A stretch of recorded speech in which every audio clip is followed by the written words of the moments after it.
Alright folks, welcome back everyone. 皆さん、おかえりなさい。今日は328日目です。It is day 328. We have a big day today. There is another set in the bottom, like in the bottom half, but I don't think it's gonna take. We're gonna pick these up though, these little eggies here. Which means that tomorrow, yeah.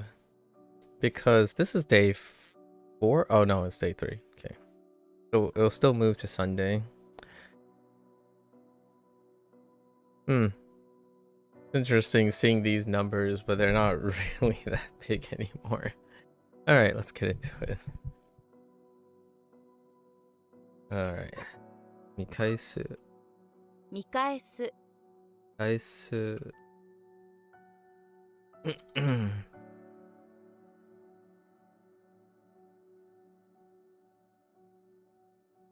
Whoops.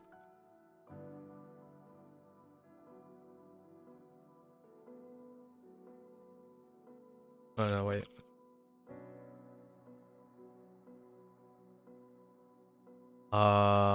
To show something to someone. That is... Oh, what can do? That's fine.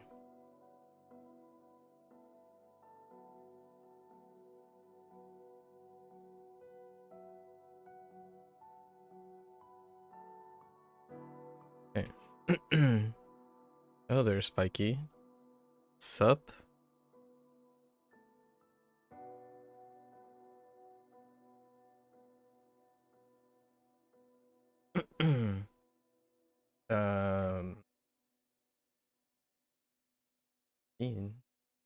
Shin. What?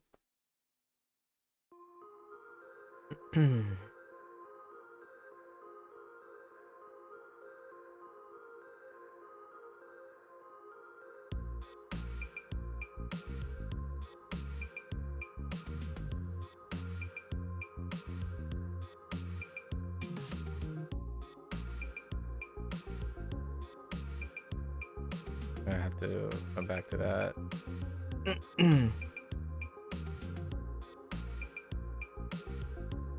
短足。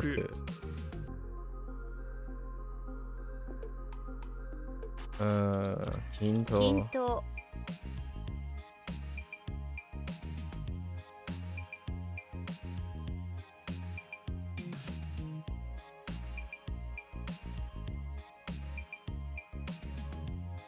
盗撮。盗撮。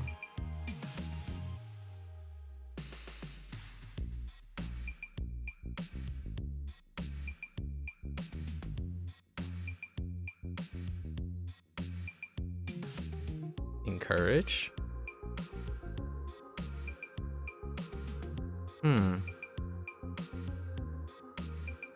Encourage.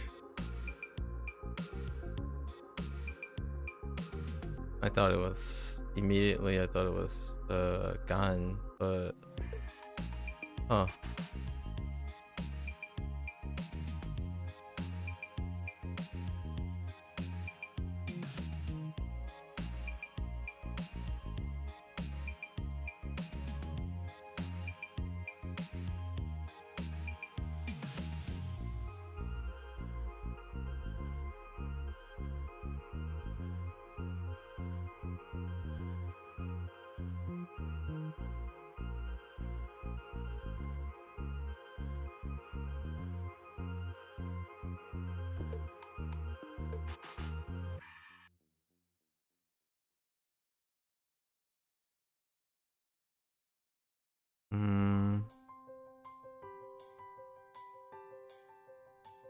I have to come back to that. Huh.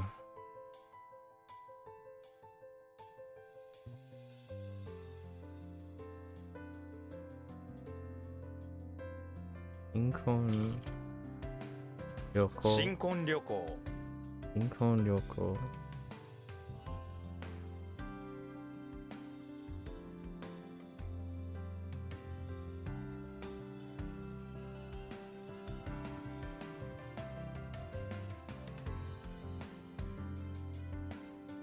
What? Oh, 背後 there you go.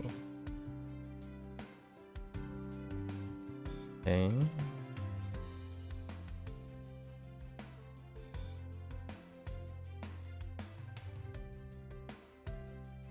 購購読読。中華。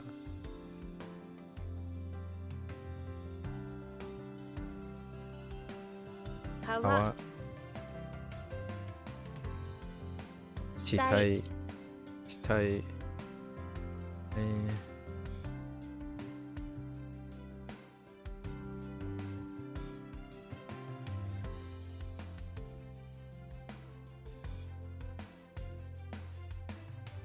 So well, now you have the room is too cold issue. I see. Space heater time. That could be something to look for.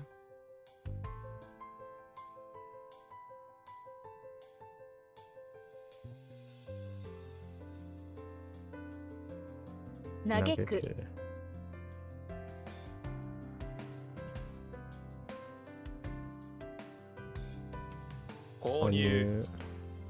Oh there, Bree. I am doing pretty well. Pretty well. How are you doing?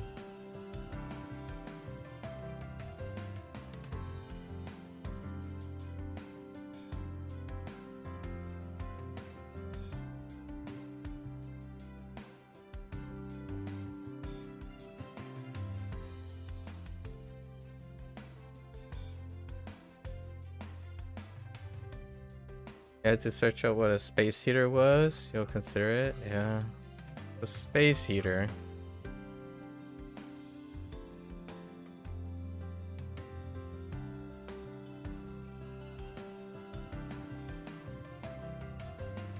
Doing alright, a bit nervous for tomorrow. But, you know, temper, anxieties, try, like, things to keep in mind. It's the beginning of a long, you know, it's the beginning of a long process.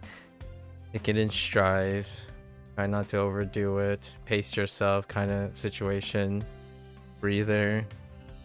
Try to squeeze in and focus on saving yourself as much energy and, you know, space out the stuff instead of going too hard and whatnot. Hopefully it's a positive one for you. Like overall positive. Obviously there are gonna be ups and downs, but I look forward to hearing about it a little bit, you know? Purchasing. What do you do?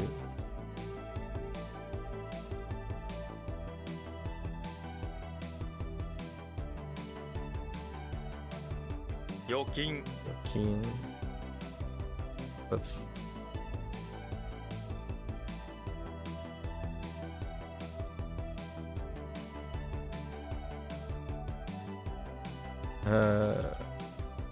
Okay. Oops. Okay. It's an early one, 7:45 a.m. to 1:30. How's your sleep? Were you able to adjust your sleep in the extra week that you had? 練習する。練習する。 Okay.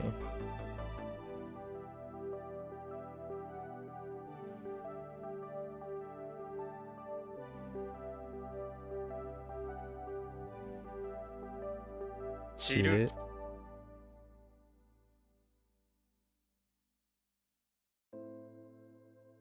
Shison. Oops.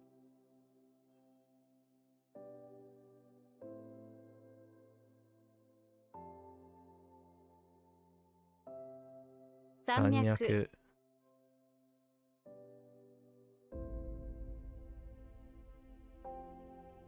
Say what? 濡らす。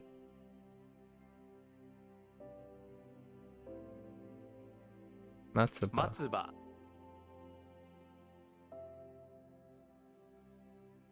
伸ばす。伸ばす。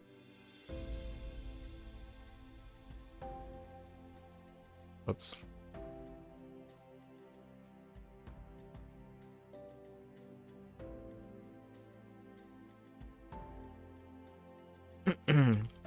Oh, Funjo. 奮上 Funjo. Okay.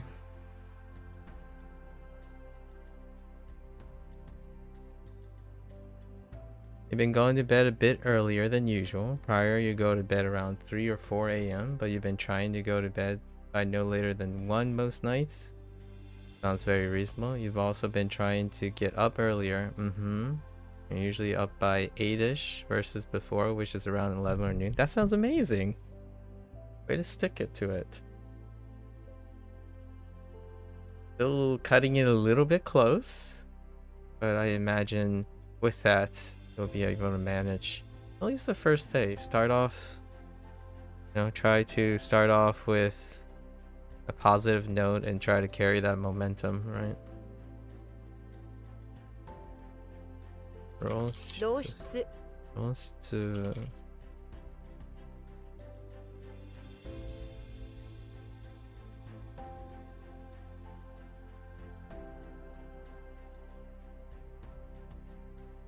稼働 Oh, wait, just kidding.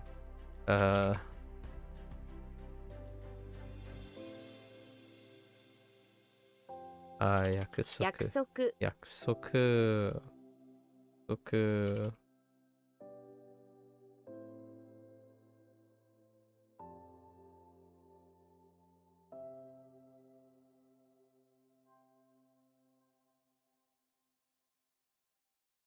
All of the other ones are very similar. Contract, agreement. Yeah.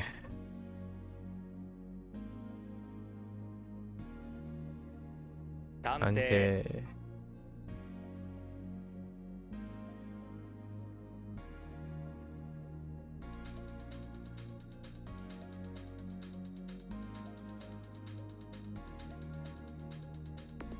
Sampo.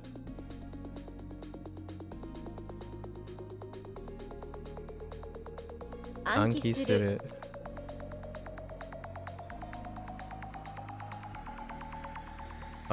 意図的 意図的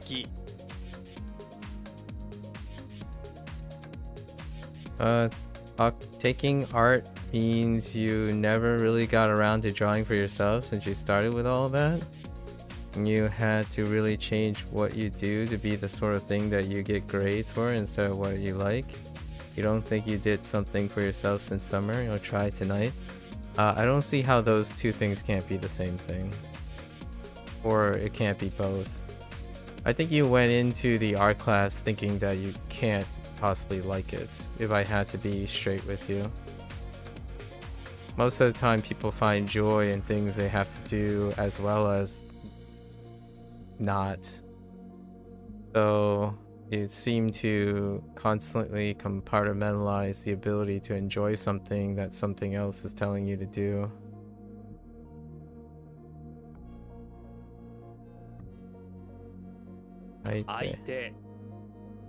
I'm not saying that's not true, like you might hate everything about art class, but that's not making things working.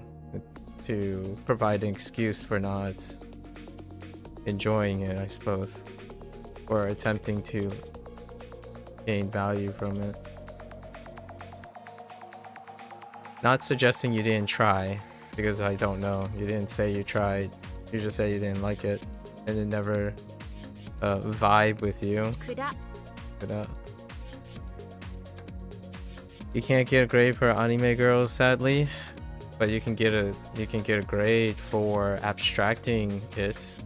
That's awfully specific. So if everything is awfully specific to you, then you don't get a grade for anything. You like art classes and you find the work fun, but you prefer to draw waifus and want to improve at that for your personal goal. Well, that doesn't sound like you didn't have anything you liked and you didn't draw anything for yourself. Getting a grade is for yourself, it's not for something else. So if you didn't want to get a grade, you shouldn't have taken the art class. We're talking about accountability now. Being, you know, we're being upfront about this. Accountability is doing something and knowing how to do it well. That's where the pride and the enjoyment and the reward comes from. You guess it's technically for yourself in both instances. Kind of, yeah. And that's a good thing. Like, what I mean is, that's a mental gymnastics that can help, right? I go to work, I want to do a good job, not because it's not specifically because of something that I decided to do myself, but that I'm doing it for myself, so to speak. I go to work to earn money, so I can use that money to pay for my hobbies, or I eat a good diet so I can get up early without feeling tired. I know those are correlations, but I go out for a run in order to stream with an active mind. All those things tend to be for ourselves. There is a theory about this, which you can probably read about if you want, where that ultimately, since we're individuals in thought, that one can make a mental gymnastics to motivate oneself for their own goals despite not having outside control over what they're doing. When I was in high school, you know, there are things, much like every kid, that they don't like. So I used all of those opportunities to my benefits, whether they choose to dictate what I do or not. I get the grades, but I still get the grades my own way. If I don't agree, like I take what they give me and I turn it into my own image. And you take that into adulthood. With that said, I can't tell you how many times I was inspired by other people who came before me.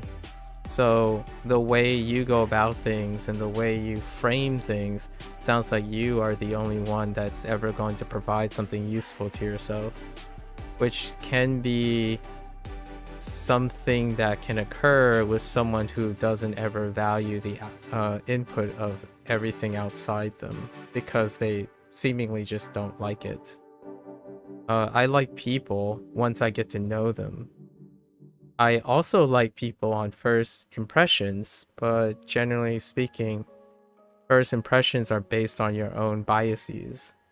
So you're less likely to like people because you've already self-selected all of them.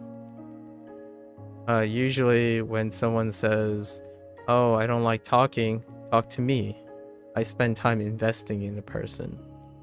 That's how we get to learn to like each other. There are many things in life that comes with routine and due diligence that create reward. But it doesn't seem like it's something, and I don't want to make this sound like you're unnaturally unique or something like that. This is actually quite common when you're younger. More experience can help with turning things into your favor or something that you like. Like, for example, I didn't like public speaking, but you have to publicly speak in order to get good grades, for example. And I learned to like publicly speaking. And this would be an example. Now I use it every day, despite knowing that I don't like it originally.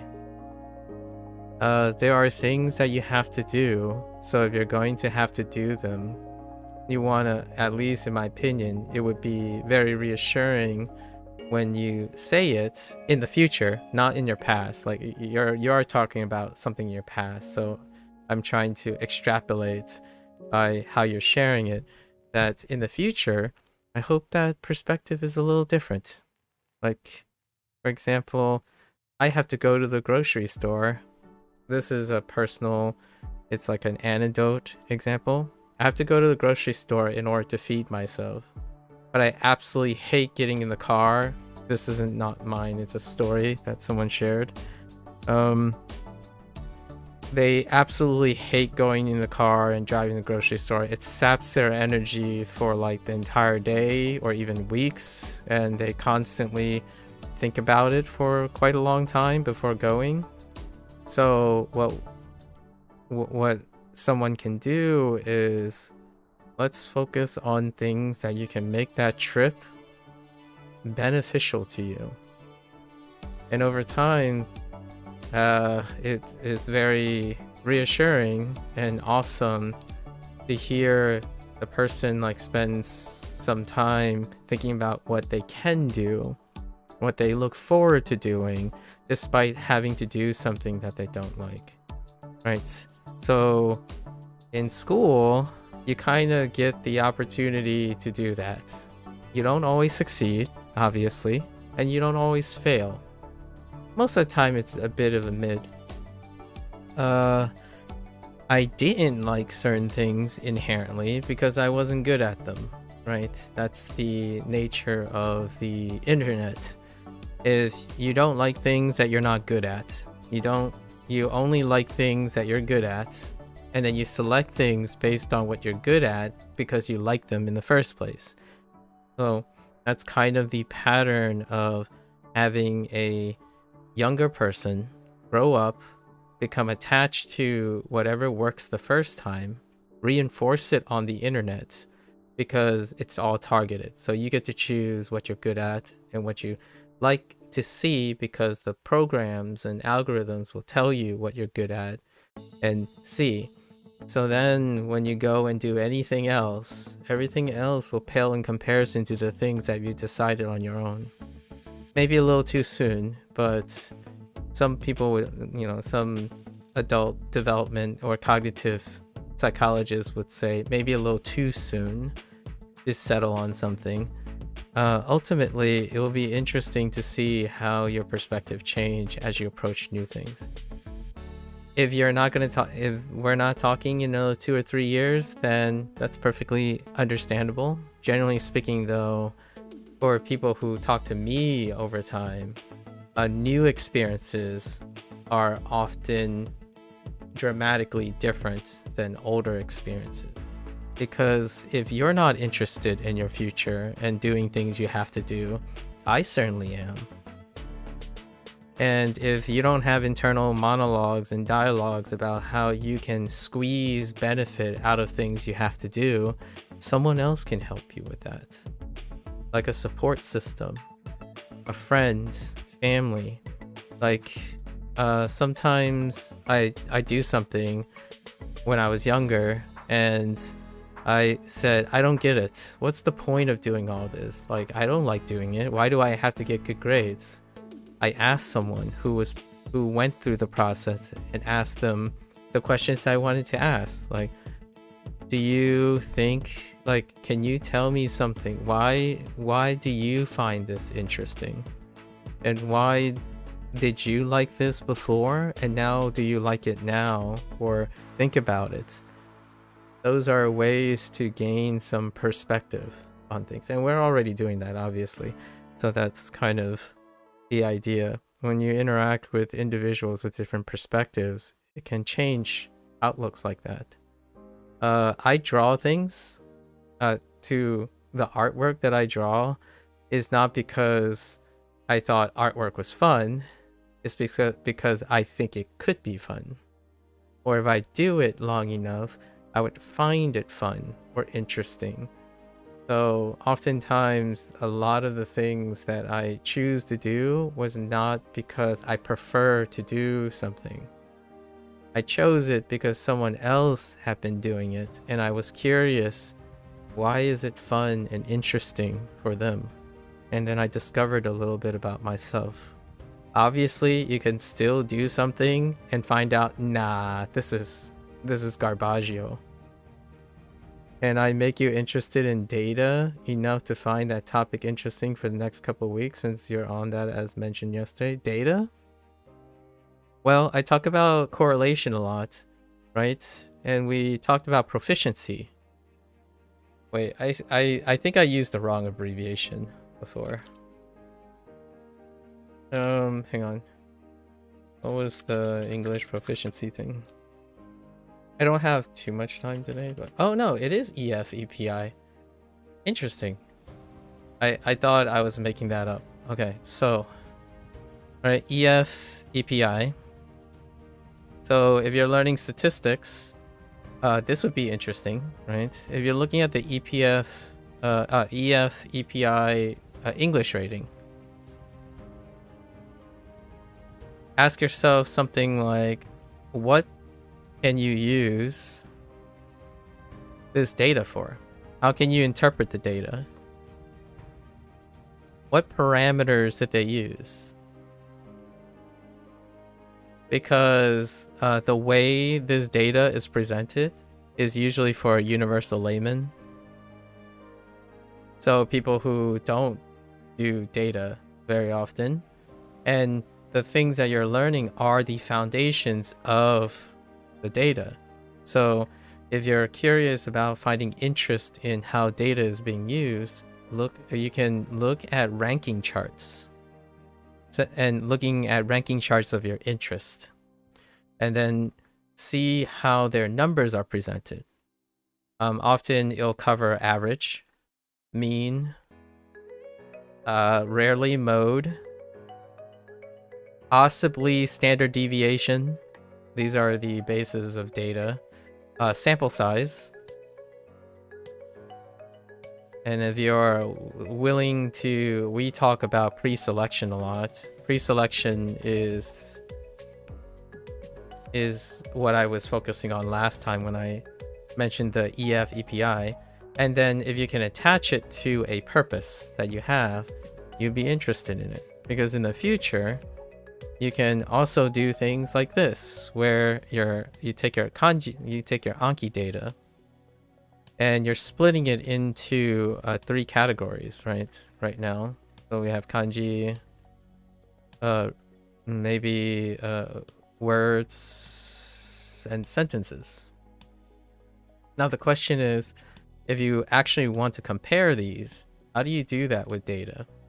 You have something that is tracking data and has the capacity to generate generate the depiction of data. You doing it creates the data, but it has ways to present the data in a specific way. So whatever you learn in your data class can be applied to your Anki workflow, how you're interpreting it. And I can assure you, a vast majority of people do not understand how data informs decision making. Like, what I mean is, there was a time that they did. There was a time in high school and maybe even college that they learned the principles of data, and then how that is used possibly for interpretation. And usually not really. And that data thing has become disused. As in, like, there's no it's a lack of use that no longer is useful. So whenever you say most people, every time you say most people or some people, when you did your Discord argument, when you argued against me on Discord suggesting that people, the word sufficiency in the context of necessity or necessary, you need to, in order to do that, when you were just saying you went to Discord and did a keyword search for this word, I made a lot of remark about sampling and how you're interpreting the conclusion and how you support the conclusion. Data analyses, understanding how statistics work in data is why I was very adamant on pushing against your conclusions, because that's not how you use data to confirm a suspicion, right? And those are all opportunities. So whenever you ask yourself, like, I wonder how successful people are using an SRS program, you can turn that into a use of data. One way is to data mine and approximate the population of all SRS systems, and you can randomly select them. So you'll pick like 5 or 10, right? There's SRS baked into a lot of apps, and then you can subdivide it into the type of approaches on the SRS system, and then find a ballpark rounding. So sometimes data can help you interpret significance. So this is a concept that does not exist in conversation anymore. Like it rarely, we're gonna say rarely exists, which is like probably less than 10% of the time talking about significance. So yesterday you told me it's not much different between necessary and sufficient when you used a keyword search in your Discord, right? Not much. I'm probably pretty sure you can't determine this because you didn't have sufficient data to determine its significance. So like a difference of 10% of a total, right? So 10% of a total. And then there's a difference between the usage case of 10% and 11%. Is that statistically significant? Versus like a word usage that occurs in 90% of something with the instance of 91% of the other thing. Which one is more statistically significant? And data will help, data analyses and stuff will be able to help you determine that without looking at confirmation biases.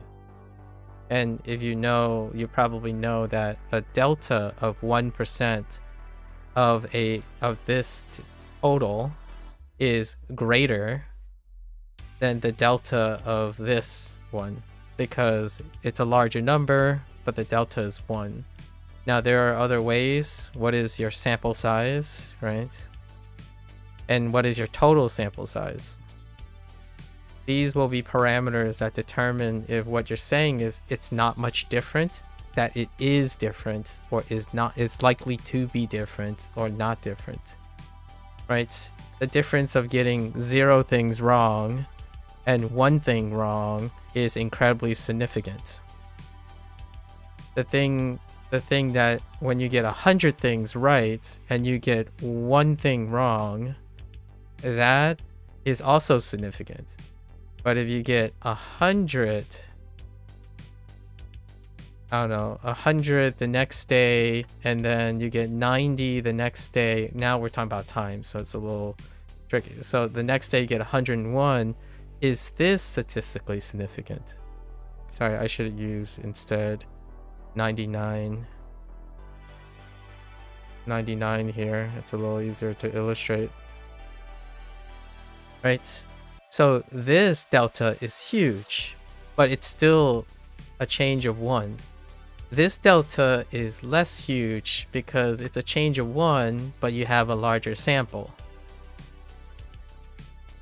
And that's kind of well related to what we were talking about this morning, to me this morning. When you get like 105 things right, and then you get stuck on 4 out of the 105 things, this is statistically negligible. It's negligible as in 4 out of the 105 is a small impact. So whenever I deal with it, whenever I like talk to people about their results and their data, like how to inform their performance and how to gauge their performance, sometimes your emotions, you know, and stuff that you want to see may not necessarily be the most logical way of looking at it. So you can use data to inform yourself, are you making progress? However, the interpretation of data is somewhat subjective. So nowadays people use data subjectively and like purely subjectively, to the point where they can convince themselves anything because they cherry pick the data. And that's by manipulating sample.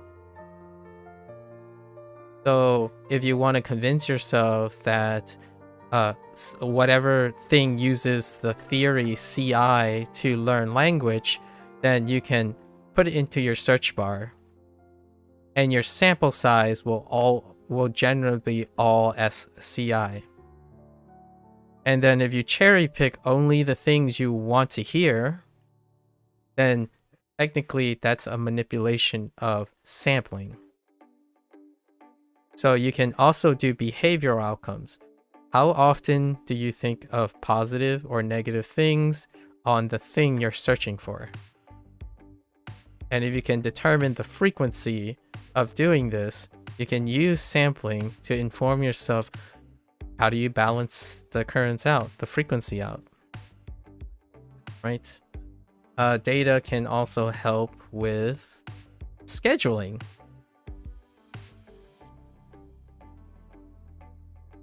Because a collection of data can be like a set of times.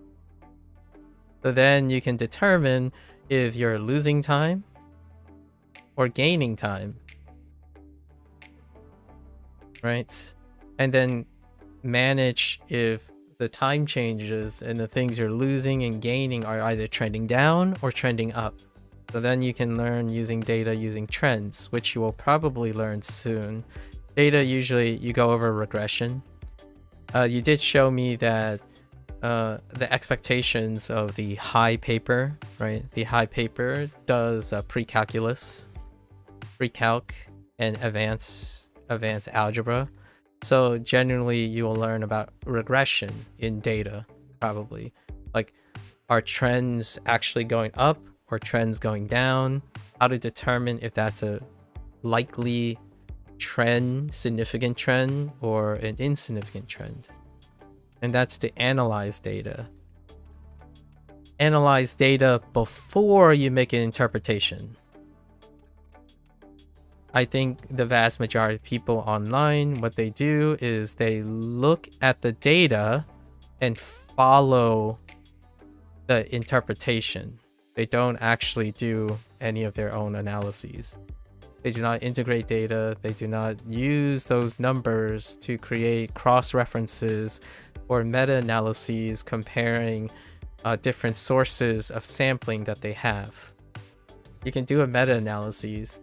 A meta-analysis is when you compare two sets of data that wasn't collected together in order to use your statistics skills to see if they're either concordant with each other, as in like they converge on each other, or they diverge from each other, which is not what people do anymore. And the dawn of AI makes it so that it's even less likely that they will, because they're expecting AI to do the analyses. So whenever someone types in, do most English speakers have difficulty with learning Japanese? The AI is going to do the analyses and pump out an interpretation. And that interpretation is technically a meta, quote unquote, a meta analysis of a pool of existing data. But you have no idea the nature, no idea what the nature is of that data. You'll never see it. And that's what you're learning about. You're learning about this. How the data is processed and presented. How is it collected? How is it averaged? You're learning you're learning the foundations of how to determine how meta-analyses and how basically your AI models are creating decisions. Like, how do they make decisions? How do they decide that 5 fingers is problematic? You know, the whole joke about AI are really terrible with hands. How do you determine statistically why they have trouble having hands, or like the clock? Like why do the AI struggle with clocks? AI is data. That's how they determine these. So if you kind of understand a little bit about data, you can also use logic to make counter arguments to people's results. If you want to feel like you understand causality and correlation, that's probably data too. Some ideas. I'm spitballing, obviously. Until you discover something to hang on to. Hopefully some of that. I mean, when I first got into data, it was for statistics, like in college, not so much high school. High school, we did the math stuff. In high school, I took psychology statistics, or like population statistics. So largely all the things that deal with understanding the stuff you see on the internet, basically.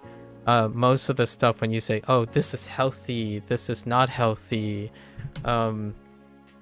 what does that mean? It doesn't mean a lot to me without the person demonstrating where their data came from, how they're comparing the data, what are the upper limits, lower limits, and limitations of their interpretation. I can respect their opinion, right? I can show you that I respect your opinion and what your beliefs are. If you're trying to convince me that that is the decision that is based on some sort of reliable converging evidence, then I'm going to take it with a grain of salt, because I won't recognize it as a potential evidence until the person who's saying it demonstrates that they understand the relationship between the things they're talking about. And usually that doesn't happen very often, and it's not really used in conversations. So underneath it all, like what's happening under my brain, like, you know, under the hood, all of that is happening under my hood. It's not like someone's asking me, hey, what do you think about my lifestyle choices of always, I don't know, we'll take one thing that we shared publicly, Mika, always drinking water. Like, is that the most ideal, most healthy way of doing things?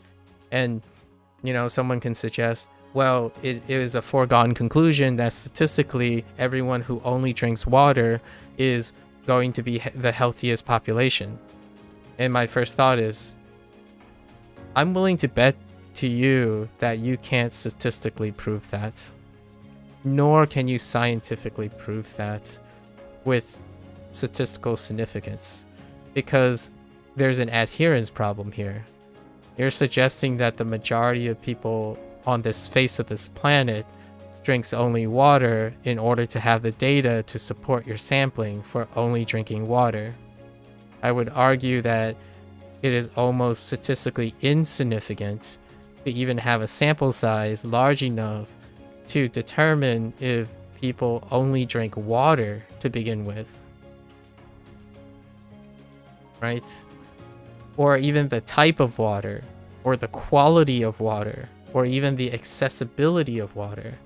So we can go back and forth and chat and discuss about these things in concept, as opposed to having someone go around and convince you anything they say without your reassurance that you understand what they're saying is unlikely to happen. And in my opinion, understanding how data works, as well as being interested in science class using, you know, quote, the scientific method, is a way to give you the feeling that you can try to make sense of what people are saying. And data does do that too. Data doesn't only confuse people. I feel like a lot of times the irony here is a vast majority of people think data is clarifying their problems or clarifying for them their decision, but they're using it in a way that makes it more confusing in the long run, in my opinion. So for example, oh yeah, this game is so good because lots of people buy it. And lots of people And then therefore what they do is they take a leap of logic and say, oh yeah, this game sold 30 million copies. That means everyone loves this game. They know exactly what's in the game. And hear me out. In the reality is, statistically, the vast majority of people don't finish the game. In fact, the vast majority of people don't even play more than half the game of those popular games. So that's a leap of logic. That's an understanding that you don't have the data to say that. You're using a leap of logic in order to say that from the data that exists. The data literally does not say that. It says a lot of people buy the game, right? The game sold a lot of copies. That's all it says. And then if you go around convincing people like, oh yeah, so many people love this game, it's like the data does not say that. It doesn't say anything about how much people like the game they purchased. So that to me is a great way to emphasize what data can tell you and what it can't tell you or doesn't tell you. A good one that I think people did a lot of essays for. Here's another bonus. It may help you want to watch people that actually analyze data versus people who want to express opinions. It could be an alternative entertainment, right? For example, people say $80, right, is expensive for video games.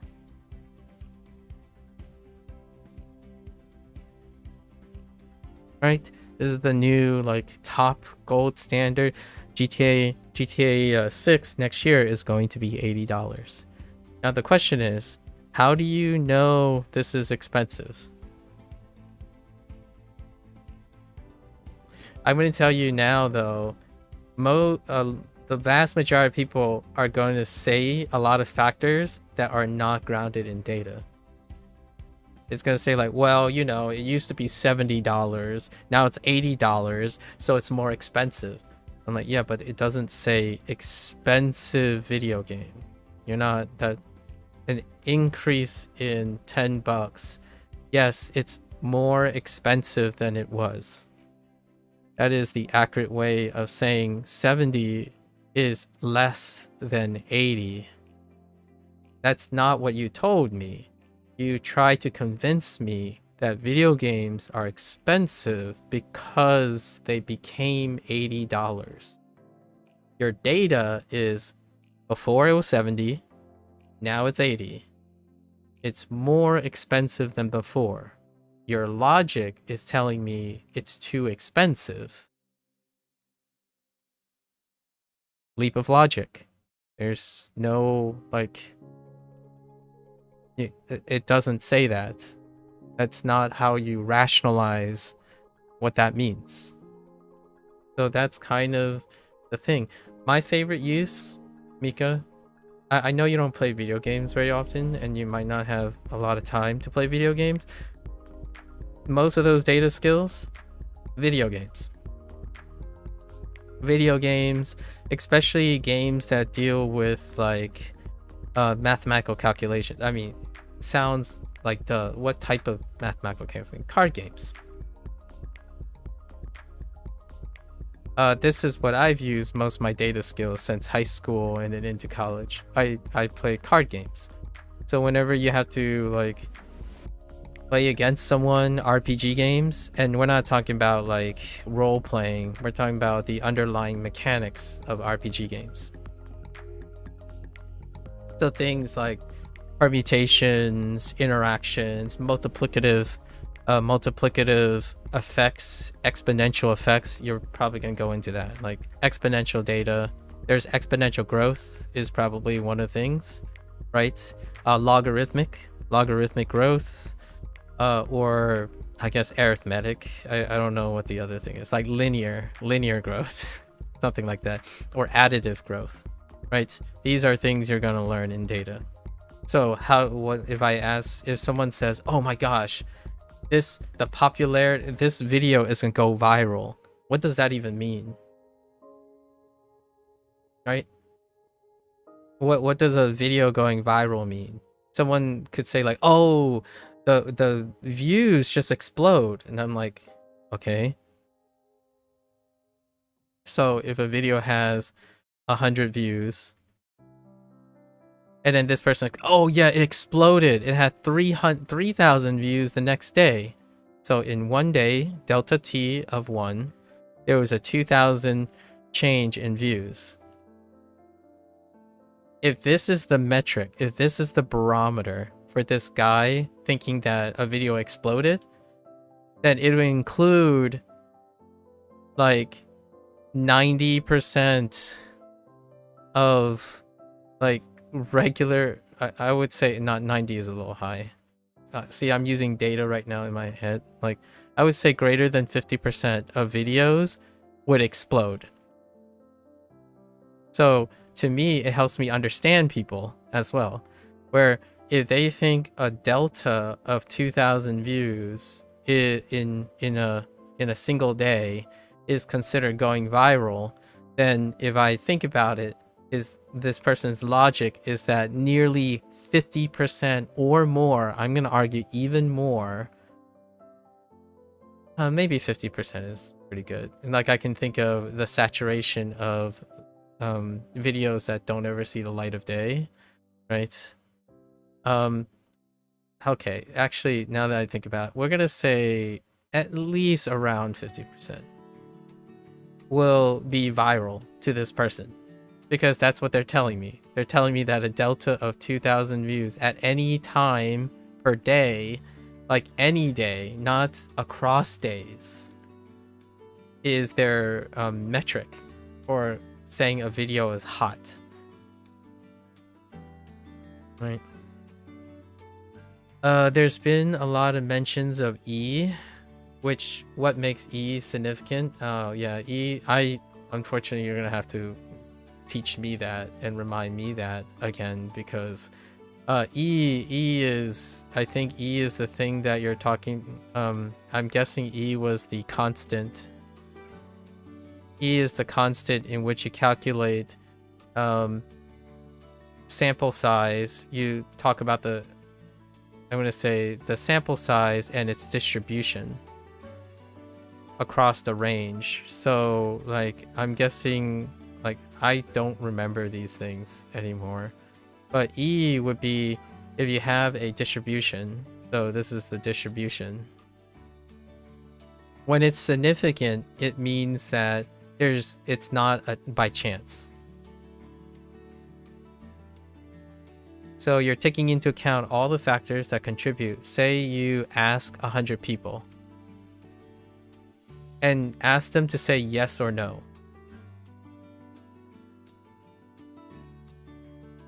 What are the chances?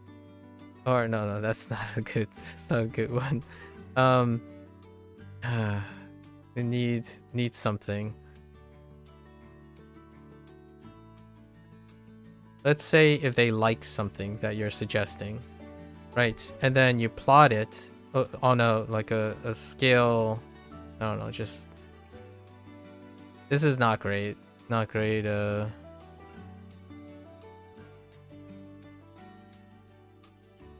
So, I mean, they could say yes, no, like maybe, or undecided. To get back to you if you want. If you want, I can ask 100 people to pick yes or no and get back to you if you want. That's fine. The idea is when you're trying to do a statistic, you're trying to say you're answering a question, right?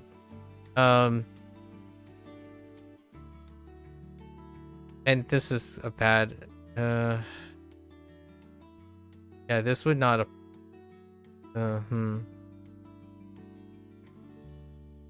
So let's say you get something and you get 50 people say yes, 50 people say no, right? Now you're trying to figure out if this is different from this. That's what E is trying to measure. But it's a little bit more clearer if you look at all the numbers you're collecting and how they go into calculating E. That would be a better way to say it. So what makes 50 in yes different? Are they different than 50 from no? Obviously, if it's 50-50, then the answer is no. E would be very, very good, as in whatever the relationship between the constant E or like the significance is going to tell you that yes, like no, there's no statistical significance. There's no difference between people who like it and people who don't. However, if you need to figure out, say, 75 people and 25 people said yes and no, is this statistically significant? So in a random distribution, how much different do they have to be? So the E is saying how much different does it have to be one way or the other to be different? So like if 50 more people, so you're saying like 75, right? Like 50 more people say yes. Does that mean that 75 is significantly different from 25? Can chance explain it? And this is not exactly it. You would have to collect multiple samples. So like you tried this 5 times. So the last time, the next 5 times, you've got this.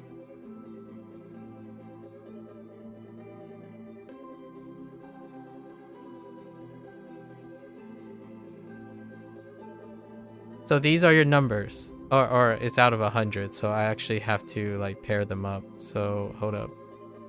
Just kidding. That's terrifying what I just did. It's out of 100, right? So I have to go the opposite direction. My bad.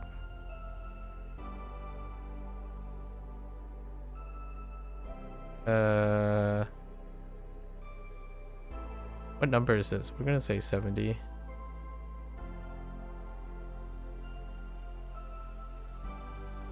So if you only given them 2 choices, yes or no, and you got these numbers, and you took the average of this number, and you took the average of this number, that means there's noise, right?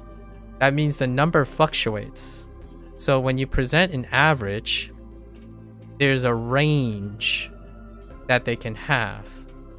When you're measuring the range of these things, it will tell you what are the chances that this is just happenstance, right? When you flip a coin, heads or tails, and you keep getting, you're not expecting 50-50. The real results would be something like 50, like if you flip 100 times, maybe like 53 to 47, 56 to math hard 44. Then it goes the other way, like it's 52 to 48. That when you collect all these numbers, there's going to be a distribution that you're trying to test, and usually I don't know what 2 standard deviations from a 50-50 is. I'm guessing like depending on your threshold, I'm gonna guess it's like 5% this side and 5% this side. So if it's 5% of things and you have 100, then it's plus or minus 5. That sounds a little low. It's probably plus or minus 10. So we're just gonna say 10 is the statistical significant threshold. So that means that when you flip a coin, right? When you flip a coin, it can go as high as 40 to 60, Not 40 to 60. Yes. Yes. And then 60 to 40. And it would still be chance. So it's not statistically significant. You've now pinged a bunch of people asking for yes or no as a response and waiting for people. What do you think the results would be? I don't know. You gotta find out. I would say, depending on how so you need to determine what your sample is, right? So did you actually ping a random sample of people? That's the first thing you have to determine. Are they random? So I'm gonna argue behaviorally, no, it's not random. So then, because I know it's not random, your sample is people with the event ping role. Okay. So in Discord, so we already have a problem here. We have sampling for Discord. And depending on how you wrote the answer, so your methodology matters. So whenever you keep telling, you're doing the internet thing, where you ask for results, but you don't explain how you did the experiment. So, like, depending on how you ask the question, is it neutral? I'm going to assume it's neutral, right? Now we got to determine if the sample size is random based on their behavior. I'm going to say it's no, because there's suspicion.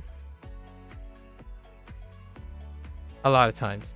So if we had to guess a random distribution, I would say it's going to be, like, in terms of no, I think no might be higher. We're going to say it's going to be, no is going to be like right here. And there's going to be a slight enrichment for no. I'm guessing, because I don't know the sample. But the range could be here, but you only did one experiment. So you can't determine statistical significance off one experiment. So you have to do this like 10 times. We're going to assume yes or no event. There's a thread below. You can reply saying yes or no. Please do not send multiple or you'll be disqualified. That rest of the stuff is a problem, and thread will be locked after 100 prompts. Like, to say send multiple messages or you'll be disqualified, that is controlling something, but we'll not go into that for now. And then you have to do it with multiple times. You have to do multiple times, right? In order to get an average. But since we're gonna assume, let's say you get the let's say you want to compare just one sample, then no, you can't tell. Because if you only do it once, it can be a fluke. There's no way to tell what the statistical average is. So there's no E. E doesn't exist yet. So your guess is as good as mine. I'm gonna say this time around, there will be more no's than yes. Because it's the first time you did it, and I'm going off suspicion. Yes or no? If your Discord is largely more negative, it's safer to say no than to say yes to something. That's a behavioral understanding, not anything that's grounded in statistics. You would have to do this multiple times, on multiple days, on multiple occasions, and then take the average. And then when you have an average, you're going to have a range. And in my opinion, there's a higher chance that there's no statistical significance. However, since you're in the Discord and you're all right, it sounds like you have an experiment. Remember that when you're asking me a question about an experiment, the whole point of collecting the data is to find out what that is. You're not trying to predict what the data is. That's hypothesis driven. You're talking about hypothesis driven data collection. There's a big danger about hypothesis driven data. basically you're looking for the data now. For me, I'm trying to take as many variables. No, you were just curious. Yeah, so my inclination is on Discord, there's a lot of factors, so you have to take into sampling factors. Right? Sampling factors. What are potential sampling factors of this? You're a mod. You're a mod, right? Oops. Bad English. I really can't do more today, so we have to move on after this. You're a mod. You're a mod, right? It's not just anyone posting it. You're a mod, right? It was not prefaced, right? So oftentimes that means ulterior motives. However, since I don't know the profile of your Discord, we don't know, we have to measure the profile of the people. So the people could be, are they typically negative? Are most of them guarded? So I'm building a profile. So when you're asking me, I need to make a prediction, right? I'm building a profile, and profiles are based on statistics. Most of the time, I know that if a mod is already guarded,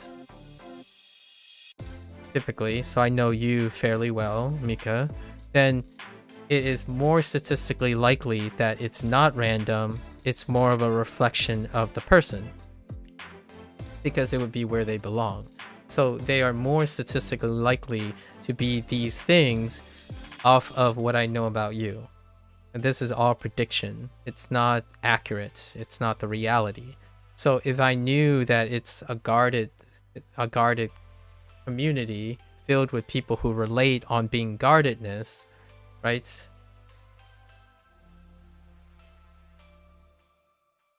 I don't think you understand what I'm saying, but yes, the server is a partial reflection of you. It will always, the servers are always a partial reflection of someone.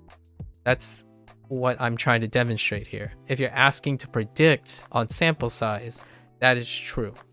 That's what I'm assuming or presuming to be true.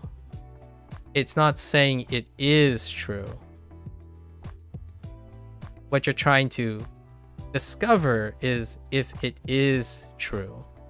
So the whole point of profiling is this is hypothetical. This is a hypothesis-driven call. So if they are, then they would lean to no.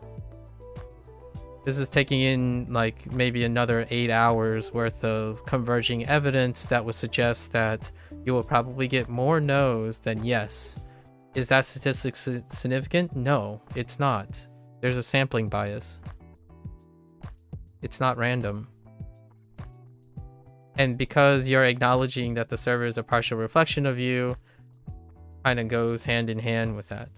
So if you really wanted to know if yes and no is statistically significant, you would need to get a random, and also it has to be blinded. And what is double-blinded study is, you don't know what the reason for that is, and you do not have this information. I do. So if I were to get you to do an experiment, to ask people yes or no, I'm not telling you what I think. I'm not telling you what I'm doing the experiment for. You are handling the methodology of the experiment without any expectations of what to see. So if in fact your first round of experiments come back that it leans towards yes, it's still not true yet. You don't know the statistical significance until you repeat it to a substantial event and to a substantial effect, while trying to keep and control all your conditions the same in order to determine if it isn't just by chance that's what happens. And remember that chance is not the same as ideal. it's actually the opposite of ideal. You're trying to figure out the statistical significance by removing chance. So whenever you say you're improving, for example, right? Let's say for the first month, your time average is around, I don't know, 5 minutes, or let's just say 10 minutes per mile. Like you started your fitness journey, right? 10 minutes per mile, right? And then this is the range. So this is the range, and this is your average. These are the first things you're probably gonna learn in data, where on a graph, what does it look like? The average, and then there's a range, right? And then the next month, month 2, your average is this, and this is your range. So maybe your average is 9 minutes per mile. Did you see an improvement in your mile time? One way you can look at it is, oh yeah, your average went down, so that's good. Is it statistically significant? Well, you have to take into account all the noise, because some days you have higher, some days you have lower. So oftentimes when it's depicted in a graph, does this range overlap with this range here, like in this bracket? The answer is yes. So it is unlikely to be statistically significant the way you're either recording it or the way you're doing it. There is too much inconsistency. And what have we talked about for the last 3 or 4 days about looking at progress and routine? You can't know things for sure without being consistent enough. And that is also true with statistics. If there's too much margin of error, this is often a range can be depicted as a margin of error. It creates a margin of error. And that E, I think, is more in line with like, what is the spread? What is the spread of your data? Because if one day, like, if your mile times in the first month, by the way, this is a huge range. Usually mile times are not that big. I'm illustrating a point. These are not real scenarios. So in your first month, you could be like 10 minutes, or 10 minutes and 3 seconds. 10 minutes and 1 second. 10 minutes. So you're having changes of seconds. When you're taking into account seconds with respect to minutes, the margin of error is quite small. Like the margin of chance as well is small, right? It's small. So when you have 9 minutes and then you still have that margin of error, like 9 minutes, 3 seconds, 9 minutes and 1 second, and you take this, you can measure if this is significant by methods of calculating E, which E takes into account how many times you have recorded something in a sample versus this. So this is an n equals 3, n equals 3. And even despite that, you can have very few samples and you can still be incredibly statistically significant from each other. Like 10 minutes and 9 minutes is it's a bigger delta than a range of seconds in error or inconsistency, right? So one thing to have in data is to have high consistency, right? High consistency, that is more like precision. That's the word that we're looking for. Precision, high precision, and consistency. Consistency is like, it's a given. And then there's ideas of precision. So what is the margin of error or noise? And then there's accuracy. Data now sounds much more interesting than previously. Yeah, because now, like, hear me out. If anything is a good motivation, it allows you to say, how can I answer questions if I'm too emotional? For example, like, hear me out. I know the last thing you want to do online is to data mine some more and get caught up in numbers. But there is a very big benefit, or like a usefulness to data. When you're really emotional and you're not sure how to measure progress, I think that's a great word for language learning, right? Understanding how data works can offer you ideas to measure things. So a lot of times people look at Anki and they look at their streak and they look at, I don't know, their combo days or their bonuses or how many kanji they learn per day. That's data. However, what you're learning in class is how to interpret that data.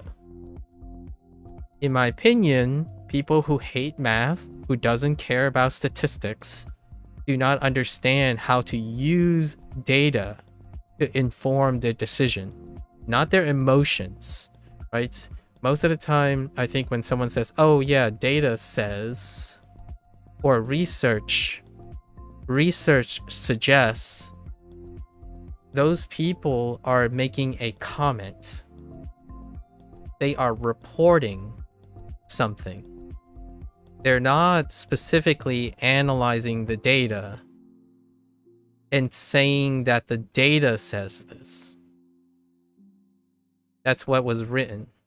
So oftentimes, most people, when you hear online, I would say way more than 50% people, when they say, oh, most people do this, this is what they're doing. Rarely it has anything to do with understanding where the data came from and how to interpret the data. When someone says, oh yeah, Americans are usually really bad at this, that's not data. That's a commentary. That's reporting. As in, they heard it enough so it suddenly becomes true. Or it is true and it became true because a lot of people talk about it. That's still reporting. It has very little to do with the source of the data. And right now, the internet, if you want a special power, I suppose, a special interest, you could explain data. And that's usually something that I save for my own data that I generate. So whenever I'm talking about like my workflow, and I talk about like high frequency errors, I still don't actually say the raw data. I don't share raw data. I share where my errors are. Like, okay, this is a high frequency error, so I suggest changing this. And this is how I'm going to change it because, I don't know, 70% of the time I get stuck at this position. And the 70% is of the 10% of the time when I get stuck at the step before it. That type of thing is me attempting to generalize the raw data so that people can report upon it. So I'm giving a report now. So whenever you see a influencer or content creator that says, oh yeah, this is what I've learned about my process. I noticed that a lot of people have this problem. They have already interpreted the data.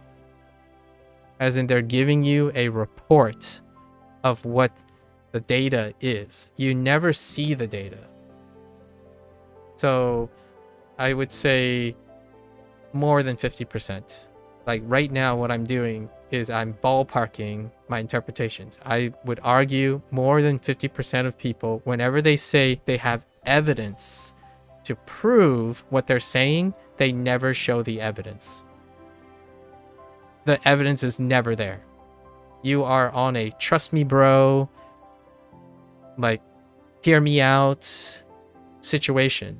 When you buy a product like Lingua, I looked up the site that Bree was mentioning yesterday, like Lingua, I guess that's how it's pronounced. And no data, no statistics, no methodology. Not LingQ. It's a LingQ competitor though. We're talking about it's something new, and actually it's being compared to LingQ, which is what Bree shared with me. So when I look at their site, no data, no methodology, just a bunch of results, just a bunch of reports, and not even results. It's more like so these are red flags to me. There are 3 tabs at the top right. So you have a screen, right? There's 3 tabs at the top right. How it works, why it works. Is it very trust me, bro? We'll see. So when I click on this tab, because I want to know how it works, what they did was they dropped CI, a bunch of new catchphrases,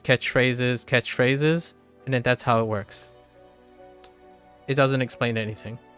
When you click on why it works, it's a rearrangement of the exact panels.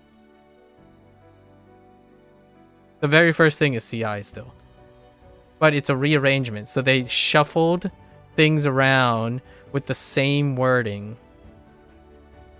to explain why it works.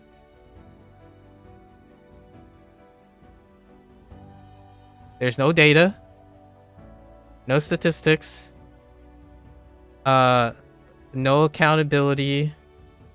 There's not even a logic to what it is. And that's what I see. That doesn't mean that's what other people see. What I was looking for is, how does it work? Where's the data? If you don't have the data, then explain the methodology. I saw a panel and a result. And the panel is some art, some like generated art. So art results. Art results. That doesn't explain how or why it works. It legitimately does not explain that. And the last panel is pricing. And then maybe there might be one more like info. I was trying to look for their info. And in the website, right in the middle, it has a quote from a polyglot. And I looked up that polyglot's name. I'm not going to write the name because I don't remember the name. I don't really follow polyglots. And this person was well respected. Quote unquote, random sample size. My random sample size sampling is I looked at 3 different outlets. Reddit, Quora, oh actually more, Twitter, YouTube,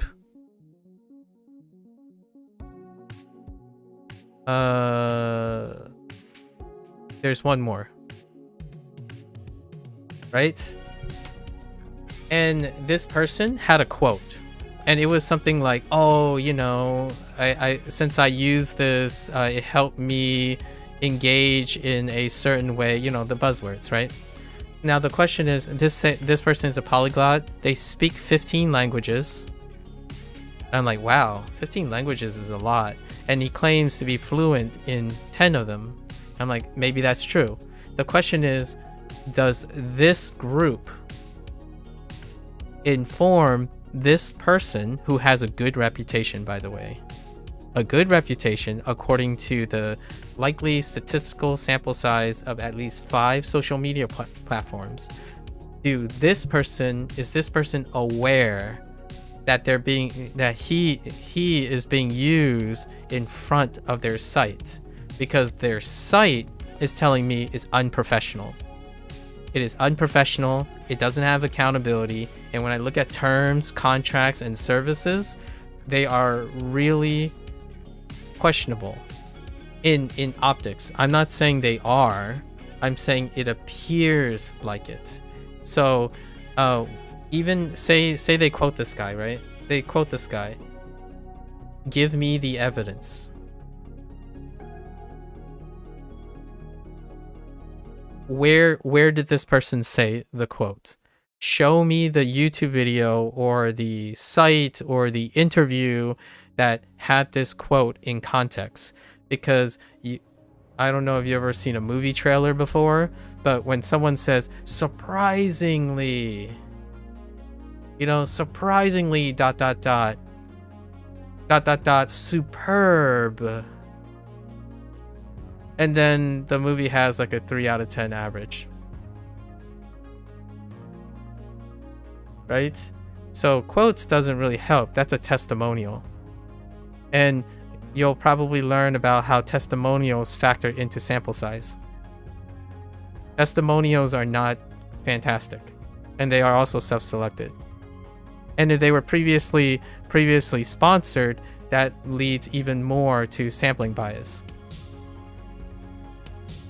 And when you scroll down through the pages, it has a bunch of quotes from Discord. So a bunch of random quotes from people on Discord, and it's only positive things. Now, where's the data? There isn't any, because all the quotes you have are due to sampling bias. Right? Because in my opinion, when you're having a product and you're using testimonials, if 100% of the things are positive, then the first thing I want to think about is, in terms of data or like perspective, is, okay, now I'm gonna go Google critiques or criticisms of this product. And if there is 0%, then alright, I have a converging evidence to believe maybe it's the best thing since sliced bread. But if they're presenting it like that, I am more likely to use data to test this. And that's called null hypothesis testing.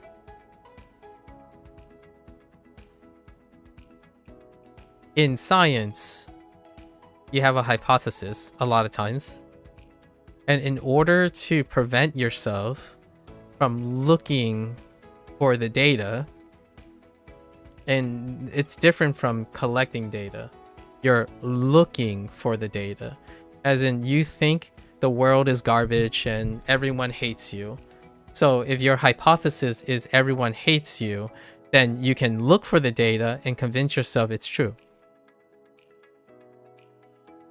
The difference is, in the scientific method, when you learn hypotheses, you also learn how to test the hypotheses. And one of them is the null hypothesis testing, which is, if you think the world hates you and people are just really cynical and they really hate you, you have to test that people don't hate you.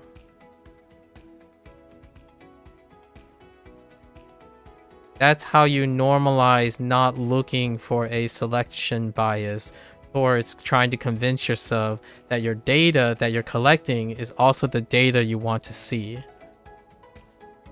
That's what makes scientific rigor difficult, because when you start testing the other possibilities, against the other possibilities, like you're trying to convince yourself, you're trying to falsify your hypotheses.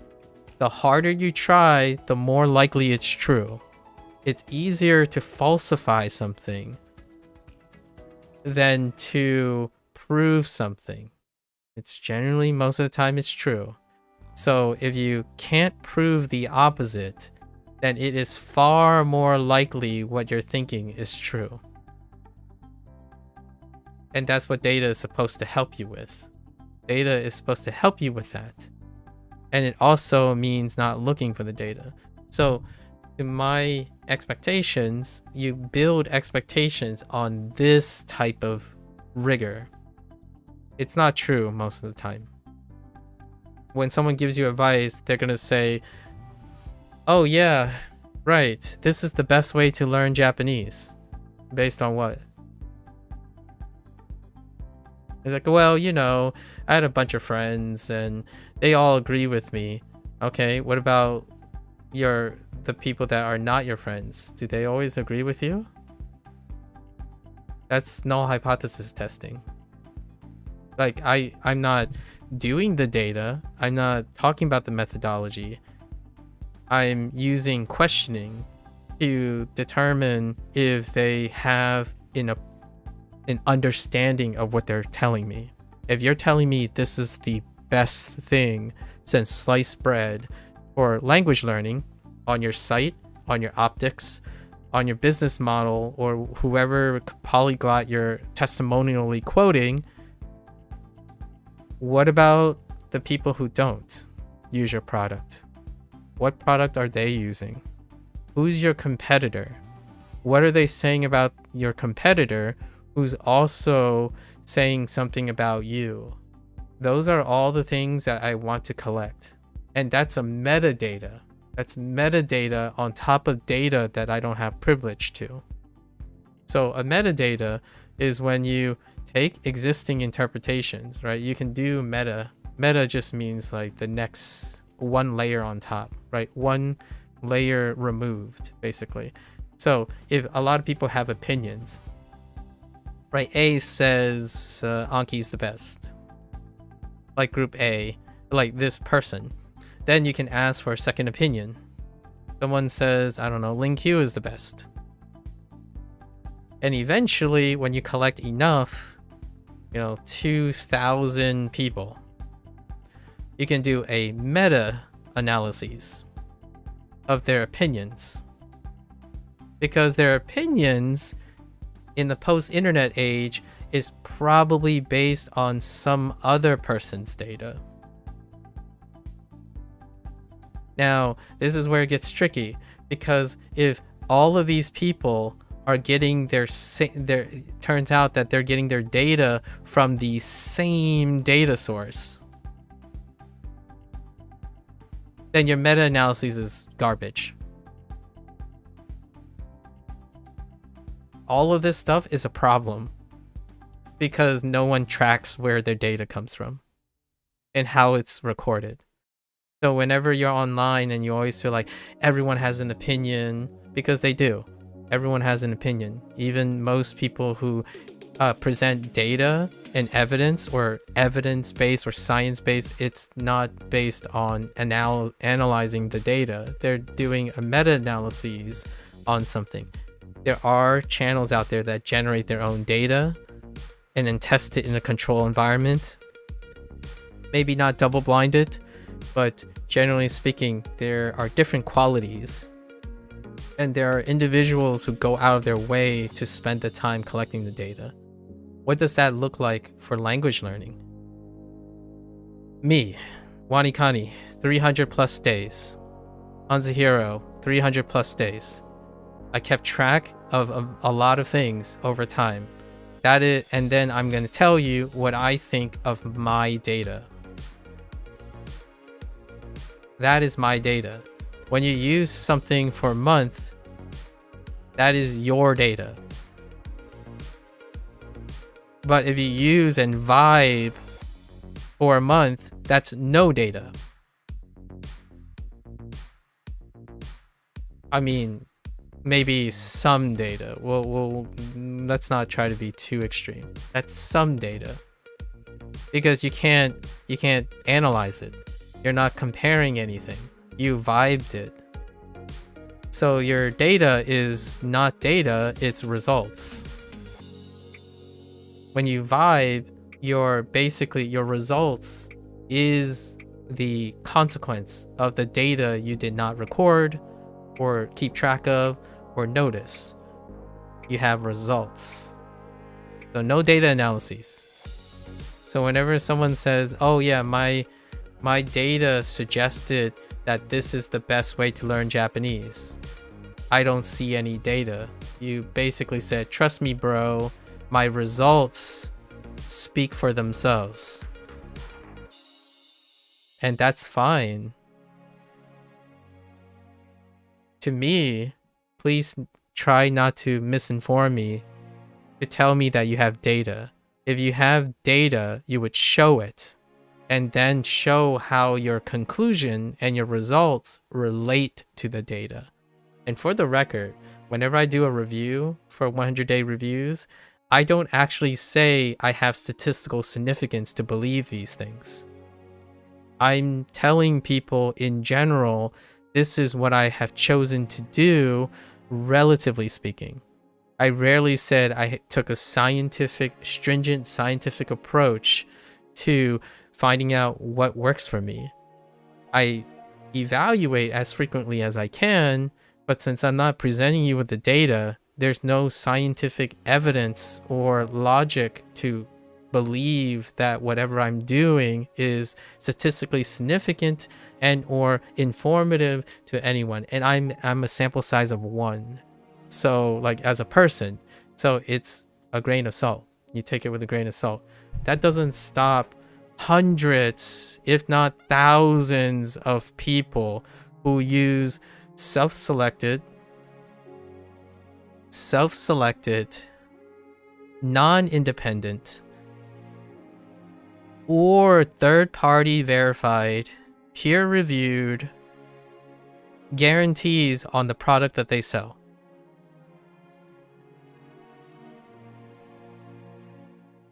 I would argue, again, I'm not privy to this data, but as far as my anecdotal experience goes, nearly 90% of when things are advertised to me or someone shares with me is not based on any of these things. You might get large sample size. You might get a large sample size. Does that stop me from trying their tools and stuff? No, it doesn't. Because if data is not sufficient, there's one way to find out. One way to find out if it works.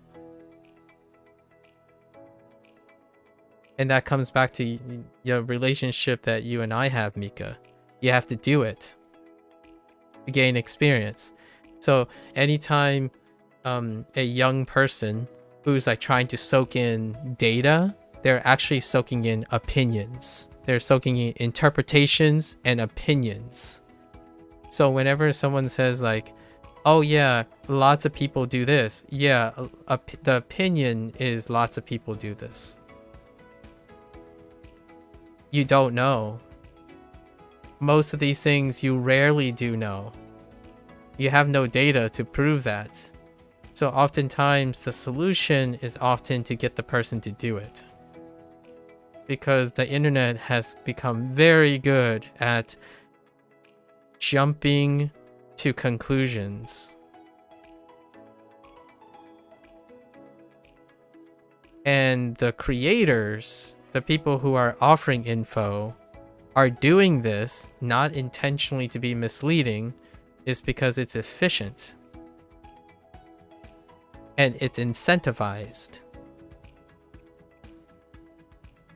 How is it incentivized? Money, views, scalability. So it's not like they're deliberately withholding information. If you withhold information and jump to conclusions, you get higher efficiency, higher incentives, more money, more views, more scalability. So at the cost of allowing people to analyze your things, it would take too much time. And then the consumer end, or quote unquote, the viewer, has gotten accustomed to using opinions as a way to determine certainty. Well, so far certainty is more so a probability, but that's not how people interpret it. Most people think that an opinion is not even an opinion, it's fact. And then opinion turn into fact, which turn into certainty. So whenever someone says like, oh yeah, if I start this, like 9 out of 10 chance, or like most people will give me, will hate me for saying this. I'm like, yeah, based on what? Like, well, you know, most people said this. I'm like, okay. I'm still getting most people. I have no idea how you're getting that. And they're like, oh, if I listen, you know, I listen to this person and they say there's a lot of people who do this. I'm still getting a lot of people. Like, I don't understand. Like, what I mean is, I understand their feelings. I don't understand their logic. There's a leap of logic. Like, what is a lot of people? Is that, like, sometimes when I go into a room, I think 10 people is a lot of people. And then when I look at a content creator, I mean, I think 1 million people is a lot. 1 million subs, that's a lot. Can you negotiate the understanding of, are these numbers statistically significant to you? Data analyses. Okay, I'm like, that's probably where I'm gonna stop. I think I have to finish my lesson. But anyways, data.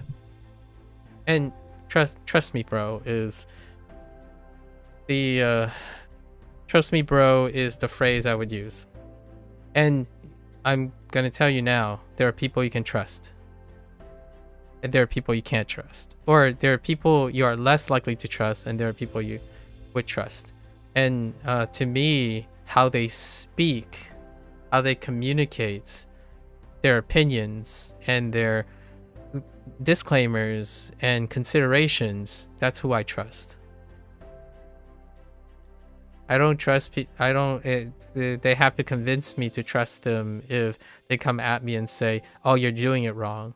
And I'm like, now I'm less and less likely to trust you. That doesn't mean I can't. You gotta work up. Someone who can say that to a stranger immediately without any form of explanation is someone I am less likely to trust. Not that I don't respect them.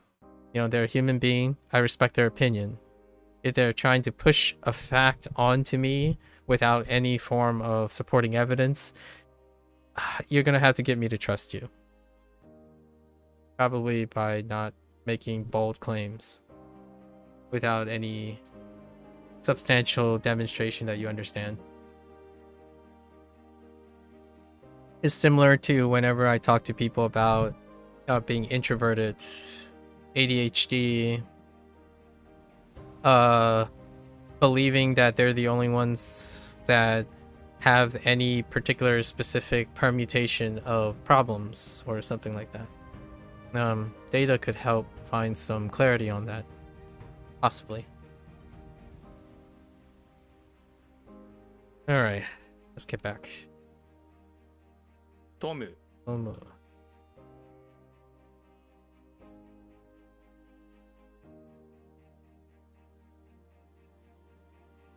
雰囲気 Funki. Okay. 探 Thank 求 you. Oops. It's not research, but academic inquiry. Similar. One has a slightly, possibly negative connotation.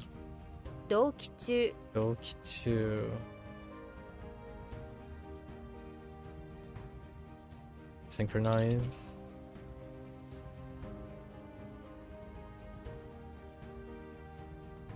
Having a good drawing session today, struggling a bit to transfer the 3D nature of your sketch to the sketch with character details, clothing though. I see.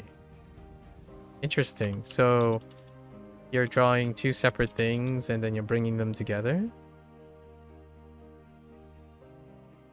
Or like two separate processes? You do a sketch and then you render it in 3D of your sketch. as a separate process. Denkisaku. 電気柵 Denkisaku.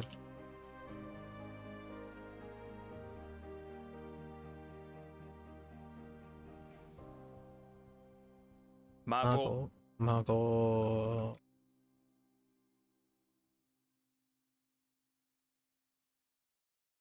Ai. 不快 Ai.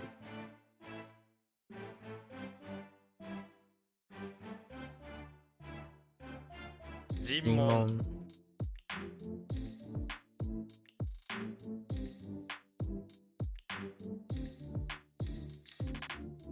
問 泥水 Doromizu.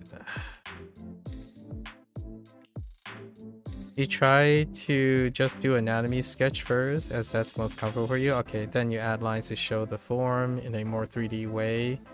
Then make it 30% transparent and draw the character over it. Ah, okay, okay.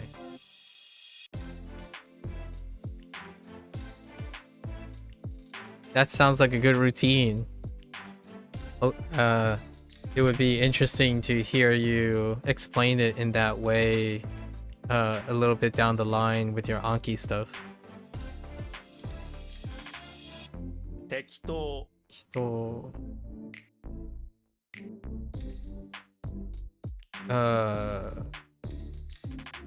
it's kind of like suitable. Oh wait, it is suitable. Unexpected there.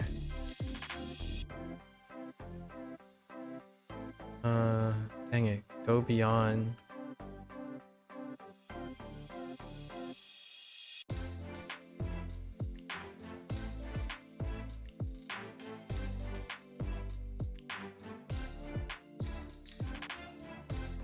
What did I use for Edu? Oh, I did. I know what I used for Edu. Edu. 超える It's funny you say that, as folds have been the semester 1 class focus and you've done well at that, but yet you struggle with the simplified anime folds. That's interesting. What does it have to be? Simplified anime folds? Art class was much more realism focused, but does it have to be one thing? Like, the answer could be simply yes. Like, it has to be one thing. Then I'm okay with that. I haven't ever thought of drawing art in the way that it would confine me to some archetype. 半径 Okay. You mean if it doesn't have to be simplified, but the sort of style you want to try to reach is simplified-ish? Okay. Back to what you want. Fair enough. 快 Hey, 楽 okay.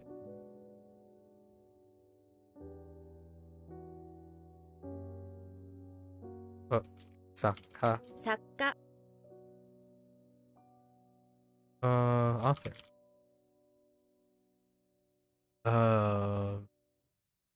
Omi. 富 Omi.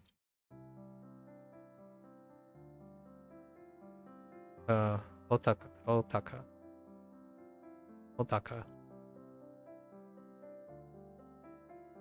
You'll send the anatomy sketch and character in the DC if you want. It's up to you. I mean, I have my... I know what anime-ish simplified clothing is. My curiosity is... if you're good at something, but you want something else, that's perfectly fine. It sounds like you're good at making realistic folds, but not at something you haven't practiced, so that seems reasonable. My first thought was it would be really interesting to have an anime with realistic clothing. That would be something that would be kind of cool. And as a personal share, my art doesn't confine to that either. It's whatever mix match. So it could be something that has a simplified character while having it's usually a mosaic of things. largely because I like exploring things. However, confining to convention can create consistency. So it's nice that you know what you want and you're working towards it. A difference in opinion, right, and approach.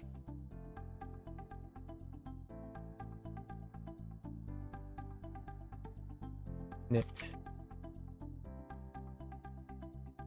探す Nagasu. 照れる Tereru. Oops. Oh wait.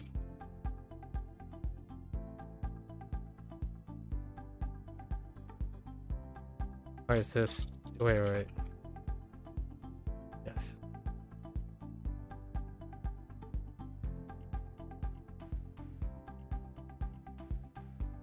Every time you get rid of the first sketch, everything looks so flat. Okay.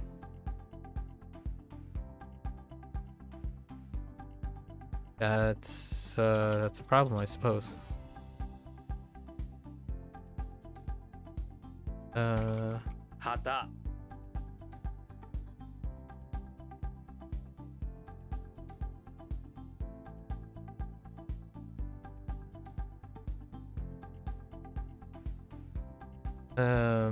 hmm.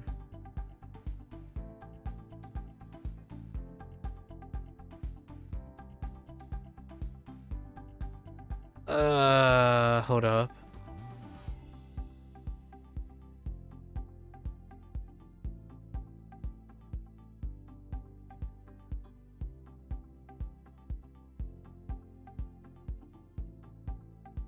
It's boisterous. What is good? Oh, did I use good? I think I used good. So what's good? Or soul? Oh, no, it's not. It's not haku.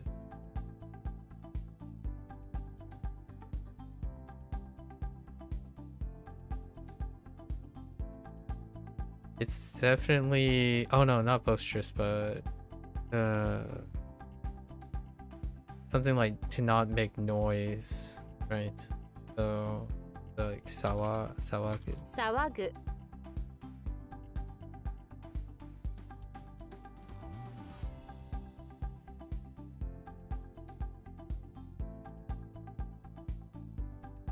There's a interesting video that someone of very notable name suggested as a counter thesis to something that I've taken into consideration lately as well. And that's the idea that intention, to have the intent, may not be sufficient to keep someone motivated or to achieve a desired effect. And that's usually a nice alternative approach. And sometimes I feel like when it comes to creation, intent can be disarming just as much as it is motivating. So like it can be demotivating as much as it's motivating. And oftentimes creative intent is one that does not allow for creativity with too much intention. And this is one of those situations where the intent is obscuring the ability to explore and create. So sometimes intention is not sufficient. And whenever the way you described your problems deal with a hyper focus on intent.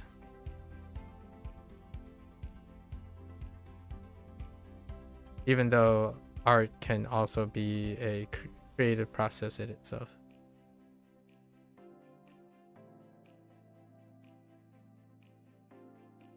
Why am I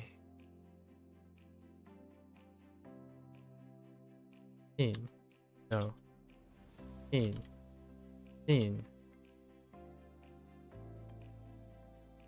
Look at.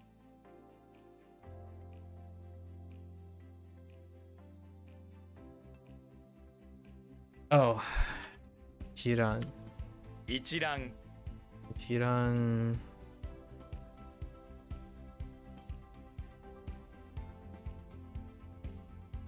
墓地。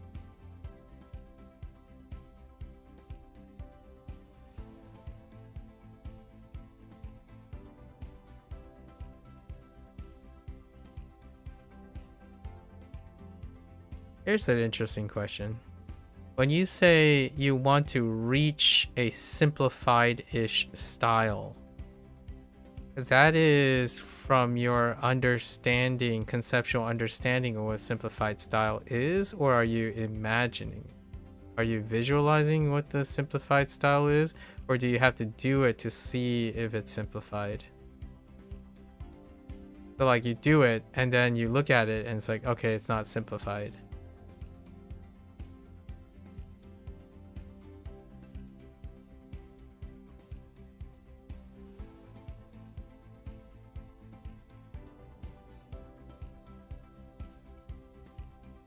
Yoku ne.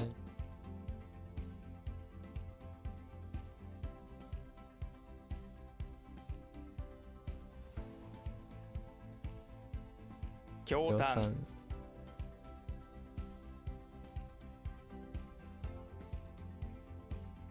That's hard to explain. You'll think about it.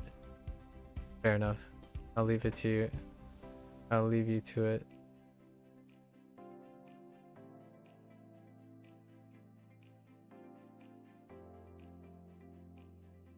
Sku. すく Sku. Rescuer. It's a rescue.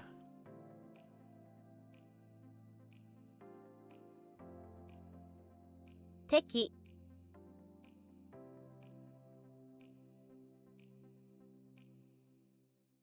Oh no. How do I spell this? No. Okay. Oh no.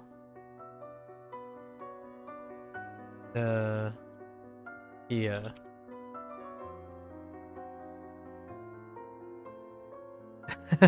That's not how you spell it.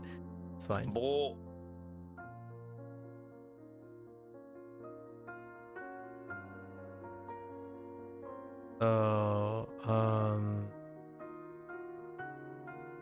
So, Satsue. 撮影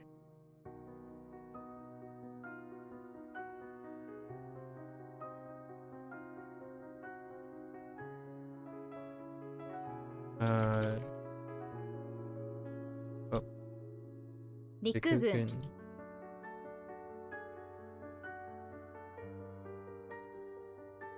One side of the hair looks longer. Time for some liquefy.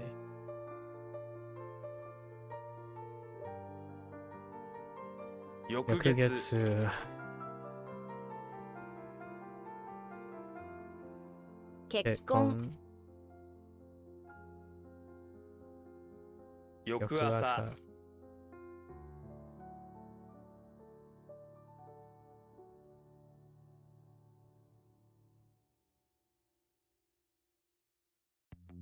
Indeed, liquefy exist.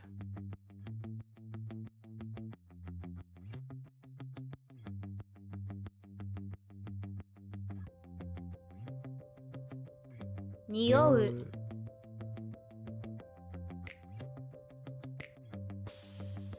Hari.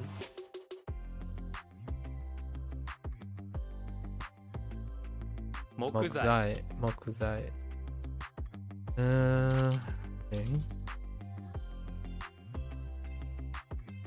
Okay. Haku wa? Hakurankai. 博覧会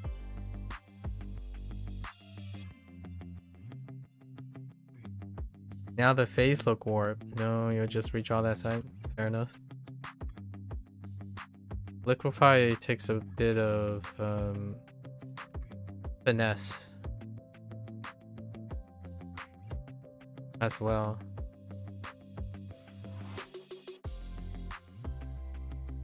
Boop, boop. 遊ぶ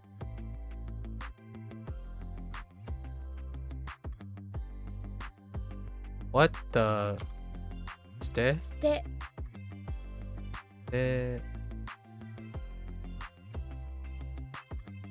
Messenger. Mediator? Okay, messenger is fine.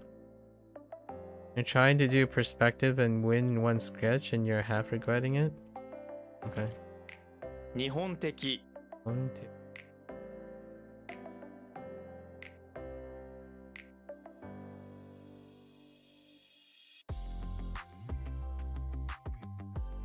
Ikutsu Ikutsu.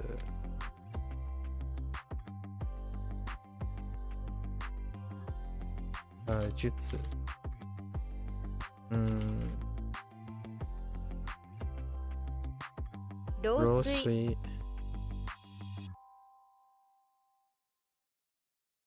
Rosui. Same difference. サイド Saido.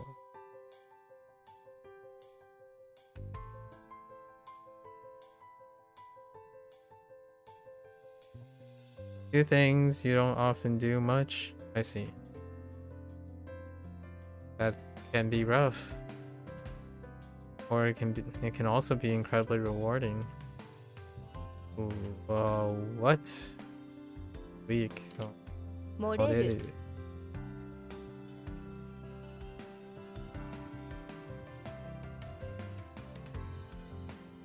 moreru. Hmm.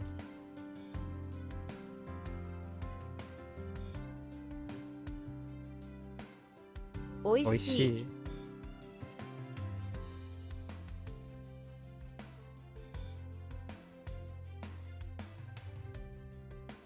Uh, 国旗 Koki.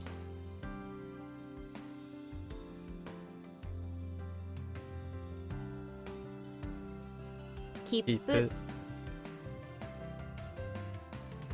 予約 Yoyaku.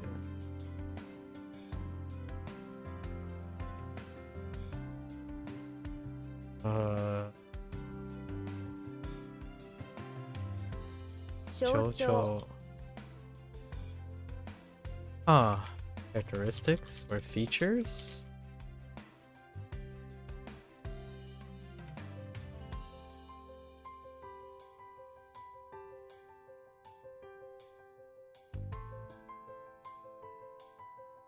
Like nature?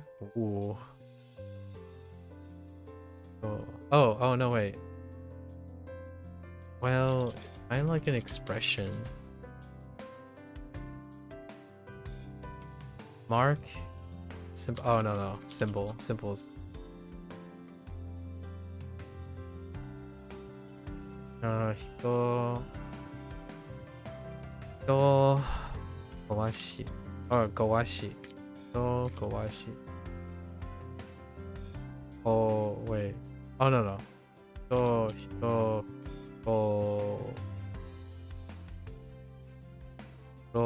Goroshi. 人殺し Goroshi.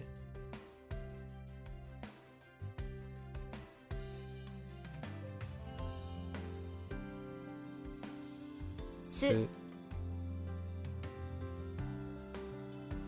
Yasai. 野菜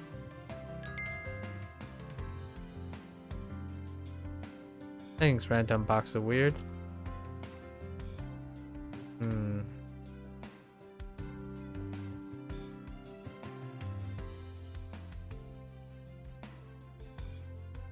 Okay.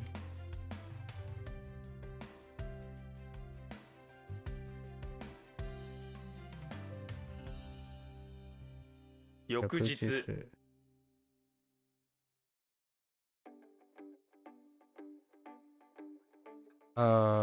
Seeing a couple cards from earlier here today. Yeah.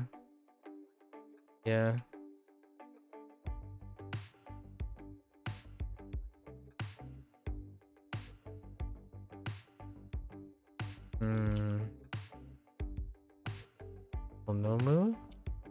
No. Yeah. Kakomu? 囲む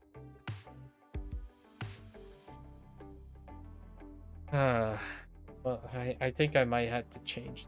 This is way too long ago.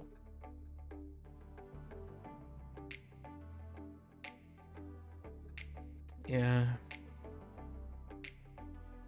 Too long ago. How long was most of the stuff you're seeing working on, or is it quite scattered? It's usually it's something a long time ago and something in the middle on long days. So today's a long day. So it's something really long ago, like over 200 days ago, roughly. Something about maybe 2 or 3 months ago, and then something 2 weeks ago, and then we're doing the current one, which was the last 2 days. Today is a triple stack day, which doesn't really happen.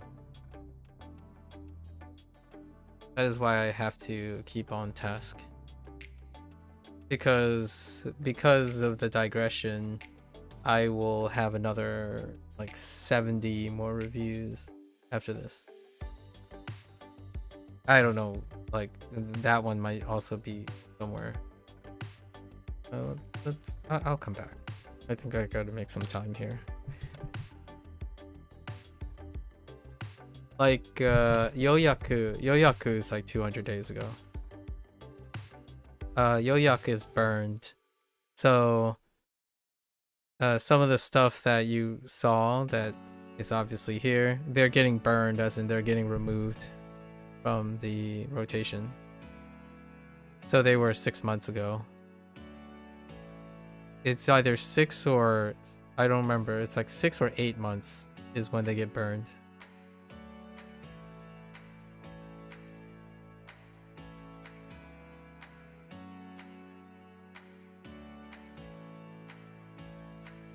Yeah. That's assuming that you get them right. If you get them wrong, they come back and more frequently. So it's on a level, it's kind of on a maturation system too. But since I don't use one-time mistakes, so you can only get them wrong or right. So when you get them wrong, they'll come back more frequently next time. So like if it was a 6-month period and you get it wrong, then it'll come back in a 3-month period, and then it'll go back to 6-month period. You don't get to choose per se how you respond or score your points, like score your stringency. It's not, self-evaluation is not part of WaniKani, which is in my personal opinion something that now I know that's how that Anki has that feature, and now I'm kind of curious what the statistical breakdown is of people using self-evaluation on Anki. Because if you're inexperienced, self-evaluation can be very tricky. It can mislead you into things. And one of the many flags for someone who has poor self-evaluation is someone who is inconsistent. Right? Like, I can see myself using Anki very well for the self-evaluation, but I could also see that I don't need it because I already self-evaluate myself. And I evaluate it not based on a case-to-case basis, but I self-evaluate based on a day-to-day basis, and then do a bigger evaluation every month, and then a bigger evaluation every 3 months, and then a bigger evaluation every 6 months, and then a bigger evaluation every 1 year, while maintaining the routine for the daily review, weekly review. So they're simply staggered around. Evaluating within the day is done through problem solving. So when I make a mistake, I evaluate it there and then. I don't wait for it to repeat again. I try not to rely on repeats. I don't believe in mass inputs that much. Like, I don't rely on mass input. I think lifestyle choices are much better than mass input. So whenever someone says like, oh, you know, I primarily use immersion to learn, and I'm like, yeah, that's mass input. And what I mean by that is when people say they're immersing, they're intentionally scheduling time to immerse in things. And that works really well. That also levies repeated exposure over and over again. I don't do that. My lifestyle choices are what causes me to apply those things regularly.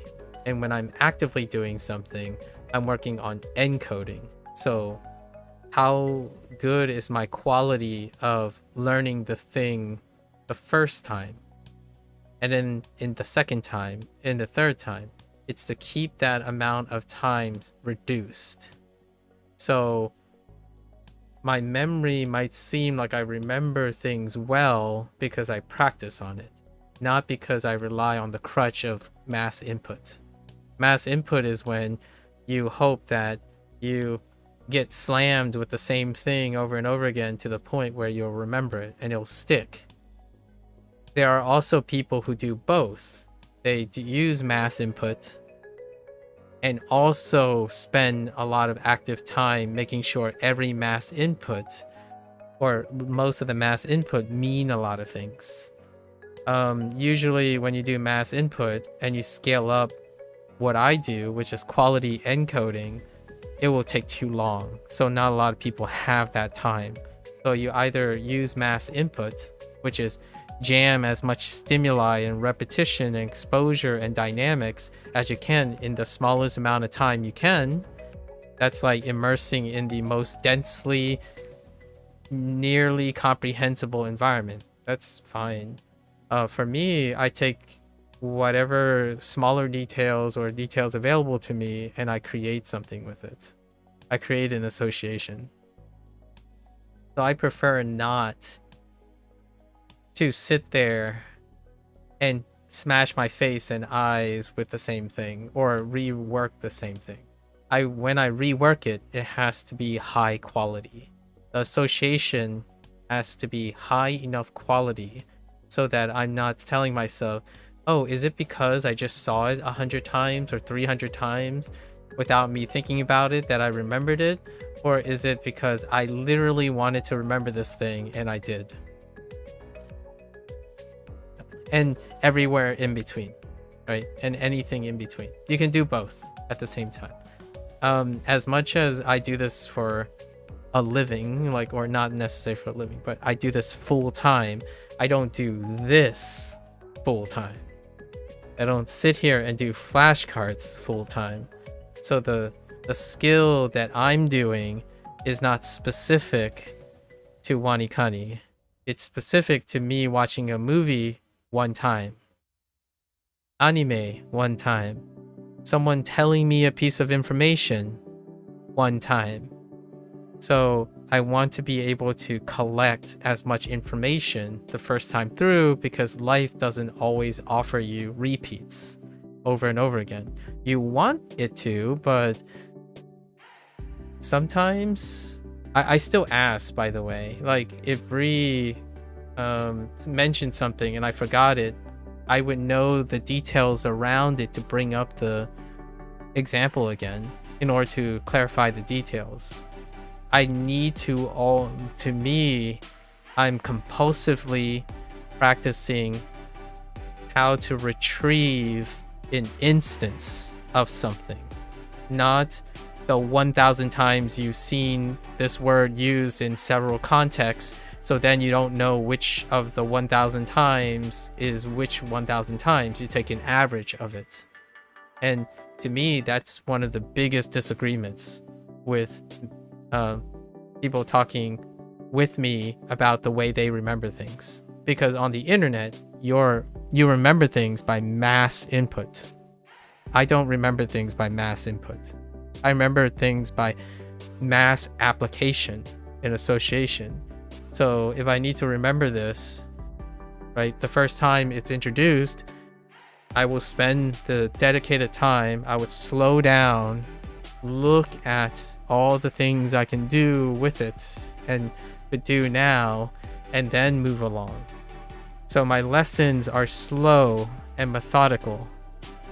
My reviews are fast and efficient because I don't have to worry about forgetting them. I forget less. I'm more consistent at remembering the things that I spent time remembering in the first place.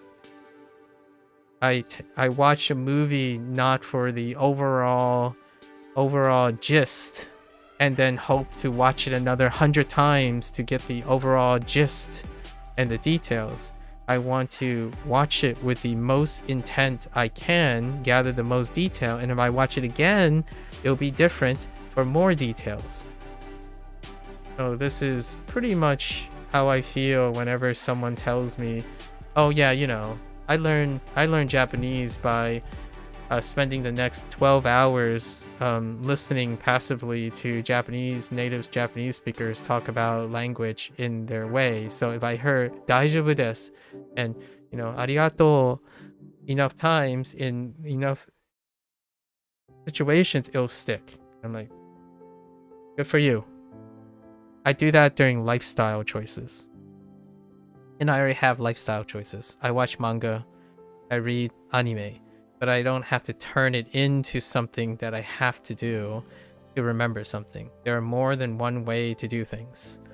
And the way that I specifically talk about associations is, in my opinion, what internet people want to do, but learn not to do. Why is that? Because the way they learn best is also their lifestyle choice. What do you do most often to remember things? You watch it and watch it and watch it again. So if you want to truly use your strength that you're thinking about, you also need to consider the consequences of that strategy. So when you're using Anki, Miku, and you're having problems getting something consistently wrong over and over again, it is also the strategy you use to remember things. You're doing it with your artwork right this moment. You prefer to do the same thing over and over again because it's in your comfort zone, it's what you imagined, instead of exploring all the nature of what you're doing. You're not encoding the value and the eclecticness of your creative process. You're iterating on the same thing or a similar thing over and over again until it sticks. That is perfectionism. That is something that the internet is very akin to normalizing. So it's your strength. You don't have to like it though. And that's the problem. People like things that they want, but they are also good at things they don't like to do. And sometimes they do things they're good at, but expect consequences and results not related to the thing that they're good at. If you like mass input, you are expecting to have a low accuracy rate in the beginning. It is through repetition that mass input works. Online, when you're watching a video, how do you remember calculus, for example? Do you watch one video and study the one video? Or do you watch like 30 different hot takes on the same topic, and those 30 different hot takes overlap enough that you remember the concept after seeing it 30 times? That is probably the greatest divisor between when people talk to me and say, oh yeah, Migaku is the best. Because you can load all your hyper-stimulated 8 billion videos into it and you can just transcribe over and over again, right? And then somehow that is not practice. Like some people would tell me, oh yeah, that's not output, it's input. It's definitely input. Seeing the 40 different versions of slightly variances of the same instance, like that is practice. As output, practice. Output, practice. You can spin all your jargon, but it takes output to look for those things and then iterate on those things. You require output and feedback. Output, feedback. Practice, feedback. But what you're learning is not new anymore. Those things aren't new things. So I get caught up a lot of times with people throwing jargon at me and they can't qualify what their jargon means. like, oh, this is input. And I'm like, so you're telling me that when you go and watch anime and you chose anime based on what you know, you're not outputting Japanese to know what you know to pick the anime. You're just blindly picking anime based on nothing that you know. And they're like, nope, I like what I like. And I'm like, yeah, that's an output. It's not an input. Like, stop trying to like categorize things so loosely so that you can make it all about that. At least in my opinion. There's no level of understanding of the details. For math, you look at two people doing it and then keep doing the same yourself and seeing what you did wrong.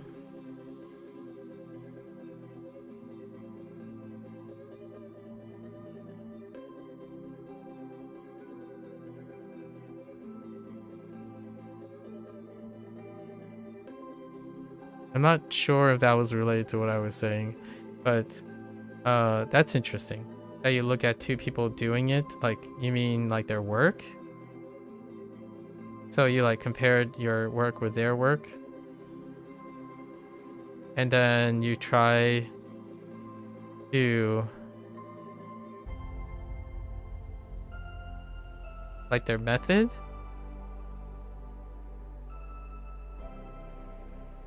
Interesting.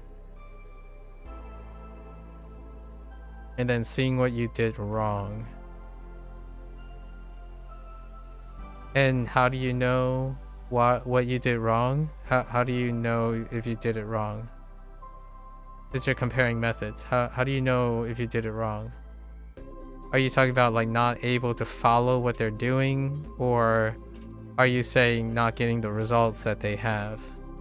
Because I'm likely to think that when you say what you did wrong is not to get the results that they had. If you're copying their method on any particular math thing, then that's not learning it. Asking someone or comparing steps to pre-solved examples. And then how do you determine if it's wrong? What you did wrong?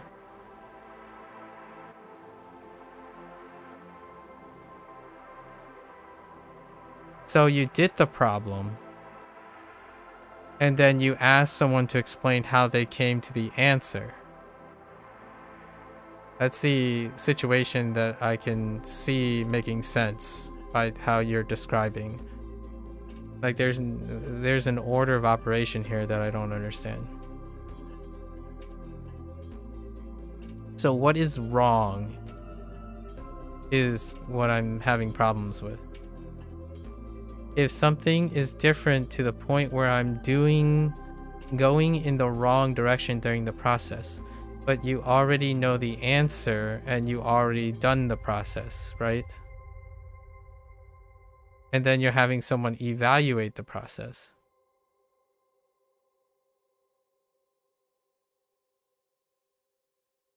Or are you doing it?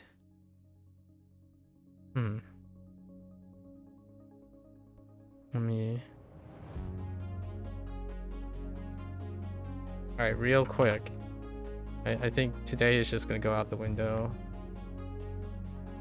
So, there are different things. So, wrong. What it means is you can find out if you did it right. Or do you compare when you're wrong?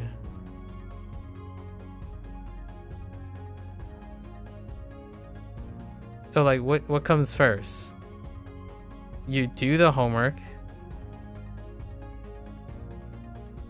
Let's just say you do a homework. And you said it's pre-solved.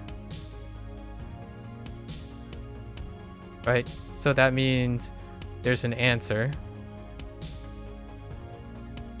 Look at the example. Try to do a problem that someone has already solved without looking. Okay. Look after your tent. If you look after or if you get stuck, and then move to a similar problem. Where does the someone come in? So you're looking at an example. All right, you're looking at an example. And this example has a solution, right? You attempt the solution, or you attempt to get the solution. And then if you get stuck, or it's either stuck or whatever, you're gonna look at, we're gonna put a parentheses, you might not get stuck. You're gonna look after your attempt with someone else, how someone else does it. Sometimes you ask someone for help either when there's a lack of examples that have solution available, or at least where you're not able to follow the methods demonstrate with understanding them. Okay, so far what I said is not the same as everything you say, but we're just going to focus on what you're saying now, right? It's not relevant. This is not as close, that's not related. So you have an idea of what it is, right?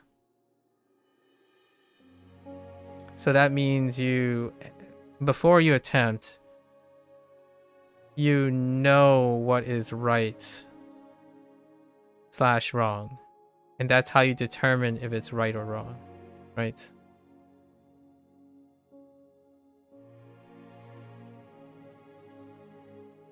But if there's a lack of this,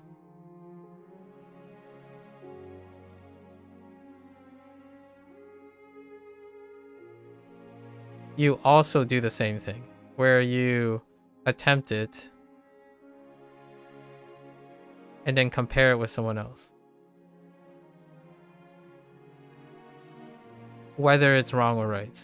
Because you mentioned that even if you get stuck, sometimes you still do it, or you're insisting that you still do it even if you get stuck sometimes. And then you're comparing methods, because you already know what the right and wrong answer. And if there's a lack of one, someone is supplying the answer. And then that's how you're learning new methods, because you're correcting your method. You're hoping to learn something from someone else's attempt. So if your attempt isn't good enough, you're trying to absorb someone else's attempt. I see. That's a new thing you haven't done.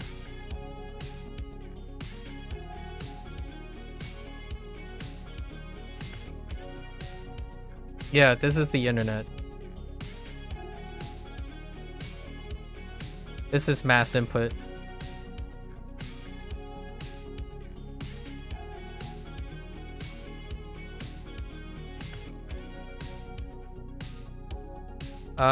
It's not guaranteed if you have new types of problems. Yeah, it's not new types of problems. You only get new types of problems if the problem you choose to engage in is actually new. You may encounter new things to learn from someone else, though. So you might learn new things from someone else, but you aren't getting new problems. You're not getting new problems. You're getting problems that you're already aware of. Yeah, and then you're taking mass input from other people. Yeah, that's fair.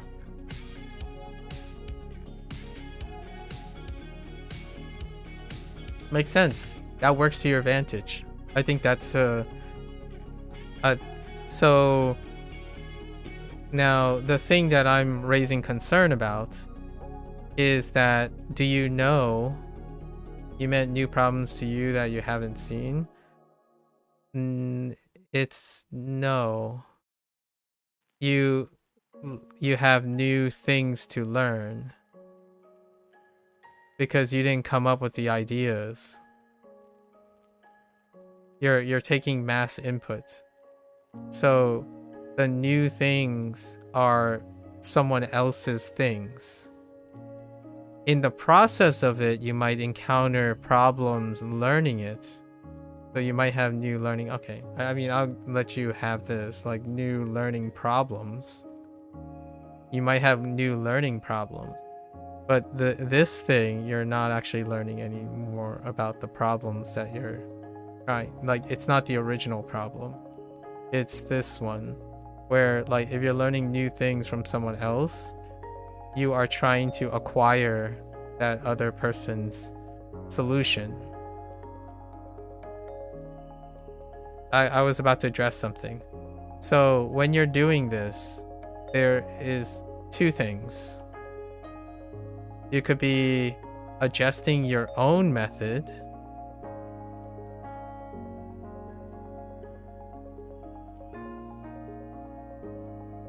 to incorporate the other person's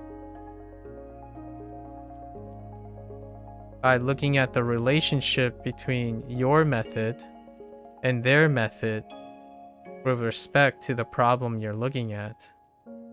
That is synthesis. Or you are treating the other person's method as the correct method. That becomes a learning thing. So you're learning the correct method. And you can encounter problems in understanding what they did. This is unrelated to the actual problem. You want to say it's both? If it is, then it's good, I guess. I'm not sure at the moment, because the way you said it makes me think that you followed the methods demonstrated. Right? Typically, I would try to look at what they did and figure out why my way doesn't work.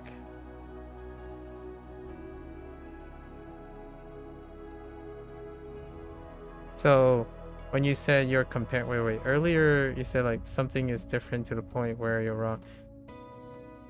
Asking someone, what was it? You look at people, right? So what I would typically think of is, okay, so they got the answer. I didn't. Why is that? Why did I not get to the answer and they got to the answer? Can I learn something from the way they did it that still make the way I did it work?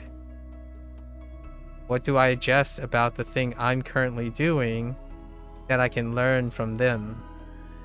And then, because the main focus I'm having is I need to figure out a way that I can do it consistently, building on what I'm doing and correcting or like adjusting what I'm currently doing to consistently get the actual problem that I'm focused on.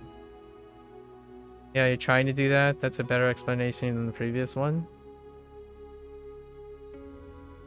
Yeah, I think you're trying to do it. I don't think you do it very often. Largely because you throw away things. You don't accumulate things.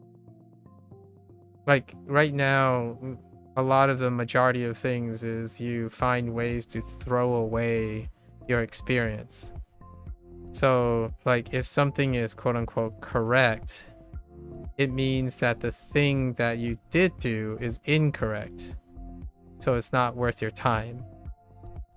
Like it's a waste of time situation. So like the correct, for example, the correct way to draw anime girls is to use a simplified style.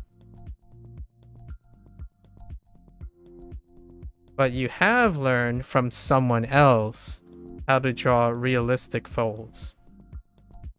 This will be what I say versus do. This will be a what I say versus do is different. Yeah. So let me I'll give you an example of how I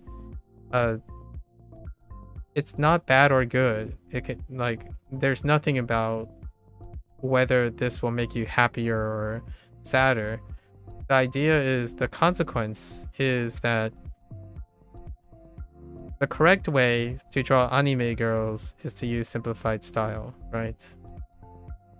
And you learn from a class how to do realistic folds.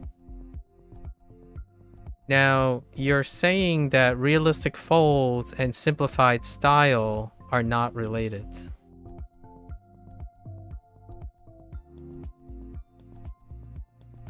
You didn't literally say it. You behave like it does. So when I think about this, the question I was asking is, how do you take what you learned in the realistic class with those folds to connect it to the simplified style that I want to make? That is when you're synthesizing information, as opposed to mass input, as opposed to keeping it as an input. Because when you synthesize, you're outputting something as well. Yeah, you just compartmentalize it. And that's what I mean by people who rely on mass input.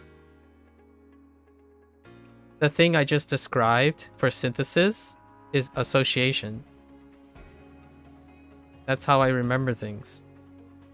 So I don't forget how to draw realistic folds because my previous experiences helped me get to a new place. So to remember this, I use my old experience to connect to the new experience. And that's how I remember things. And that's the property of mnemonics. That's the principle behind mnemonics. You are connecting an old experience with a new experience using your creativity. So if I were sitting in class, right, and I see two people, I don't know if I got the answer wrong or right. Right? Wrong or right, it's fine. So the problem is pre-solved. Let's just say the problem is pre-solved. And I tried it. I attempted. Actually, it's more like the other way around. Here's a example. We were given a problem. Right? I tried to attempt it. Then I will go and look at how other people attempt it.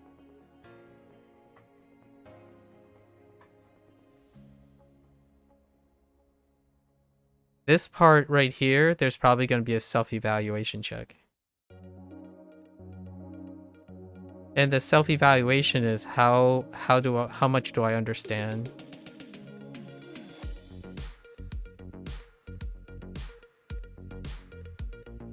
Notice that I'm not saying I know the answer. Like I actually don't know the answer yet. Like I don't know if my attempt is good or bad. I'm asking myself, how much do I understand? And then I go look at how other people are doing it and look at their method. So now I'm only looking at the method of how they approach it. Then I would compare and contrast my method and their method. Then I go find out what the answer is.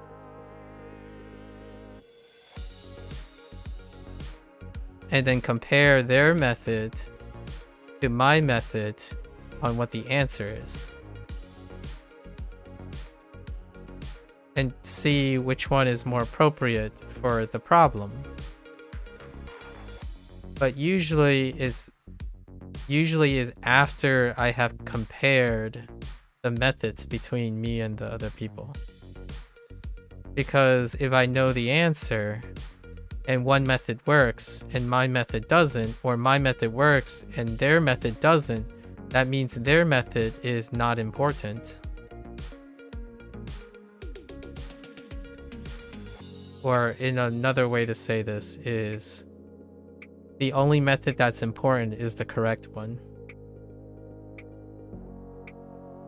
So that was what I was pointing out. Mass input relies on knowing what is right.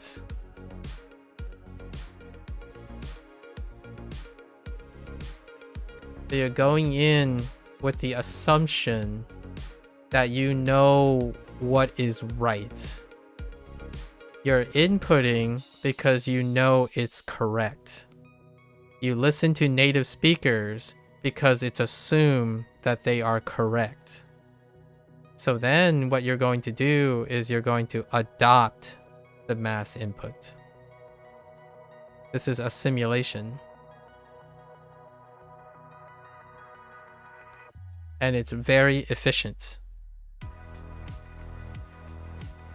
And also easier for those people because there's clarity. I'm comparing people's things before knowing, quote unquote, what is correct. So like when I started WaniKani, I didn't go around and try to farm the best idea about if WaniKani is successful. I found out what WaniKani does for people. So what people did with WaniKani. And if it's good enough and it's interesting and different from mine, I go and do it and find out what the result is. This is what I mean by process-oriented versus result-oriented decision-making. I was more concerned about what I'm going to learn from WaniKani, not Japanese, because you can get Japanese anywhere. You can get through immersion, you can read textbooks, I was interested in what I'm going to learn from my methods. I chose WaniKani because I haven't used flashcards, like almost ever. Like this is probably the first time I've ever used a digital flashcard even. I've never done this before. So I read what other people did because I have no experience. I didn't read what the results were. Like, oh, did it work for them? Did it not work for them? I wouldn't know, but you can know. You can choose to know. And that's the internet's mass input. How do you make a decision? Mass input.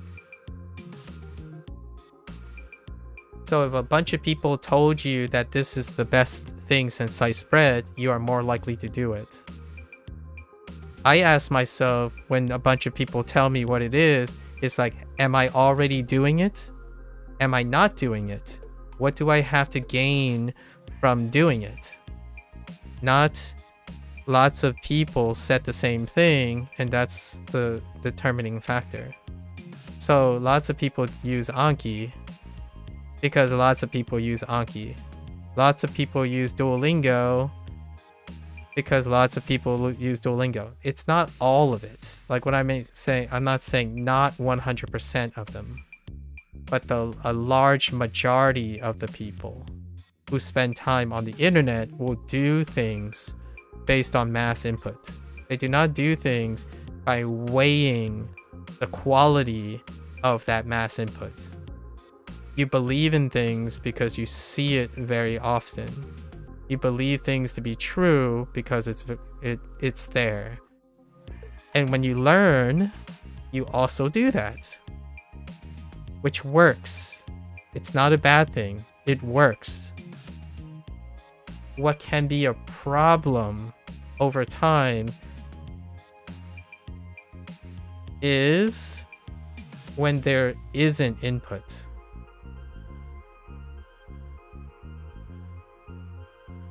And what do I mean by that? life problems unique to you, there's no input. You can try to think there is. So then what you go is you go online and you find mass input. You look for mass input for your depression, for example. Right? Because that's the skill that you have, the skill that you're really good at. What if the internet doesn't have a solution?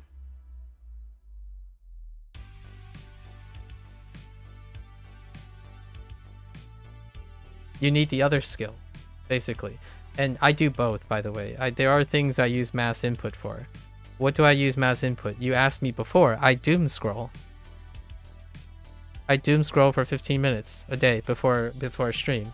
So I use mass input as well to learn certain things. I do both.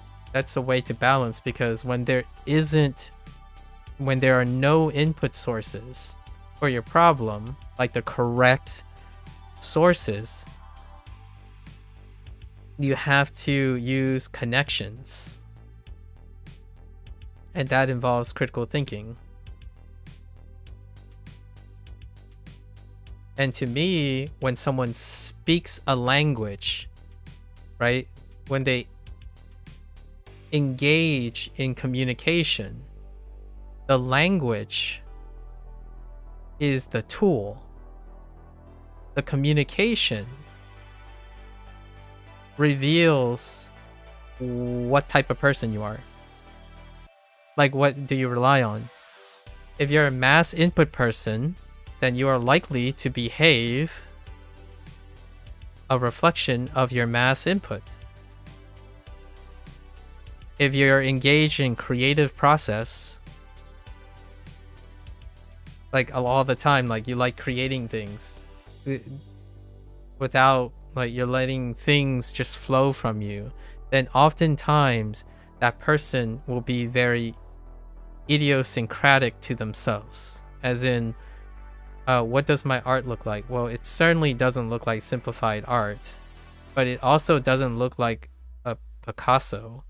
And it definitely kind of looks like AI art. At the same time, it looks very human and sloppy. That's the creative process. It's imperfect. And doesn't really reflect mass input. And this stuff is really good if you want to be perfect. Because where do you get perfect? How do you know what's perfect? The most consistent stimuli you have. If all of Japan, if you convince yourself all of Japan speaks 90%, let's just say 90% overlap of all of Japan. So I'm leaving out 10% because of accents and dialects, right? But let's just say 90% always sounds like that stock Japanese thing. So if you mass input the language, then you will capture a reflection, right? And that is a desirable thing, right? It also means it comes with the idea of perfectionism. So when you're angry at yourself and say, it's not good enough, it's not close enough, I need to be more perfect, I'm suggesting that this symptom that you don't like by habit, or like you just don't like it, you don't like this property of yours, it's related to how you learn. So some people can be very happy with this. They understand and can cope and manage with the way they learn. If someone is aware of this, they can solve their problems of being consistent with the best way they learn. So they're strengthening their weaknesses while also continuing to focus on their strategy. it's very difficult later in life, in my opinion, when you're an adult, like when you get like to 30s and 40s, to change all of this, right? Because it becomes harder and harder over time. However, if you're listening to someone like me and then you're mirroring something that I'm saying, I have a different set of circumstances. Association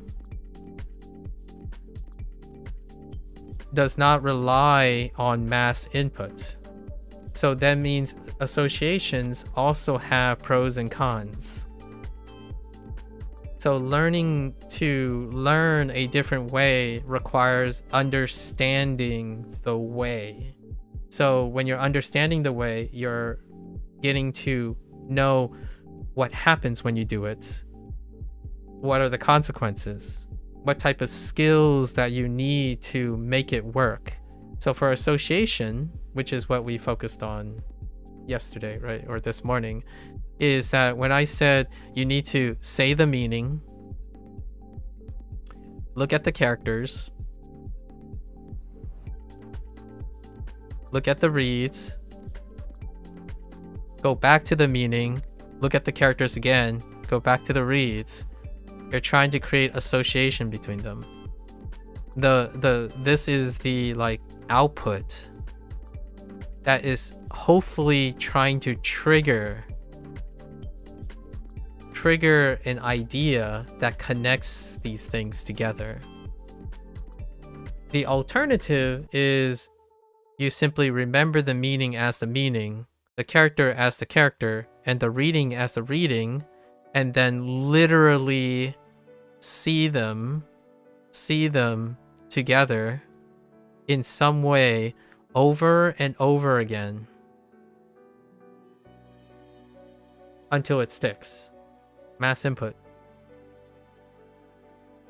This to me is one of the core foundations of my arguments with a lot of people who learn.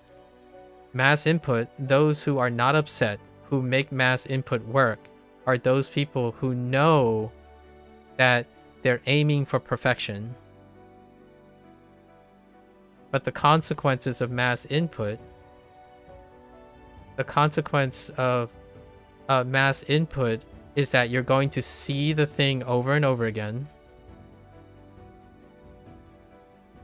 And most of the time, it's going to be a slow process to get to perfection.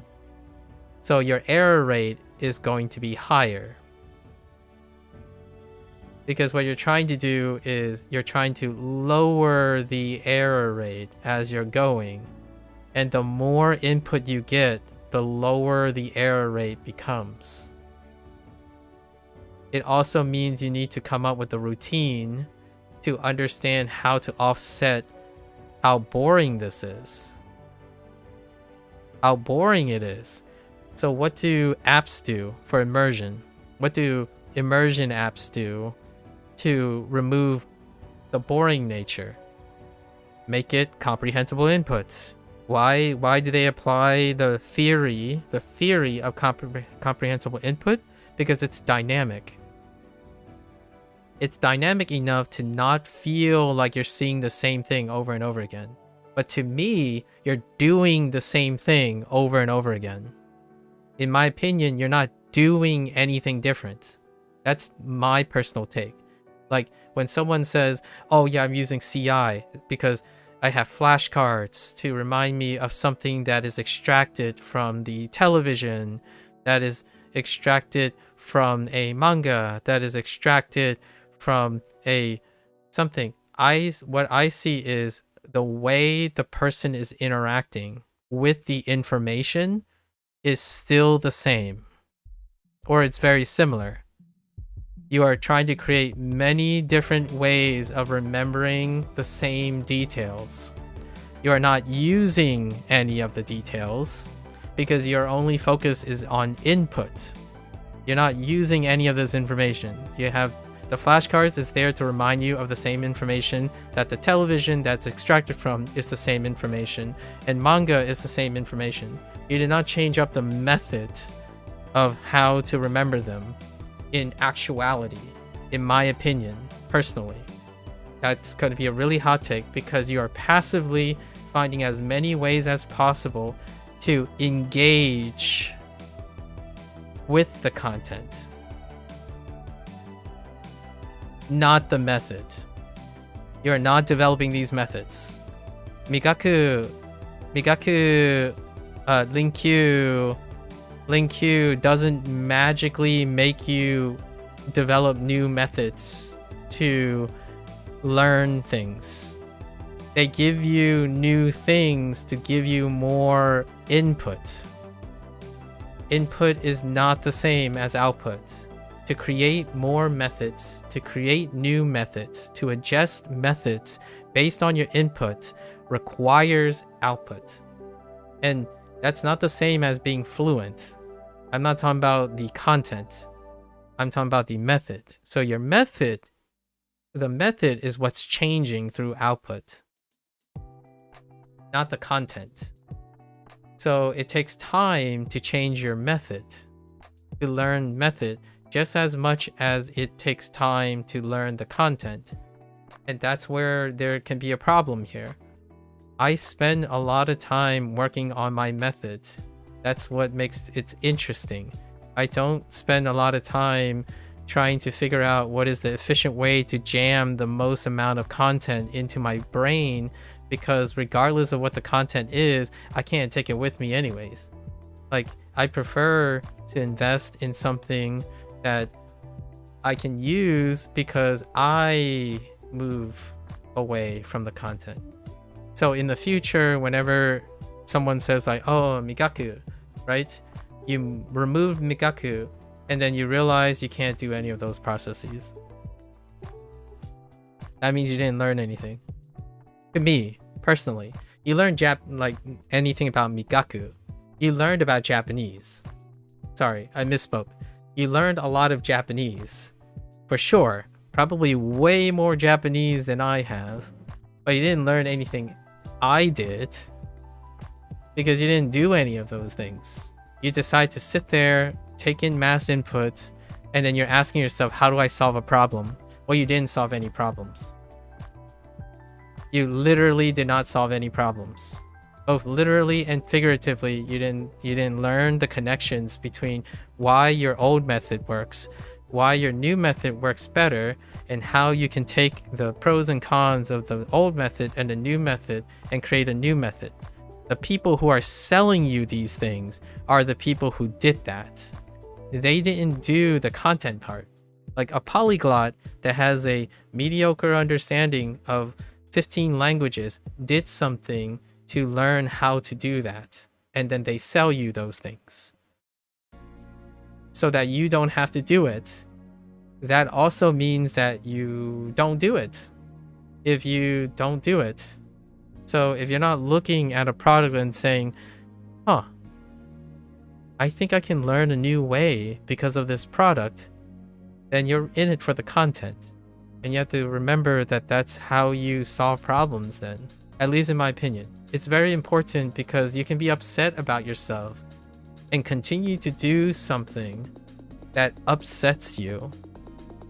I think one of the biggest ones is mass input is often, and it's not causal, but mass input is often related to perfectionism. This is a heavy one, and this will probably not be coincidental that someone's like, oh yeah, I see what you mean, because what are some of the symptoms from perfectionism? You have to get it exactly right.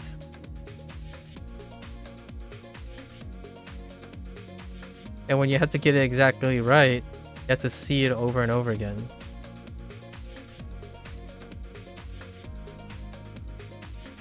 So oftentimes I ask the person, when you do something, what do you do? How do you feel about it? Do you feel like you want to change the way you're thinking? You can still be successful this way. You can learn this way and be a baller of a polyglot. The thing is, if your life is feeling horrible and it's bleeding into everything else, then I often prioritize being happy with the way you decide to do things and know that that's because of it. And this is a big one. This is a very big one, where someone would come at me and say, oh, well, technically, like someone recently came by and I was learning a vocabulary word. It was for prime minister. This is an anecdote that's like 2 weeks ago, specifically the Japanese prime minister, right? And he was referring to daijin, and I don't remember minister yet because it's new. So daijin, and daijin is the modern shortcut, or maybe not the modern shortcut. I don't actually know which one it is because I'm working on that. And they said that's wrong. It's outdated. Mass input. Not only did this person contradict themselves in the statement, I immediately point that out. It's not wrong, it's outdated. Those are two different statements. It's wrong because you think through mass input that other people don't use it. It's not wrong because it still means that even though it's outdated. That's two ways of looking at things. At least two ways. Not one way based on mass input that introduces a specific, perfect, ideal average. By the way, and then I explained that WaniKani actually explains one is outdated, and they also explain the non-outdated one. Right? And that to me makes a big difference between this type of perspective. Like someone said, like, oh man, if you don't know pitch accent, you'll never remember that kami and kami, kami and kami will be two different things in the future. Right? I didn't write the kanji for a very good reason, because if I wrote the kanji and the kana, it would still be deceptive. So these two things are different, and I mentioned it before to you. And then also kami. These three things, someone said like, oh yeah, if you don't do it this way and if you don't hear it this way, you'll never remember this. You'll never remember the three kamis. Kami, like kami, right?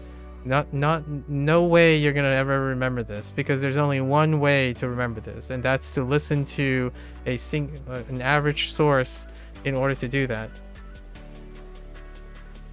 Not true. Absolutely not true. So, does this trigger you? The question is, does it trigger you? Because in my opinion, I'm a little bit of an overestimator of other people. The thing is, if you can keep on doing it and you know how to improve and you're happy in doing that, you win. Fixing yourself to an image and not understanding the relationship between the process you're doing and the consequences you're engaging in, if you get lucky, it works out, so you can vibe for the rest of your life. The moment where vibing fails is you bump into a solution by chance that creates a consequence that you dislike. So, constantly having to try new methods is one very telltale sign. If you're constantly trying new methods, mass input. Because you're not synthesizing a method. You're looking for the method. So an A method is your method. I'm working on my method. I try new methods to figure out how to make my method better. Yeah, I do both. It's a mix of both.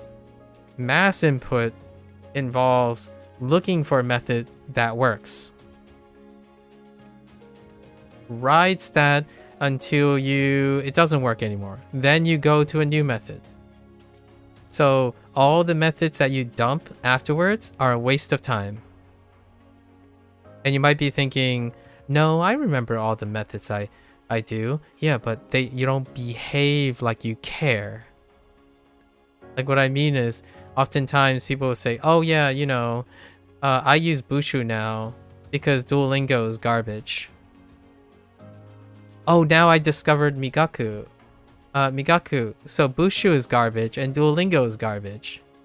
So now you should use Migaku. Oh wait, let's go and use Lingua because Migaku is garbage now. That's mass input.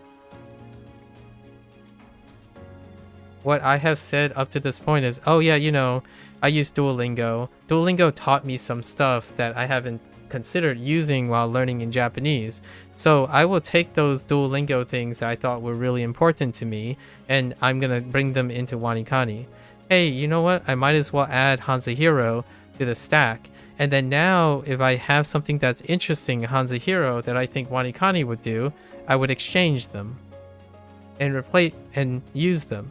And what happens is all the things that I've done are part of my method.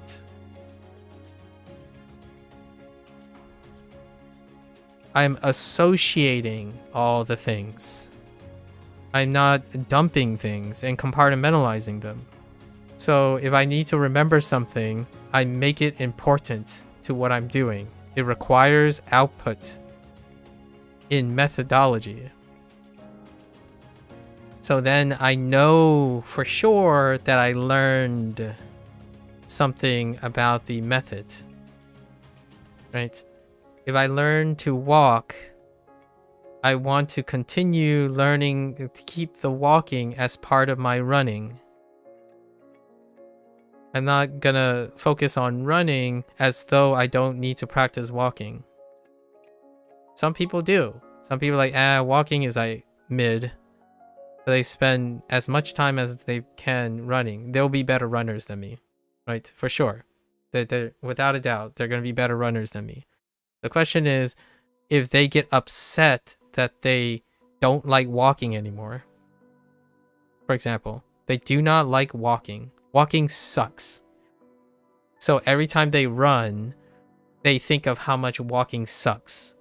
That is how I think about language learners right now. That are the loudest. The loudest language learners are ones that use mass input and they hate the consequences of mass input, which is, why can't I just stick to one method that works and then it just takes me to fluency? It's because eventually it's going to get boring and you're not going to have enough stimuli and different types of input in order to reinforce your way of thinking.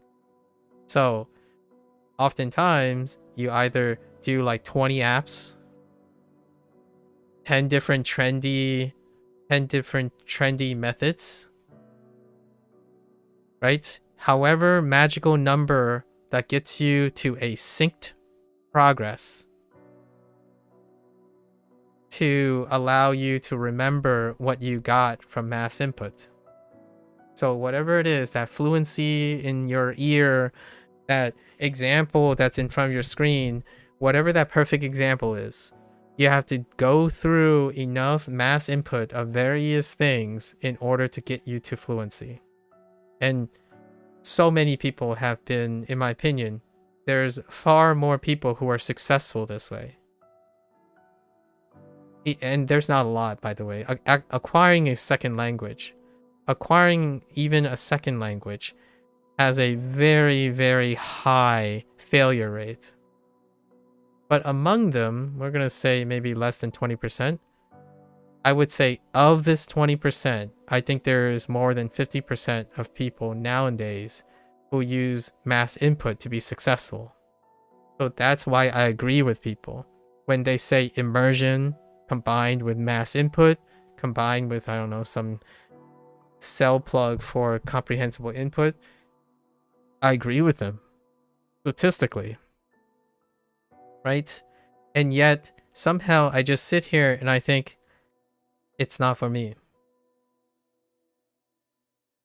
Like, I'm not going to do only this. I don't only do this. It's kind of awkward because mass input is a method to me. So, like most methods, I can choose to put it in my workflow. I actually do some things that are mass input. One way to do mass input is when I look at a character, I think of the Chinese and the WaniKani mnemonics at the same time. Because that's more input for this one character. Kwai and Kai. This is Kwai and Kai. In this situation, it can mean pleasureful or happy. And in fact, this is la when it's happy. Kwai when it's fast. And in WaniKani, it's Kai when it's onyomi. Right? And I don't actually know if I can call... We're still working on the kun of this. Right? So in this case, it's actually la and gan. But we have kai and gan. Kai gan. So that's mass input too, technically. I've taken more information about a limited amount of information, like a literal limited trigger, and that's an application of it. So association can benefit from mass input. A person who don't like association because the method is too hard, the method is too boring or something like that, or you don't like it, and they're using mass input, which they're good at, but don't like the effects, don't like results. But they like the results of association. You know, like if they know someone who does it, me, right? They like the results. This is a problem. This is someone who does something really well, think they want a result, but dislike the method that's involved because they believe their method is the method to the same thing, because they don't know the relationship between those two methods, because they don't focus on that. And what they do focus on is results. They know that the current thing that they're doing and good at is a sucky result, and they want the results of another method in which they don't care about. That is when suck happens. And I think for me, I try to point this out as much as I can. Association is not, it's going to be at odds with mass input because it takes time. And lots of the qualities of mass input does not go along with this. Like, for example, here's a mass input thing. Abstraction is a waste of time.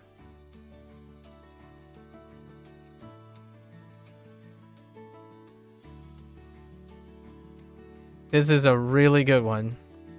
When you think of mass input, you're going to say abstraction is a waste of time. As in, why do you need to overcomplicate? Why do you need to overcomplicate a mnemonic for this when there is already a right answer.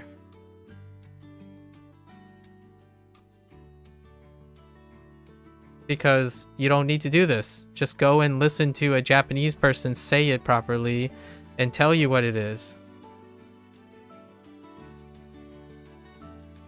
Well, I mean, the last time I checked, this is not the only time you use abstraction.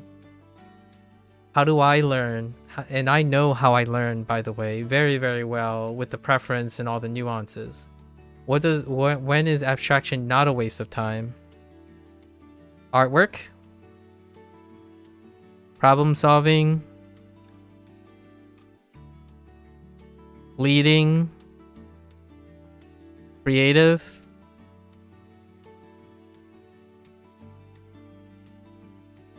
Independent? These are my strengths, and I love these things. So I am willing to do some abstraction to reach somewhere because I enjoy the consequences and other uses of what I'm doing. I don't think in a vacuum. I'm not in a vacuum. Why is that? Association. Mass input tells you what is right. It doesn't tell you what also could work if it's not part of the right solution.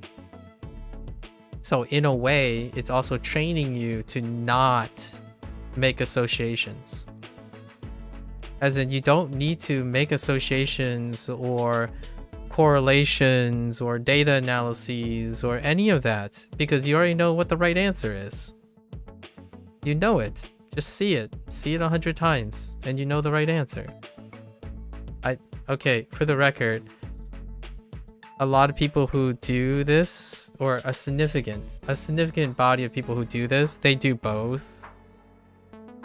And that's when you hear like your favorite polyglots talk about it.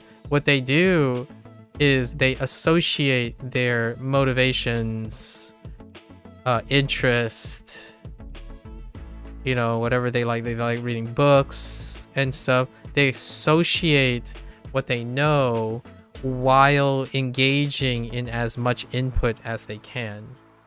So the difference here is these people, the people that are doing these things, they're using the tool.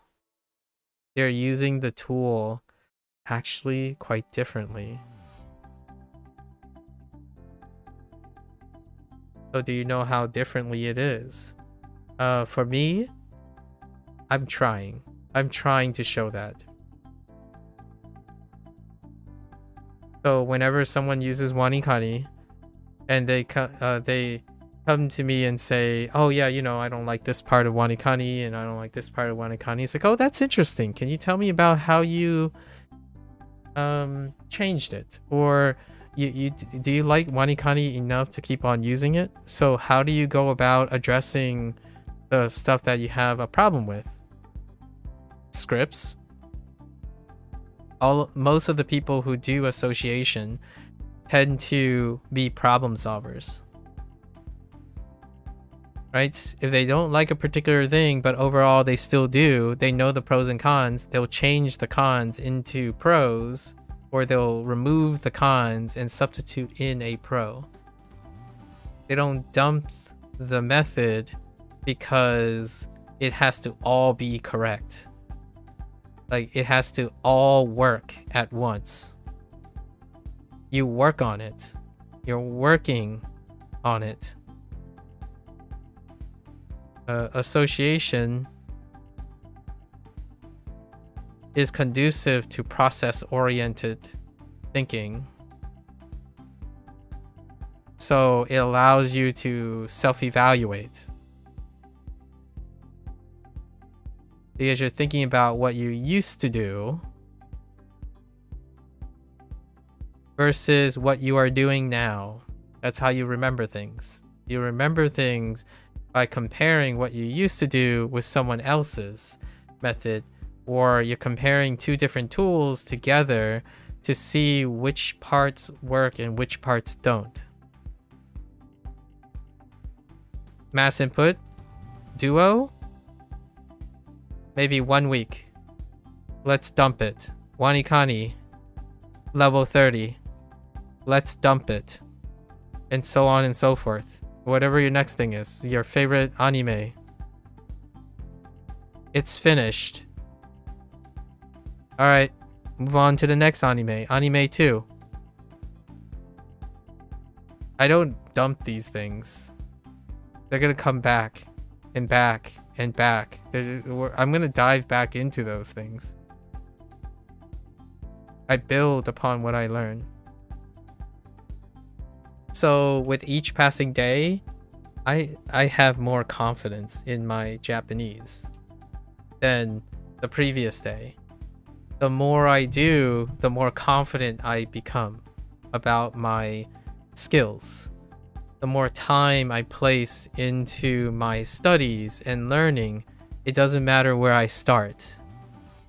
I will improve upon what I know. I don't typically get setbacks. Like, what I mean is, when you think of association, certainly you drop down.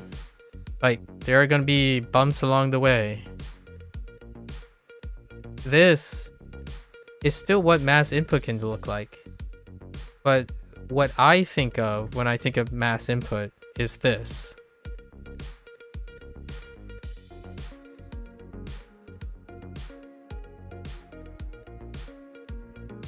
This is like, and this is a chart of status. This is the chart of like progress, in my opinion, when it comes to being on the internet.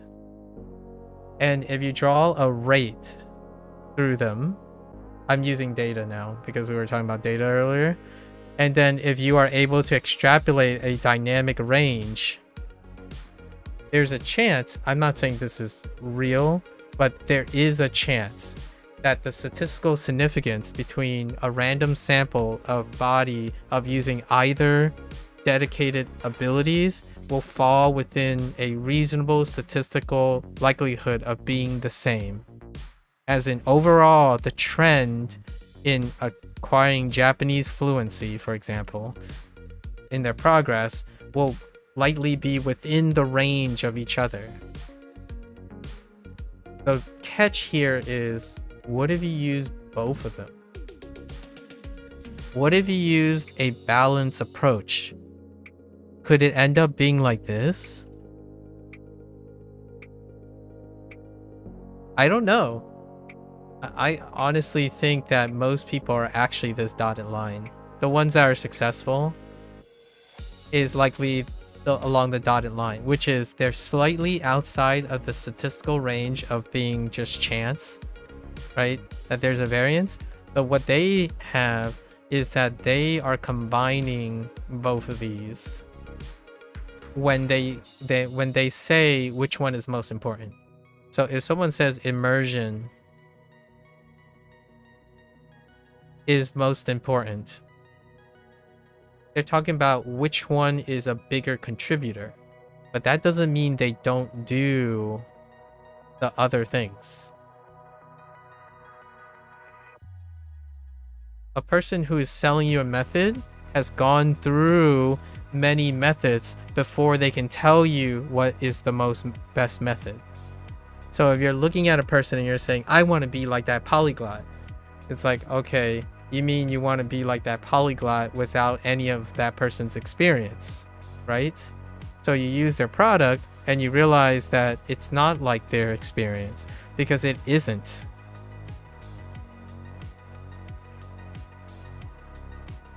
Grain of salt here. If someone is selling you something and they say it's better products because their experience said so, that means they used that other method too. If that person is saying, oh yeah, you know, I only use this method, that's why I'm advertising it, I would walk the other way. I would walk out the door. Because that means that that person is saying something without any experience about what they're talking about. They have a lot of experience with the product that they like, but they didn't participate in the things that don't work. So how do they know how it compares? Well, an alternative is to actually have an independent research component to it and a peer review component to it. But those products don't ever reveal that either. Data sucks. It, like, what I mean is data sucks in presentation. I think this is how people make decisions. This is how I like to make decisions, and kind of would love to talk to people about this stuff. But generally speaking, it's boring, it's not good, and it's not mass input. I'm only talking about a single scenario, and I'm only a single source. That's generalizing a hypothetical situation. It's faster if you listen to like 30 people who has a 5-minute hot take to make a decision because there are more people and it's faster and you got more information. So you correlate them. And ironically, it's also using data. It's a meta-analysis, but anyways. I've learned a lot from my conversations with you, Mika. And I have some cheeky things in the works for like fun.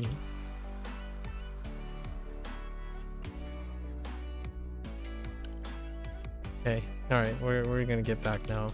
I've already committed to doing all the reviews today, so we're just gonna truck along here.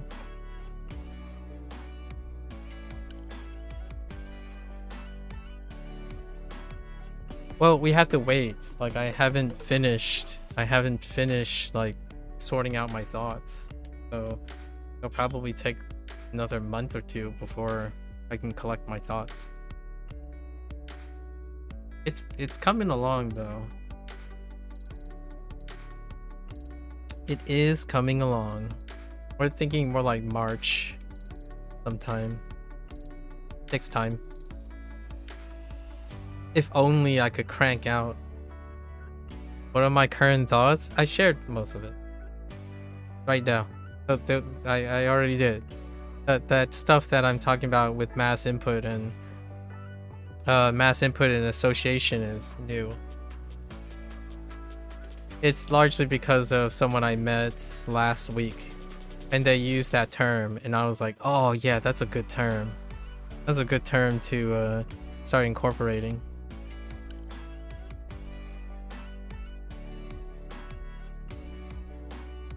I like it because it's incredibly self-explanatory, and association needs some work, I think. I'm not sure if association is the exact word that I want to use at the moment. And these are my keywords. You finished your drawing? Oh, nice. Always feel free to share the drawing with others if you want.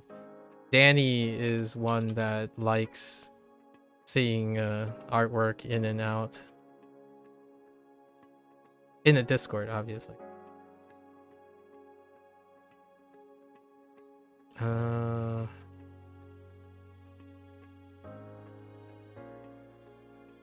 Heiten. So cool. せ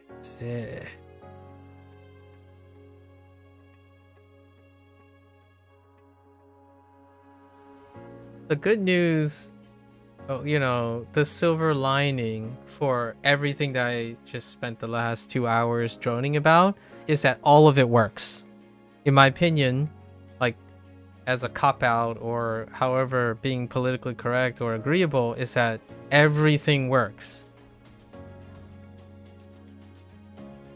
The problem that I was trying to highlight, but the potential problem is when someone does something and it's causing them problems because it's the thing they do is worth trying to point out, so that you don't feel like you want something and then the way you go about it creates the thing that keeps you from getting the thing. And that is pretty much the kindest way, the most like roundabout way of saying sometimes it can be the person that is responsible for their own like inability to feel good about what they're doing. Like, I would argue, I'm not a psychologist, but if I were to interview a psychologist, I would say, if I asked them, what is one of the most difficult hurdles that you commonly face when helping a patient? If I had to predict what it is it's probably the patient being in the way of the patient. That's probably the most common hurdle. And if we're not going to talk about psychology or mental health, we can talk about a teacher and a student. That relationship, oftentimes the most classical and difficult occurring problem is that the student does something that they're not equipped to deal or handle with in order to do the thing to be successful in the way they want. They ultimately can contribute significantly to preventing the thing from working that does work, that the person understands. Like, and that is a mental health situation. You want something and you need to do something, but that something creates something you don't want. It involves something you don't like. So it stops you from doing the thing to get to the thing that you want. Language learning is really big on that. It's pretty darn obvious when someone tells me, hey, I love language learning, so therefore I try my best all day to not learn as much as possible in order to get the results that I want. So oftentimes I would point out that you like acquiring language. You don't like learning the language. If you like learning the language, your goal is not to hyper-focus on making the learning process as less relevant to you as possible. That's the difference. If you like to gain Japanese fluency and not be interested in how you do it, that means you like gaining language proficiency, not language learning. The learning part is the sucky part you're avoiding, which is tough because you have to learn the language to gain fluency. And it sucks. That's one of those things. So to do something involves creating an environment that you might not want. And I feel both teachers, coaches, psychologists, that's probably one of the most common hurdles that they have to find some creative and encouraging way to do, right? Because it's not ideal. Like, if someone asks me, can my heart stay healthy without me ever maintaining it? I'm like, sign me up, Scotty, because I don't like that part. Like, I don't like it so significantly that I'm well aware that if someone says they can solve my heart problems without me having to maintain it, sign me up, Scotty. That's not true, obviously. So you gotta learn how to be aware and do it. Work sucks. So make it less sucky, or try to make it less sucky if you have to do it, right? You have to keep going for it because it leads to something else. You don't know if you want to post it there due to the current combo being had there? What do you mean? in the current combo. Oh no, Danny.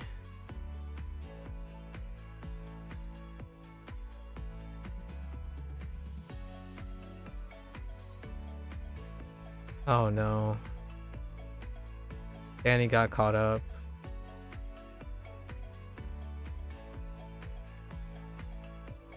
I'll have to get. I'll have to have a talk with him.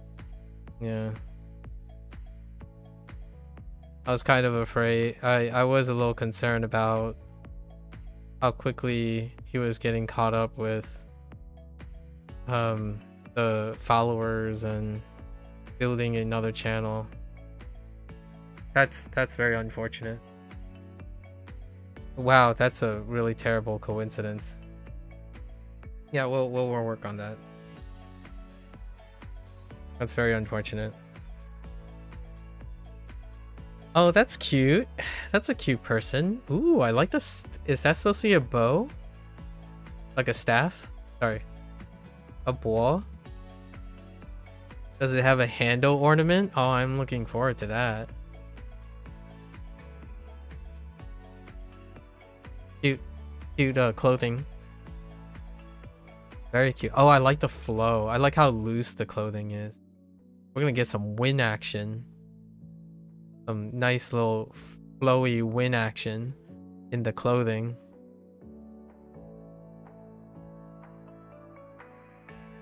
You know what's cute though about that interaction in Discord, Mika?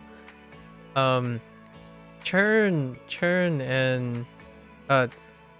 and Danny are having different periods of like their mental stage. So Churn was kind of like that too.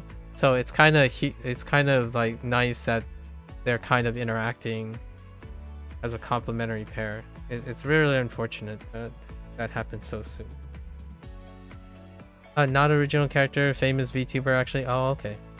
And was struggling with clothes and bangs. Okay, fair enough. Ikura. You know, it happens, and we'll work on it. I already talked that conversation that he is sharing in the Discord happens once a month, maybe once or twice a month. Someone would talk about how they got hyper focused on related to that and then got discouraged and then went through a period and then trying to refocus. It is kind of part of all the growing pains, right? And a good support system. Usually having a nice support system keeps people encouraged. Like someone said that they started for a year and then they quit like 2 years ago because they didn't have like the perfect environment, or like they didn't have the equipment, or timing was imperfect and stuff. Like I understand. So you recover from it. And hopefully this time you can learn how to, hopefully that situation is not there anymore, and then learn how to, you know, safeguard yourself in that. It was something outside of their control, so to speak. So I don't know how it has anything to relate with needing equipment to do so, right? There's all that stuff. And when they keep saying that they want to do this and that and hope that they reach this and that goal, it's often they're speaking to me like they think I understand, right? So then eventually, if we speak long enough, they would ask me like, well, what are your thoughts about it? It's like, I don't know. I've been streaming for over 7 years, and my average person I talk to is 1 person a month. And you know, the natural question would be like, oh, so what keeps you doing it and whatnot? It's like, if you have time, I'll tell you of all the things that keep keep it going and rewarding, right? There are quite a lot of ways to encourage oneself that has control. Like, I'm not suggesting that this will make you like $1 million, like $1 million channel or thousands of subscribers and viewers. I'm talking about your own mental health and your goals, right? So however you want to achieve it, there's always a source of motivation and strength and self-esteem that come from within. And that's kind of the thing that ultimately, in my opinion, is one of the normalizers, the balancing force against like the internet hustle culture. And it's kind of a little bit, hopefully he's doing all right. It's kind of unfortunate that he got caught up in the internet hustle culture, right? Keeping up on followers and whatnot. I don't do art, like I don't do a lot of fan art because I need to keep up with things. I typically do fan art because they're sentimental. So I'm not cranking out art like I need to keep up with something. I know that the things that I choose to do, I will put my all in them when I can. That's kind of why I didn't continue to pump out fan art. You used to get upset over DC server joins when you used to track every now and then. I see. Like if the server didn't grow by 100 per week, you blame yourself. Yeah. Understandable. Well, here's to me trying to balance that out. Like I'm gonna be honest with you. I can't tell you how often before I started declaring and showing obviously how long I've been doing this, there's constant bombardments of the random person that comes by and say like, hey, did you know if you put a bunch of hashtags in your description, you would get more exposure, bro? Or like you come by and say, dude, man, I don't see why you don't have a bunch of views because you're like this really chill guy. It's like there are a lot of chill guys on the internet. And something, one of those things, like they come from a good place. They come from a kind-hearted place, or maybe like a pleasantry place. The thing that makes me smile, for myself, not necessarily for the other person, is that I don't need those things. The cool thing is I know those things too, and that's fine. Like what I mean is what they tell me, I know. And I have chosen not to do those things. And that gives me power. It gives me agency over it. And it also tells me that other people are caught up in the hustle. And it might be what they need to make their life nice. I'm not giving I don't coach content creators, or I don't give the 10 steps to becoming viral. I can analyze that data and analyze examples. I don't live it or experience it, so I'm not going to give my honest opinion about these things. And usually because of, guess what, mass input, most people think that what you see means what you can do. And I've already shared with you, Mika, most of the time when I'm doing something, I'm doing the hardest thing, the hardest variant of the thing. It's the opposite of what makes Twitch and YouTube viral. You usually want to show off something, like be good at something. There are a couple examples of people who are not good at things, and that's their whole brand. However, they are founders. Most of those individuals have founder effects, as in they are the only one to do that at a specific time. For every channel that has a mediocre person who's constantly bumbling and like not doing the best thing or the most trendy thing, there's there are thousands of more mediocre versions of the trendy things that are more successful. Because algorithm, that's how it works, right? Exposure, mass input is the king. So how do you get how do you use mass input to your advantage as a content creator? YouTube Shorts, TikTok Shorts. They have to trend, and they also have to be trending with the trend. So you have to be part of that mass input. I can't even tell you, like, I won't tell you my numbers, but my ratio of views to my VODs is like 5. Literally, maybe 5 people accidentally clicked on one of my videos, and I have to edit. I have to cut out 2 or 3 posts every day. I delist, like I don't have my playlist, the live streams be like show up on notifications. I actually remove, like I write it so that they're not posted on search recommendations. The live things are the live things, but the videos that are cut out of the live streams, they don't do anything. They're there because one day when someone, so the unlist, like, so it's not delisting, but it's like unlisting from, if someone sees, like, if they click on one of my videos, then a related video is not a live stream video with the same title. It's another video in the category of those videos.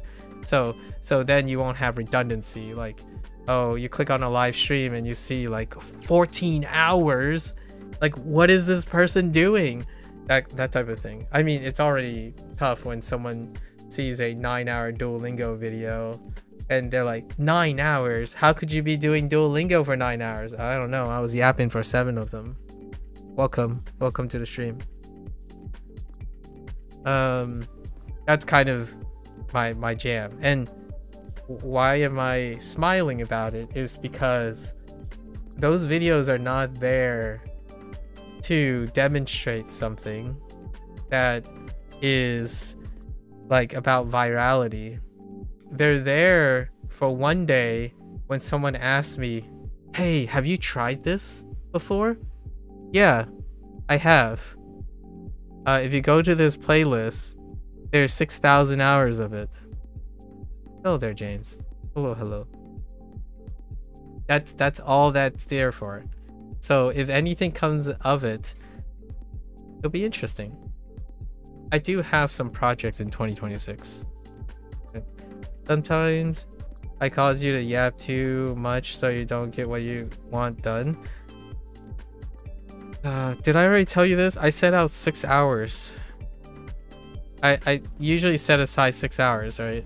So we haven't crossed 6 hours yet, but I'm keeping myself on task a little bit. We're actually at 2 hours and 15 minutes.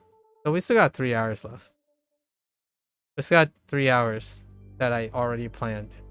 So you're not actually, well, right now I'm not getting it done, obviously, but by the end of the day I might still finish 3 hours earlier. So you don't have to worry about that. It's a great thing about planning, sort of, with contingencies. I'm telling myself to keep going, right? To make sure to remind myself to keep going so I can stay on task. But it's all it's planned. Yeah, it's planned. Oh, by the way, Mika, because of something that's happening on YouTube right now, and I hope to see how it works eventually when I get the privilege to, because YouTube doesn't give privileges to the same content creators. They kind of roll out. All of the stuff that we're talking about right now, like all these yap sessions, they will become functional in the future. So the 6 hours I set aside to yap, not necessarily our private conversations. Our private conversations, I do set time out on that too, like 4 hours. On a regular basis. Functional? Geez, you know, we can make them useful. We can make them useful. The reason why they're not useful right now is it takes a really long time to find them. But there is going to be a way, and I have to test how reliable it is, that I don't need a local copy of all the things to find those places. Back in the day, I used to do it manually. I did do this manually. I stopped doing it because it took too long. And it's basically still in the videos anyways. If you look in the YouTube section, there's a section called Deep Digressions. And I stopped doing that when I started doing language learning. So language learning took the place of developing talking topics. Now I just do it every day. So whenever you ask me, do I doom scroll? I doom scroll for ideas, right? To ideas to talk about. Like I talk about those doom scroll. So, did you mention you speak Mandarin but just need to learn Hanzi? I can comprehend Mandarin. I don't really speak Mandarin that much. I speak Fujianese, but Mandarin's okay. It's one of those like I'm a parrot. I'm more of a parrot in Mandarin, heritage speaker of Mandarin. So if someone speaks to me, I will speak Mandarin back. If someone types to me, I can't do very much about that. Until now, until I have learned how to read. So I'm a heritage speaker in Mandarin. Those like weird multi-generational people where like you would sit at a table and your entire family and extended family keeps saying that you don't understand Mandarin, and you're just like sitting there as like, yeah, I do. But you're not gonna say anything about it because it's a lot easier not to say anything.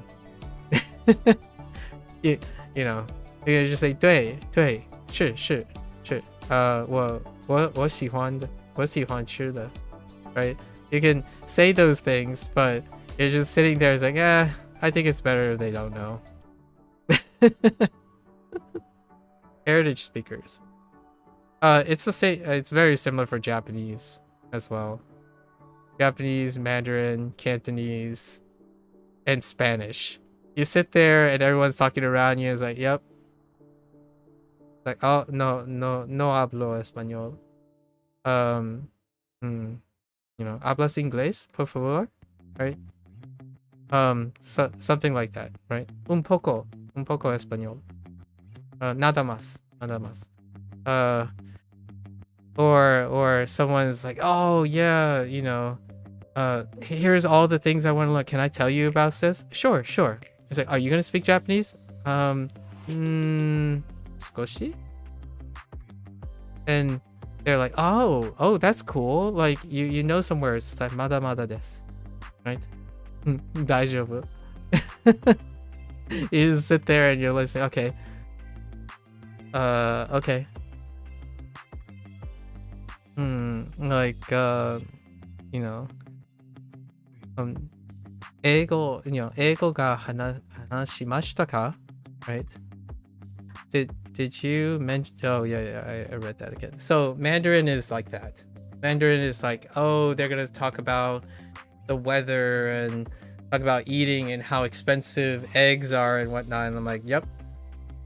I know.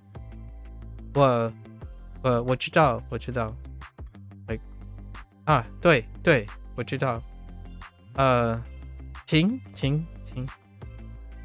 right, like 谢谢感谢 that kind of thing. Pretty much it's kind of like you're coming in and then someone hi you know, ohayo like ohayo gozaimasu, right? You know, arigatou gozaimasu, right? That's probably all the business transaction stuff that I can do. Like, tamago o kudasai, right? That's good as we're as deep as we're gonna get. Most of them. So Wooden Server said, love your art style in reply to the art post, and you found that funny because you kept disliking it the whole process. Maybe you're hard on yourself sometimes. Not your server. Yeah. That's fine. Yeah. Neat. Doesn't that just feel great, Mika? That feels awesome. I like it. It's quite nice.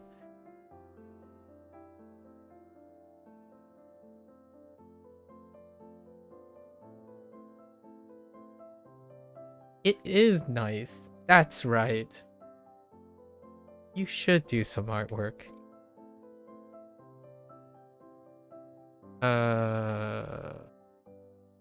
Heck. 購買 Kolbai. Did I type Kolbai earlier? Kolbai.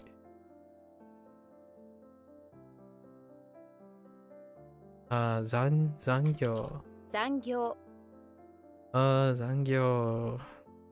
Zangyo wa. What is that?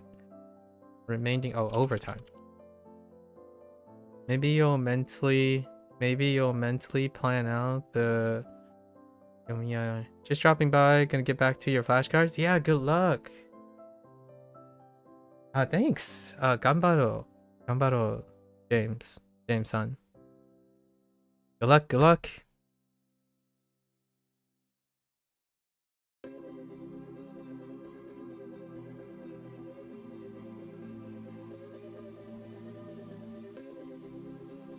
You gotta love stuff like I love that stuff. Stopping by, saying like, yes, let's do it. You do it. 加油. Yeah, 加油.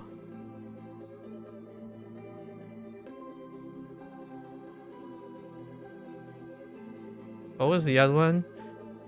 Us. Sorry, that's an anime thing. I don't think I would like when people say like us, but that's not a thing. Planning out time management tomorrow will be a pain. Why is that? Tomorrow's Sunday, isn't it? You gotta plan out all the chill vibe stuff that you can. Oh, homework. Is tomorrow homework? You're set because today is the rest day, right? And then Sunday you gotta do whatever task you gotta do for the week.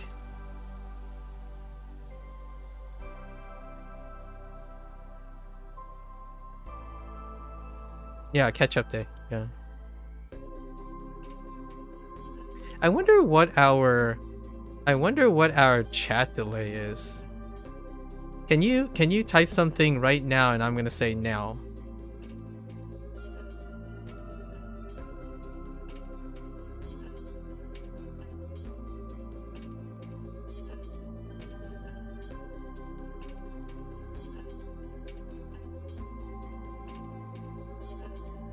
You're making me wait. Now? So I just read your message and I said now as fast as I could. I don't know how long it took you to hear the now after submitting the message. I feel like there's a 3 or 4 second delay, which is kind of funny. Hey, you just refresh your YouTube, do it again. Okay. Type 1 and I'll say 1.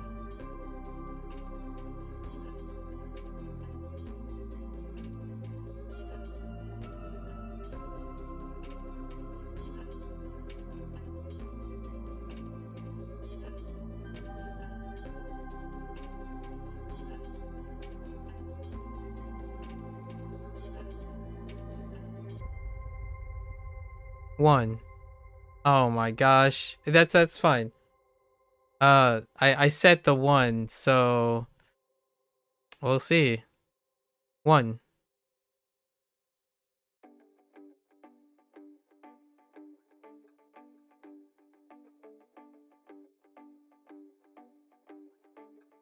How long did it take for you to hear it after you submitted it? 5 to 6 seconds? That's quite a long time. It does make sense though, whenever I'm saying something immediately and it would be like a really quick response, the thought is, wow, that's a really long time. Yeah, 5 to 6 is really long. Interesting. I'll keep that in mind from now on. Oops. What the heck? What the back? Oh. 背景 Okay. It also varies per device, I can imagine.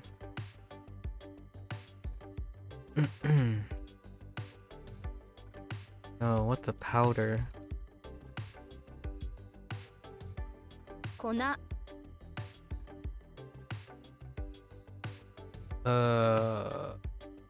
Heck.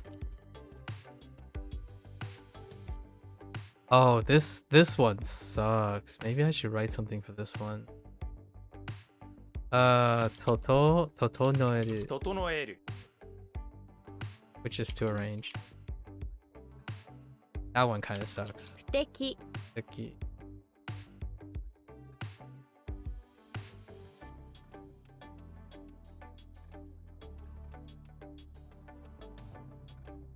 放つ Nuts. 井戸 Ido. What the Ido? The stream shows you at the live position if you're within like 7 seconds of your web choice before giving you the option to press a gray dot to jump to the furthest ahead bit. Oh, okay. But that furthest ahead bit isn't even the furthest. Oh, okay. Good to know. Good to know. I haven't actually ever watched the... Oh no, I have. But it was very special. So I haven't watched YouTube live stream feed since I started recording something for YouTube. Like, okay, let me over explain this. So what you call it, the last time I watched a live stream was John Green decided to go live and he ranted about his passion for football, and I'm talking about football. He's talking about UK football, actually. I think it was UK. Yeah, he and then I learned that he was actually a football player back then, before he became a YouTube viral sensation, also famous author, but prior to his YouTube thing with his brother Hank Green. That all that stuff. I think most of it is like all come together. But I forgot what the team's name was, and he like funded the football club. And I forgot what the football club's name is. But yeah, John Green is like, for lack of a better word, he's such a father figure. On apps, okay. Finally, a use for your stupid amount of YouTube knowledge or games. On apps, you used to be able to get the actual furthest ahead point by putting the playback over 1 point and like 1.2 for example. But yeah, so that no longer works on mobile. About a year ago, it doesn't let you increase playback by within 7 seconds. On web, it lets you though. Fair enough. So my experience with live streams is not only limited to the PC, to the web browser, it's also limited to Chrome, and it's also limited to the one thing that happened 2 years ago. I think it's been over 2 years now. You're on web right now, so yeah, okay, fair enough. Use apps more, you think? I don't use my phones very much. Most of my phones are for business and personal things. My phones are like, there are phones that are not hot, and there are phones that are hot. I'm not sure if you're familiar with this term, but a hot phone, a hot phone is one that's connected to the online. So I have a cold phone as well. That's offline, and it's their storage devices. they're storage devices for information. So over the years, I don't typically, and my hot phone is for business, and my cold phone is for storage. And sometimes I'm in the near future, because I was gonna refresh my phone recently, there's gonna be a middle one, and that I'm gonna have two hot phones, one for business and one for personal. And it's not because I'm buying 3 phones at once. It's like I've accrued phones, and those phones are functional for specific purposes. So I don't like trade in my device. I keep the device. Oh, the fun, actually, your Discord version for one of your devices is really outdated. Oh, okay.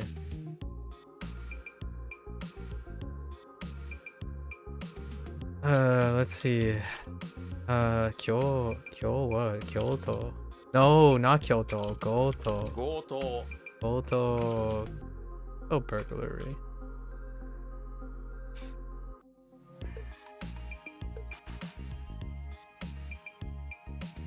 Zaimoku.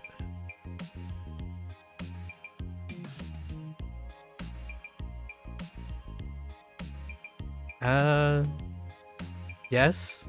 No. What are you? We have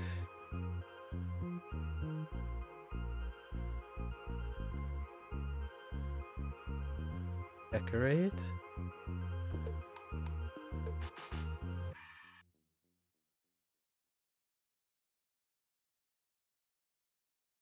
Oh,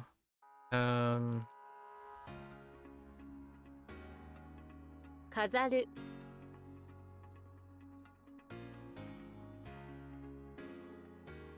oops. Ugawa. 徳川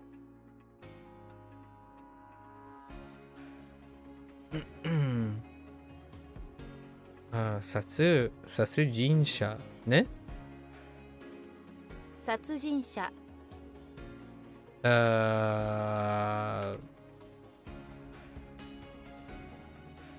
Like okay, it's a similar thing. So on the old version, you get to see fun breaking features and new stuff acting weirdly. I can imagine. I can imagine. Anlan. Eh? クモの巣。クモの巣。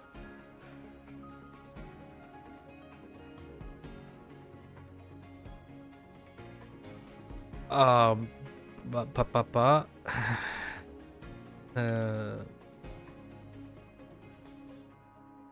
やか。華やか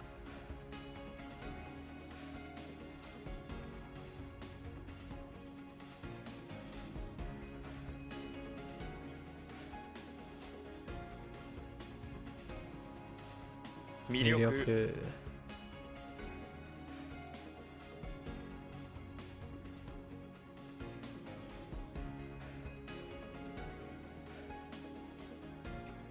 懐かしい。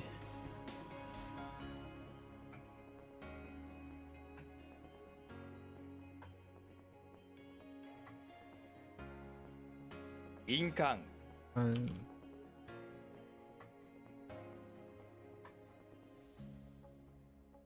The original reason was you liked the square-like UI? Oh.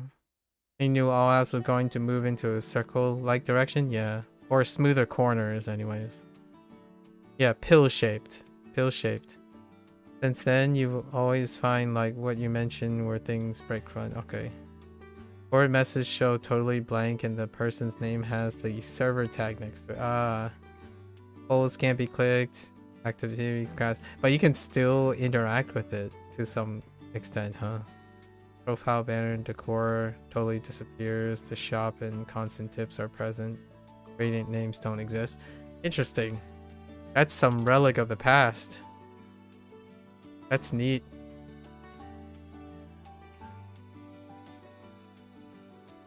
Oh no. Is it like nokoru?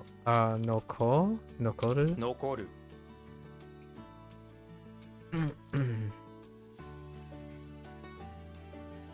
Mokuteki. 目的 That's a special one. 食べ放題。食べ放題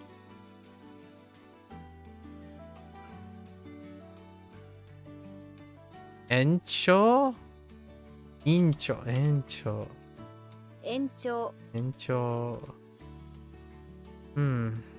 延長 Okay. 幾度幾度道徳 道徳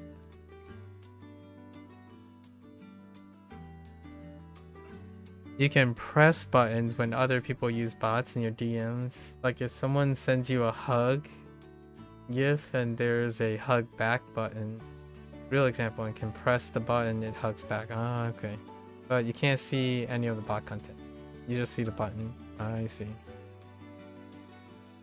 It's a very niche interest.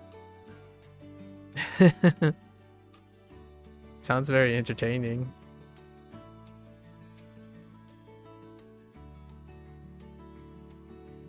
Mikon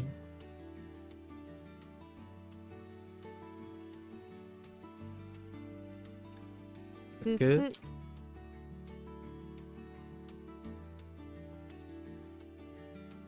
倉庫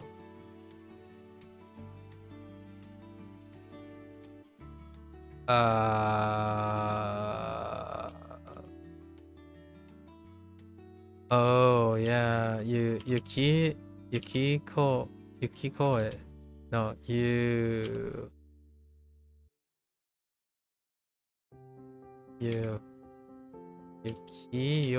浮世絵 Yukiyo.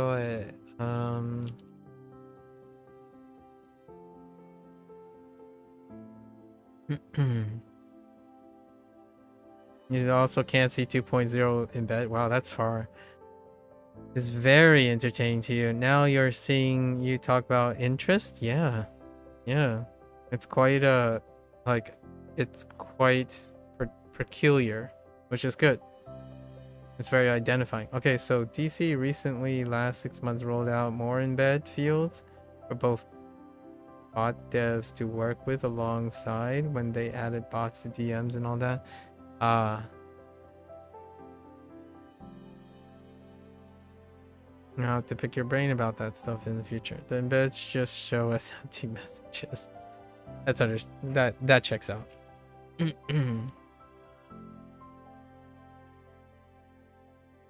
Haka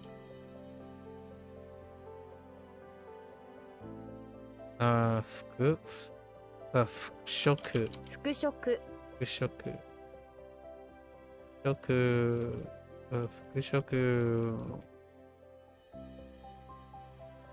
照明. Oh no.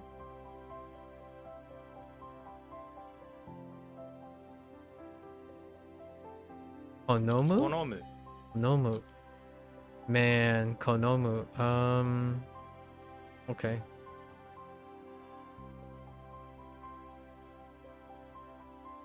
Tokushima Ken. 徳島県 It just gives you those three, okay, as if it will do something. Some things, on the other hand, sort of revert back to their previous state. So the new buttons they added that show but don't function.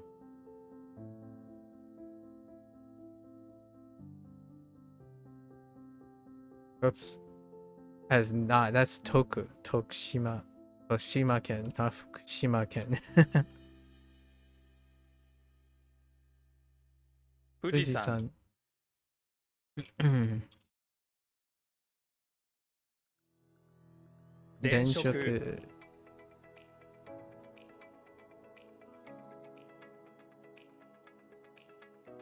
Hmm.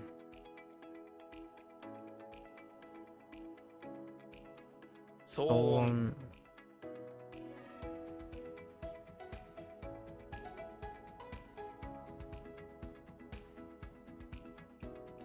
Oh, it's just noise. Okay. Fair. Yoku, what is that? Oh. Oops.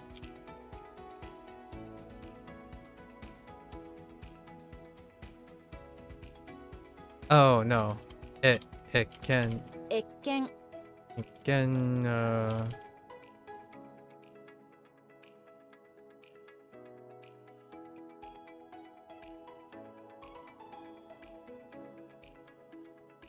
next to server names when servers are discoverable are boosted, etc. Right? There's white or pink icons before name. But for you, no. You used to have that, but then it reverted to the old UI, which is a green pill shape with discovery on it under the server. Yeah, I still remember that.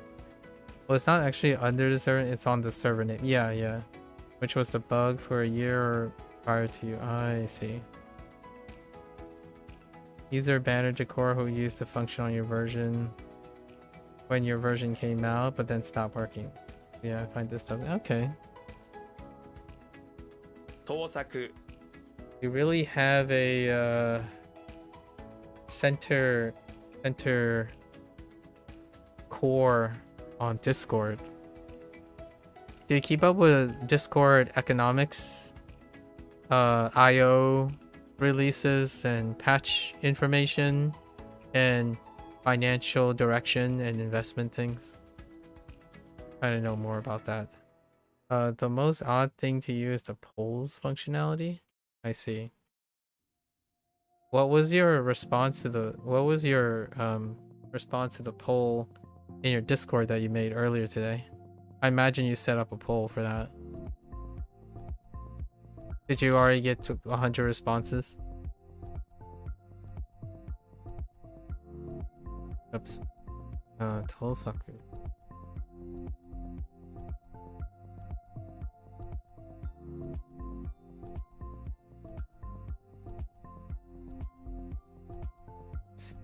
What? Oh, Stachi. すだち Sudachi.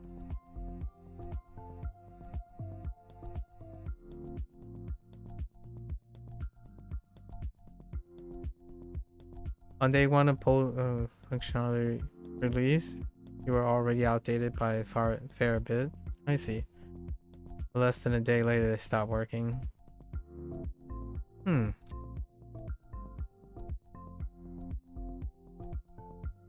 通貨 Luka.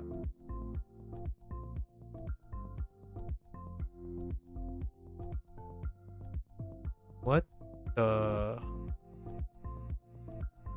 乗馬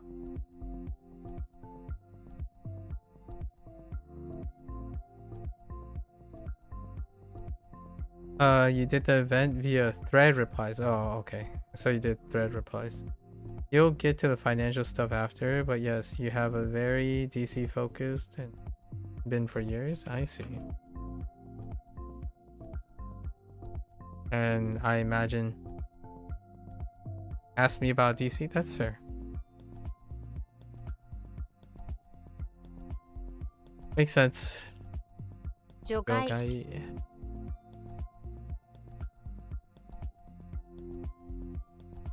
Mei Mei.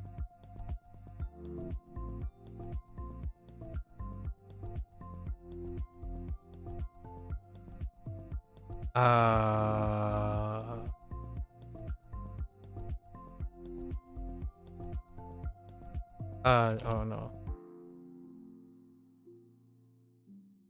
盗む。盗む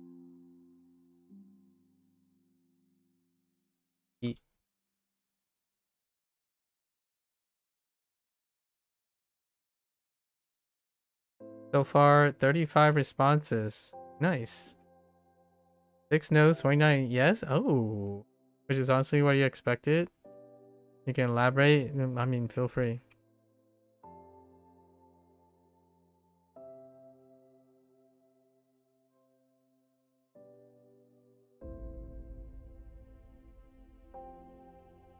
Jugyo. 授業 Yo.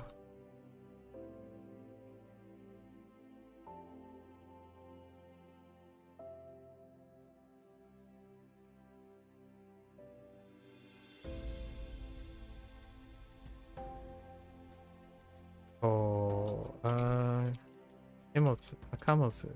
貨物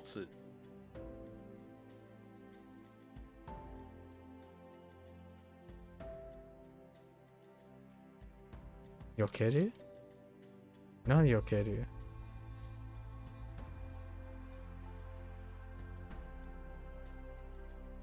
But despite a lot of people there being negative generally, there's a sort of culture within the community for various things. Whenever someone joins, people spam welcome in chat, for example. Okay.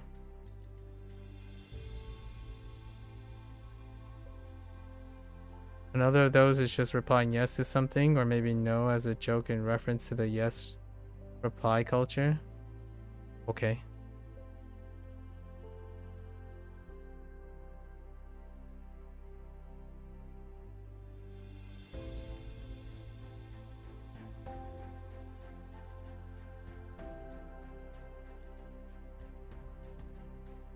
I have an alternative explainer for it, but you only know this after the fact, so you're making your narrative line up with what the results are to explain it. A yes just happens to be the closest thing to the left side of the screen.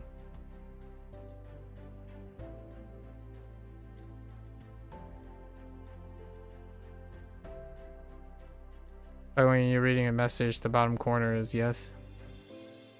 Or unless you're talking about them typing yes, maybe. Are they typing the phrase out yes? How does threads work? Did you use an emote? They're typing? Let me see. Intriguing. I don't think the thing that you wrote explains the phenomenon, but it seems to coincidentally line up with it.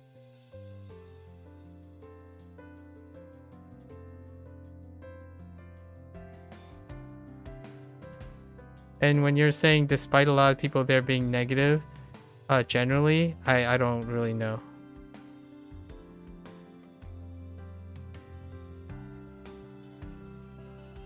It is very interesting to the yes reply culture.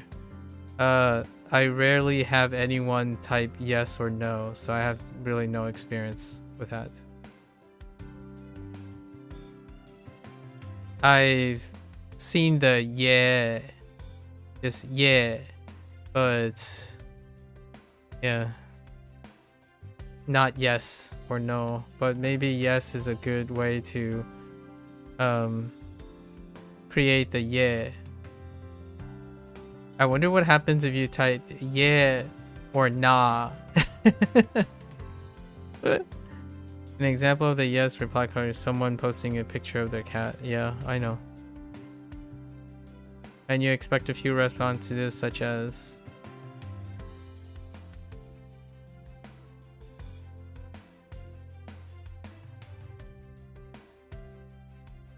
I'm gonna disagree with this, but we'll keep going.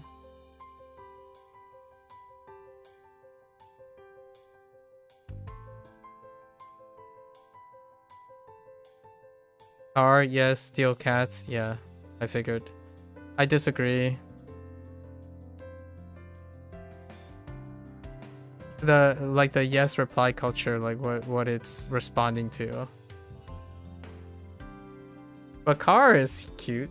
I don't know what the car thing is. What's the example of the car? White car?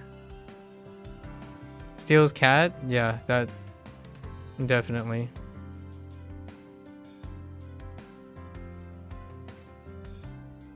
Yeah, cat equals car. Oh, okay.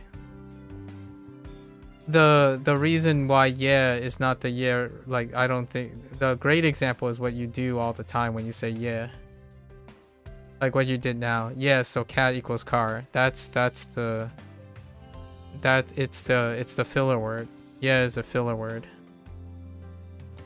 Not necessarily a response or a reply culture, but yeah is your filler word. You also have an image that auto sends when anyone says car. It's quite funny. Oh, I can imagine.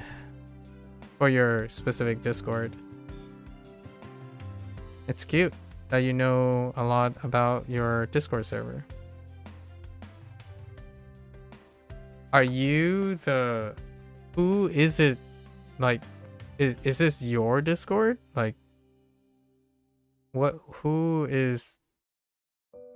Who does this Discord represent? Like, what is the... Who is the manager?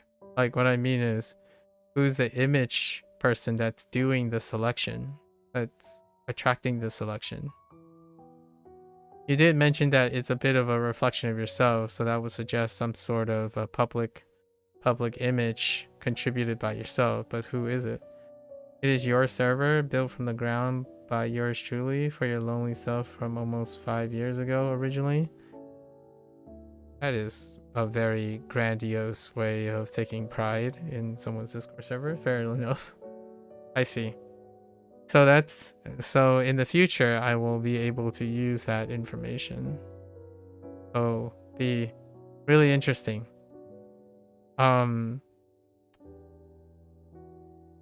That is definitely a string I should have considered. How frequently you use the word "yeah" in response to things. It does really capture you. The car and the cat thing is cute. That's new because we haven't talked about cats or animals yet. Or dare I say aminals. I usually say aminals.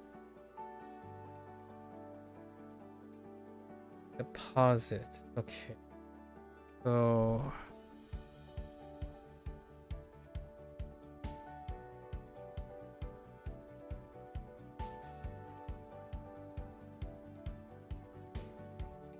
is it like nazukeru? No? Oh, mazukeru.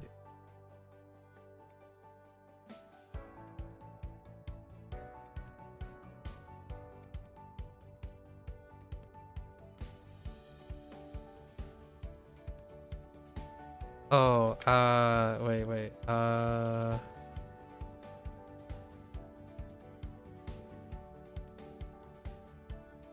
Azukeru. 預ける Azukeru. You don't really relate as much to the community as you used to? Okay. So it's grown legs of its own, huh? The space was mainly built to fix your issue of sudden social isolation at the time, but since then it became a space for other people. Oh, I see.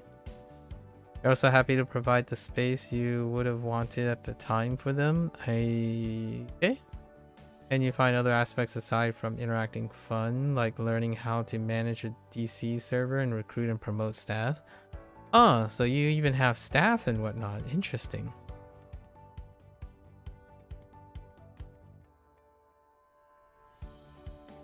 Okay.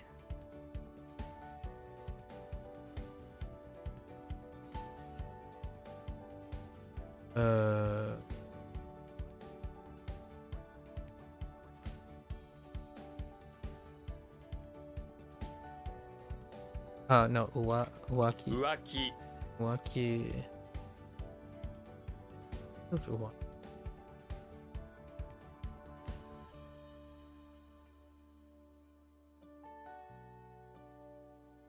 Uwaki. Load energy?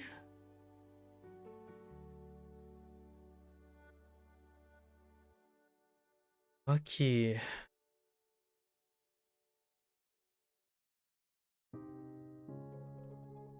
You wouldn't wish solo managing a server that size on anyone? Okay. 8 admins, 4 head mods, and 19 regular mods, and 20 to 25 trial mods 3 times per year? Oh. Intriguing.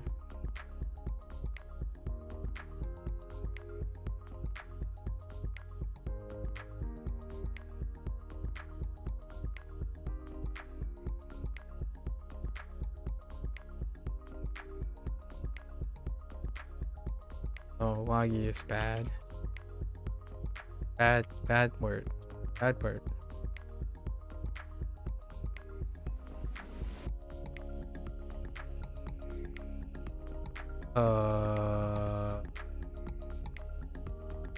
Who you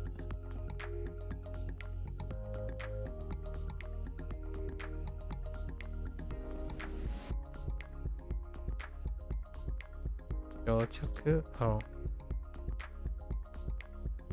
あ乗客乗客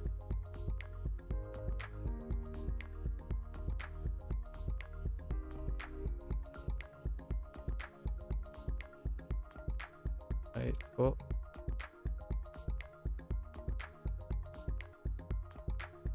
快速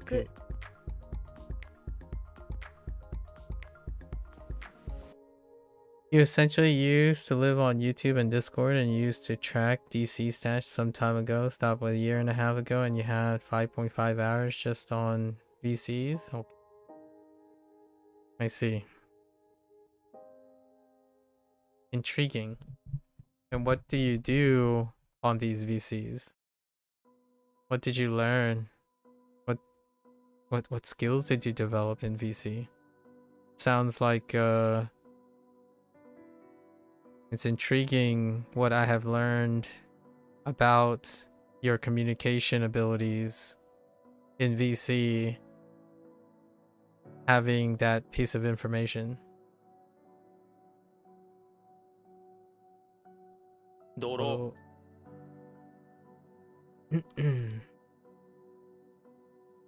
救急車救急車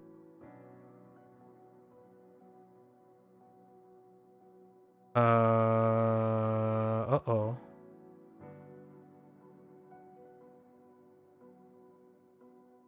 Oh no. Think about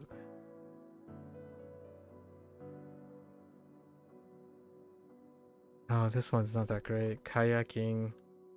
Gotta make it related about kayaking.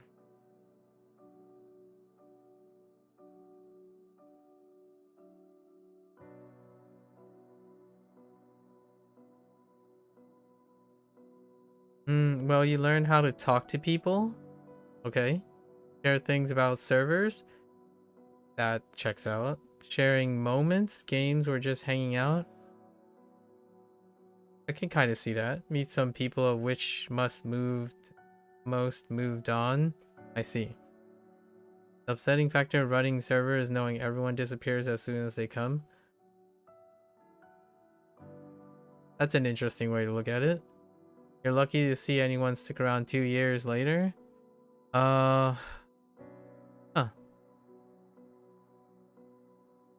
I'm not surprised.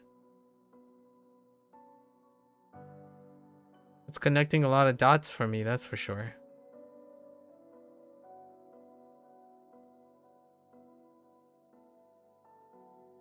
Think about kayaking.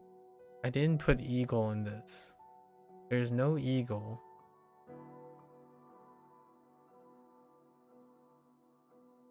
Yeah, I don't remember an eagle.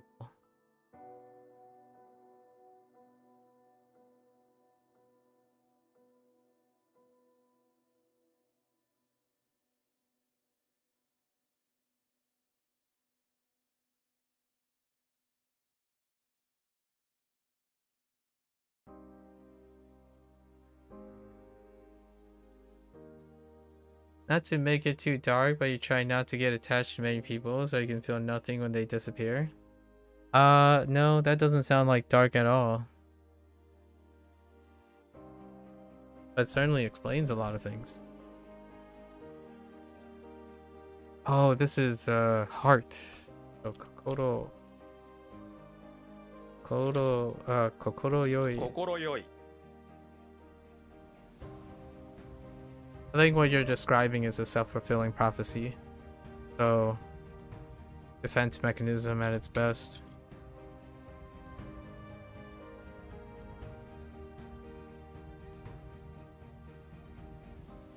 Yojin.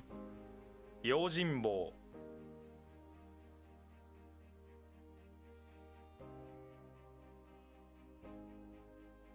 Choke or choke. Otsuke. No. Choke. 直径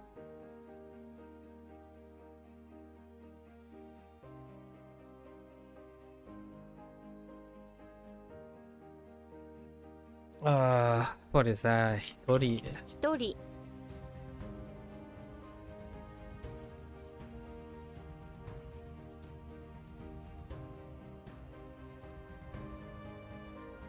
Nomiho Hodai.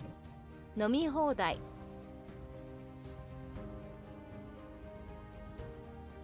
It is a self-fulfilling prophecy, yes, but the reason you think that is that way is because it used to upset you near the start, so you just became desensitized to everything to a point. I'm not sure if that's desensitizing. I think that's avoidant. Desensitizing would allow it to persist without it bothering you. Avoidant is to prevent it from happening. But I guess they're still going on, so I suppose I could kind of see them both happening at the same time.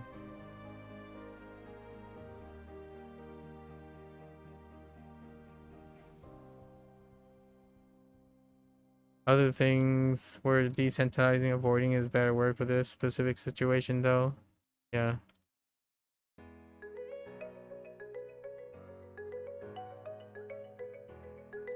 Desensitize would typically come with the action still continuing, but without a sensation to it.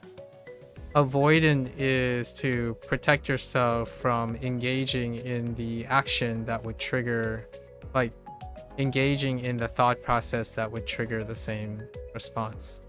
So your fragility will still continue to be there when you're avoidant. When you're desensitized, your fragility does not exist anymore. Some moderation stuff or other people's health situations you really struggle to care about it in a way. That's desensitization, yeah. If it exists and you engage in it. Oh, actually, but you're saying you're apathetic. Or you're struggling to care about it. Yeah, your apathy. That is desensitization. Yeah, I would agree with that one. Having a struggle for empathy does come with desensitization. There are other things where your fragility increased over time because of avoidant behavior.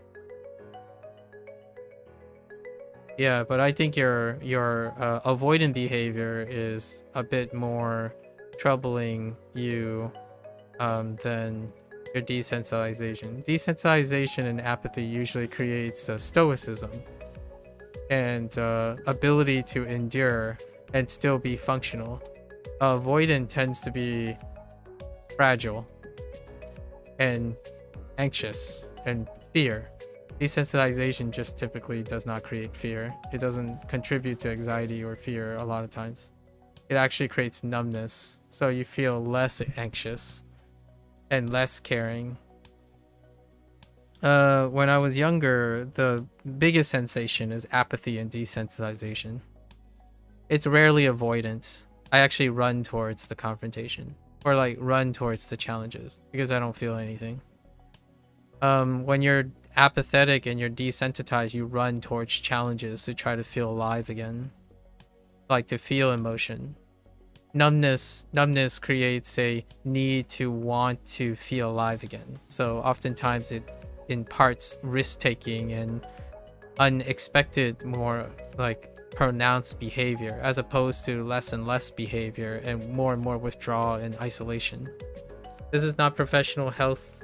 Again, this does not serve as professional health advice.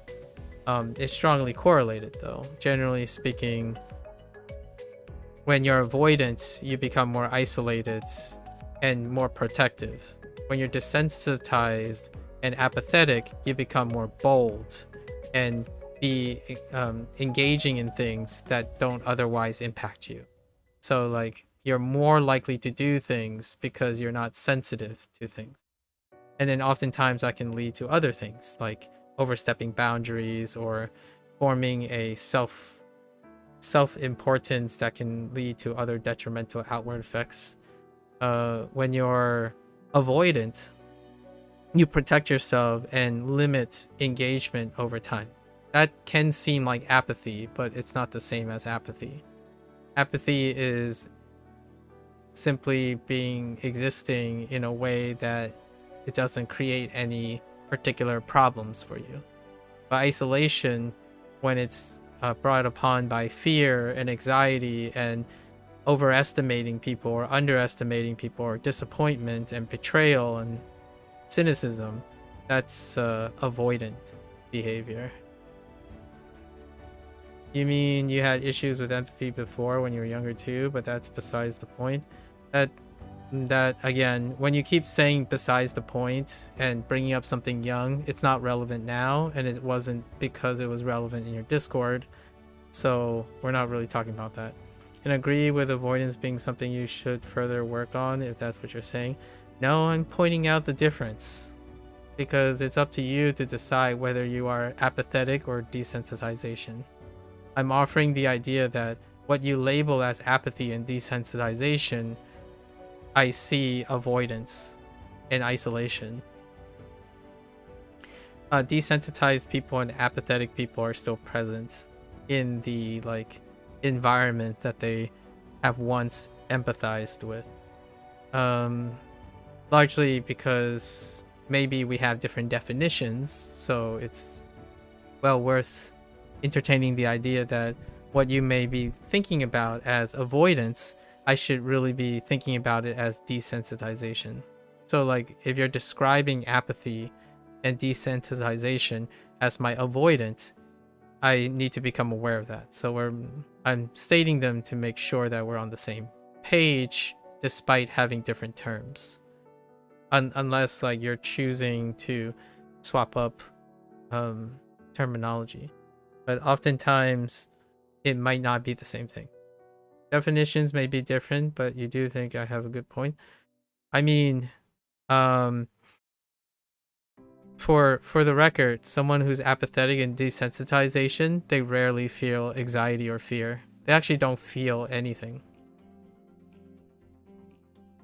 Yeah, like when I described to you, I shared about you, shared with you my childhood whenever you asked. When I was growing up, I had no feelings, like feeling suppression is what another way to desensitize yourself, or compartmentalization. That's a coping mechanism that can help with trauma. Did I have trauma back then? Not necessarily. I had a lot of problems, but a great solution to that is to be apathetic and make the appearance of desensitization. And when you suppress your emotions long enough, it could appear as desensitization. So I can get good grades, smile, and be good to people, but I would feel nothing from it.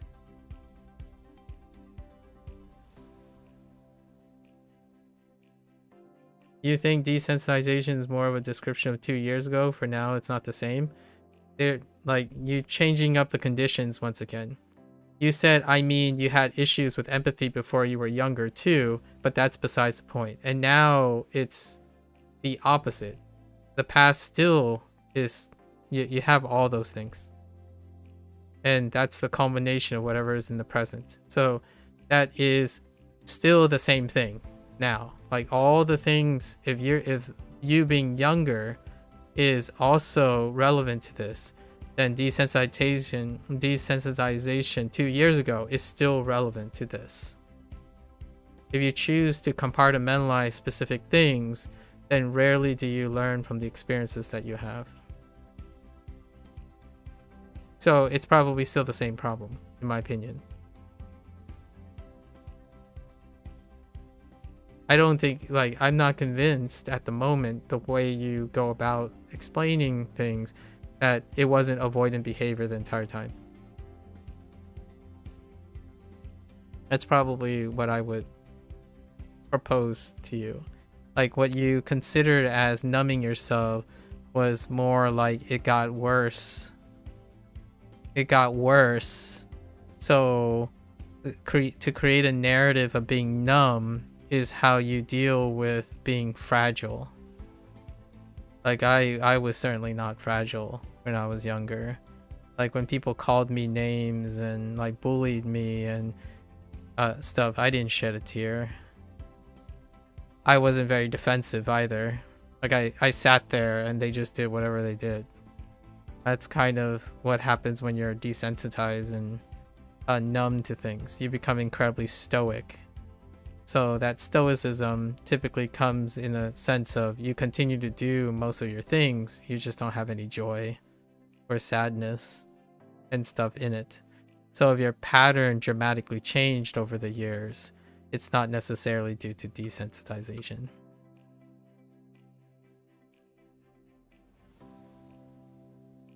Like all your emotions that you talk about when you're talking about like having people leaving and accepting that they'll leave and they don't, that sounds like emotional things as opposed to someone who's becoming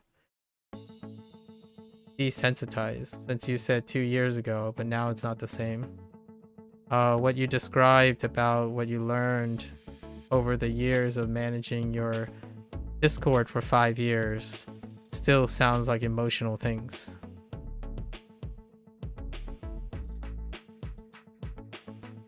Obi. Obi.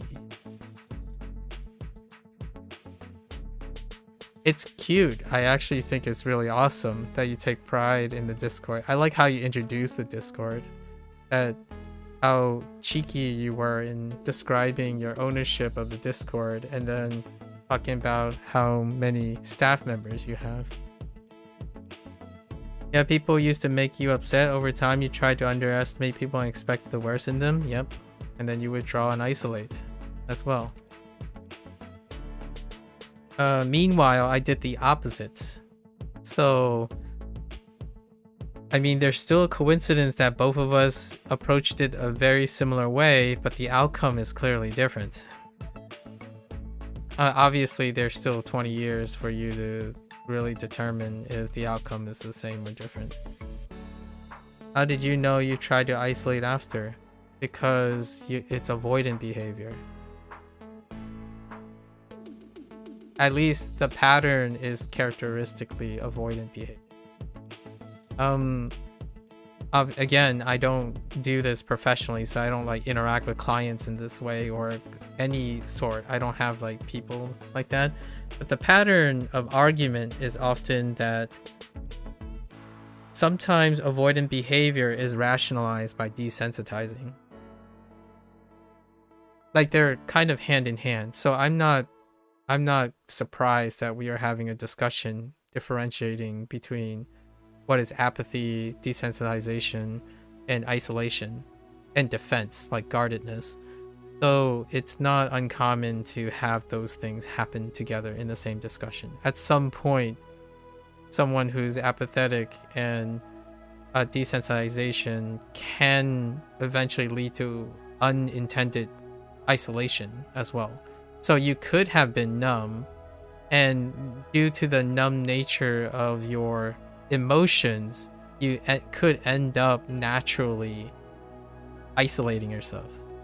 However, it often lies in the motivation of that isolation. Someone who is numb gets isolated because they have no one that relates to them and they can't relate to someone. It's not that they are intentionally trying to prevent something emotionally from happening, because there isn't any emotion behind it. So they usually end up being alone, largely due to a lack of empathy. Avoidant ones would reason that it's because of other people and the potential of that damage and the interactions with other people that creates that behavior. So avoidant versus desensitization. They can still go hand in hand, in my opinion. So you can still be progressively desensitizing yourself while trying to be avoidant. It's kind of a, a degree as opposed to 0 and 1s. Lately, you just cared about a few people and sort of disregard the rest. That is a balance. Most of the people, you might bring nothing to the table, in my opinion. That makes sense. It does make sense. Also, whenever you say if that makes sense, I'm not sure if that's a reflex or like a cultural thing, but if that makes sense, screams to me that a lot of times you think people don't understand.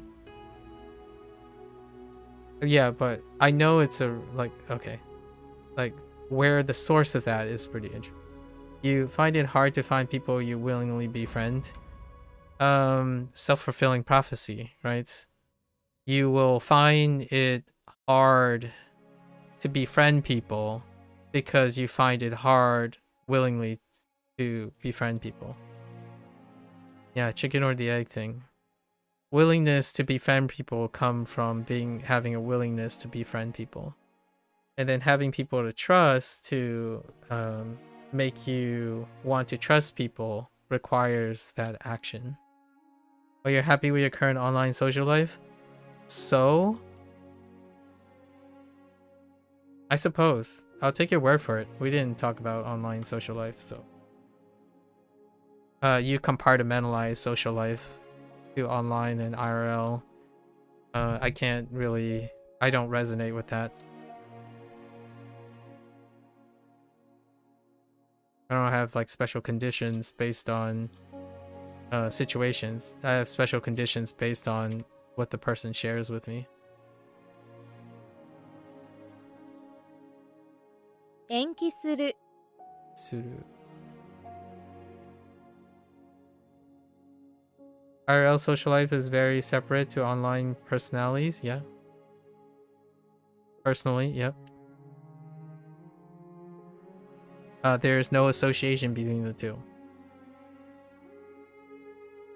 Much like your approach to language learning, your approach to classes, teacher relations, classmate relations, there rarely is an association between a classmate and a teacher when you're interacting with things, despite being people in an IRL situation, because you'll create a compartmentalization of that.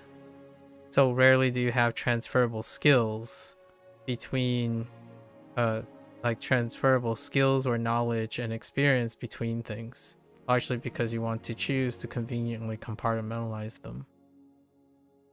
That's like one of the more consistent ways you challenge me in debate and like reasoning skills. You probably find IRL stuff hard because you're not using online things you've learned. Yeah. Because you don't need, maybe you want to, you don't want to. I don't know at the moment. It sounds like you don't want to because you think they're different. So that's sufficient. If there's something in the future that I see that you do with online that can be transferable to IRL, that can make your situation a little bit better, maybe I'll point them out. But for now, like I don't actually know too much about your social abilities and skills online, other than just now when you're describing your Discord things. Yeah, you consider people themselves different types of people. Well, you consider them different types of people based on your presumptions. You're not doing what I'm doing, which is basing the different types of people from interacting with. It's very similar to our discussion about mass input and association. You're not associating people, you're determining the type of people beforehand. So the people you trust and underestimate and overestimate are inclined to your limited experience on this planet. So your relatively young age and small pool of experience, relatively speaking, is your limiting guide to how you categorize people, right? And then you make snap judgments and generalizations on them. So my counter is often to encourage you to do the thing and see if your generalized archetype of the people defied your limited experience. Yeah, you assume the worst in people based on experiences, limited experiences. Hence, don't talk to them, think the worst of them. Yeah, your limited experience. So we're gonna try to get some W's. Sure, right? Hopefully, the W's far outweigh the L's in the future. And oh, great way to be able to do that is maybe being able to find someone in a support system or someone that you genuinely can approach, right?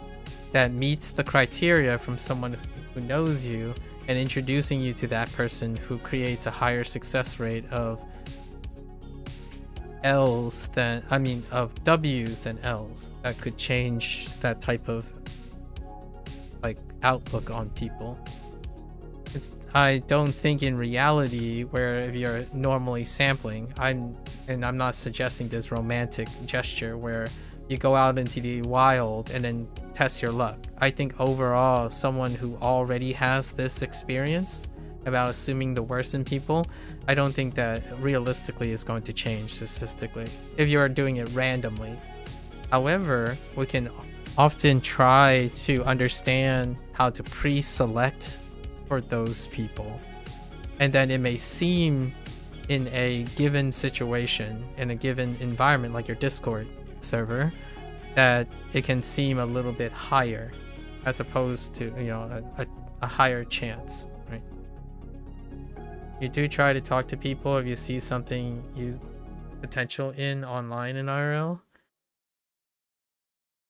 Yeah, but that potential is an underestimate. Like, you can still underestimate while seeing potential in people.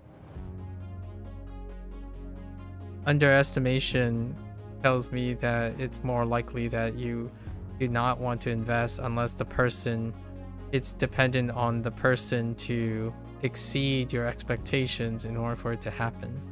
So generally speaking, it's reliant on something you don't have necessary control over. And being underestimating doesn't necessarily mean you're encouraged to find ways to draw out the potential in people.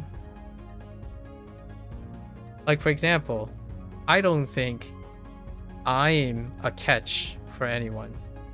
Like, I don't think my friends said like, oh yeah, this guy's got potential, right? I think they're more like, well, we got this guy, let's work with it, and this is where we have come to be. See, that's the thing is, I understand what it's like to see potential in people. I mean, I overestimate people, right? So, however, I work for it to see if that is true. It's not my guiding reason to interact with people. It is certainly among a lot of reasons. Maybe we can make some effort to increasing the number of reasons you have to interact with people. How many times have you let my expectations down? Probably on a daily basis. Every time I open my mouth on providing some advice would be something that doesn't meet my expectations. That would be the logical reason to provide advice, no? But my expectations don't dictate how much I trust someone and how much I care about someone. Like, it holds a candle, it holds like a drop, like not even a drop, to how much I trust someone or believe in them. Expectations can guide someone, but it can erode their ability to see. Oh, trust and expectations and care are separated? They're not separated. They affect each other. They're not drivers for action. They interact with each other. I think oftentimes you separate them. And then you clump them together when it's convenient. So when it works against you, they interact with each other. When it works with you, they're separated. Expectation and trust are together. They interact with each other. How I negotiate that is different. I think the only way that trust and expectation is separated, the reason why you might be suggesting it's separated is because you can't imagine someone trusting someone who constantly disappoint someone's expectations. And I guess I'm here to tell you that I guess that it's possible, and we would have to need a lot of time to unpack how it's possible. I trust people because of their nature. I don't necessarily they have to meet my expectations to trust them. It depends on what they do to disappoint in your case, but yeah.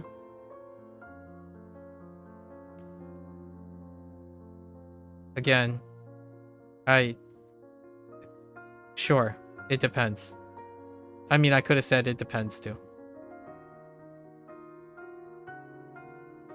In your case, it always depends. It always depends, and is always explicably in your favor to reinforce exactly what you think about people. Situationally and convenience.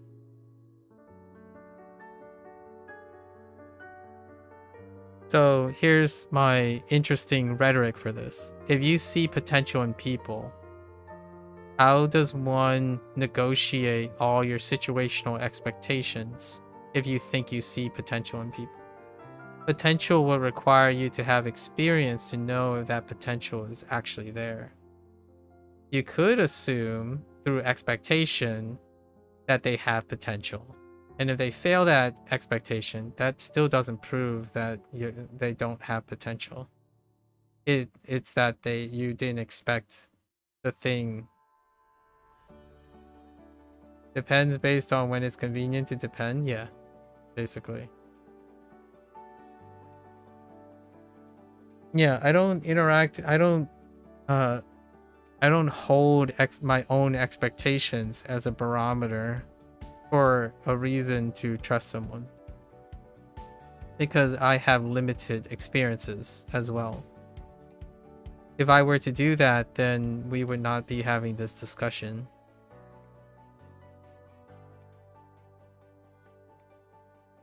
Right? It's not like every day I interact with someone who has your particular set of situations and your willingness to share certain informations discreetly. And that's seeing the potential in people. Not that they meet my expectations. I think people have potential. I can't expect what that potential is all the time, or even hold myself accountable to using that as the barometer for trusting someone. It's what they do and what they share with me that ultimately determines whether my trust is lost or not, or earned even. 吐く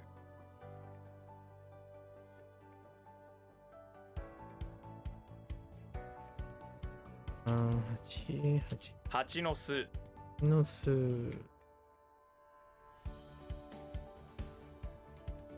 輪ゴム It's hard to explain what makes people ones I don't see trust potential in. That is probably something that your life will eventually teach you, hopefully. Hopefully through non-avoidant behavior.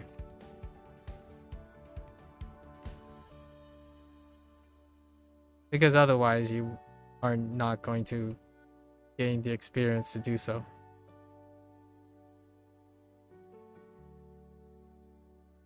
Unlikely.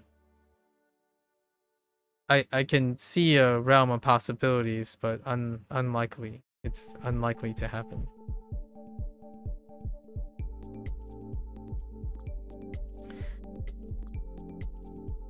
Yeah.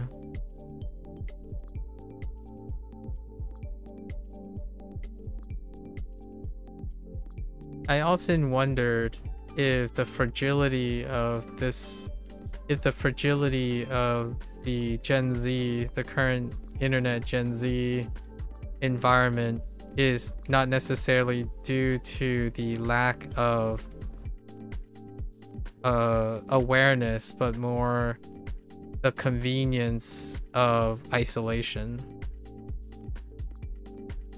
Like in terms of drivers for fragility, like personality fragility.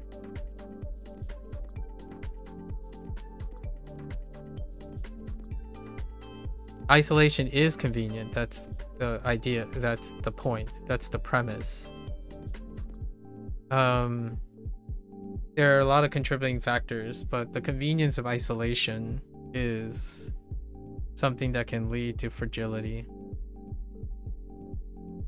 especially social interaction fragility.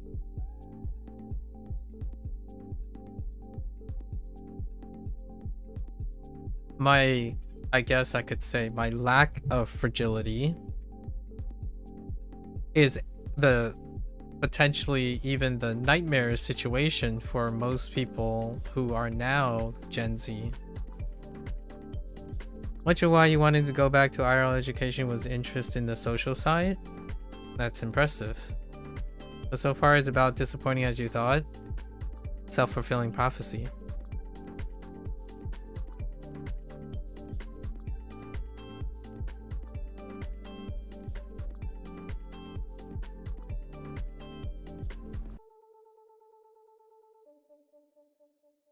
The reason why I say that is there's no possible way you could have known without experience. Not accurately anyways.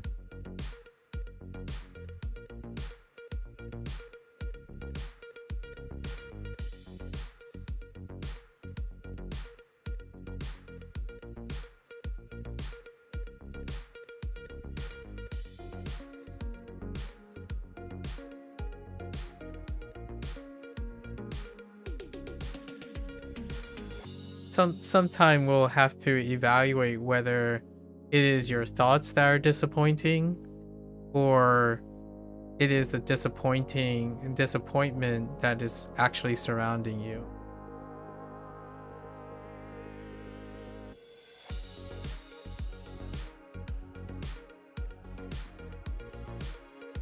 I have the same thing, by the way. Like, what I mean is, if you want to take apart my perspective on people, you could also say that IRL, no matter where I go, typically is filled with disappointment. However, we come to different actions and conclusions because of it. You say is that people have been as uninteresting to you as you had mentally stereotyped them to be? That's really on the nose. Yeah, I agree. That's really perceptive. I think that checks out with most of the things that we've talked about over the days.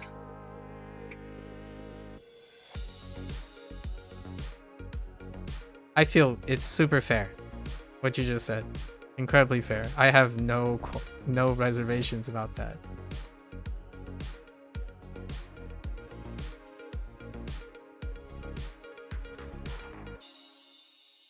Surprise. Odoroku? Odoroku. 驚く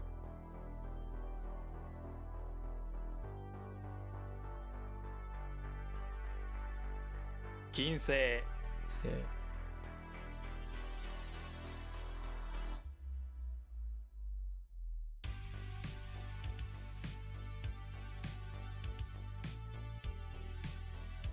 Yeah, I think it's really funny because if you come at me about what I said, I would also agree with you that most interactions that I have with human beings, with other human beings, would be filled with disappointment. However, The difference is it would be not as I thought. Because I have I don't try to have expectations of disappointment. People find ways to disappoint me, and I find ways and opportunities to turn that disappointment into something worth investing. That's where I spend most of my time. So whenever someone says they're disappointed in themselves, that is almost a welcome sign for me to see if I can turn that disappointment into something that they're proud of. Those are my windows of opportunity. When someone comes by and say they're the bee's knees and they're Superman and they don't need anything from me, and that's fine. And if they offer help for me, like they're like, oh yeah, let me give you something, it's like, I'll take it. Nowadays, the older I get, the less and less that happens. If someone is far more experienced and privileged and knows something I don't, and they're willing to offer their mentorship and help, I'll take it. It seems to happen less and less because of the environment I place myself in.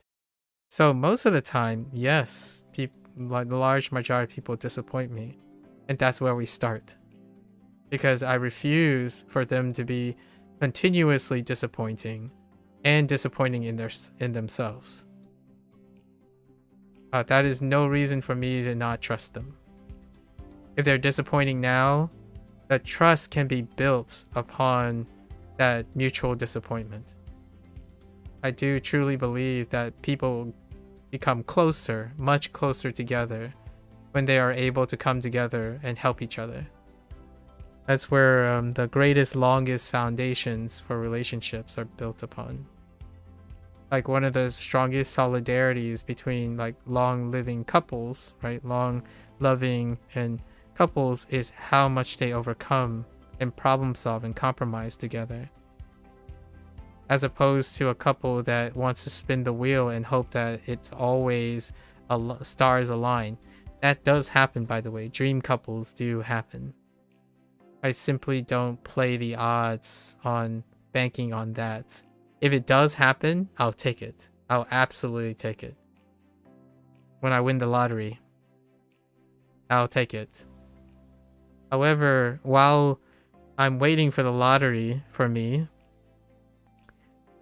building ways to make more of quote-unquote less and become more means that when I win the lottery, I will know what to do with it. And that's how I would say I rationalize how when someone says, I must be disappointing you, and I'm like, yes, let's work on it. Because where it is our disappointment is a way we can build pride and solidarity together. You don't have to be disappointing forever. We don't have to be disappointing to each other forever. Build strong bonds. You sort of planned out how much you think people will be disappointing by watching them interact with others. I can see that. Yeah, I can definitely see that. I do too. We just have different responses to it though.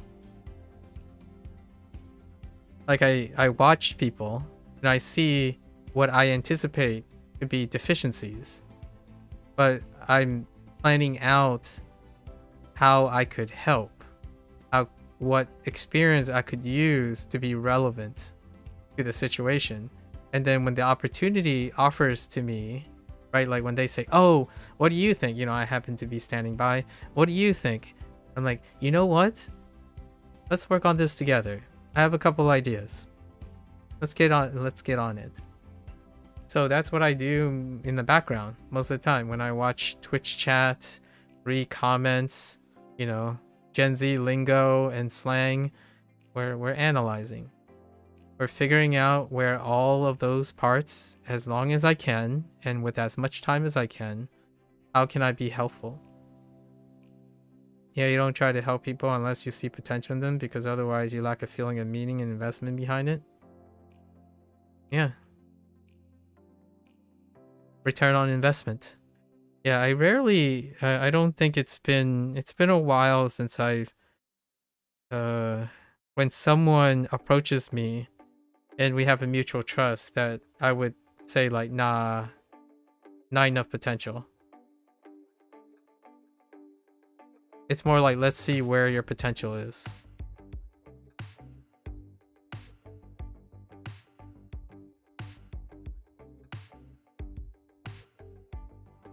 One at a time. One at a time. My approach is not scalable. Your approach is scalable. You can sift through lots and thousands of people very quickly. I can't do that. It's one of the pros and cons. One of the trade-offs of my approach is that I take whatever comes towards me. So that means that whatever comes after, during the times that I'm busy, they don't get my attention. So it doesn't create loyalty. There's no loyalty and selective. I don't have selective preferences. It's whoever takes up my time and occupies me with the rewarding nature of being part of their lives that takes time. So what happens is, it can also mean that I don't reflect or mutually return loyalty. That's one thing that is very important that you can do to safeguard yourself. And you've described most of the aspects of loyalty. Like the people you only care about, and then everyone else is like not really that important, right? You only select people you see that has potential, right? And that you have actual feeling of meaning and investment. For myself, when I'm given the opportunity, I develop those feelings of meaning and investment by doing it, by investing in the person in the first place. So meaning and investment comes after interacting with the person. My anticipations and expectations are based on what I can contribute to develop that meaning and investment in the person. So instead of saying I had lack of a feeling, I'm more like, how can I be helpful to that person? Then we'll think about what the meaning and investment means afterwards.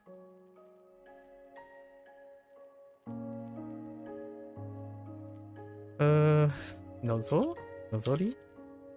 Nokori? 残り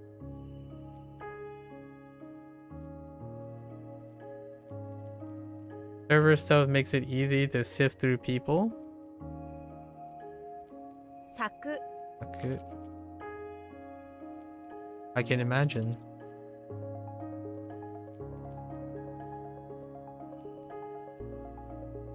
大陸大陸。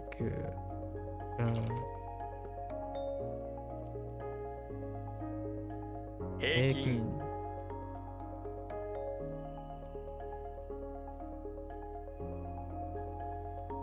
大食。Oops. That was a typo. 大食。菜食大食。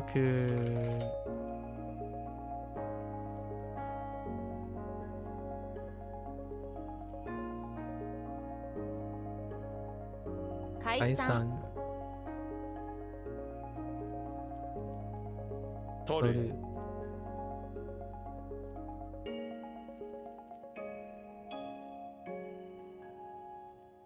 指輪快適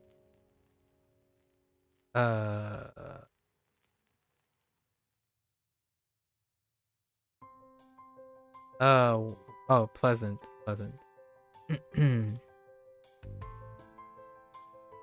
乾く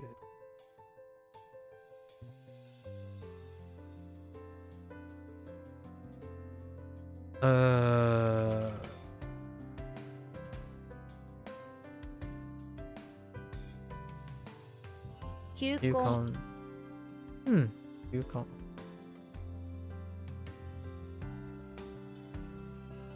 You wonder how much people pick their friends IRL?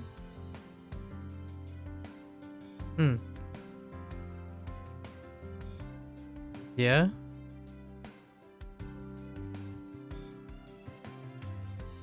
What are your thoughts about how most people pick their friends?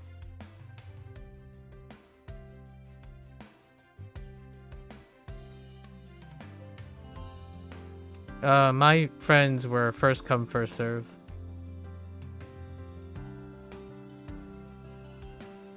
Growing up with adversity makes you make the best of whatever comes first, instead of wondering what may come after or what you're entitled to.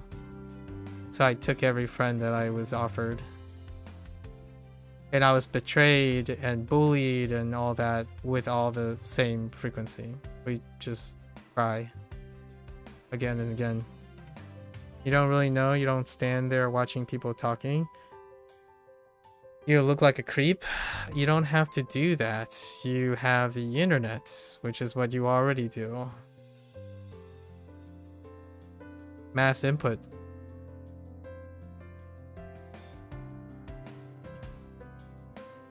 I'm not entirely sure you've been interested in listening to other people talk about it. But internet people are different. They were real people before they were internet people. You make it sound like internet people were always internet people. So am I internet people?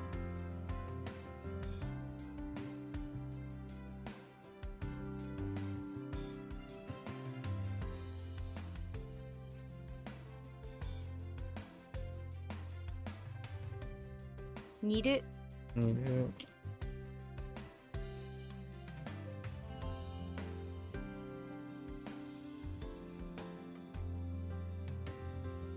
Oh.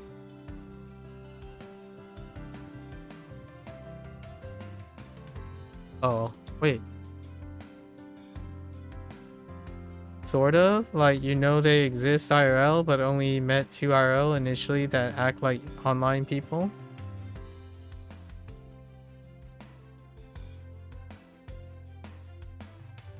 I guess. It's amazing. It's pretty brilliant how well you can break people up into pieces that you want to see and pieces that you don't want to see.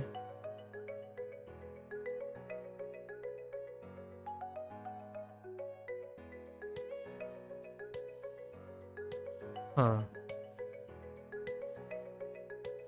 I thought this was... Oh. Shoji. 掃除 Soji.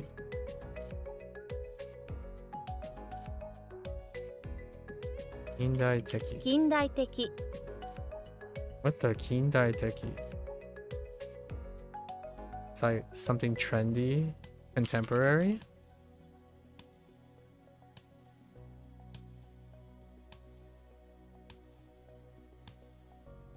It's 傑作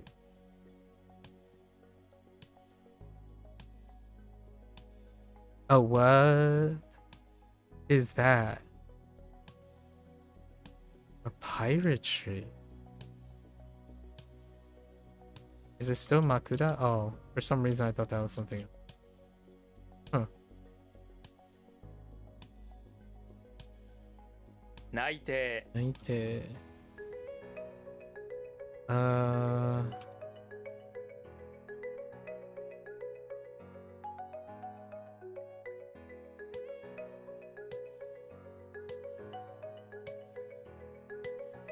Or like secrets. Okay.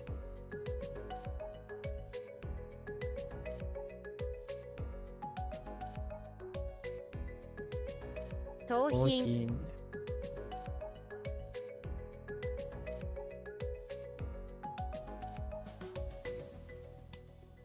You did try to talk to some people the first few days in September, but they really just followed what you thought they would pattern-wise in a way, like people you usually specifically would avoid. Okay.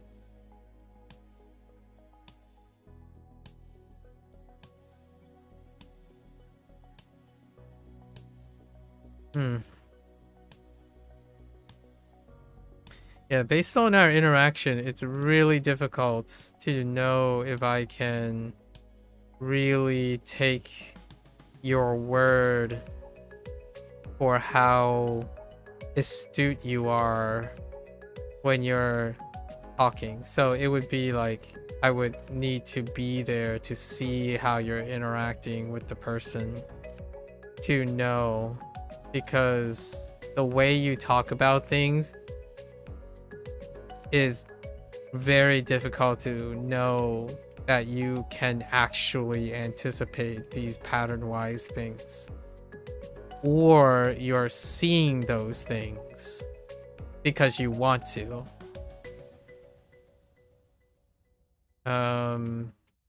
And that's pretty much the nice way to say that you can't possibly know these at the moment, because you completely lack the experience to do so. So oftentimes when you say it works your pattern wise, then it would be a very narrow pattern, and I can't see that someone would behave so perfectly to the pattern wise you anticipate. I mean, I feel like I don't have a good grasp of that either. I think one of the differences is that I continue to use it as a guiding thing, but rarely is it something that ever fills it ideally. There's so many things that people do in such a small time frame that it is highly arrogant and prideful that you're able to say that so comfortably.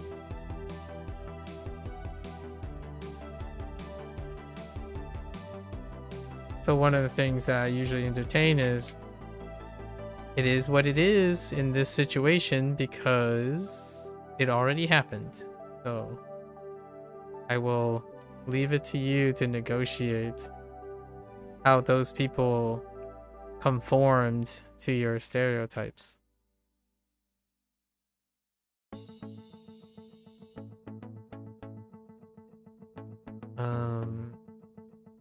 The 花粉症。花粉症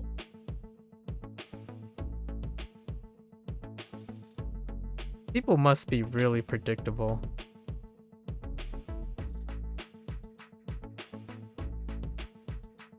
簡単符 And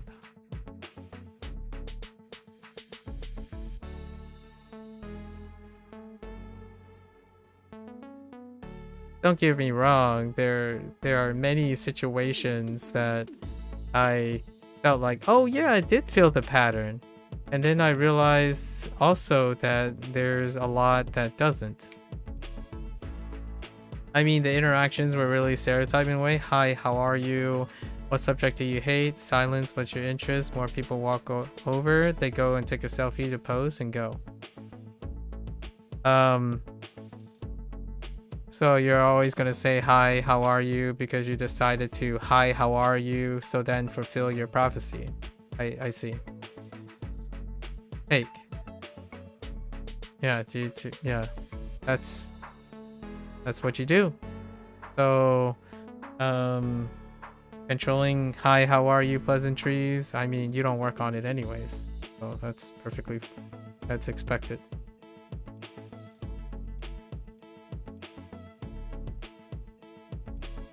Did you try to take a selfie with them?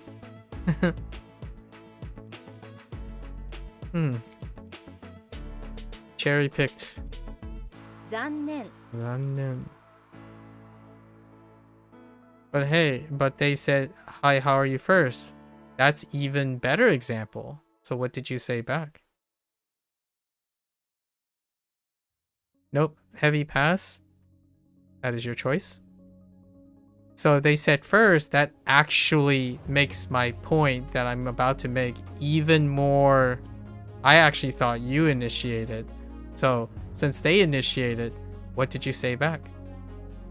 You said, what subject did you take? Is that what you said? And then they have silence. And then who asked what's your interest? You asked what's your interest?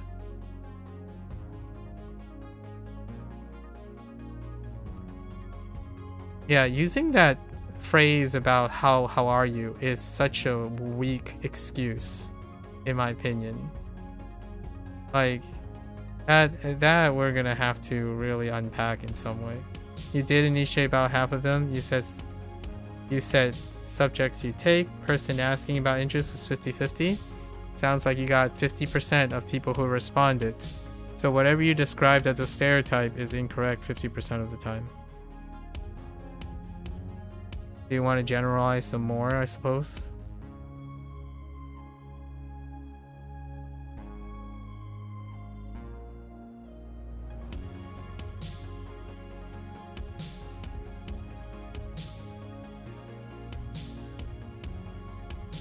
You don't really know how to reply about interest though, which is part of why the conversation got nowhere. Okay. And that has something to do with because people are deficient and follow a stereotypical pattern.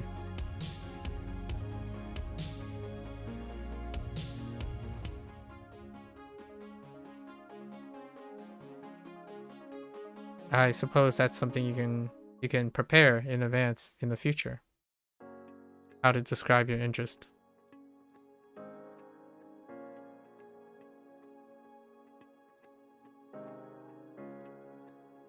Remainder and miss. Oh, not good. Regrettable. What can you even say as interest? Can't answer that. Definitely your department. Largely because most things that you have when you interact with people are very difficult to explain. You would take a close friend, maybe some of those friends that you trust, to do that, but they're online friends, so you wouldn't want to bring online details to offline details.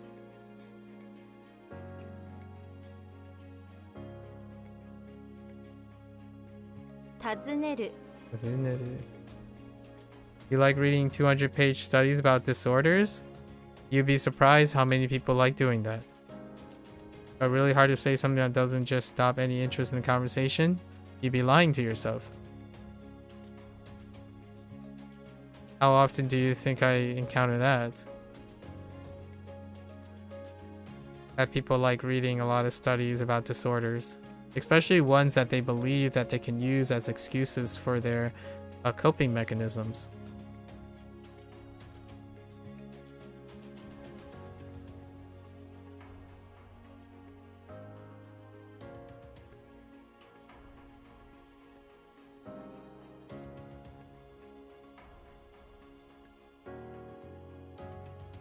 What are you?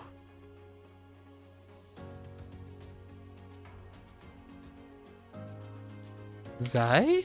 What are you? Okay, so we got drunkard, right? Oh. What's that? Yes. What is that? Shallow?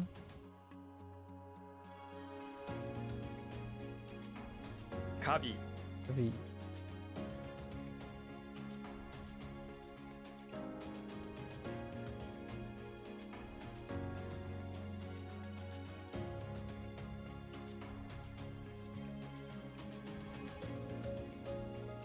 Oh. How do I spell gaudy? Oh. Oh no. Oh no. Ikotsu? Oh no. You don't deny sucking at the how high are you stuff, just you find it personally uninteresting when it's generic and you're too sure how you can respond in a good way. Two separate problems.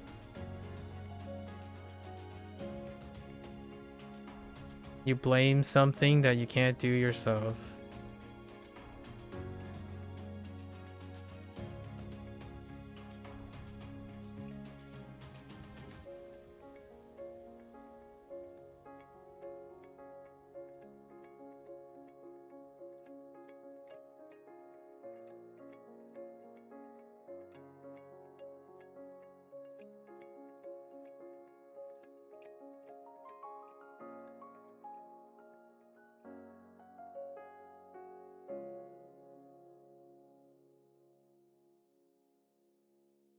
Oh, is this hazard? This is probably hazard.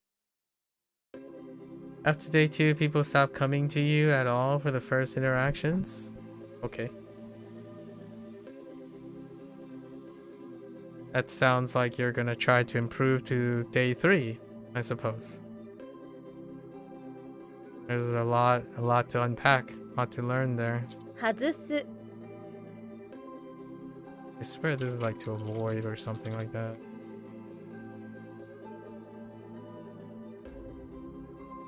Like to remove? Okay. It's something else, actually. Oh no, it is to remove. Oh, to exclude, okay. Or, oh, is this the... Azushi. Oh no.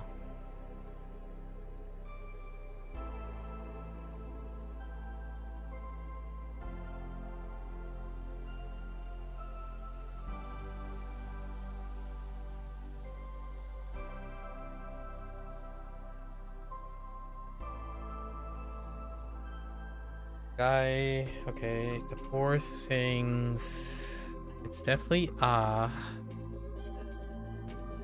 and Z.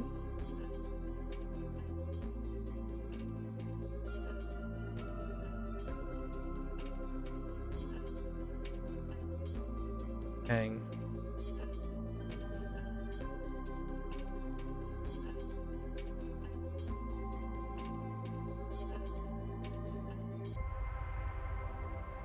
Oh no, wrong person. 貧しい Mazushi.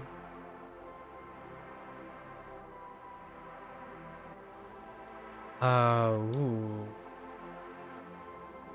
UN. Oh no, UNT. 遊園地 Annoyingly, you got on the learning support department watch due to the required psychoanalysis you have to submit when applying, and you ask why people don't come up. They think it's due to bad posture and not looking socially inviting.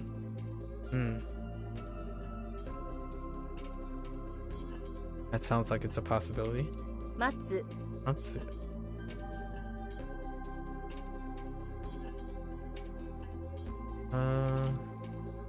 This 幾何学価格 幾何学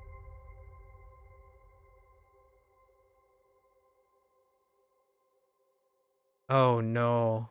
Oh, these are the 2 things I skipped. Oh, Goran. ご覧 What the Goran?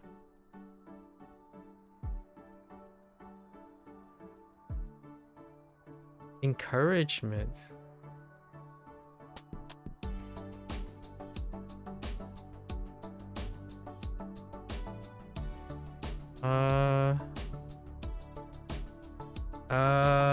Dang it.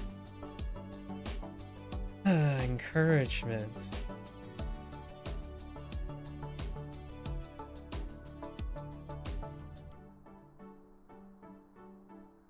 Guess I got like 70 more. Pretty sure. Yeah, it's 11 p.m.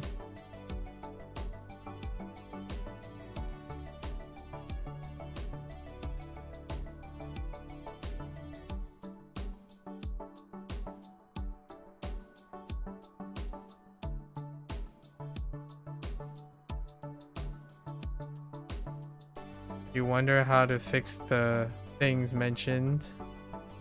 Bad posture. That's a good question. I'm not entirely sure what the nature of the posture stuff is.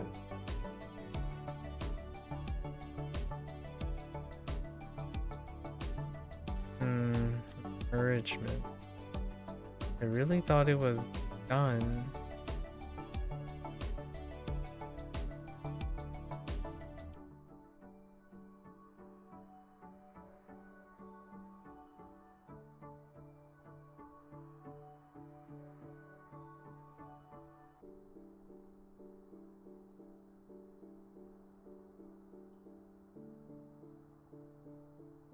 I think not Miyaku.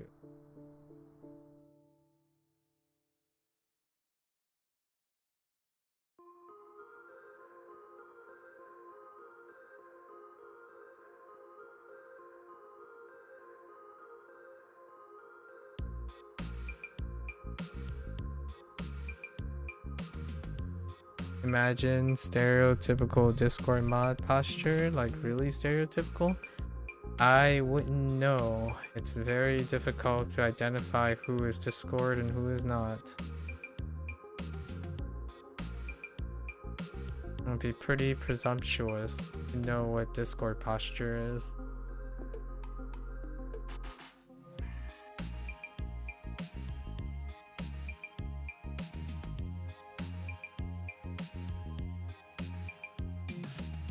Encouragement. Oh, is it? Oh, man.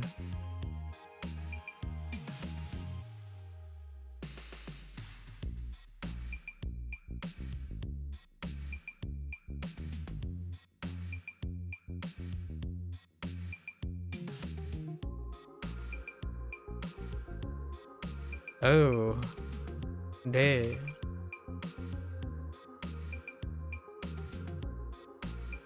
You're heading to bed? Yeah, have a good night, Bree. I hope you sleep well. Let's see. It's about 10. Some plenty of time. I would love to, hopefully your workday goes well.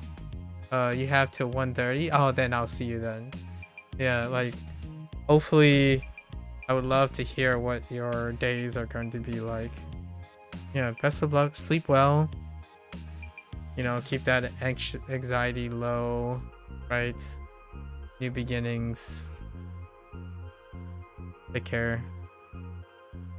It's hard to describe, like shoulders forward and head forward from neck and a bit hunch sort of thing. Yeah, but that's not stereotypical Discord.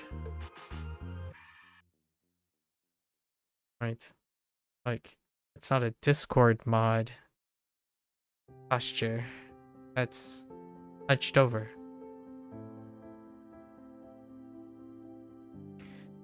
Alright.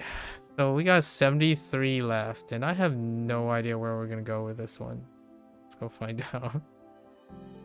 Wait, how long for tomorrow? Okay, it is a joke among people you know. I bet it is. But maybe that's a thing within set communities. I don't think it's a thing. I don't think it's a set thing between communities, but more like people who stay in one community.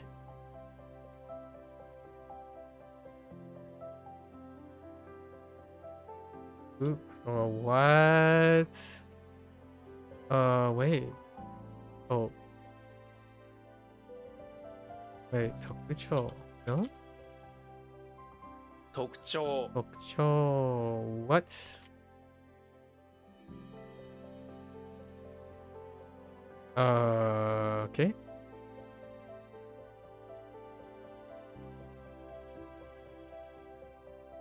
Oh no. This is Glacier. Is it Glacier? No, no, no, it's not. 運河 Unga. This is Canal. Okay. Whoops. Yeah, so you have hunch over posture. I suppose one way to go about that is some Supermans on the ground, or maybe some dead hangs. Some yoga. Yoga is nice. Get that spine moving, you know? Put in some dynamic twists and turns each day. We despise yoga? Alright. Well then we won't call it yoga. We'll call it flexing.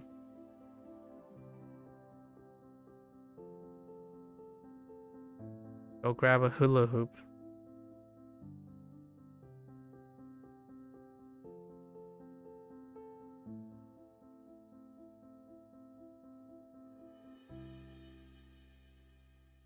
Oh.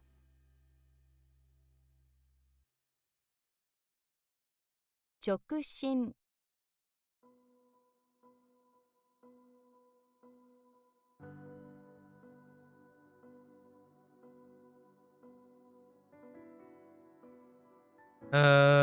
Going straight ahead.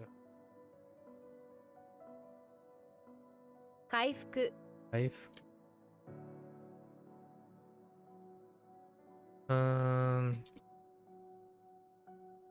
検討する。検討する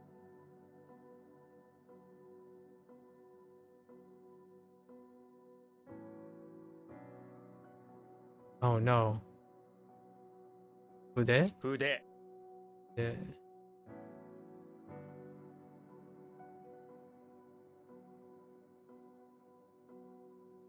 Okay, it helps if it's not called yoga. That's kind of what I assumed. 豪華 Yoga.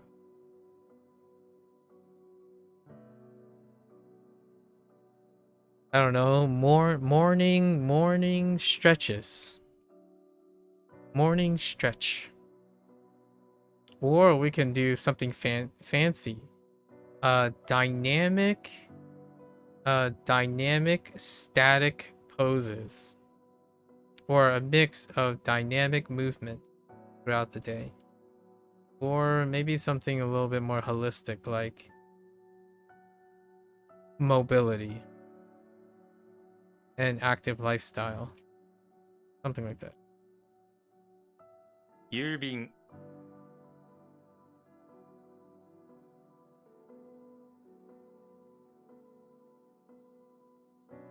野獣 Wow, best. I meant to type these. 妨害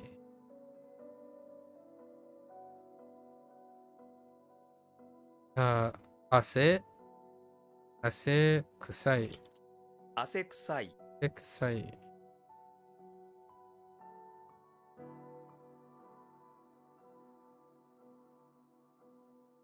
鑑定 Appraisal.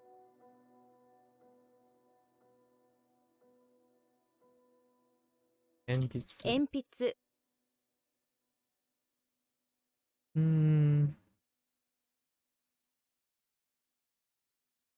従順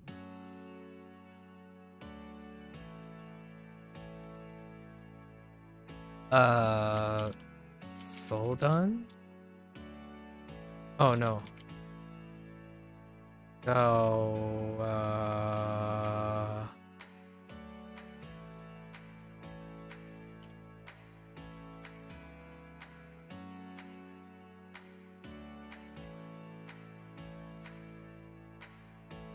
what the heck?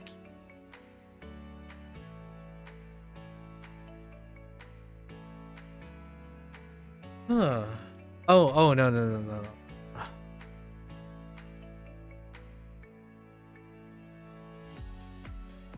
What?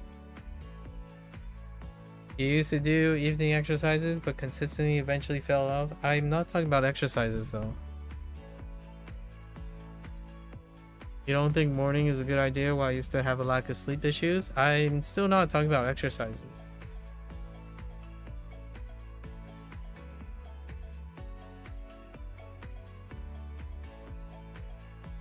Stretching is very different from exercise. The exercise that you're talking about.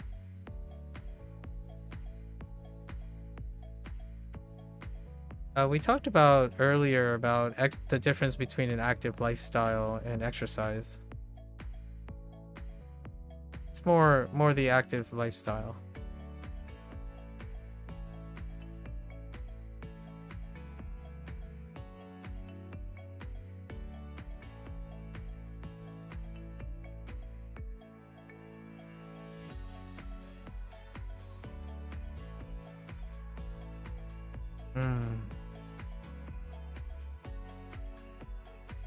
Yeah, Tombstone and Soul.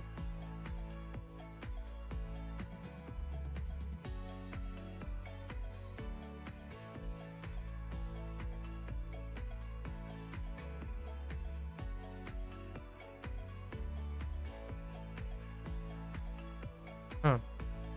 Guess we'll come back. Naze. Eh? Oh no. Koi. 恋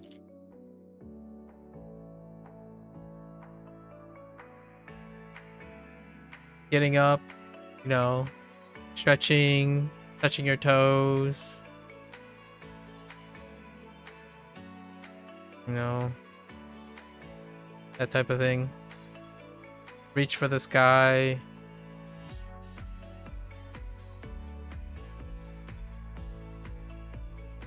Takes a couple seconds. Whenever you can. Like right now, you could be doing it. Oh, you already did it once. Now you can sit back down.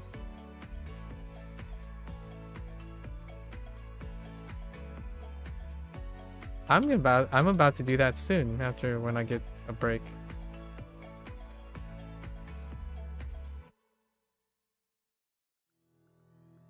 Oh no. Oh no.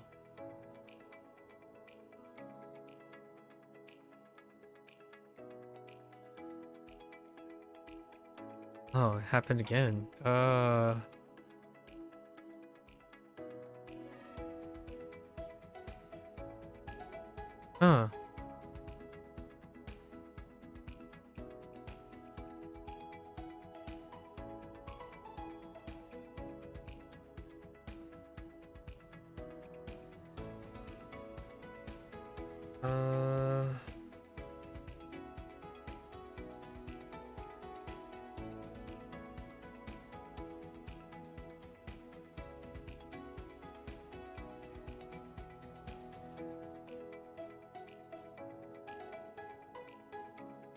Wild? No, monster?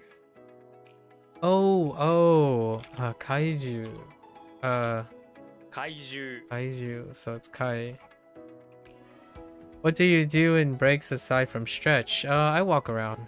I walk around and contemplate about life. Stretch. Do some squats. I actually do some squats.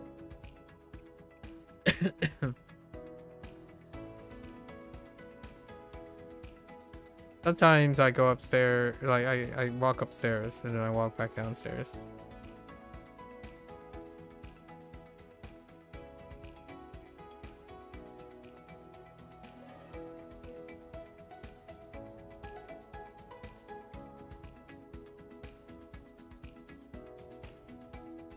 Doktoku.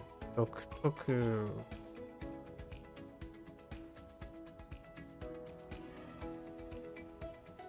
Kappa. カッパ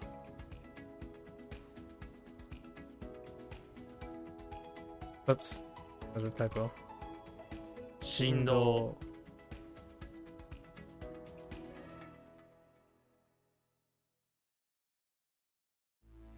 Muga? 無我 Munga. Oh. I can't spell selfishlessness. What a weird word. Yurai. 従来 Yurai.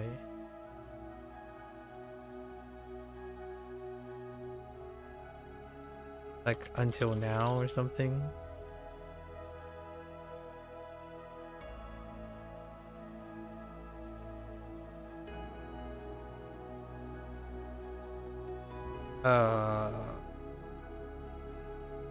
Hold on. 討論 Hold on. Dispute?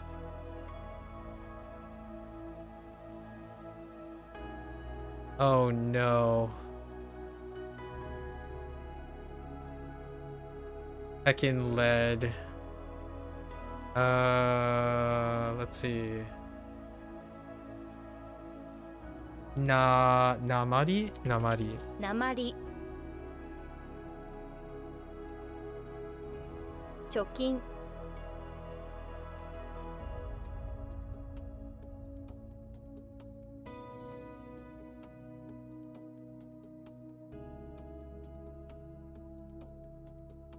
激しい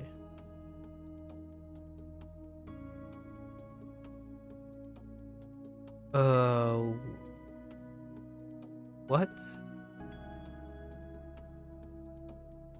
舐める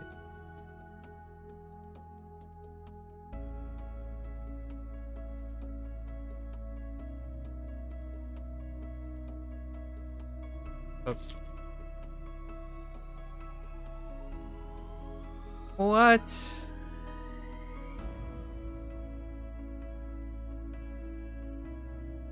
Oh, oh, 往復 um, Tofugu.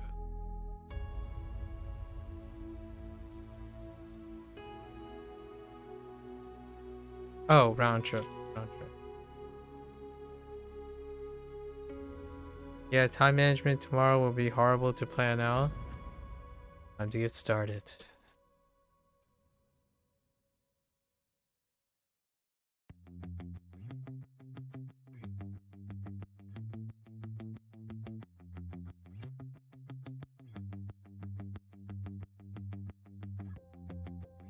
直接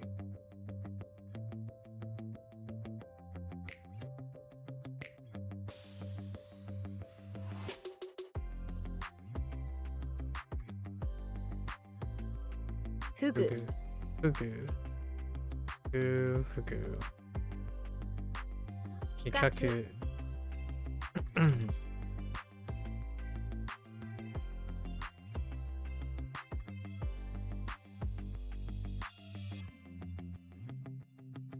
What?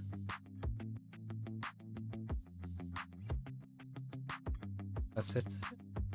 What am I looking at? Oh no. Hold.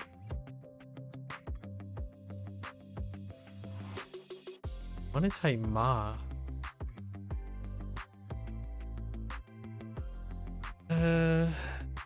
It's indirect, right? Direct.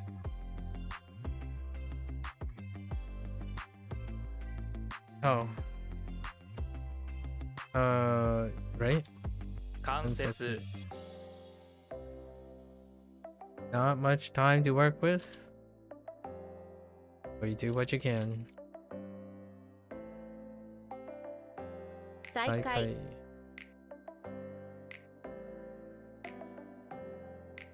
万年万年筆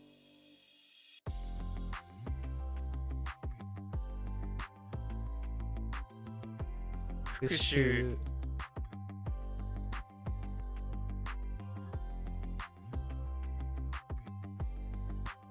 豆腐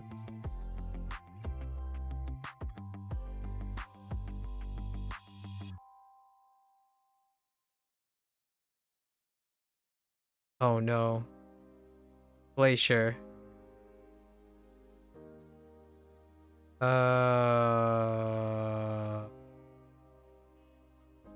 It's definitely cost something,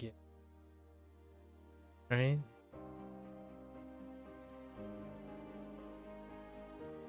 Yeah. Like. Oh yeah. Ooh.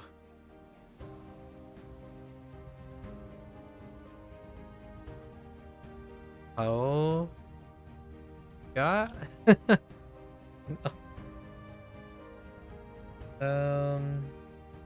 It's definitely in it. Oh, at the end.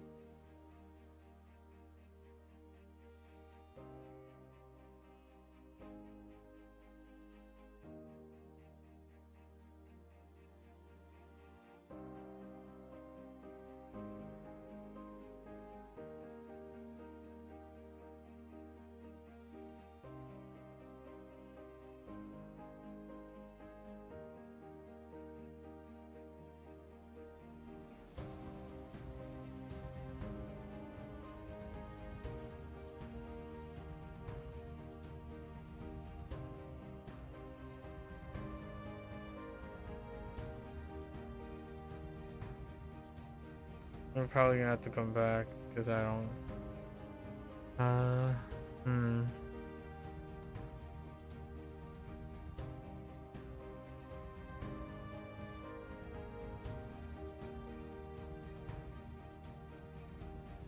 A call? Boy?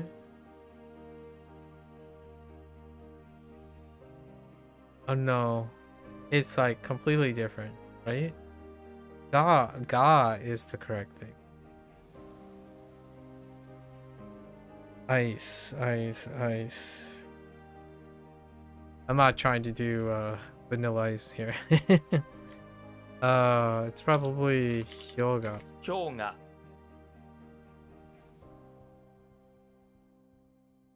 事故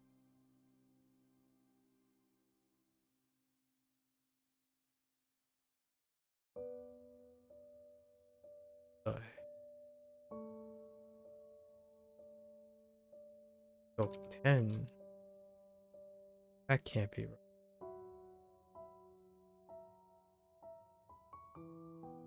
Okay.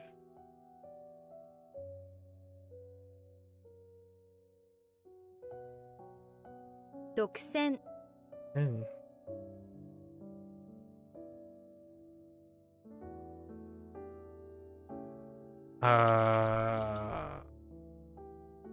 What the Doksen? You might get up early on Monday to work around sleep schedule, but you don't. Oh, interesting. Work around a sleep schedule. What do you mean by working around the sleep schedule?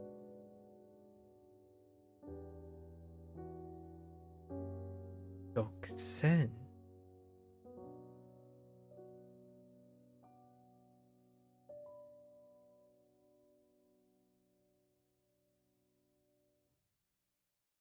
At like a period? What are we talking about here?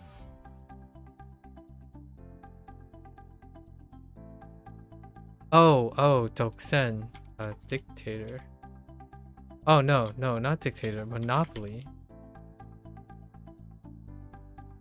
I see. お菓子 Oh no. Uarai. What? Urarai. Ooh.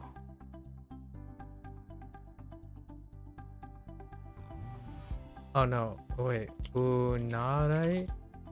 What?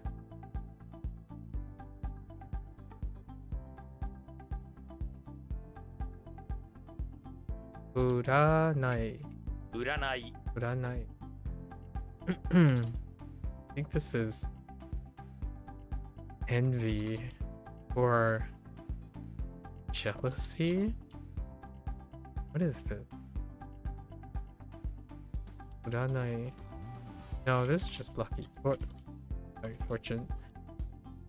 I don't know what this is.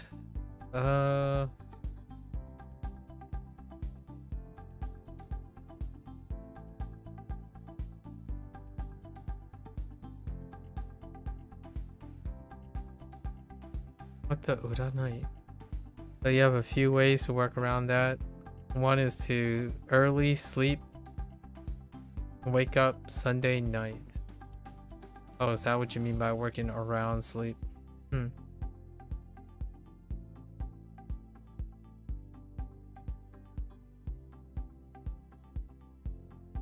It's something doing for fortune telling.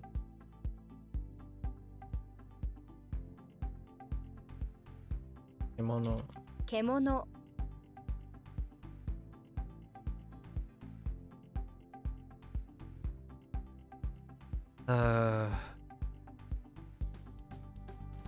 捻出 Twist. No. Oh, this is like scrounging up. Oops, I missed a U. Oh no, I think we got this now. IG.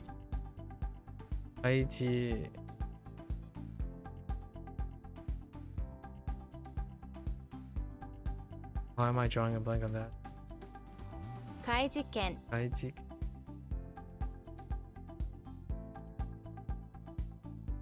Like a mysterious or like a strange story. It's fine. Good enough. As you're sleeping late tonight, you can afford to sleep little on Sunday. I see. Or make like you won't physically be able to sleep very long if you sleep early. I see.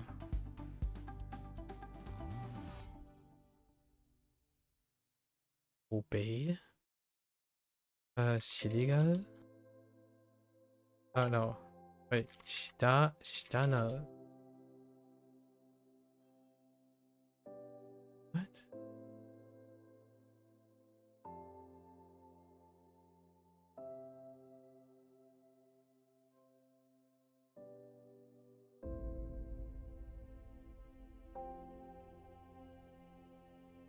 What?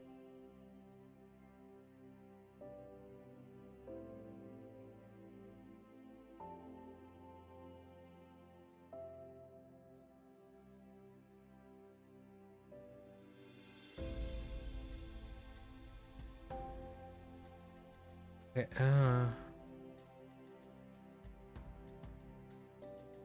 Stagao. Shita. Ah. No. 従う Stagao. That's to obey. It's not to accompany by. 円環 Oops. What? Oh, lead pipe, not iron pipe. You find that the easiest way to make sudden adjustments and be productive when the day happens, and since you're generally more easily productive between midnight and 7 a.m. Okay. Fair enough.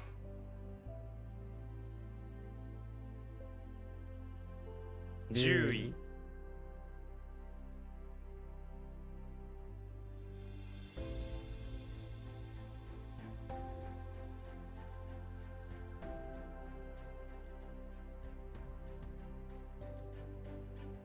Kyoju.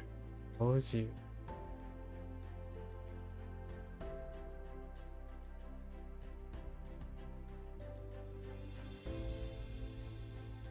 Oh, teachings maybe would work? Or like instructions, professor. Okay, teaching. Okay, that's fine.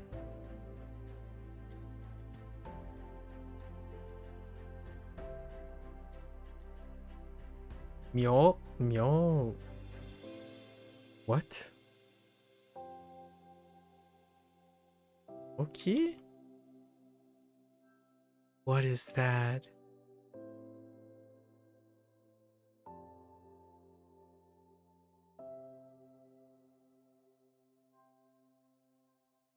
Heck.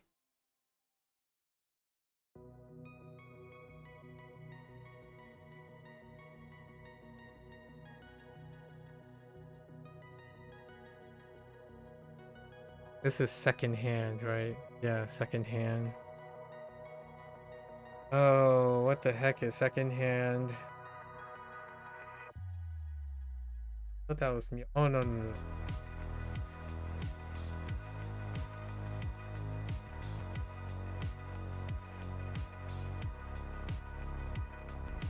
I thought the needle thing was Shin.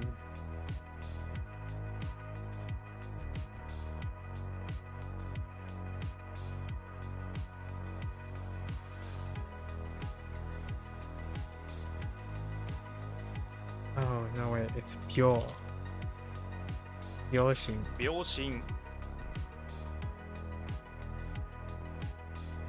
Would it be a bad idea for SRs to do your reviews now? Do you reckon? I have no idea. You keep whatever consistent is consistent and you can be able to answer that question. Long enough. な Let's ぜ see.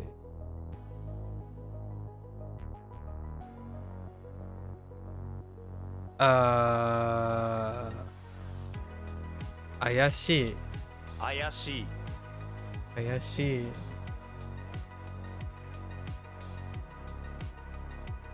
Heck. Ayashi.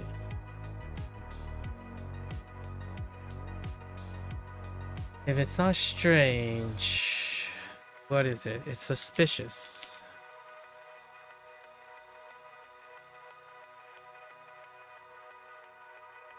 独身 What it? 我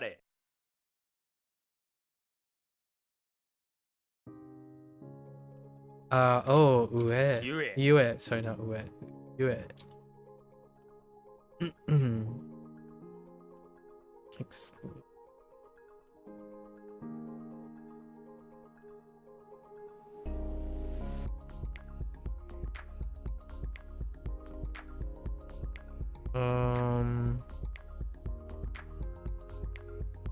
Darn it. No, nozoku. 覗く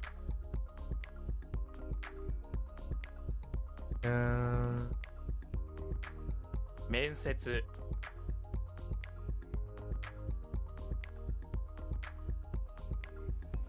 直線 直線 直線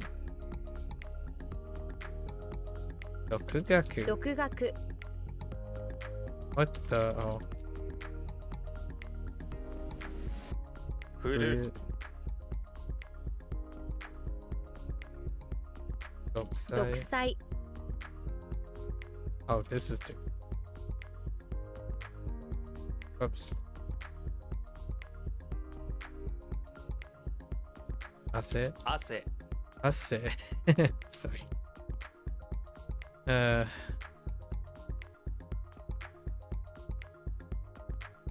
Juice. Oh. Juice. Oh. Oh. Yuru. 獣類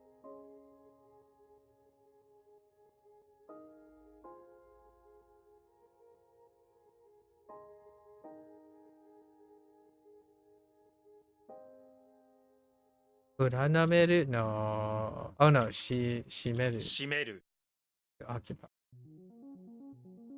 Okay.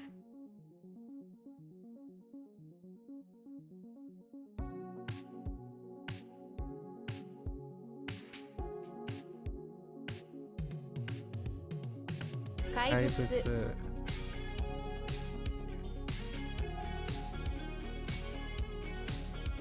独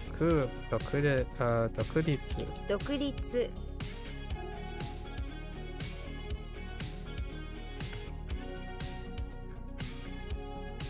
Excuse me?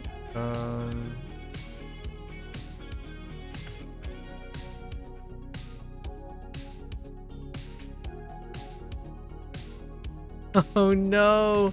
Wait, oh no, Sakeki. Is that not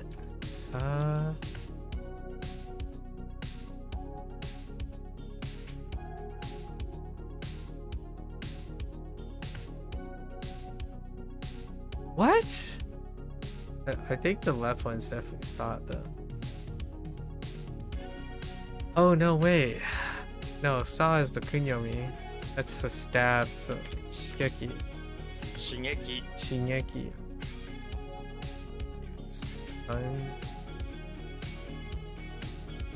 Sun stabbing. Sun attack. Oh, stimulation. It's not Sutton. Okay. 遠読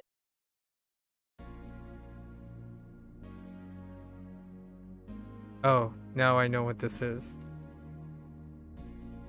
階段 Aidan. And what is that? Ghost stories? Ooh wee. Yowzers. Do you think having bed in front of a radiator reduce how effective it is? I have no idea actually. What makes you think it would reduce how effective it is?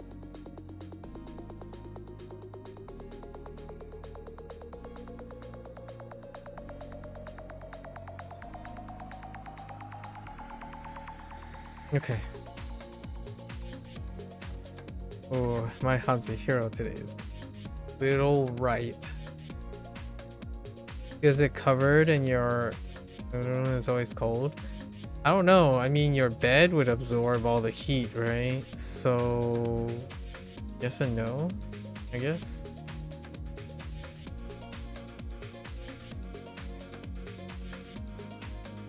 Usually hot hair rises, so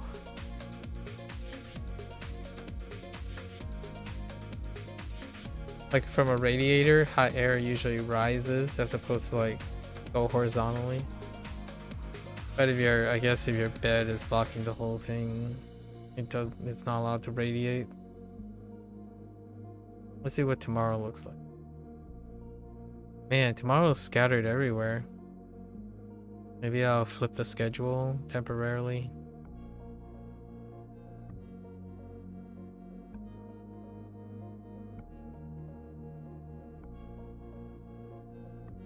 I have another flip scheduled.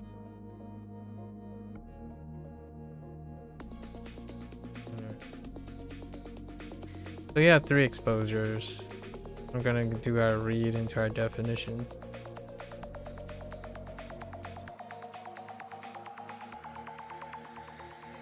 As your thought process, I see. There's one way to find out.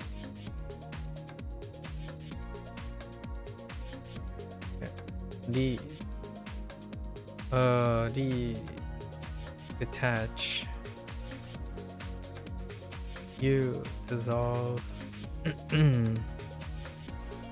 And knit.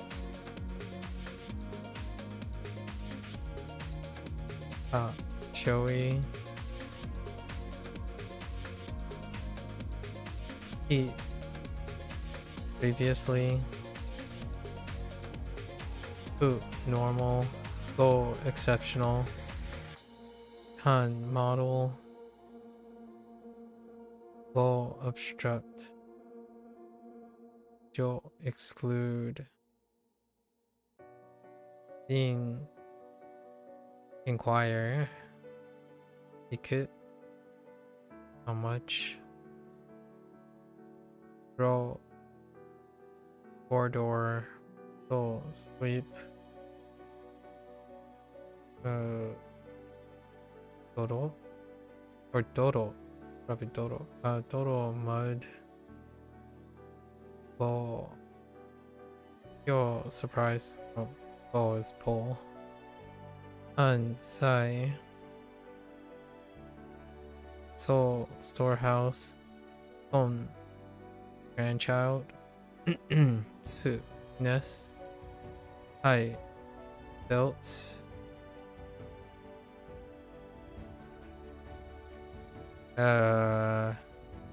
Bummer.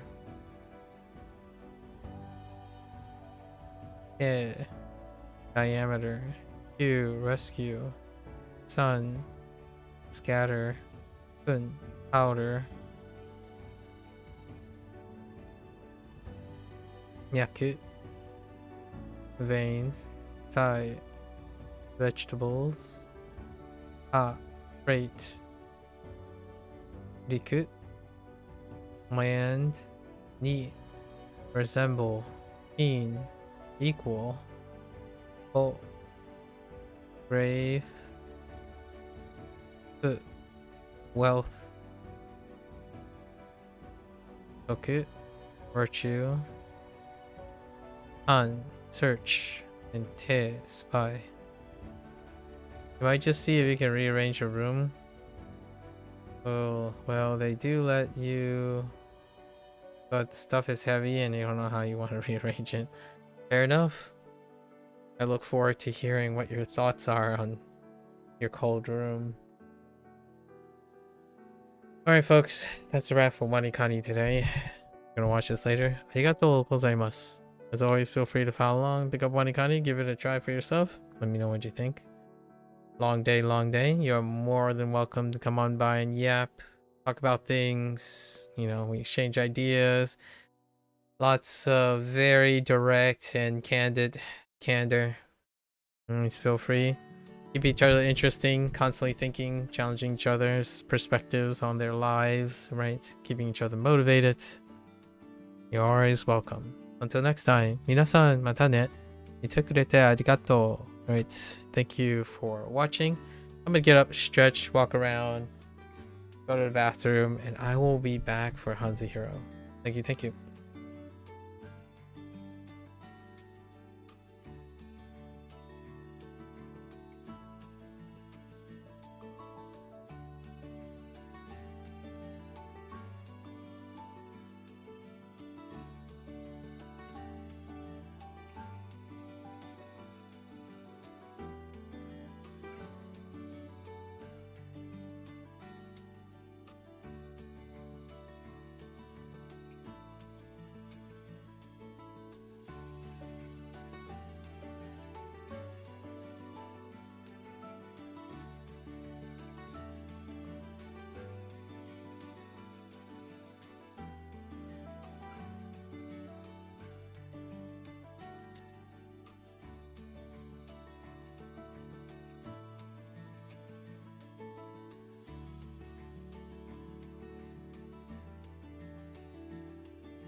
Alright, folks, welcome back, everyone.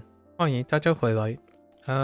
今天是第321天 is day 321.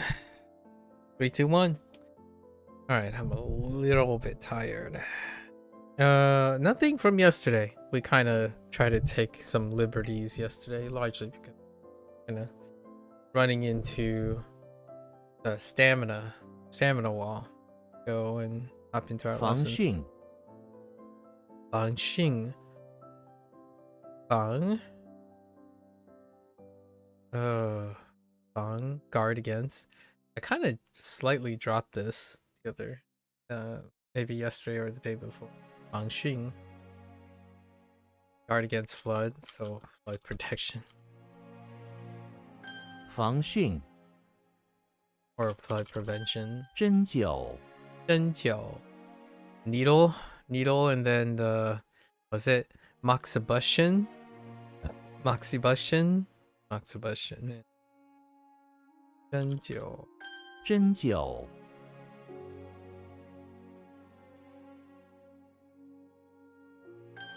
捍卫捍卫 han defend 卫 defend 捍卫 okay 捍卫捂住捂住捂住捂 cover with hand 住 dwell to cover with one hand. Okay, I'm starting to get a feeling of the jewel situation, tacking on jewel to certain things.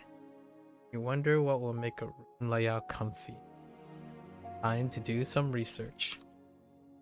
Jewel 捂住 cover and 瞅见瞅见 oh look at see just see 瞅见瞅见 all right 防训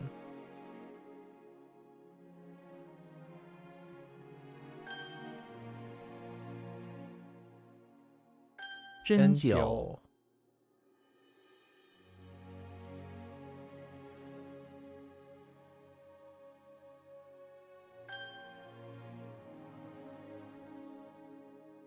捍卫捍卫瞅见yeah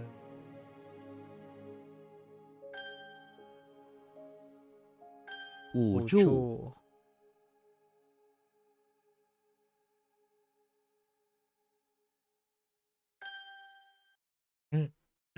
沏茶tea cha infused tea, oh man, or make tea to steep tea. Oh, okay, I see.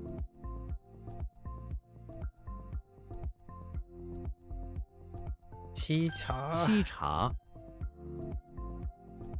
分斤八两分斤八两分斤八两 part pound part Chinese pound by break off 两 two. Oh my goodness. Oh, to haggle over every penny. Oh, that's interesting. Yeah, like part the different currencies to break off into two. Yeah, okay, I see what you mean. Scavenging over the little bits of money. Okay. Parts of money. Gee, the we.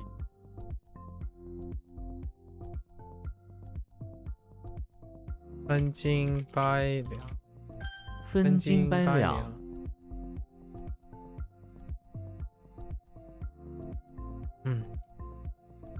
生拉硬拽生拉硬拽no 生拉硬拽 man, that doesn't roll off the tongue. Life la grab ying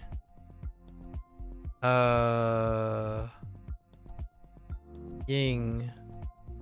Hard? Oh man, I'm not even sure. I don't know if I remember Ying. Oh, a rock in a hard place, right? And try. Try is pull. So life, grab, hard, and pull. The forcibly drag. That's good. Forcibly drag. Forcibly drag work.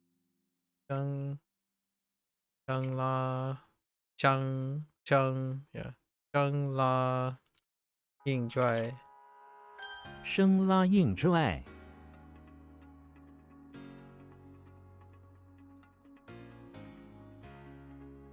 I can't spell force. Oh, forcibly. 迅起， Qingqi. What season? 迅起，掰开， Bai kai. Break out, but since it's open, break apart. That's interesting. Does it also have like... Oh no, it doesn't. Interesting. 掰开， Alright. 沏茶，分金分清掰 yeah. 分斤八两，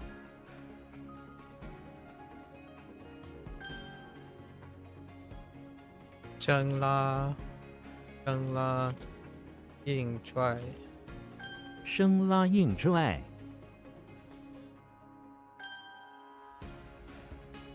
掰开掰开，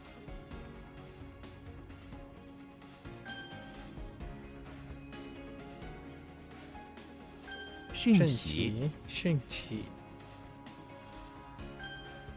Okay. 慌， Hoang. Oh no. We keep increasing in characters, man. Wasteland. Oh no. Oh, but it's still Hoang though. It's related to the other Hoang. Oh, was it Panic? Hoang? Same tone. Same character. The Hulk is in front of the chapel. Death comes walking from afar, and as he gets closer, all the grass and flowers dry up and die. Even the streams that goes in front of the chapel dries up to nothing. Everywhere slowly turns into utter wasteland as the Hulk trembles in fear at Death, who comes closer and closer to him in the chapel.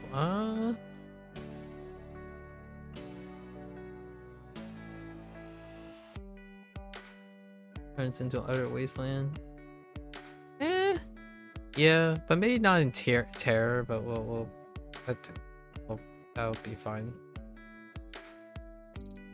Wow, why are there so many for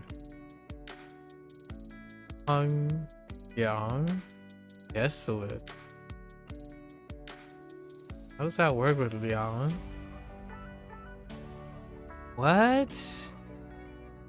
Wasteland cool? That's what? Okay. One done.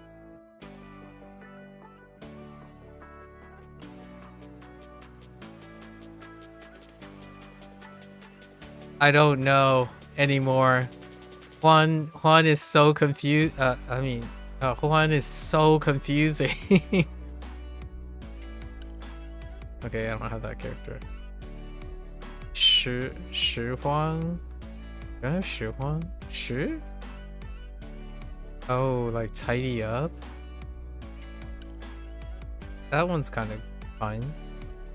Huan Yu. Huan Yu. Alright. This one's kind of a character. 慌，眼， Yen. Oh, hey. Iwa. I only got the rock as opposed to a stone.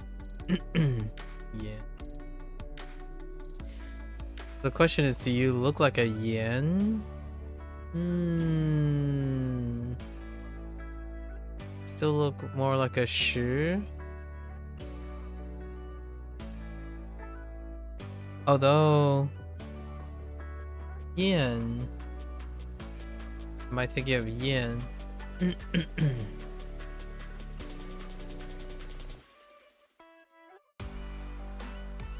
Towering is what I'm thinking of. That's not towering that I'm thinking of. Oh, I'm thinking of. Oh no, it's not. Not the same thing.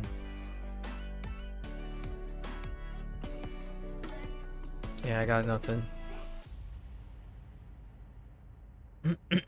This doesn't look like yen.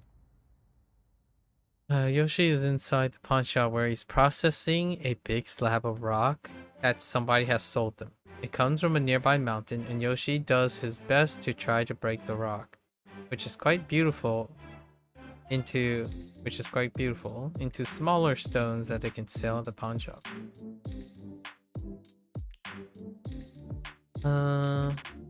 Not quite Yoshi's style.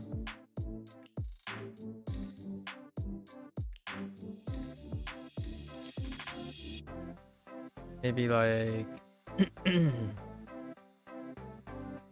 Yoshi is inside the pawn shop, being hired to carry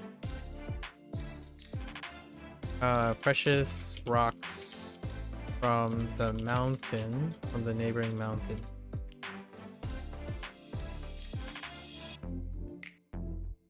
To the pawn shop, to the shop, and process into smaller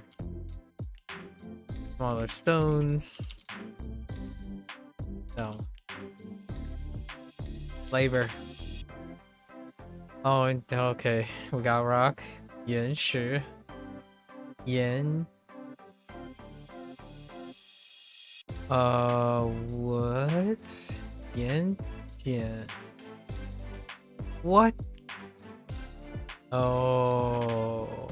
Oh, Yen Tian. Rong Yen? Oh, melted rock. Lava.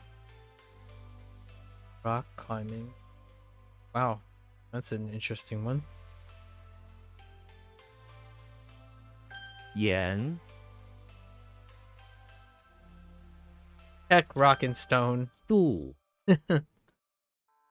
Ooh, prevent.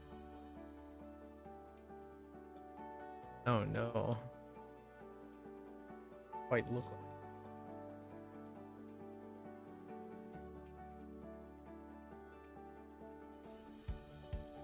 You kinda look like a duel, but you kinda look like a tool as well.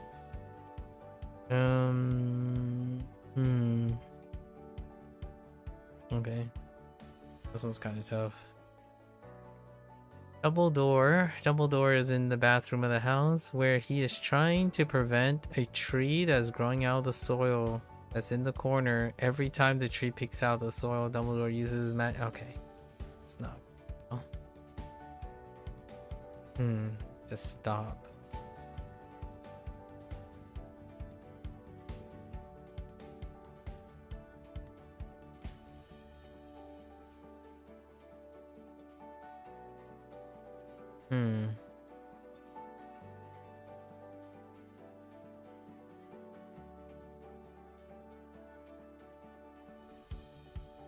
Okay.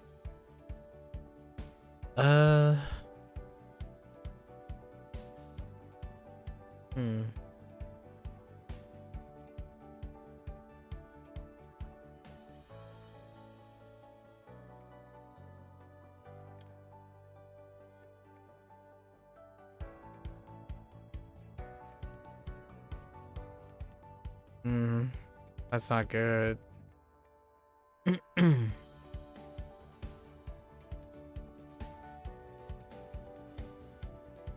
Maybe Dumbledore is in the bathroom of the house trying to decorate. Right? Decorate the bathroom. He has a special a special wooden pot or special pot containing magic soil that is keeping that is preventing a magic that is housing a magic tree that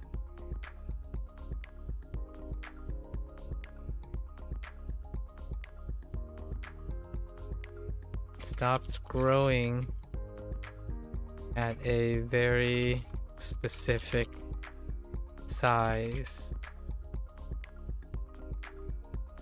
to complement the bathroom. This one's not great.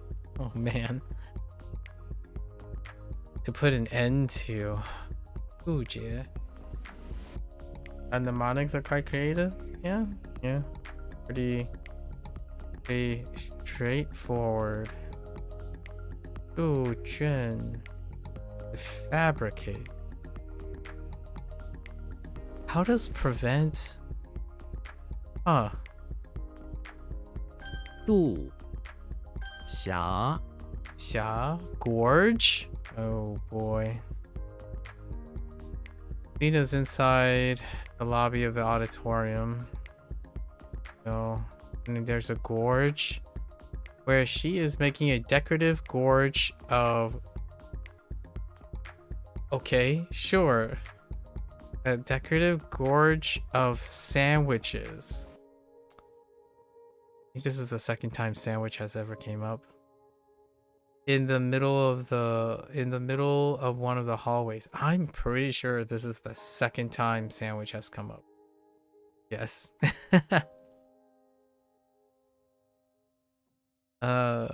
Where she is making a decorative gorge of sandwiches in the middle of one of the hallways.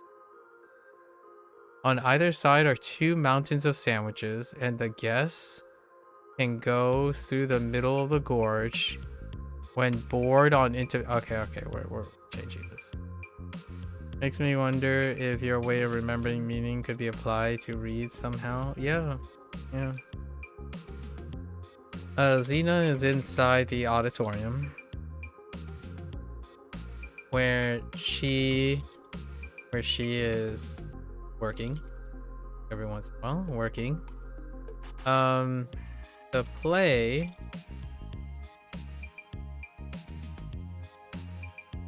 She is navigating the mountains and gorge props that are used for the play in order to offer Sammys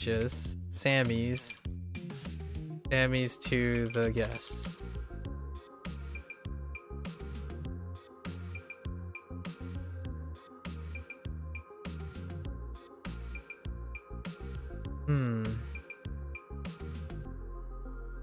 How about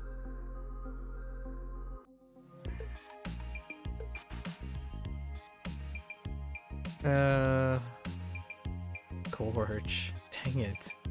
I didn't need two features.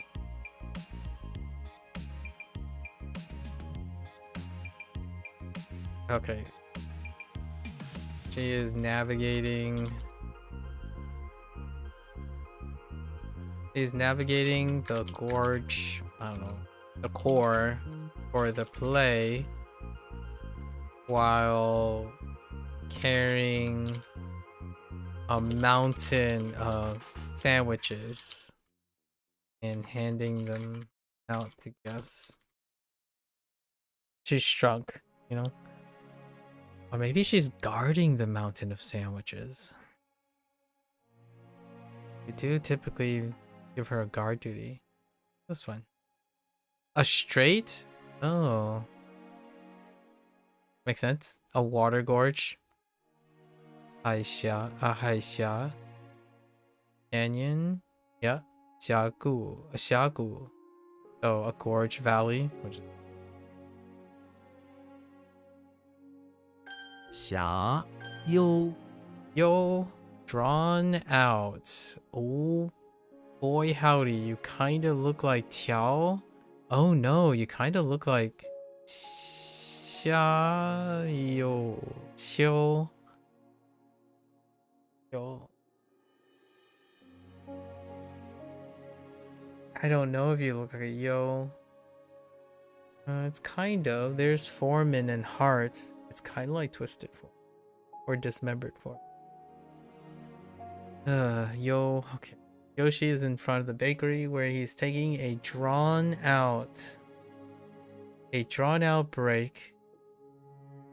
He lies there snacking on a croissant, watching Slenderman and the foreman try to install a rod on the sidewalk. They move so slow, making the task drawn out. Yoshi is so chill right now that even his heartbeats are drawn out. Each one seeming to take minutes, making his drawn out life is finally over. Maybe his drawn out life... Okay, it's got long. Okay, like drawn out long. How do characters kind of look like something you do you? How do characters kind of look like something? Wait. How does character look like something to me? Abstraction. Almost all of them are abstraction. You could call this a I don't know. Anything. You can call this a moon and I'd be okay with it. Abstraction is based on association. So any type of abstraction is fine. Routine and diligence is how we get it. So like some people could say this looks like a heart, right? It doesn't really. This looks like a person, this looks like a stick, this looks like a foreman. Like, okay. That's fine. I mean, I don't actually know why this. Let's go read why this looks like a foreman. The majority of the comment depicts a man standing up. Or there's a stand where to the left is a whip. Okay, he is holding. Yeah, just by coincidence, like this character is made of pictographs.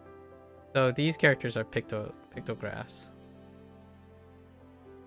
I'm not sure if this is considered pictograph, but there are often different. There's often 4 types ish of. There are often 4 types ish of characters. We have the picto, which you've seen like Ki and Hito. There's also abstraction. So they're often dealing with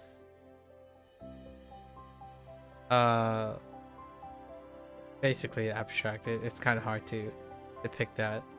Then combo. Combo is, oh no, I don't even know what the 4th type is now. Was there 4 or 3? Combo types are like where one word is abstract.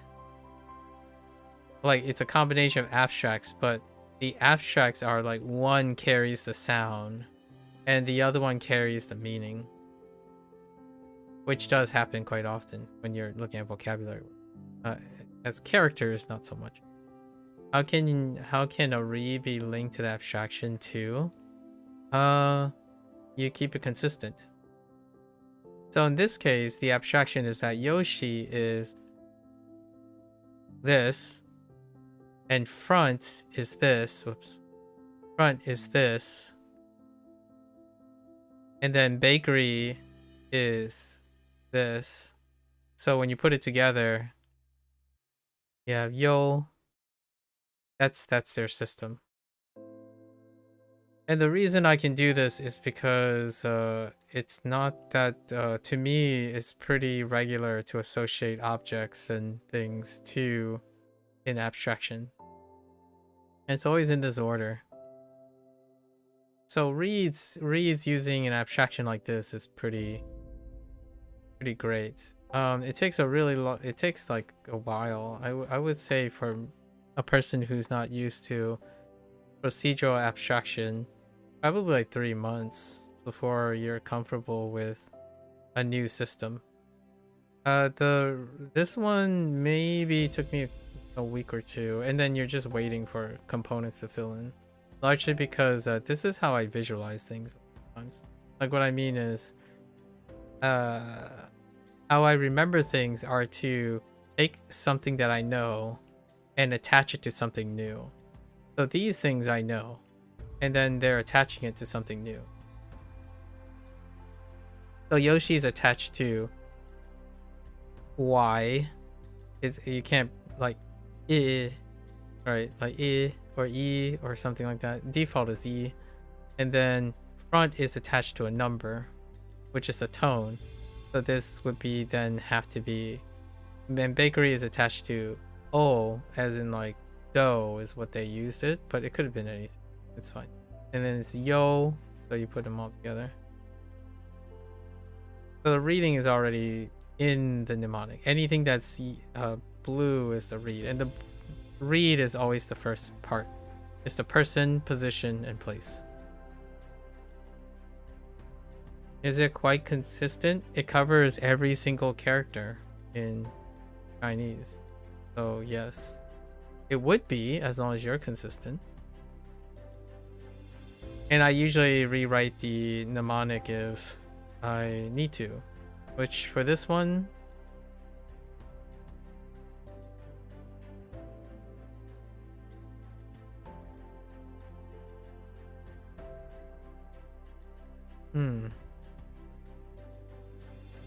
I have archetypes for every single character now. So they have to obey the archetype.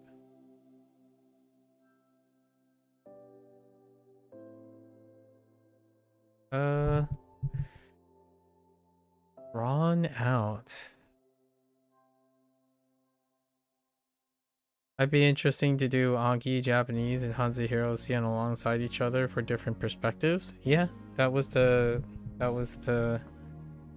intent behind doing WaniKani and HanziHero next to each other.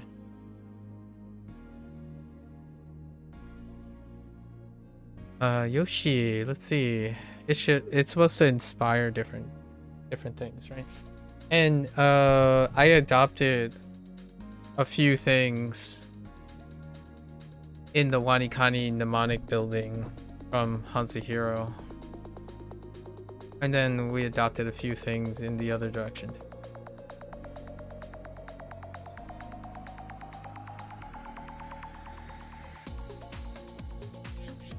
Drawn out is rough.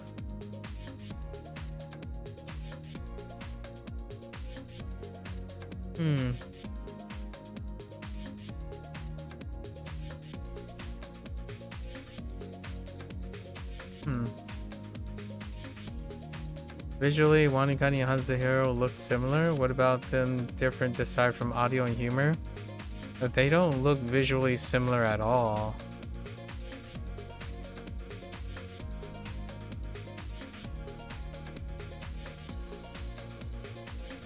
I mean, like, I understand that you pay attention to the idea that this is split like this, but they aren't similar at all. Yeah, no. Like if you look at where the position of things are, like for example, this is kind of like saying a circle is similar to a square because there's only one line. But that makes all the difference. So in this case, this is not how things are organized. It's not here. Actually, this note is in a different position, and this way this thing is displayed is not also. And then they use synthetic voices. So yeah, the layout, it can elicit. It's kind of like our discussion about what's the difference between. So in this case, the reason why I think it's not the same at all is because the general shape is very similar, but like It's not even close. Like, they're not even in the same category.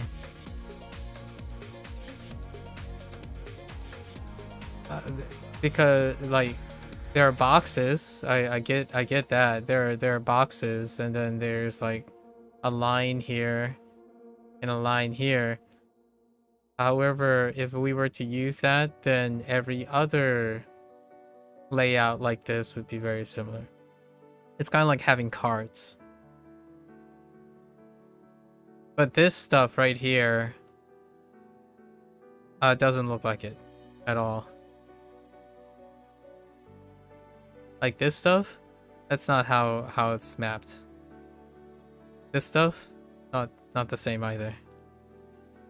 This stuff, not the same either. This stuff down here, maybe. Actually, it really isn't. They use different indicators and different color codes, but the general shape, yeah. The general shape for sure. WaniKani, does WaniKani put this on top? Oh no, WaniKani doesn't have kana. So it doesn't show kana. So this is pinging up here. And then of course, we have the translation thing. So that's fair. This would look similar.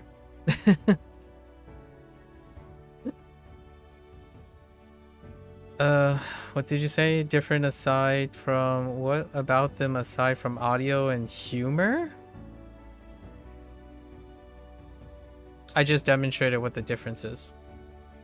This is what you're paying for.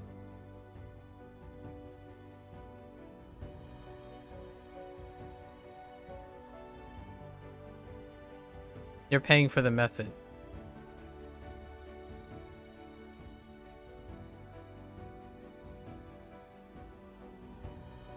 No, that's not a chat delay moment. I just finished reading the second part. Like what I mean is I'm revisiting the old question. I already read all your other things.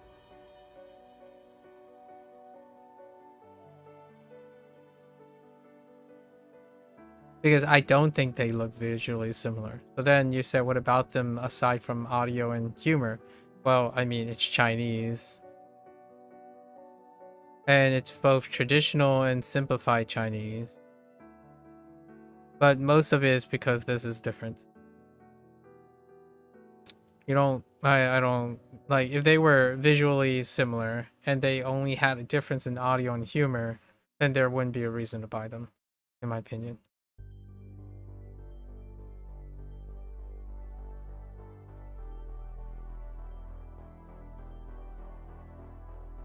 And because they're different,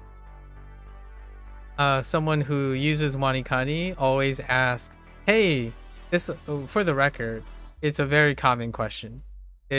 Someone who uses WaniKani would say, oh, hey, this looks like WaniKani. And then proceeds to try the trial. It's like, wow, this is nothing like WaniKani. Hey, developer, can we make it like WaniKani? Can we make it like WaniKani? Because I'm used to WaniKani, so I can't learn this way. I only can learn it the way WaniKani learns it. Or a different way is like, oh hey guys, Anki does this thing. Can we like design it like Anki, please? Because I like the thing, but I don't like the thing. I want you to change everything that it is defining as HanziHero to change it into something that I'm familiar with so I can learn Chinese. This is called market pandering. And I'm not the only one that has this dialogue of market pandering. But generally speaking, in this age of... Now we're in the age of live service. Because this is a subscription, it's a live service. Live service. Now, live service is often deal with pandering. And pandering means that whoever yells the loudest and raises the most funk, they tend to try to guide the developers choices, and the developers must do that because that's how you keep the live service running. What happens then is most tools then become similar.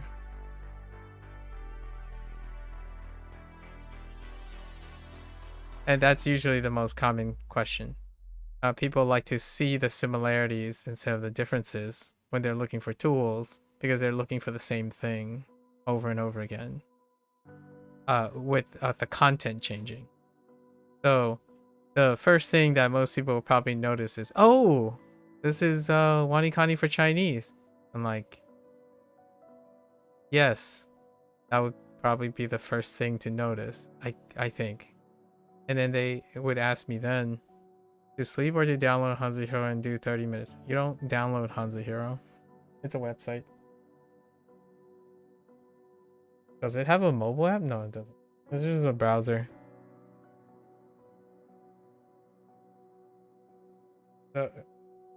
Yeah, it's just a browser. WaniKani is just a browser too. But you can unofficially download WaniKani and then sync and stuff. Oh no. Yeah, it's still a browser. It's a browser even on mobile. You use the web page browser. They made a specific web page. WaniKani is designed specifically to be compatible with your mobile browser, but HanziHero, I don't know. Yeah, it's just browser based. Anyways, this is it. So this is the difference. The biggest difference. It's Kevin put out a video on his HanziHero a while ago, and this is the difference. SRS stays the same. You know, SRS Anki is still similar. Like, you do SRS. Like, even Duolingo technically have SRS built in. So the SRS thing, no, you're right.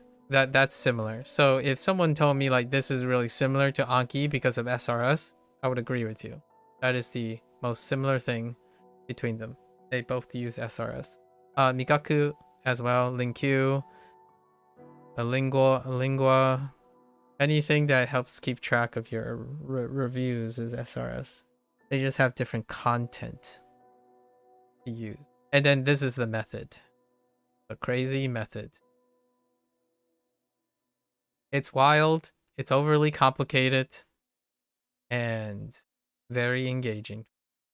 Alright, so we gotta figure out how to... I made all the archetypes different, so it's a traditional or simplified, yeah. Simplified is mainland China. So if you're talking to Chinese people, you're probably going to be seeing simplified. It doesn't prevent you from understanding what they're saying, but reading would be they probably type in simplified. Now, the short answer for traditional or simplified that most people provide, you talk to both, yeah. The short answer to traditional or simplified, if you do simplified and you reach a certain literacy, it takes less than 2 or 3 weeks to cover the traditional, and vice versa. There's like maybe 200 characters that are commonly used that get simplified. And other than that, like, don't quote me on it, but it is a much smaller percentage. And for most people who reach a certain proficiency, like know all the characters from HSK 1 to HSK even in the 7s or 8s, it would take less than a week or 2 to cover the stuff, because they still mean the same things. The thing is, you have to make sure that there's 2 ways to represent. How do you pick? I don't know. If you're outside of like, how many Chinese people do you have, and how many Chinese adjacent do you have? Like, like Malay, Taiwan, and stuff. Yeah, it still varies even in Malay and Malaysia and stuff. Like Malaysian Chinese. Taiwan would be traditional. I started with simplified. Duolingo chooses simplified. And then I started on traditional here. So right now what you're seeing is traditional. I can help you pick. You're studying Japanese. So most of the characters that are in traditional are more likely in Japanese. Simplified characters are not necessarily in. There are more overlaps with traditional. Right. And at some point you can read all the simplified pretty quickly, actually. At least I didn't discover. I agree with the vast majority of people who they keep on one instead of trying to juggle both, and then at some point all the characters around it will help you figure out what the extra character is, or like the different characters. In fact, sometimes you can just read it pretty quickly. There are still slightly there are Japanese characters too. Like some of the kanji are neither simplified or traditional, but that's like kind of rare, even rarer than that. So most of the time traditional overlaps with Japanese, or at least kanji. We never did get around to discussing tones yesterday, did we? The tones? Oh yeah, the tones. Tones are fun. It's more like singing than anything, you know? Right? Yo. Yo. Yo. Yo. And that's it. That's all there is. And then we change this up like, I don't know. Ho. Ho. Ho. Ho. We change this up. Ho. Ho. Ho. Ho.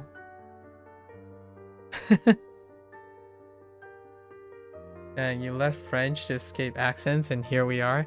Nah, these accents... Oh, well, you don't see these accents, technically. Technically, you don't ever see these accents. You're not supposed to.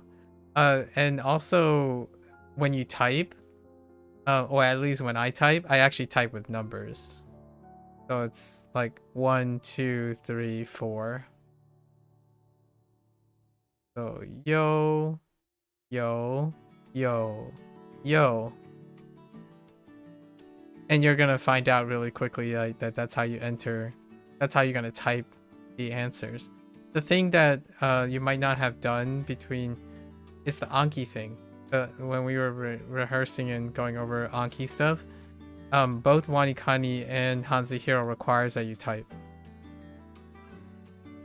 That requires you to type. So that might be an adjustment to your routine. But now you have to type anyways, because I think it's a way to internalize a read without relying on having to see it, which is a problem that we've talked about yesterday, where if you're not reliably being able to visualize this, like for example, when someone says yo, I can roughly tell you what yo I would be thinking. And in Chinese and Japanese, it does have that. So like this is a xing.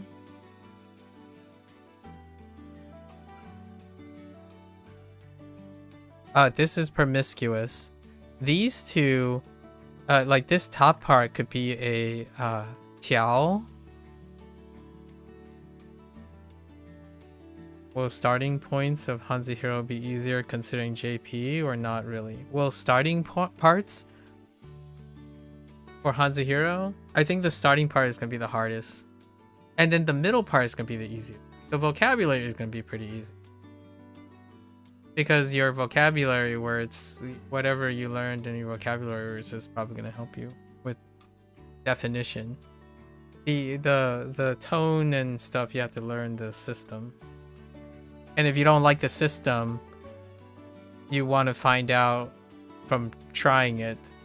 If you don't like the system enough, it's kind of like uphill. It's uphill before it's downhill, as in good. Like you're going slowly uphill before you start cruising downhill. One thing that I would say about HanziHero is this is how I would similarly approach how to learn another writing system. This is a great demonstration of even systematically associating each part with a routine. Dang, it's one of those websites where the audio pauses stream video players on mobile. Oh, I didn't know that was a thing.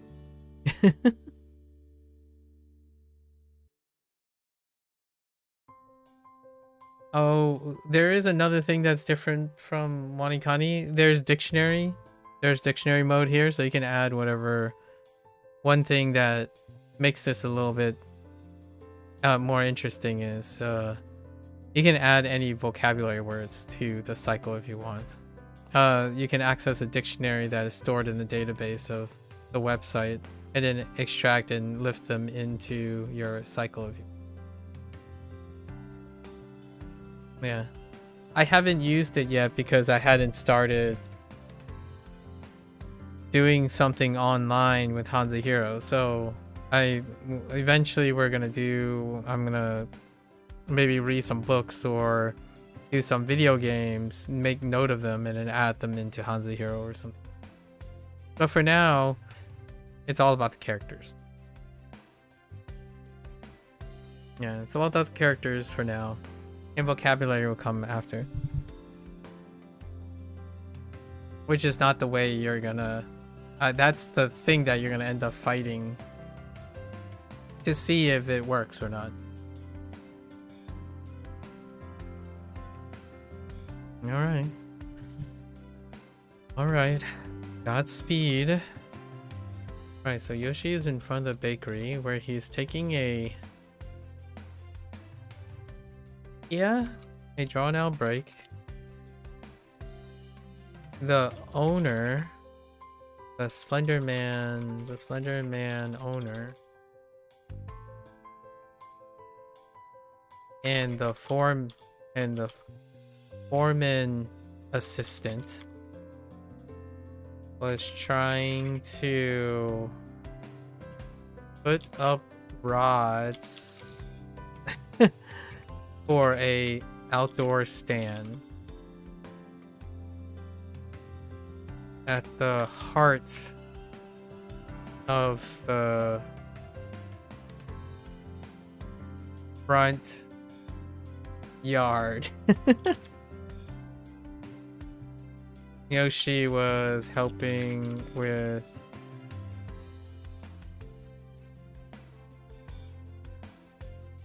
all the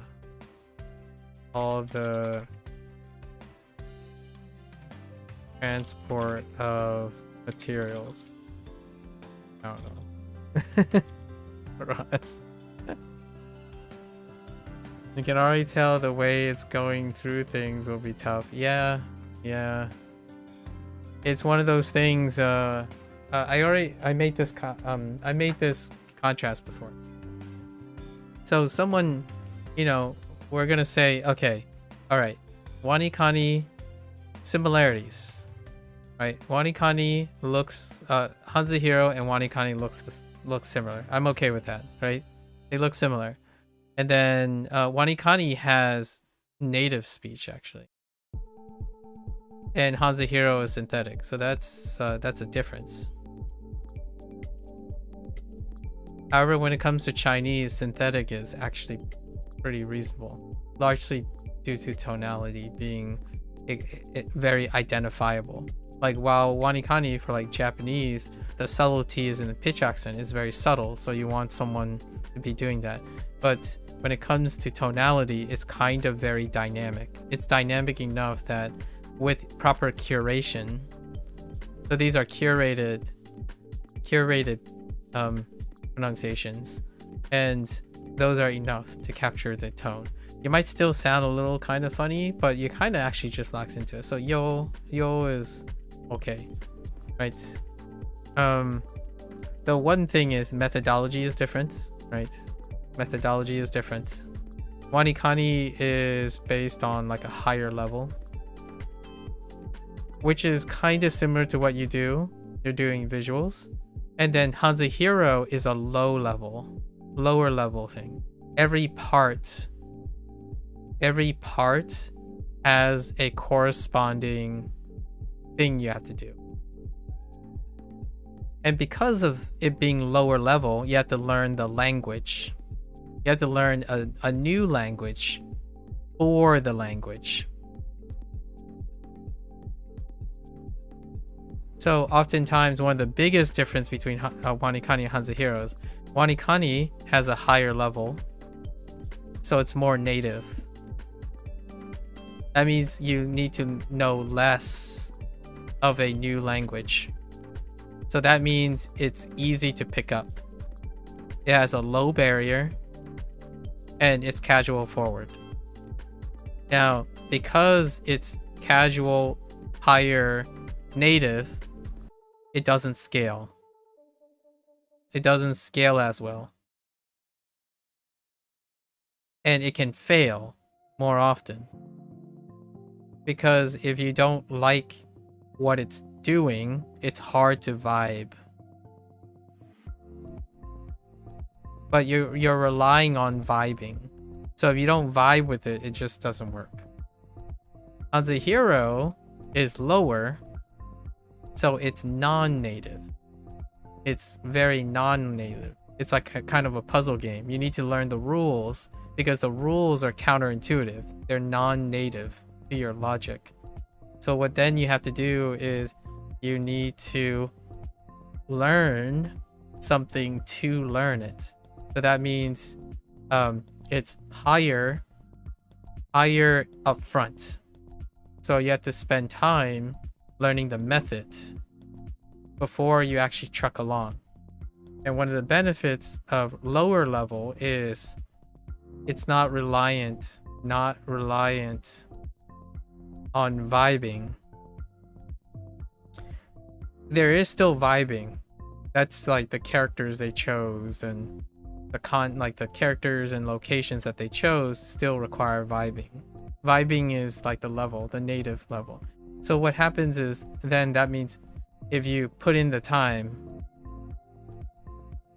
you are more likely to succeed. Because the system that you learn is not dependent on whether you're native or not. So what do I mean by native?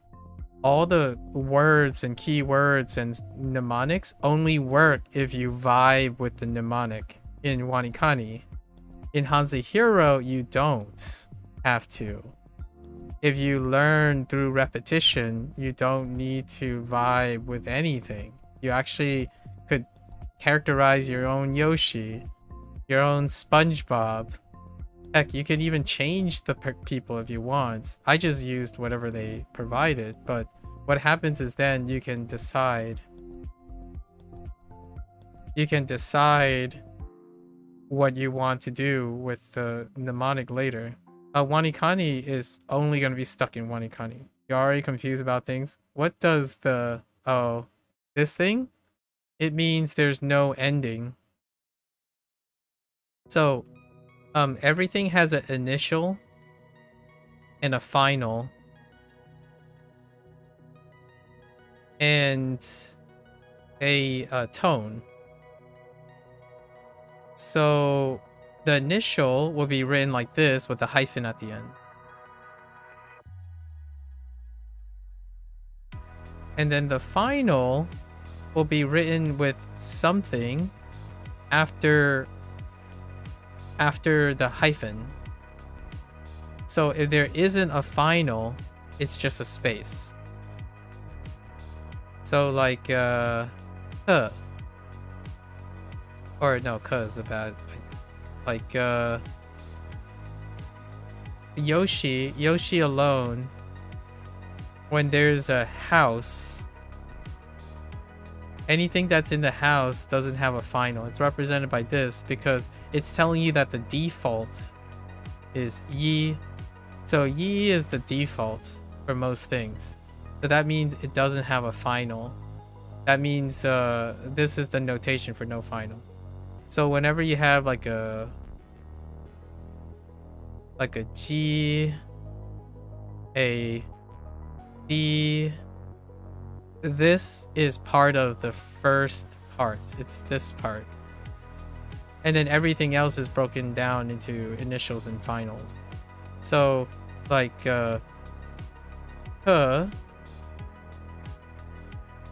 ko. So ko, right? Ko is initial, and this is the final. And then you put them together. And so the hyphen is supposed to connect the two.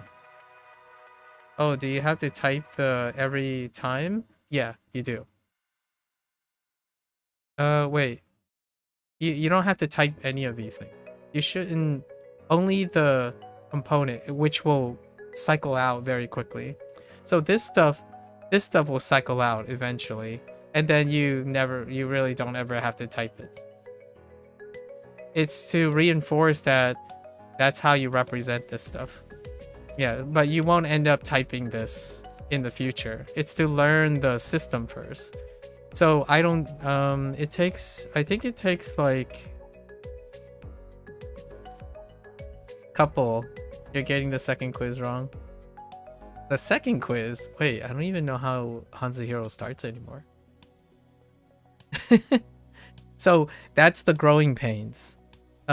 Mika, you have to learn their system. The system of how they represent it. Like, people don't represent the not one. Oh, yeah. So this type of notation, you have to get used to it. It's not a classical notation. It's how they're doing it. So, it's tolerable so far. It's been like a couple minutes.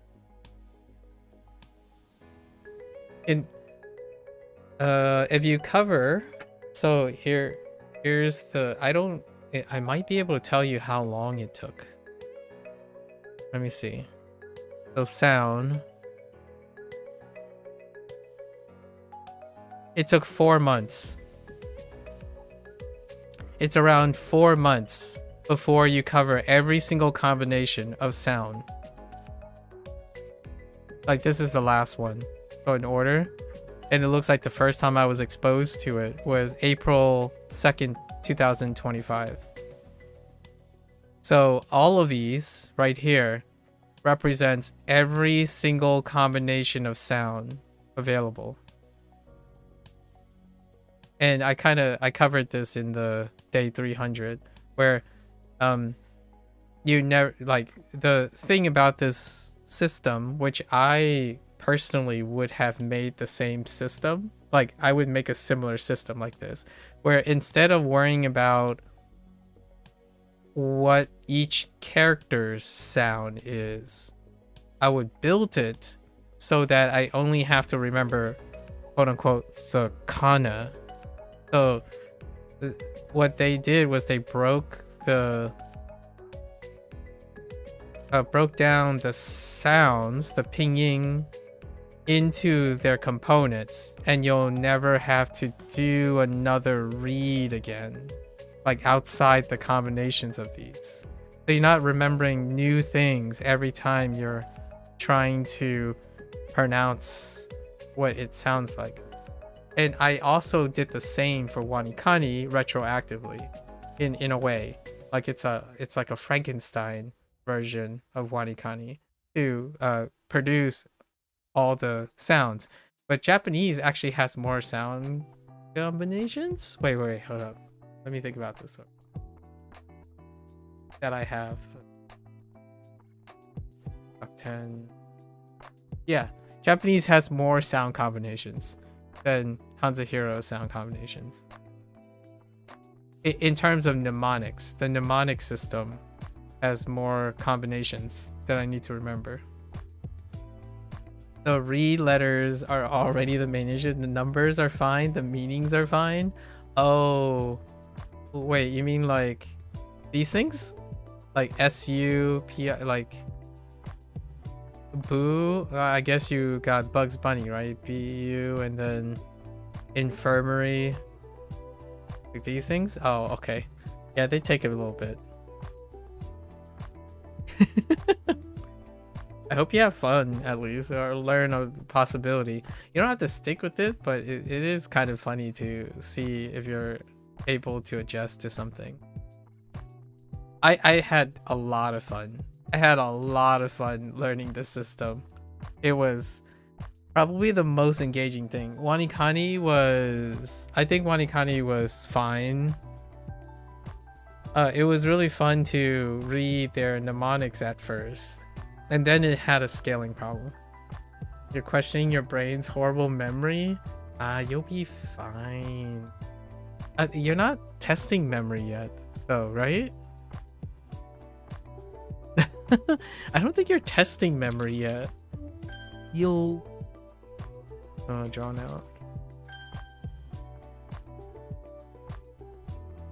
荒 Slam. No, oh, your short-term memory? Oh, for the stuff? Well, I'm kind of distracting you too, you know? Kind of distracting you as well. 优 I understand that it might seem like I'm not distracting myself, but I do this all the time, so it might not be as comfortable for you. You forget the thing was Boo after literally 10 seconds? Oh, Bugs Bunny. How often do you study while talking to someone? Or like, how often... What I mean is, it could be because the environment is different. Like, you don't... I imagine you don't talk to people while you're studying. When I was when I was in college, usually we would study, but we also spent a lot of time talking to each other. Like, we follow each other's conversations, and then we like group studying is a important aspect of my like middle life education. So oftentimes I get used to having a conversation while still holding my train of thought on whatever I'm currently doing. Often it's not very distracting or unusual. Okay, interesting.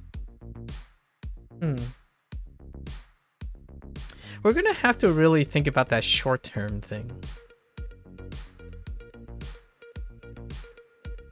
I think there's a lot of things to be gained on the short-term side of things.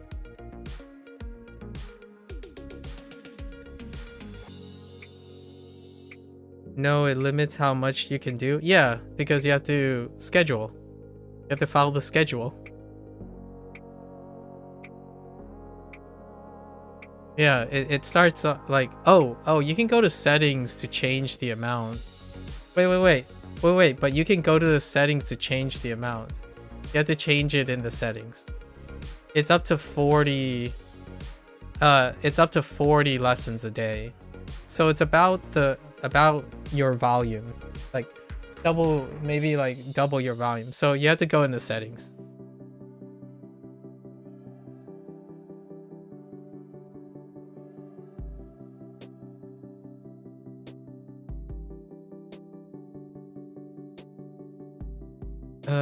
Sandwiches.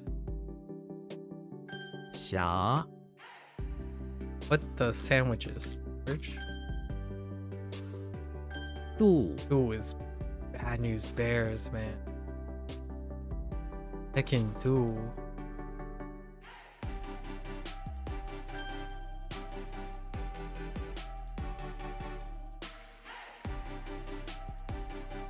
盐 Yeah, the stupid short-term memory thing is problematic. I want to say, whenever you mention the short-term memory thing, I feel like it's because there's something that you don't really observe too much. Like, we gotta find a way to get you to, like, maybe encourage you to intrinsically focus and take in some information and then see and test it, because I don't think that's I don't necessarily think that's normal. Like I don't know, a potential genetic restriction. Like what I mean is, you're in high school, you passed a lot of courses already, right? All that stuff. That would suggest that there is no developmental delay in anything.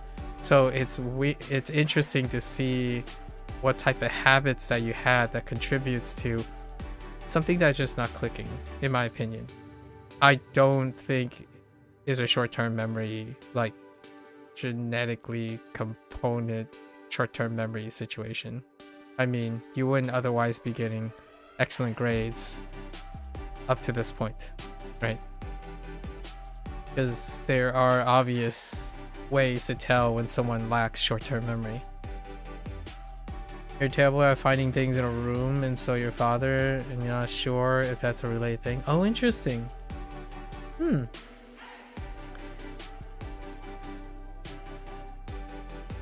I think we can build a routine. I know I sound like a broken record. It's like routine this, routine that.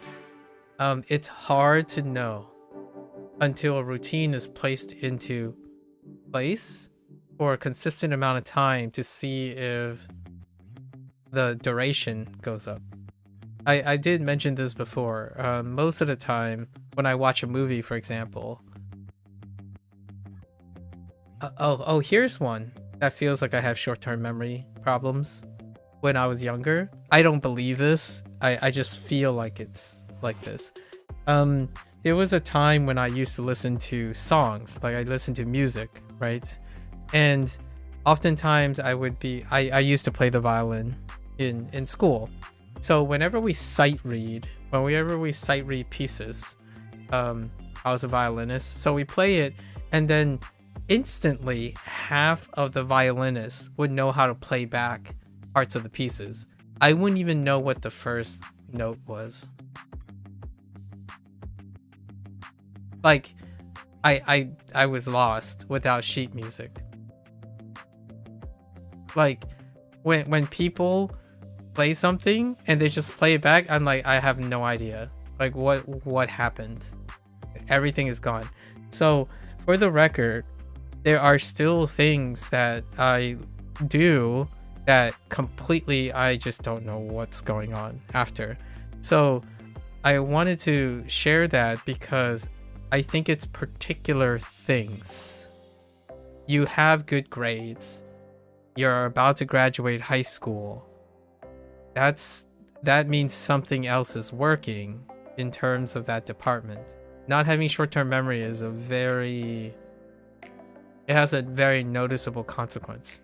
However, I can tell you that I had experiences where I swear I can't remember anything without it being written down or displayed. So that was when I was 14 till 18 years of age. I could not for the life of me remember things that I literally did a couple minutes ago. Like, we would play 5 measures of a piece, and I'm like, I don't remember the first measure already. I already forgotten the first measure. So I just stick to reading sheet music. It was one of the crutches that kept me from being like a good violinist, like a violinist to compete with the better violinists who can like do solos and perform from memory. I couldn't do that. Like, I don't think I've ever performed a single piece from memory. It was so difficult. So, to share, I don't necessarily think it's a short-term memory thing. I think it might be more so trying to find something you can practice in a way that can get you to that point. To this day, I still can't play anything from memory, so like when I play guitar and stuff, I can't play it from memory. My pitch acuity is okay. Like, what I mean is, if I listen to music and I can tell you like, oh, that's a G sharp or an F minor, that type of thing, but I can't remember like music. Like when I'm humming back a tune that I've heard like a bunch of times, I swear I'm tone deaf. Actually, I don't have to swear that I'm tone deaf. People have literally called me and questioned and asked if I was tone deaf. So like when I'm humming back a song that I've listened to like 300 times, it might be a little bit off tune or off key. That still exists. That still exists. So, oh, you can remember music tunes very well. So like when you sing it back, right? It should be in key. Or like the pitch and stuff should be on accurate, and I can't reproduce it. I can produce the cadence and the structure of what it's supposed to be, but it's not specific enough to tell people what the nuances of the pitches. So there are plenty of examples where my memory is not in line with things. The question is, what are the things that you can use that you have an intuition for? Then sound is the key. And if you're saying you can remember it, then sound is the key. Like now you have to start working on sound. I am more of a conceptual person. So like you have a very bad vocal range. Okay. Yeah, your mother always complains that neither of us can find butter in the fridge in front of us. Well, then your mother will have done something to make the memory thing work. And you ask her to help you find things and that end up being in front of you. That might be more of an attention thing as opposed to a memory thing. We'll have to brainstorm about that. Yeah, for myself, I've learned to overcome or compensate for those things. Like conceptual hearing is what I use. So most of the time when I remember things, it's conceptual. Conceptually abstract. It's not verbatim. I don't have eidetic memory. I do not also have detailed oriented memory. So for example, I don't know details. I basically don't know details. I try to overlap with connecting ideas to make up for my spotted recollection. Like if someone asked me to play music back, right? They would play a music, right? If they play music and I'll play it back, it would be slightly different. If you ask me to draw something, it would be slightly different, and it would be intentionally slightly different, as opposed to trying to reproduce exactly the thing, because my memory doesn't work that way, or it's not trained to work that way right now. You really can't find how to do the next character on the thing. You feel like the butter incident right now? Oh, I actually don't remember, Mika, how many things you can do in the beginning. So it is in the setting, but I'm not entirely sure if in the beginning they do it slowly. I really genuinely do not remember what it was like for day one. It could be really short. WaniKani was short too. So I'm guessing it was slow. Like it doesn't ramp up or something. I don't actually remember. I have no idea. I think it was only 10 lessons, Mika. Pretty sure I only did 10 lessons and I moved on to the next day. You only have 10 lessons. That was a default, 10 lessons a day. So at most you can turn it up to 40 lessons and you have to wait till the next day for it to happen. So like you might have already done your 10 lessons, and those 10 lessons are going to go into review tomorrow. But you'll also have lessons. And that's how it works every single time. So new lessons, it goes into review tomorrow. And then new lessons every single day. So if you set it to 40, which is the highest, I remember doing 10 lessons for like the first month. Tomorrow you'll have 40 plus 10 review.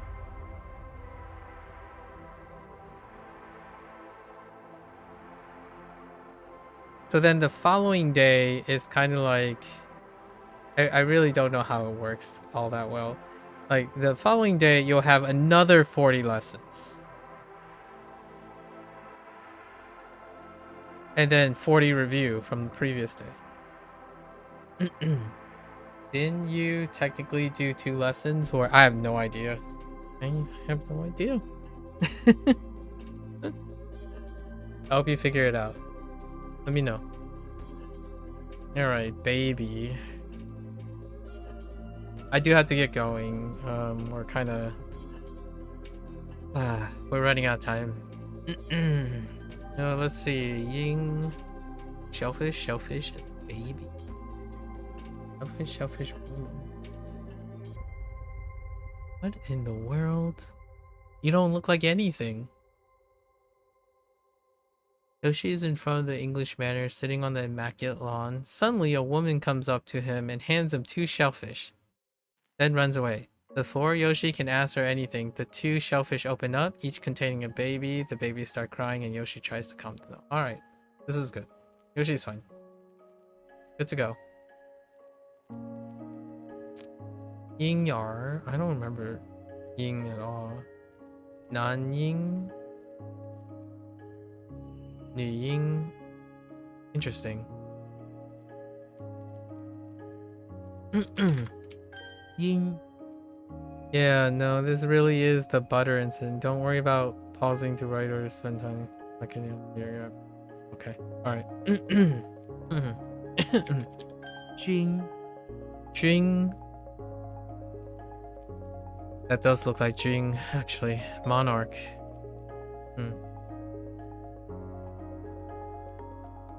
No, we're just running out of time. You haven't lowered my productivity yet.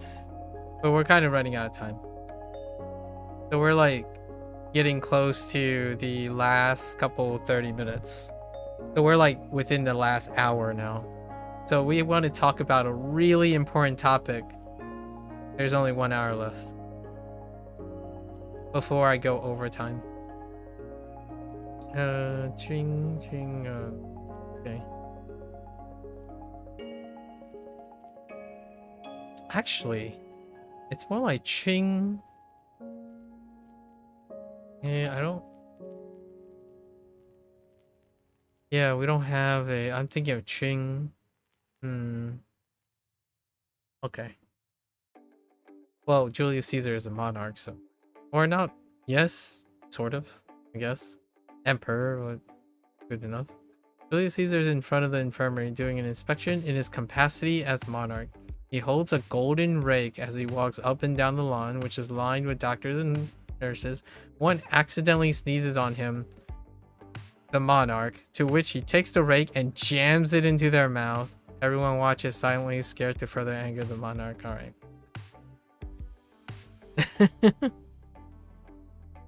Jingzi. A gentleman. Alright. Jing Chu. Fair enough. Jing. Tang. Hoang? Oh no, it's another dynasty name. Oh man. Okay, Tarzan is inside the chapel where he stands guard for a priceless and holy Tang Dynasty pen that they have there. Enclosing the pen is a Tang Dynasty little shack. The chapel? If anyone gets closer, Tarzan bites them with his mouth. Okay. Looks like your day 1 was just 2. Oh, well, there you go. Isn't that a way to lean in? It's just 2. I don't know what my WaniKani day 1 is. I think WaniKani is a little higher. It might have been like... I did all the lessons, so it's probably a little higher. WaniKani recommends like 10 lessons by default a day. You can change the option, so make sure to change the option. Make sure to go into settings and change that before the reset. The reset is actually in 2.5 hours. It resets on the same day. No, I know. For next time, the reset time is in 2 hours and 40 minutes, whichever time that is. It's the same reset time every day. So, the thing that I described with WaniKani, that's not the same. WaniKani is staggered. WaniKani does a stagger reset. So they do like 4, 8, 12, 24, 36, or something like that. HanziHero is the same time every day. You know, when I'm bored through it, I'll just start WaniKani too, but without intent to necessarily continue. Yeah, I mean, you have a month of WaniKani, so you might as well, like, I suppose.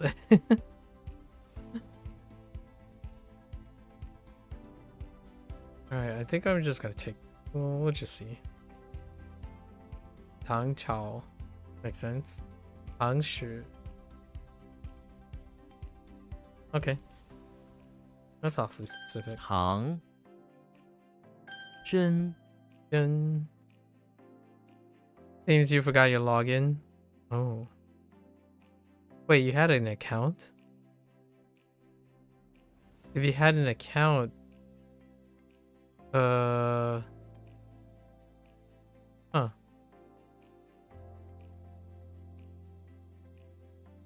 Jun. Why do you look like Te?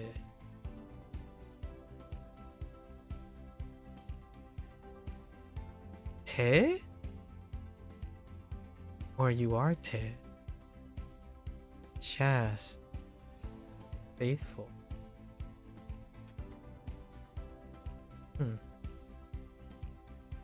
What do you mean invalid password? Happens.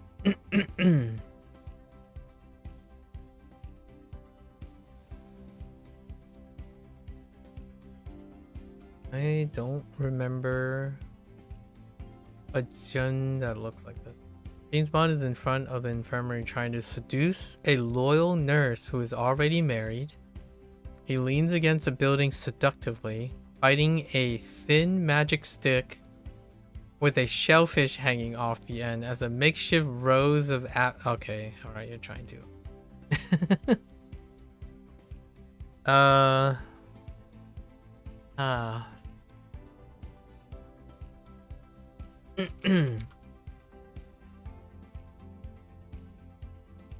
Alright, James Bond is in front of the infirmary.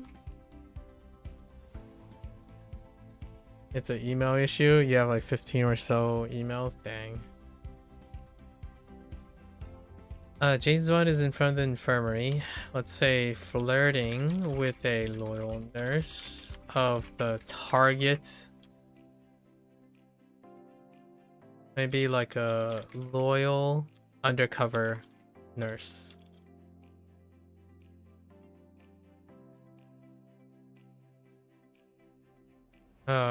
He exchanges some shellfish for her services in retrieving the high-tech, I don't know, the special magic stick for his missions, for his mission. Okay.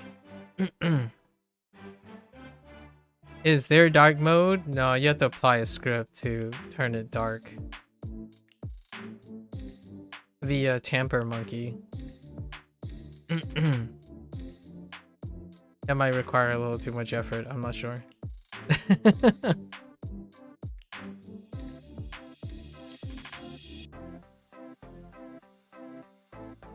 Oh, okay. Loyal. Steadfast. Yanjung. Steadfast. Makes sense.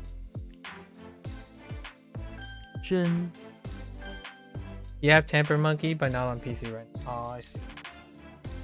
衰 Try a... Yeah, it's all API. WaniKani is altered all at API, and so you technically can do all of that at some point, but you would need to go look for it in the forums. And the forums have a specific the forum has a specific category for it. It's like app third-party API stuff. And then it's as simple as installing the script, of course. Should I... Ooh, wait. Oh, no.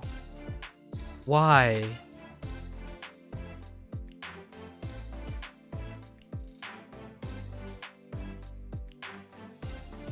You already used WaniKani once and quit from Confusion some time back? Okay. I'm not sure how WaniKani works then if you already created a login. Yeah. Because I thought the timer starts when you use it. I don't know. WaniKani has a 1 month time limit, so I'm not sure how that works out with existing logins. HanziHero doesn't have a time limit. Site seems to let you start a lesson. Oh, okay. Sherlock Holmes is in front of the high school. I can't believe there's only 2 lessons for HanziHero. Maybe it's because you never finished the lesson. Oh, okay. I still can't believe the first HanziHero thing was 2 lessons.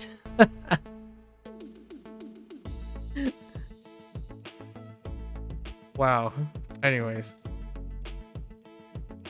Sherlock Holmes is in front. Sherlock Holmes is in front of the high school where his wits... Oh, I know why I don't remember it's 2 lessons. Because I did an opening opinions piece. So actually, most of the hours were like 2 or 3 hours prefacing day 1. And then I went right into it and it only took like a little time. So most of the time was doing the introduction. Right, I remember this.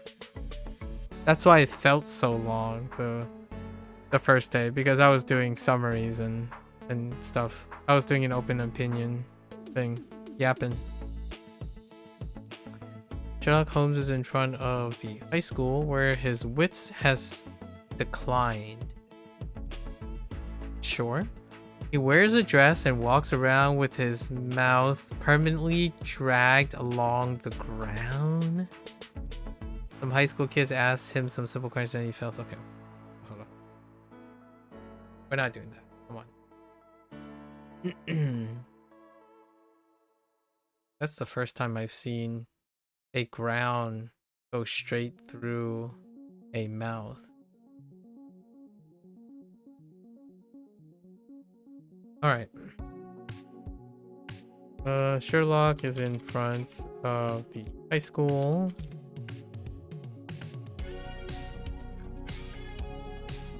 Where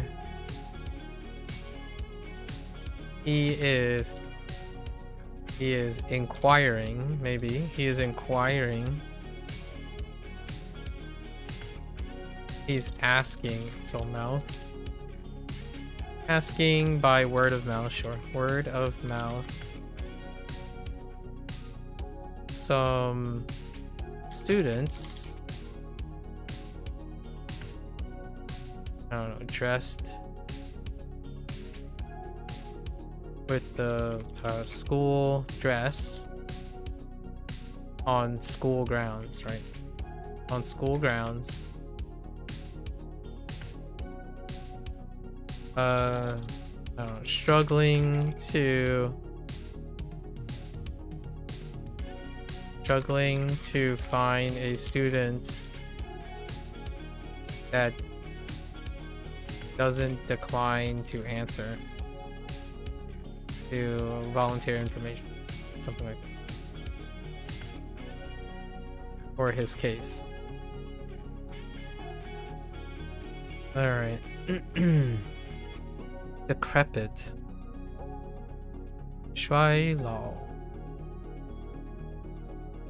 Shuai Wei. Decline. Oh, okay. 衰 Okay. 阴衰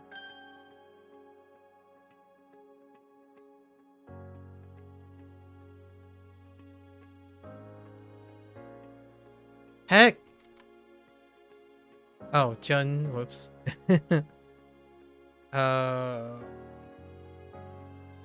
What? Oh, is it in the front?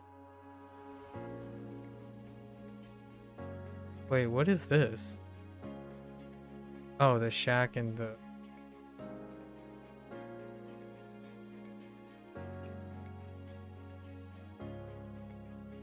糖 Oh my gosh, tongue is bad. Bad news bears. 真君 Oh, I think I screwed up. Hold up.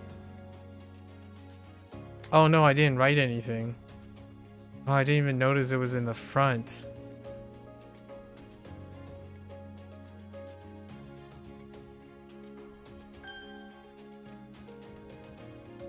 All right.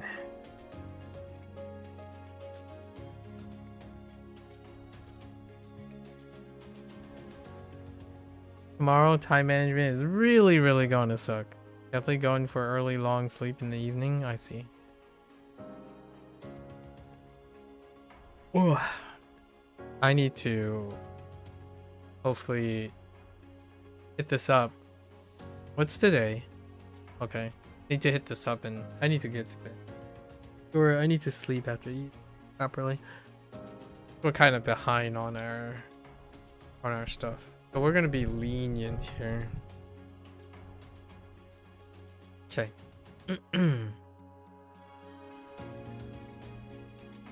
潮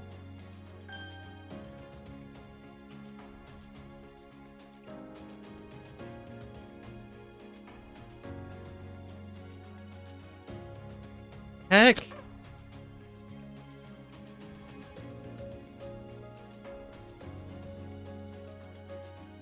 契约 我们必须遵守契约的条款。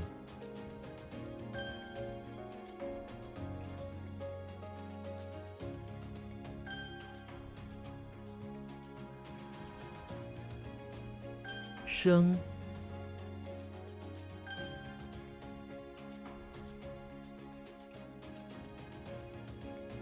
四月4月是春天的一个月份。 In the future, you'll provide less. No, we're still fine. It was more like from yesterday. Slept a little late, but these are not really out of the ordinary.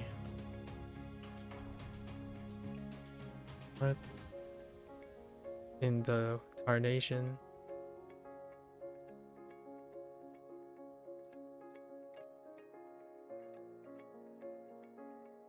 这是一个 something 慢的晚餐。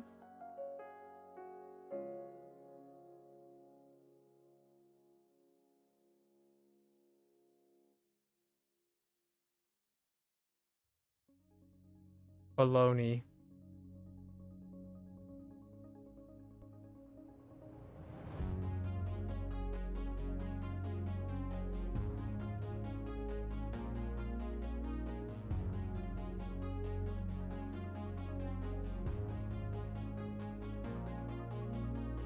Man.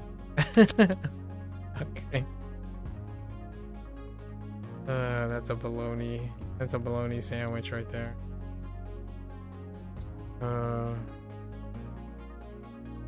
先 Yeah, that's true. But it's not related to stream though. 应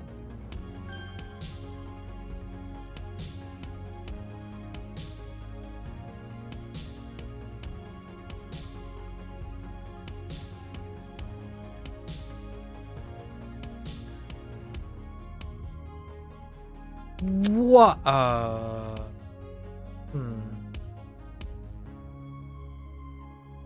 柳叶，柳叶在风中飘动， Whoops. Those are leaves.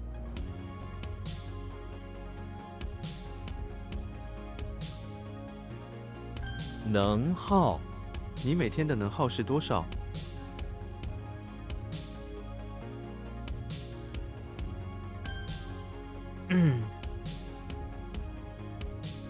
眼镜，他买了一副眼镜，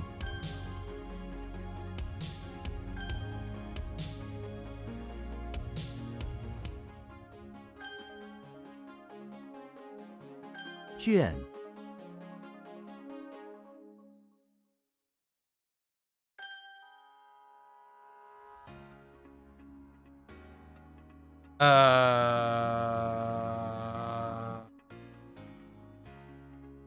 Heck. Dang it. 朗，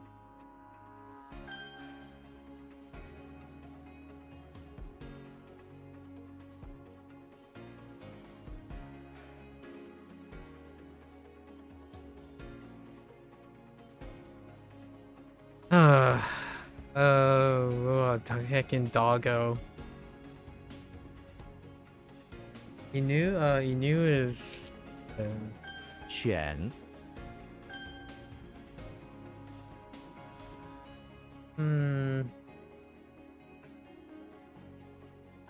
Feel like it's Lan Man. Oh wait. I think it's Lan Man. Wait.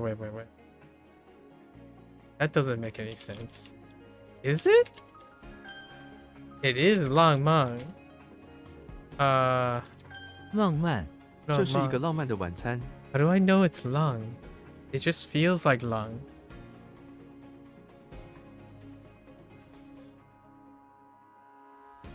This happens a lot now. Especially this happens a lot in Chinese, especially in Chinese. I'm just like that's Lang Man, but I have no idea what it is. Overflow. Oh. Oh, it's wave. Yeah, right. Lang. Okay. Lang Man.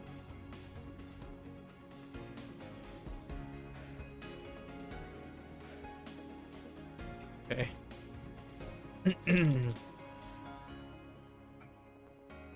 What? What? Yeah.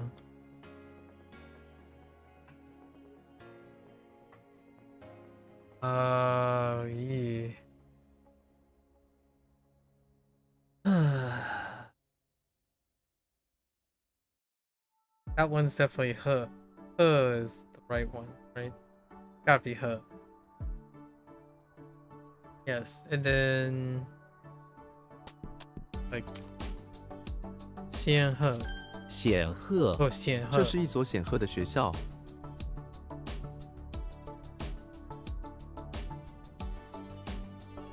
like honor, prestigious, glory, distinguish. All right, it's fine.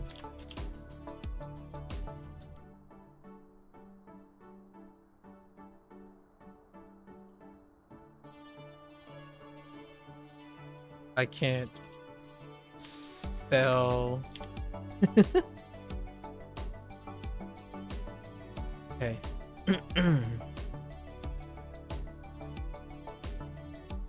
放风筝，放风筝，他喜欢跟朋友一起放风筝。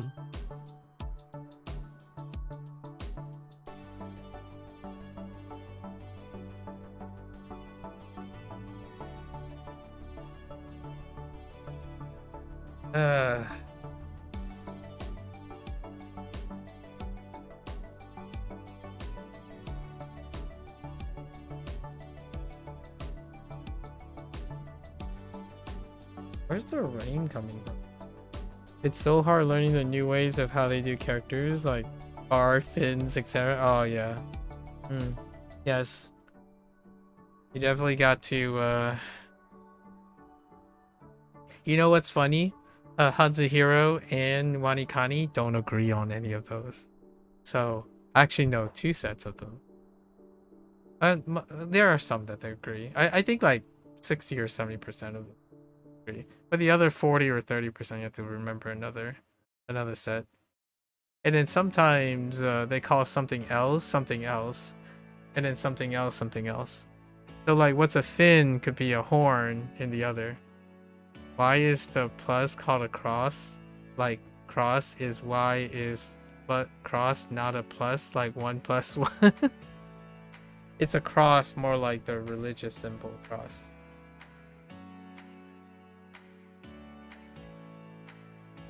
Like the Anglican Church cross.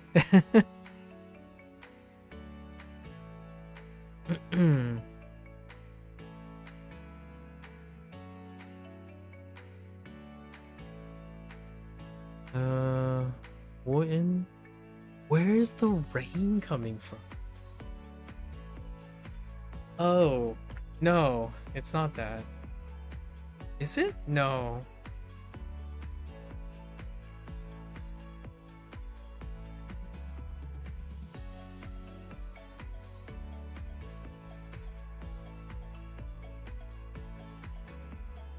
Yeah, I have no idea where the rain is coming from. Dang. Something makes me want to type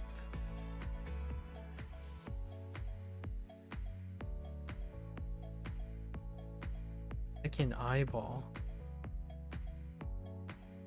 It was okay yesterday. Oh, now we're like scooping up. We'll just come back. I feel like it's something Xiang.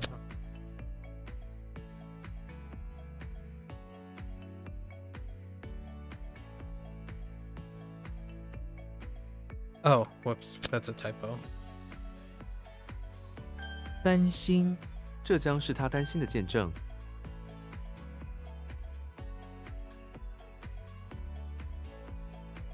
铁匠，铁匠需要很多力气来。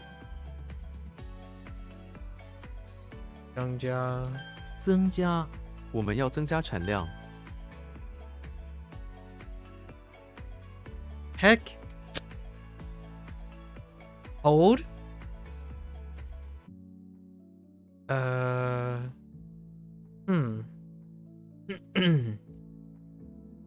后坤，我们需要为后坤留下资源。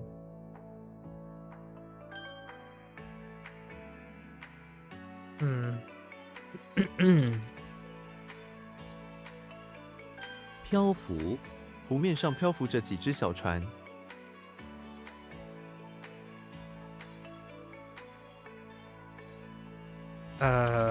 子， like meticulous, diligent. We're gonna go with meticulous. Okay.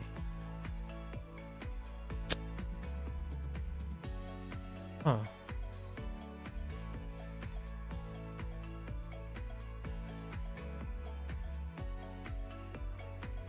Ugh.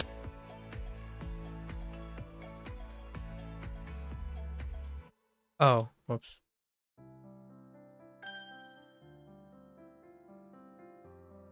尼姑，暴力，暴力是不对的。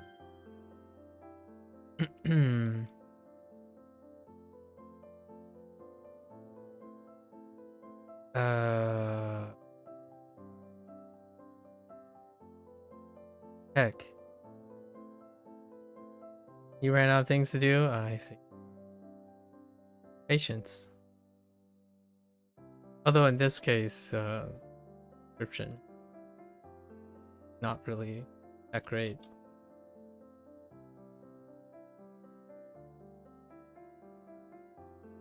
社区，社区服务，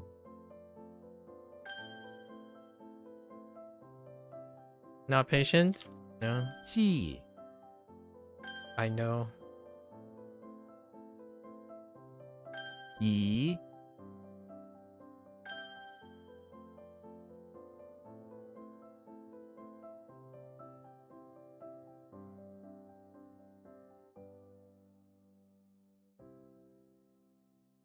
芭蕾，我姐姐是一个芭蕾舞者。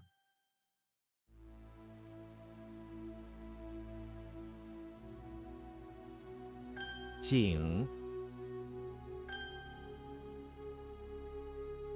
意 What?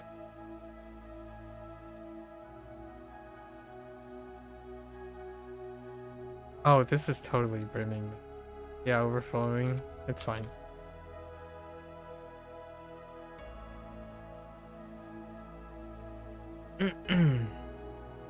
All right. Am I ready? I'm not ready.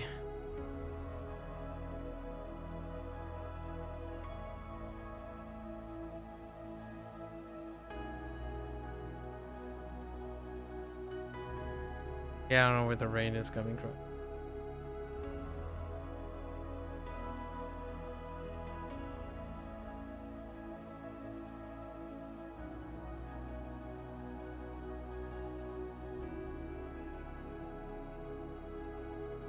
Is there even a remote chance that I'll get this?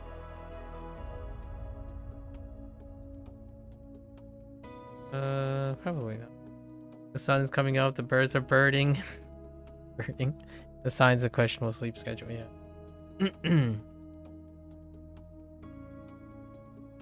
Oh, maybe it's...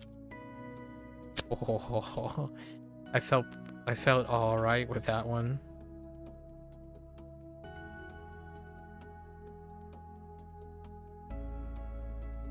Just okay.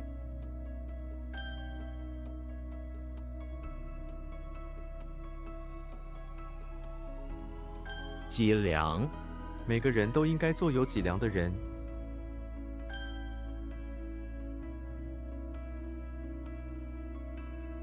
墨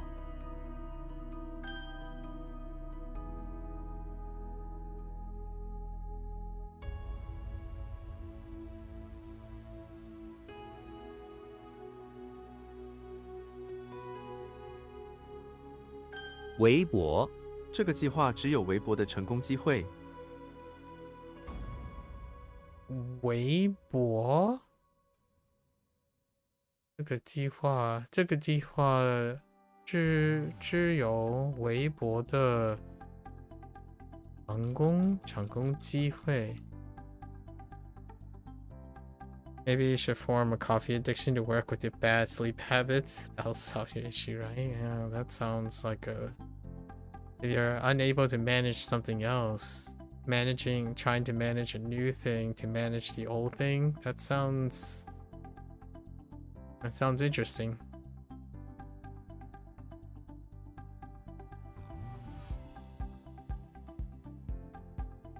I have forgotten.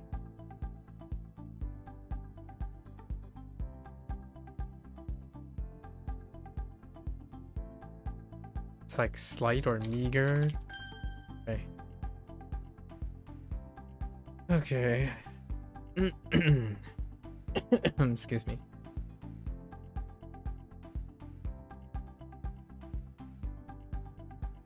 What? 焚烧 他们焚烧了旧文件。 It's probably a good thing to not like coffee under these circumstances. Probably. Silver lining. Another thing to manage is probably not the great. I'm getting lost on the eyeball. Yeah, so figure it out. Strong. Oh no, it's frosting. Like frost. Yeah, we're gonna have to add something about. It can't be about the. It can't be about the eye that he's looking for. It's got to be about his eyes, or else otherwise I'm not gonna. Yeah, I'm not gonna be able. We need to make it about his eyes.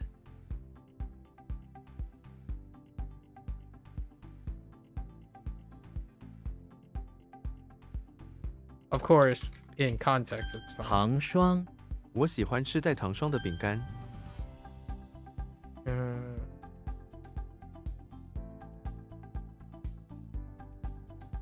Heck.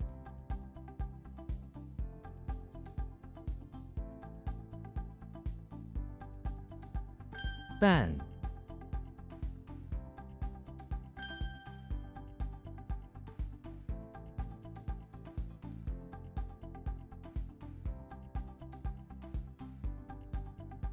提供我们提供免费咖啡。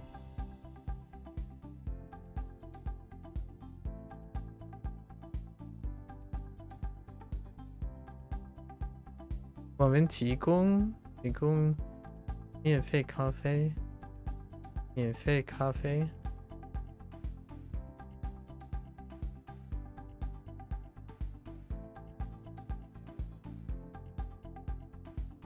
It's like, yeah, we have sentence stuff.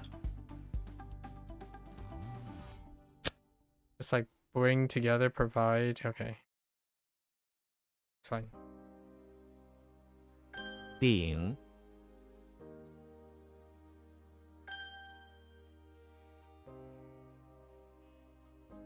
Oh no. 口臭 定期刷牙可以预防口臭。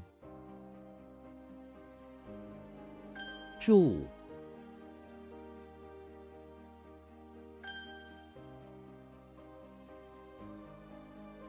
The heck? Heck. Oops, that's Japanese. 陷入我不想陷入爱情。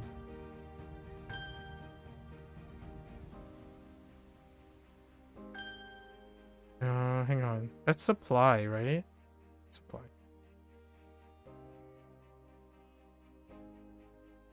禁止禁止停车。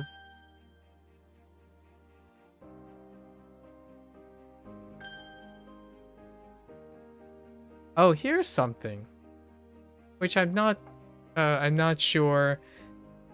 So we talked about a bunch of things about Chinese, right? Near the end.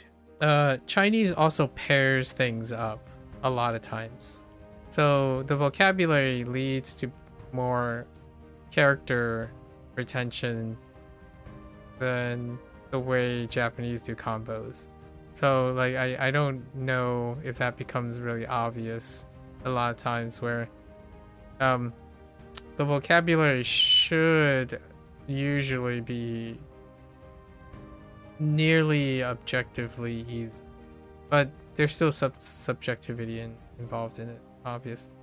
But the way the way vocabulary words are read, they are often paired. For example, like this is. So when you saw like the doubles, you know how like doubles in kanji, like, oh yeah, you remember this one. Right? Mondai. Mondai. This is mantai. So every time there's like two characters together in Japanese, they end up close to the Chinese because Chinese is paired up. Yeah, this is problem. And this is problem. And they sound similar. Yeah. There are equivalent reads to some extent.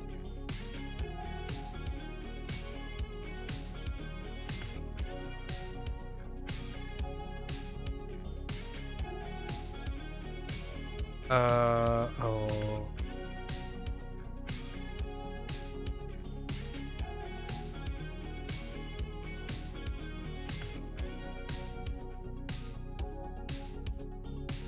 Something makes me want to type ja. Where's the Jing?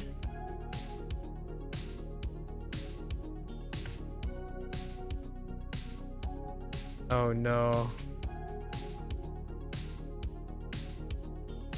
I don't know. Alright. Oh, that sucks. 双 Oh yeah, familiar characters. Mm-hmm.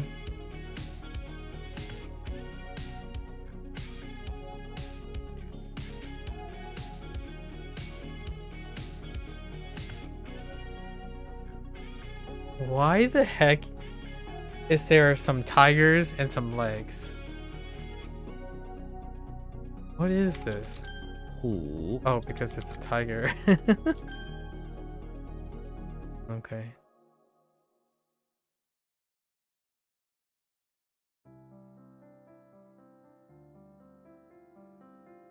乃是耐心乃是学习的关键。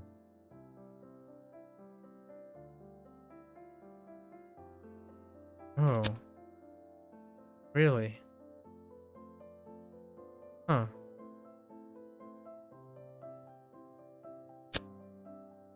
Oh. Why does a tiger have legs? Yeah, I know.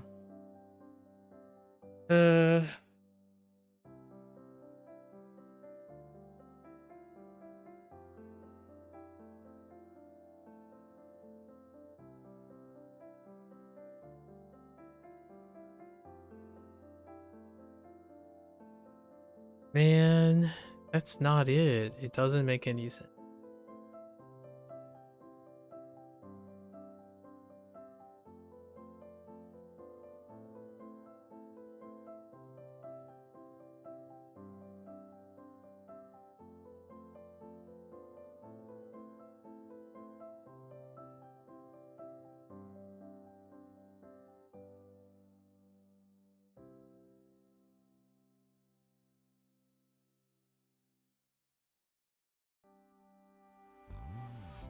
Did I change up the...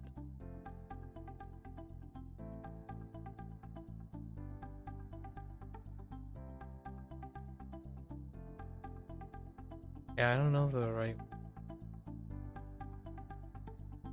Bing, oh my gosh, let's go fix Bing. Bing is not good. Again, it's not the first time, actually. Yeah, it's fine.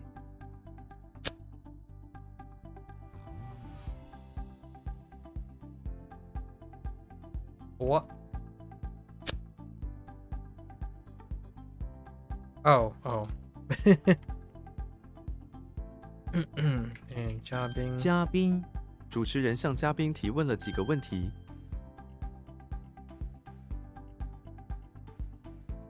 辣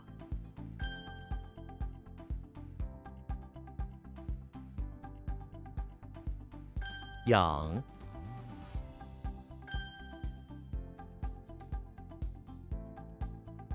海湾我们在海湾边露营。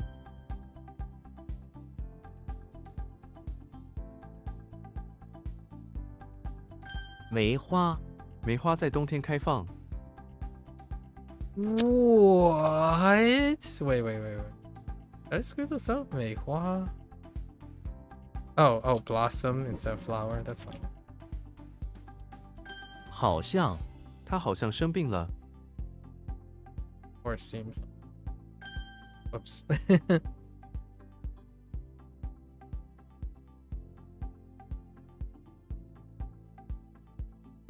历届历届的学生都很成功。历届的学生都很成功。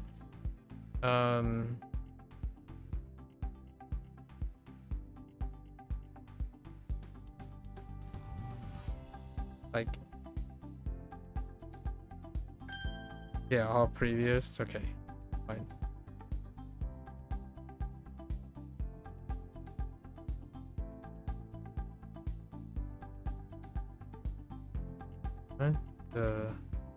汉朝汉朝是中国历史上最重要的朝代之一。建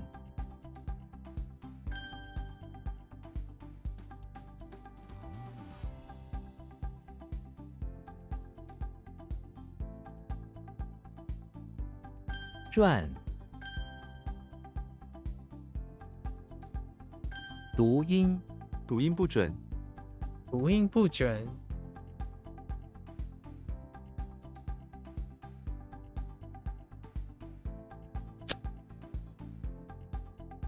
Pronunciation, I guess.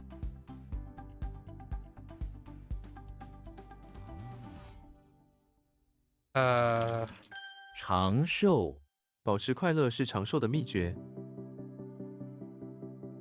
I think that's just longevity.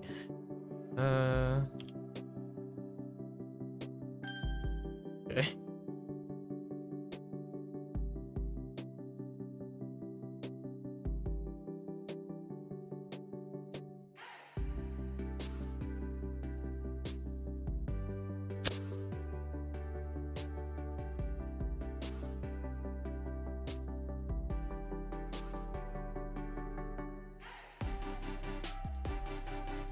美美 他每每工作到深夜。 Oh, I guess day after day or something. It's good. 港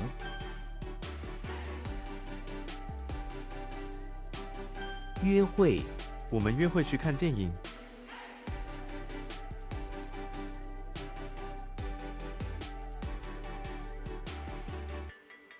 Yeah, it's to agree to meet.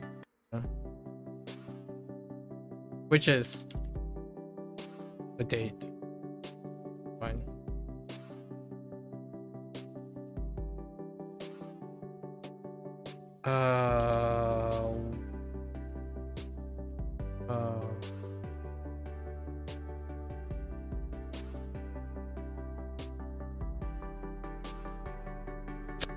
Oh, 低价. Or every day, often, yeah, it's fine. Day by day.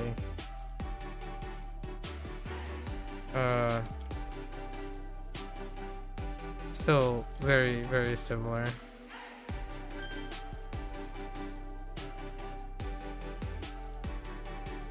So how do you decide how much to do? I do all of it and then move on. We always just do all of it. Whatever is available at the time. Each and every day.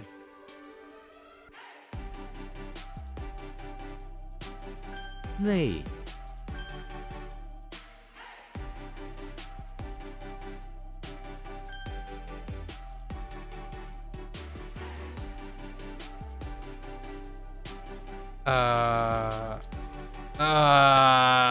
Yeah. Okay, sorry. .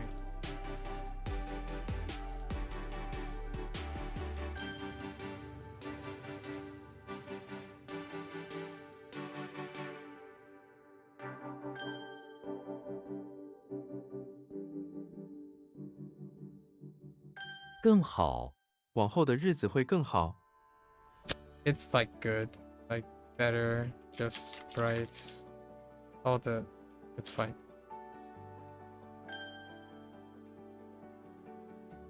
Oh, this is gate. Okay. 低价低价低价出售。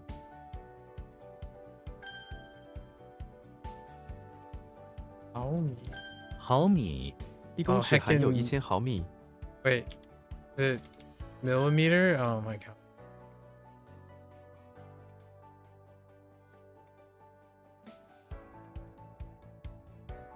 肾脏我们都有2个肾脏。 东夷历史书中记载了东夷的起源。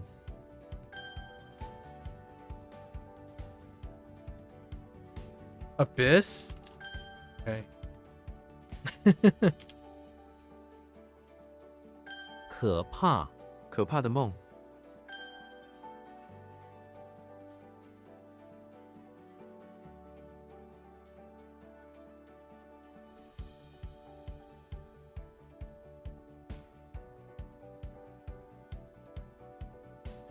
Hang on. It doesn't look like what it's supposed to. Right, we worked on this, right? Zhuang. Zhuang Ji. 撞击船撞击了岩石。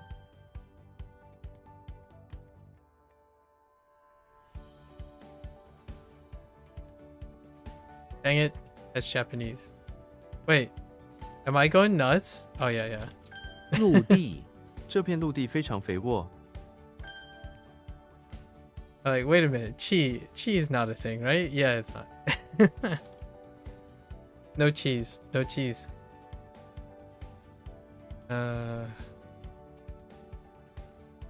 Fa木工人。伐木工人伐木工人每天清晨进入森林工作。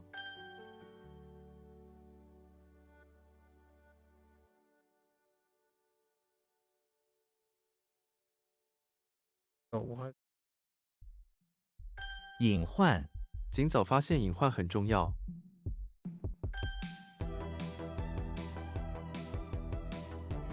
翻脸那个人有可能翻脸。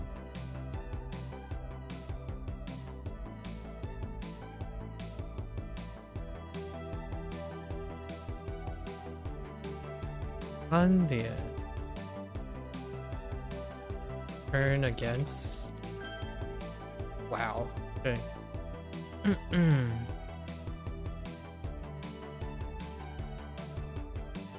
Guoba. What's Guoba? Wait. Oh, Guoba.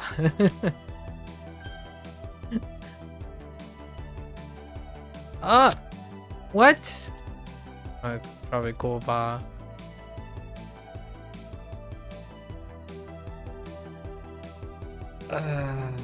抱怨，他经常抱怨工作太累。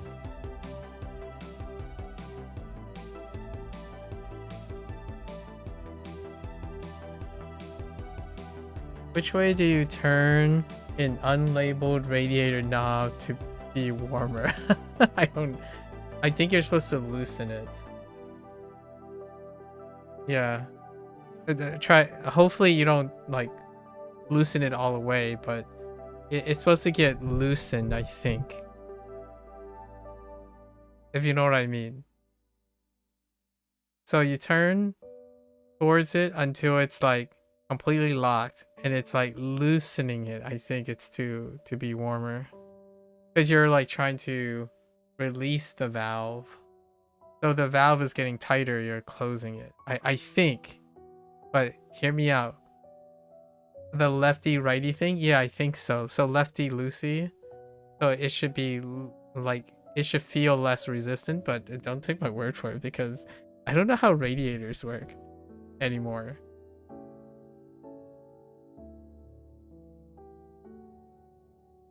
This is like resentment, so maybe like complaint. Okay.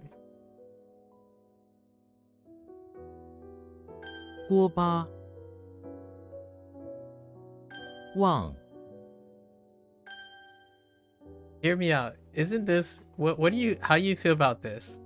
Death plus woman equals absurd. This feels like that channel where they like unlearn Japanese. Like unlearn Japanese where like death, woman, absurd.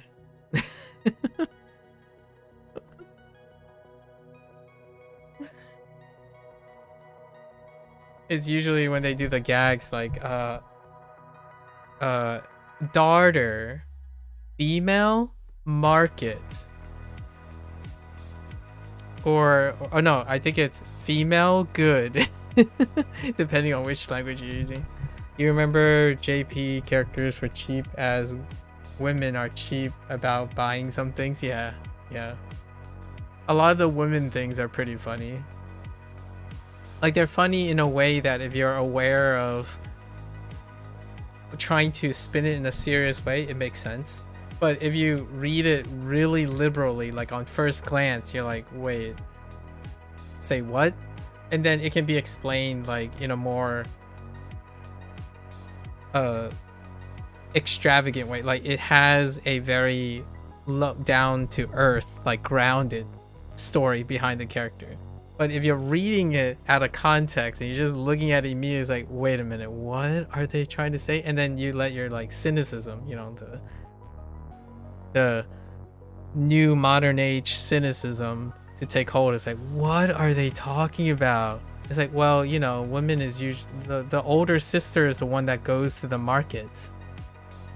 Oh, female markets for older sister, right? It's like, oh, that makes sense now. It's like not female in market, like female for the market. Oh, we had that before. We had one of those before when we were going over one of your things. When I was explaining one of the mnemonics, is like, don't worry about it. It's just that's just, yeah, it can be explained formally, but it's also funny literally out of context. Yeah, I enjoyed those. Those things are pretty funny on first glance whenever you're learning them. Oh no. 直译 oh no, what is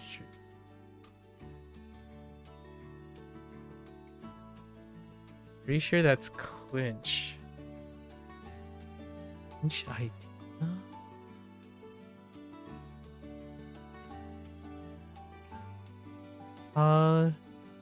他执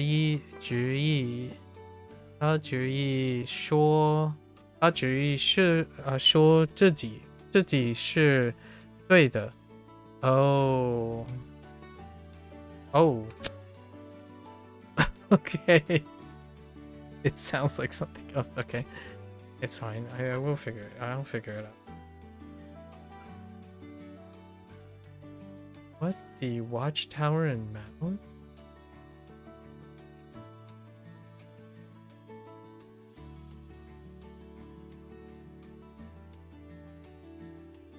What?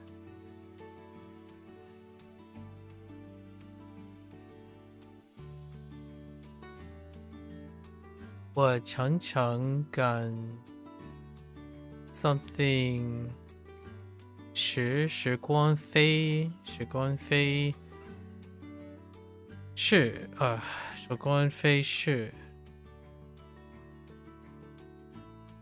You have older sister memorized as the older sister like goes and moves to the city to go and party and get drunk and all that. Like the woman. Oh, okay.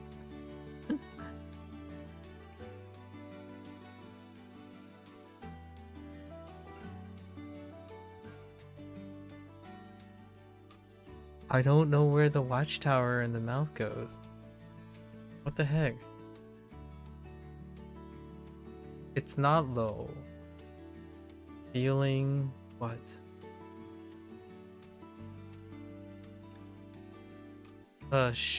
Quan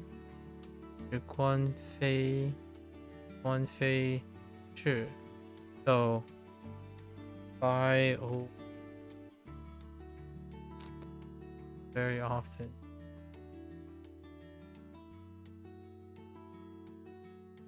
I genuinely have no idea what the mouth has anything to do. Let's go with heck.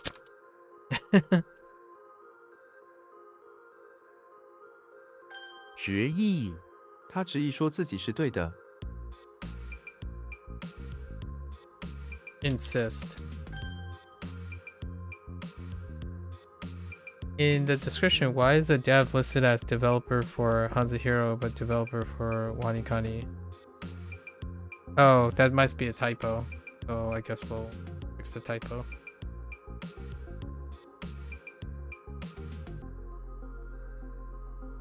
Yeah, there are a few typos here and there. I remember I fixed that typo some way back and I forgot. So I'll have to fix that typo.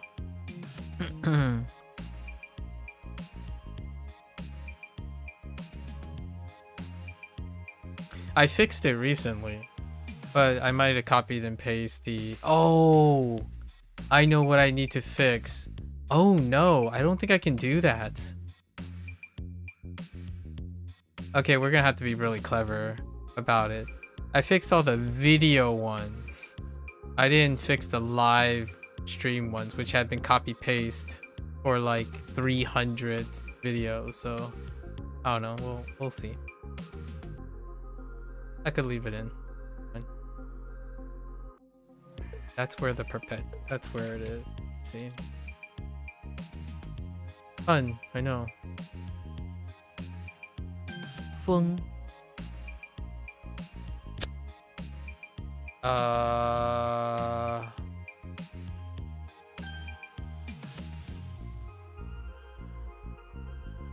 尿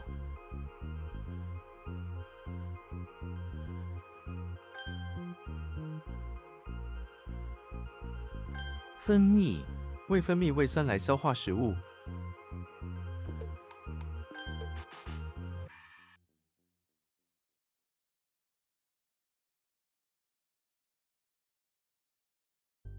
I'm just gonna go with it. 异常 他是一个异常的男人。 The heck? Unconventional? Different? Unusual? Okay. Fine. Alright. Dang it.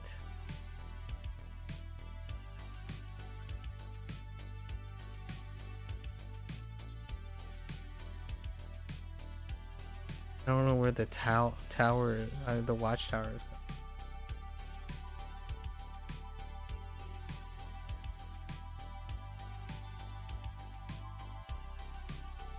我常常 very often feel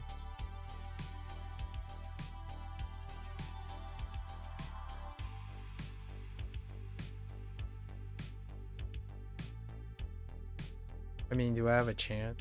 Let me think. Do I have a chance of how many towers do I have?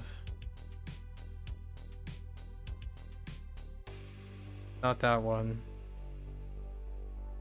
Not that one. Not that one.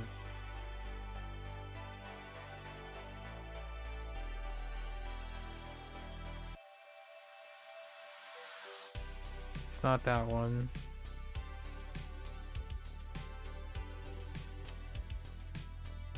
Ah, dang it. Hmm.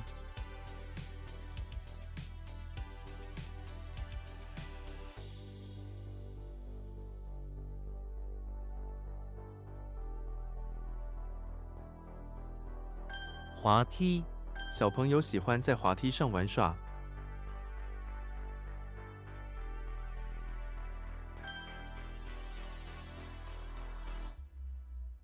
没 Second rows. Here is what height? Oh, here is what height am I? I'm 5'7".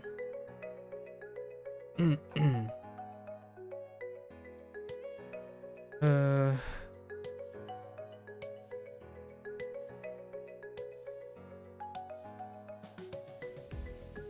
钻孔，你可以在墙上钻孔吗？ drill a hole or dig a hole. Drill a hole.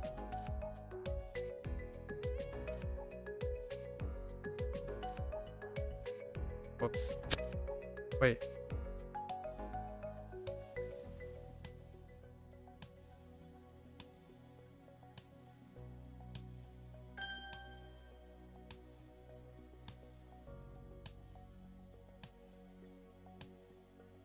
Hmm.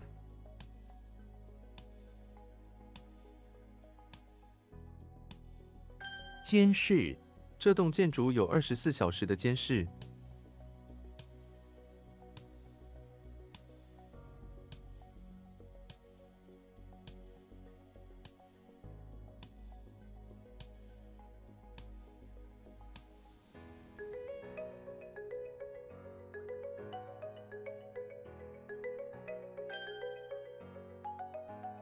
You didn't even know how tall most people are? Oh. What made you suddenly interested in how tall people are?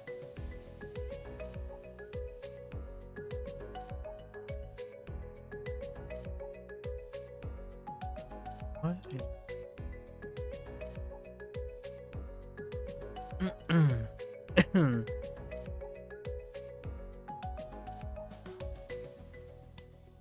Oh no.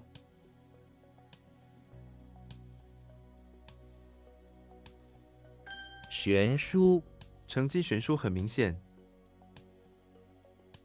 一，明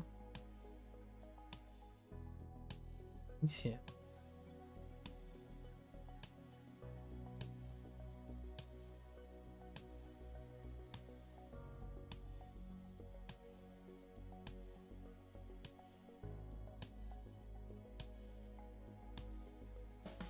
Expense? It's different plus, yeah, it's different, it's fine. Random thoughts? I see. 扫描，我需要扫描一些照片。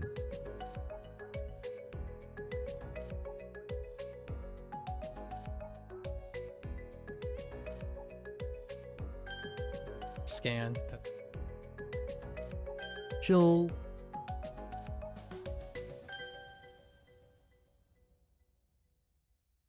Ugh. Oh no. 正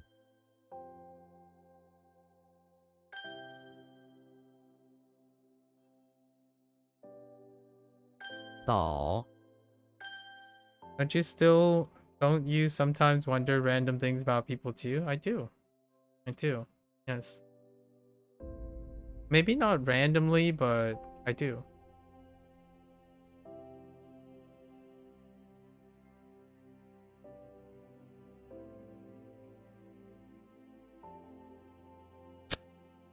What? Huh.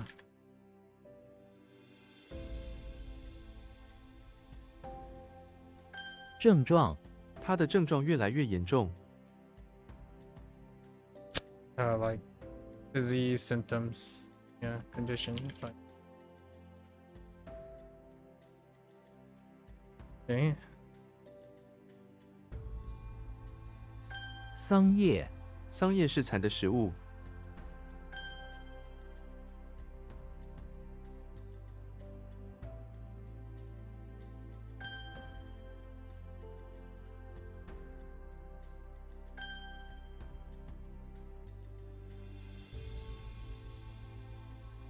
壮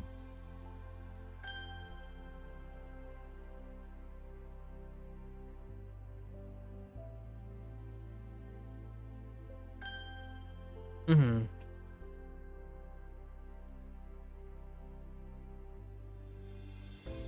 What in the... Wait. 逗趣这部电影的故事非常逗趣。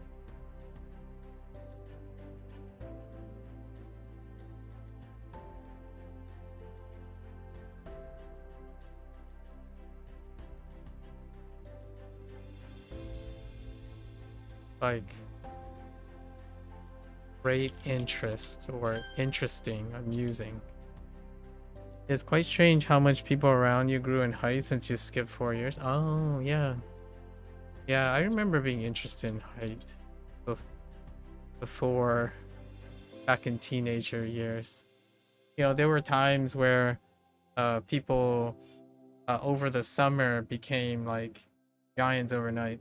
Actually, like during that time, most of the time. It didn't even take years. It took like months. They become giants in months.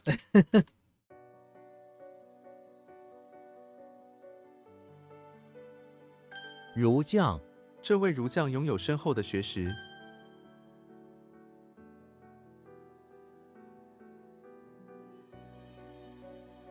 Heck.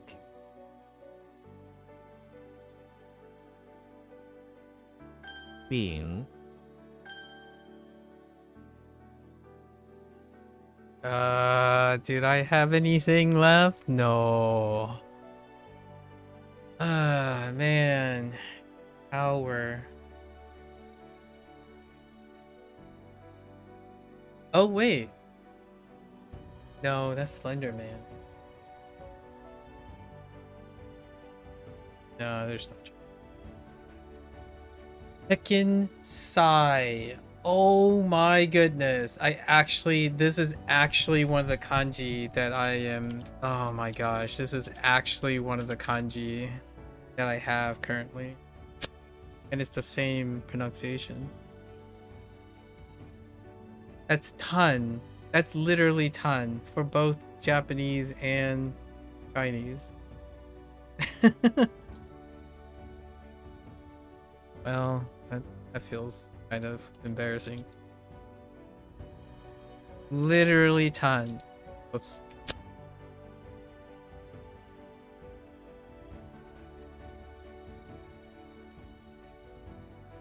芭蕉芭蕉喜欢温暖的气候，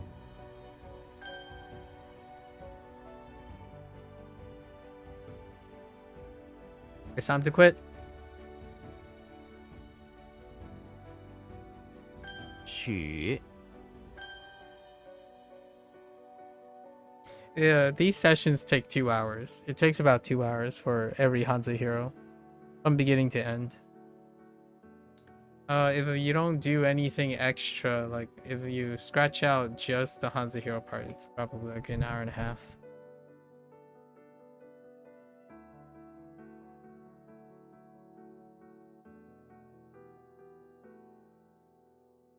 What?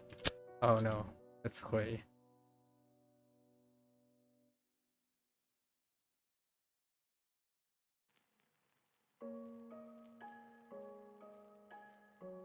Oh no. Why would I draw a blank here? Okay.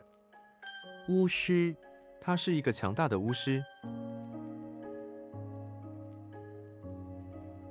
Yay, more stuff. I mean, that's only if you do 20 lessons a day. That's assuming you do 20 lessons a day. You double the lessons, and you do all the reviews all at once. It takes about an hour and a half at the pace. Doing 10 lessons a day actually reduces that in half. Actually, it does actually correlate to half that time.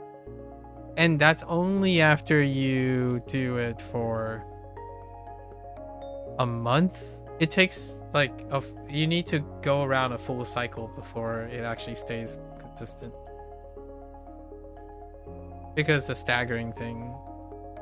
And yes, all WaniKani and HanziHero is built on an SRS where like if you miss a day, your momentum will like get crushed. And then you'll get behind and behind and behind and behind, and all of a sudden you're looking at a stack of like 3,000. The point of the SRS is to keep you consistent, right?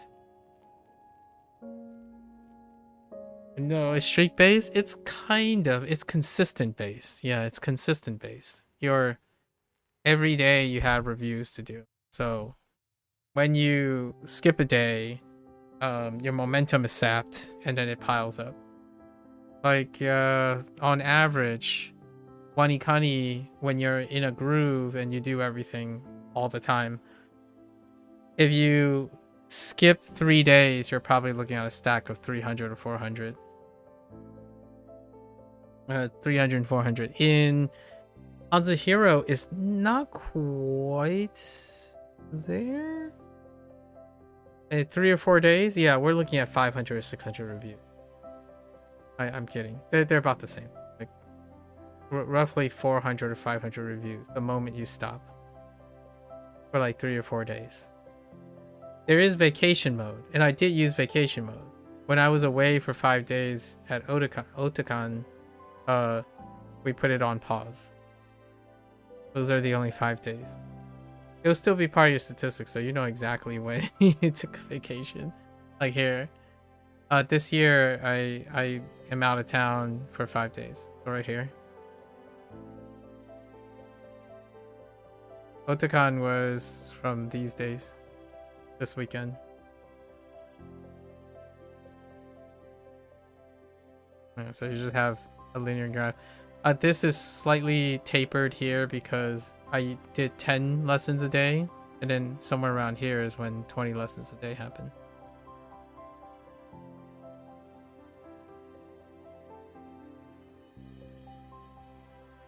Oh no, it leaves a small line that's so personally upsetting. No, this tells me exactly when I took my day. This is perfect. It tells me that I was consistently planning everything. Because I know exactly what happened here. It's very different from it's upsetting if you had no control over it. It's never upsetting. But the pretty graph, well, once this extends out, it'll look exactly symmetrical.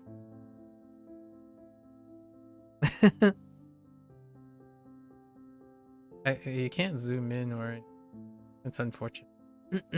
This is pretty. A straight line is not pretty. A straight line is basic. Come on, we're artists here, right? Straight lines are basic. Very impressive architecture is pretty. You know? Right? This is basic.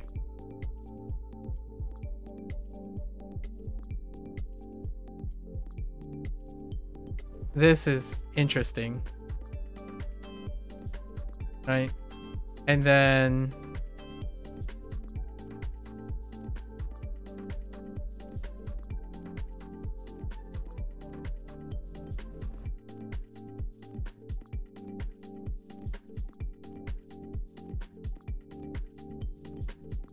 now it looks more interesting. You really still don't know how you write so well with a mouse? I was about to describe it to you. I guess I claw on my mouse. So like I use my fingers to guide it. So like I'm only moving my fingers to guide the movement because this is a really small portion of my screen. So I'm not moving my hand or my wrists. I'm only moving my fingers. Like to get from here to here, I'm not moving anything but my fingers. So my fingers are shuffling the mouse back and forth.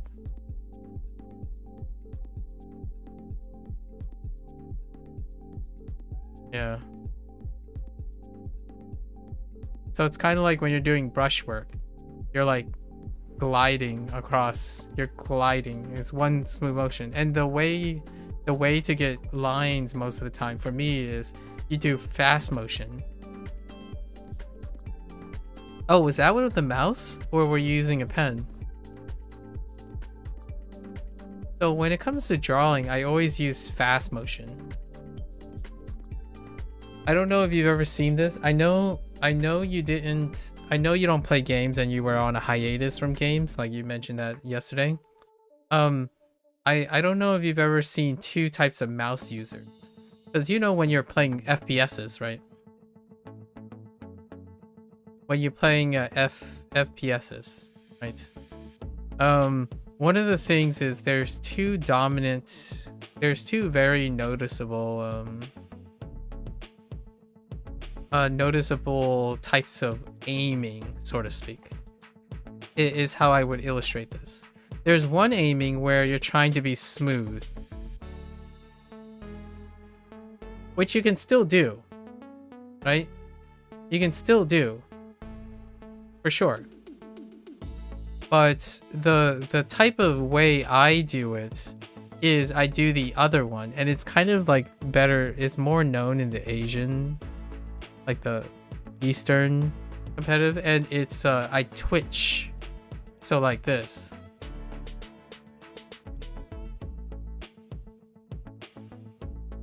Oh, never mind. You're talking about how that not mouse grips. Okay. Oh no, not mouse grips. Yeah. I'm talking about how to move in terms of your mouse.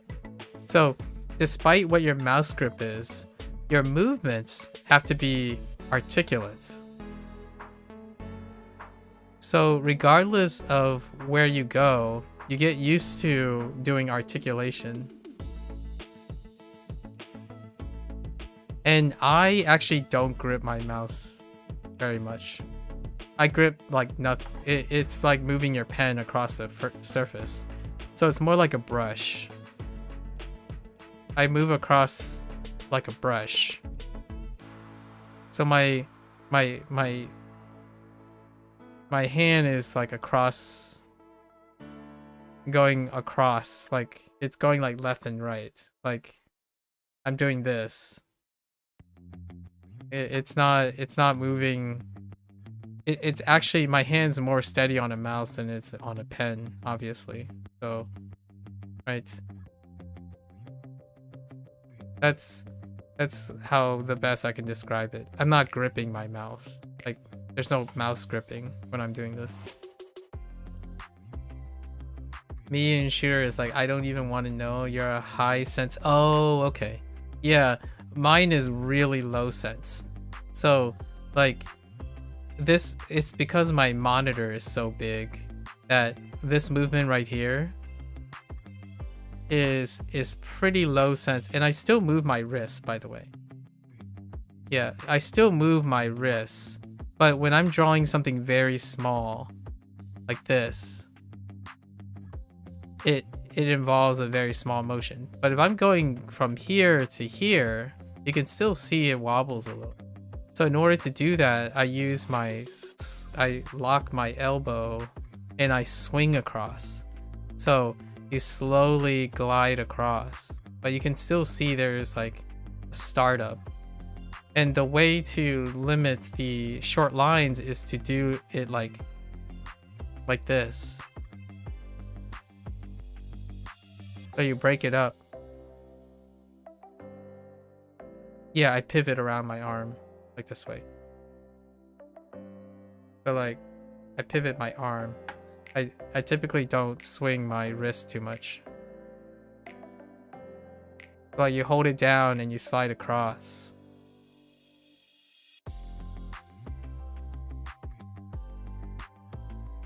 When you're going long distance, whoops, my mouse got caught.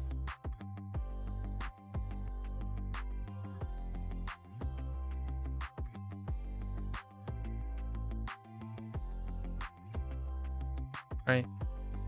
So that's what I do most of the time. Wrist movements can still work when you have to flick, but I don't flick very often. There's no flicking, like just doing like this motion. I don't flick around too much. You have clean, straight line envy right now.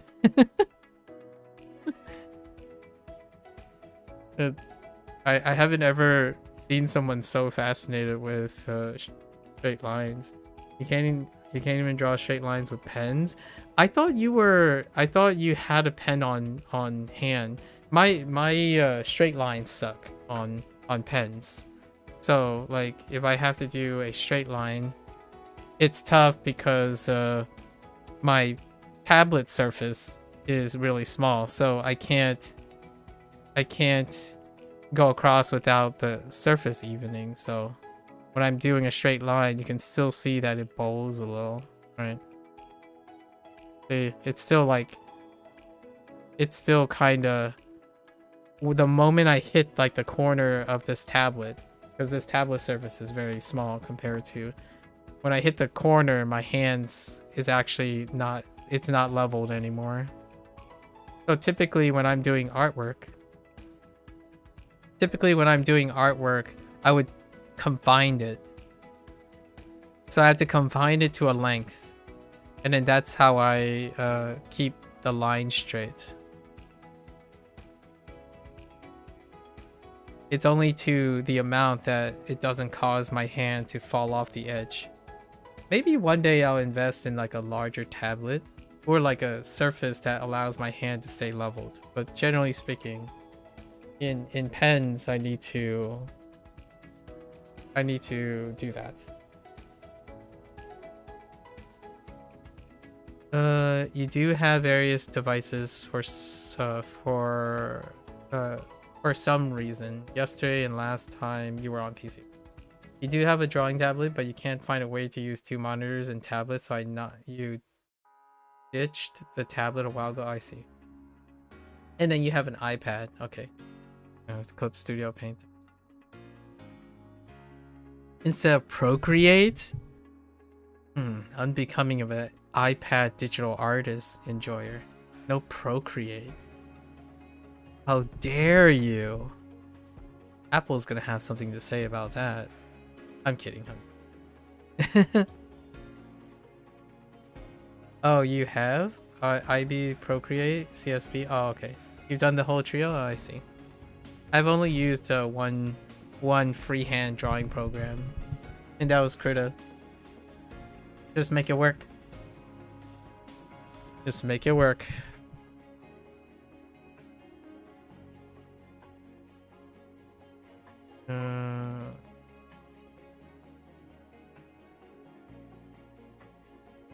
What?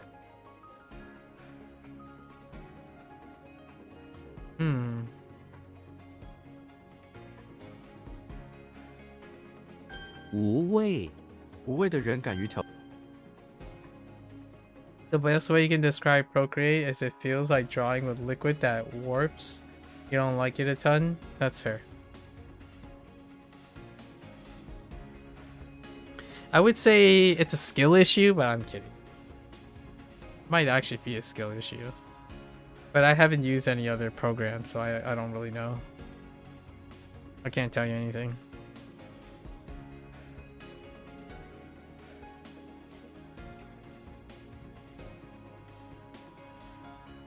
Well, I can tell you that a lot of people disagree with you, so I don't know. I'll take your word for it.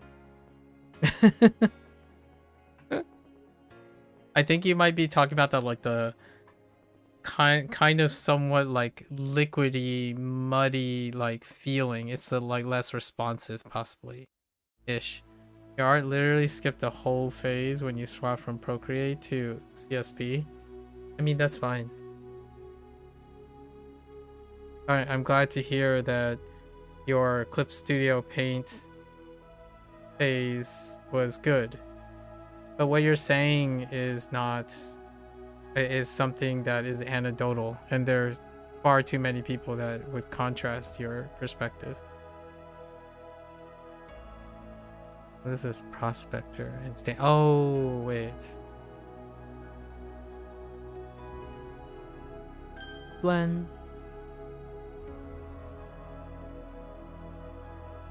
Oh, wait. It's kind of like super... or upright, like making sure upright, yeah.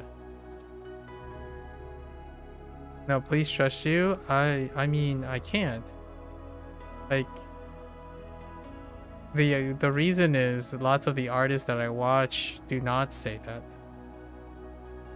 So I can't really tell you. I've known artists a lot more before. In fact, I actually know some people who use Procreate. Personally. And then people who use Clip Studio Paint. But regardless of what I trust or not, I haven't used CSP or Procreate. So it's irrelevant what program I use. I use Krita because it's free.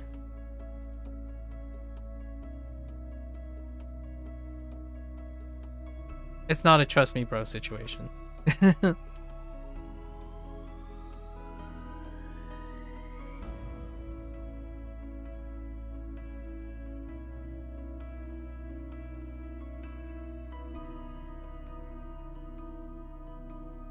摧毁 火灾摧毁了整个森林。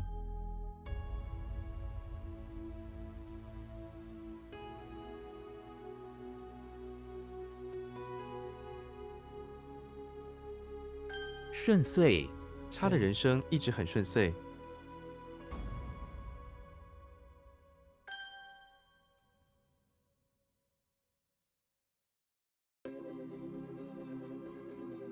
萌发 希望在他的心中萌发。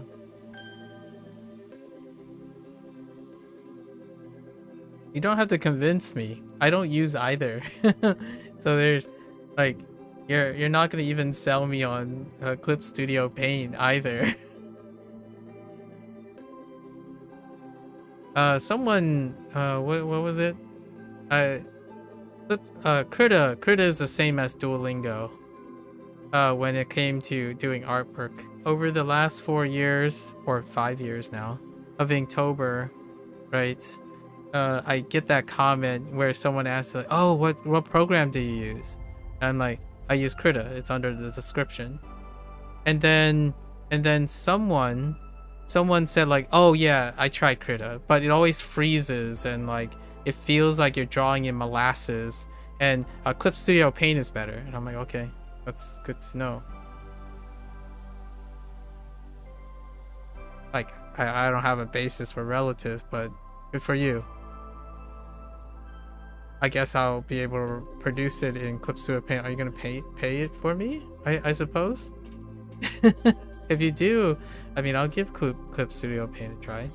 I'm probably gonna still be able to produce the same things that I have done with Krita. Okay, you sent 2 examples. It'd be cool if you click and check now for the sake of trying to justify this. I'm telling you, it doesn't matter. Like, you're choosing. Yeah, like I don't know which one's which. Like, this was the two before, then after. You promise you're on something here. That's not true. That's not what this looks like. Like, no, I disagree with you. Actually, I kind of like the... Yeah, your brushes are different. They're not even the same thing.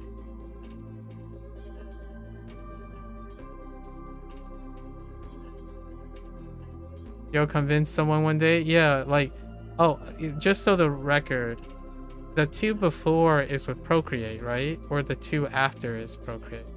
I think the left lines, the top left one is better than the right one. Top right one. And then the left one, you have less consistent density, and your line things are less consistent density. Your right one is using a different density, so you can't compare them to. 2 before is Procreate. Well, the top left has a far more consistent line density than the top right one. The 2 sheets with a lot of sketch are cap. Oh wait, you're talking about the 2 on top or the 2 on the left? Or oh,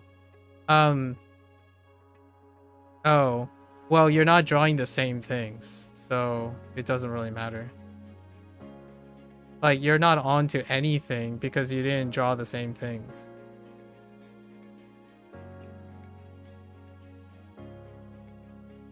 Yeah, you didn't draw the same things. So you're onto nothing. You literally showed me that you gained experience by switching to something and convinced yourself that you're doing better. Like, that could easily explain the difference. I'm sorry. There's, like, doing this is not even close. Like, I thought you were comparing, like, a subject with a subject from left to right. But that's even worse. Because I think the line density on the top left is cleaner than the line density and artwork on the bottom. You just have more lines. Like, literally the bottom, you're telling yourself that it's better because you have more lines. The line quality on the bottom left one is worse than the line quality on the top left. To me. Like, it's shaky and but it's a different brush. So I can't even tell you if it's thing. The bottom right one looks fantastic, but again, the line density is different. And it looks like you're not drawing the same subject in. CSP does 3 months before payment if you ever want to test it. I don't have to test it. It's fine. It's perfectly fine.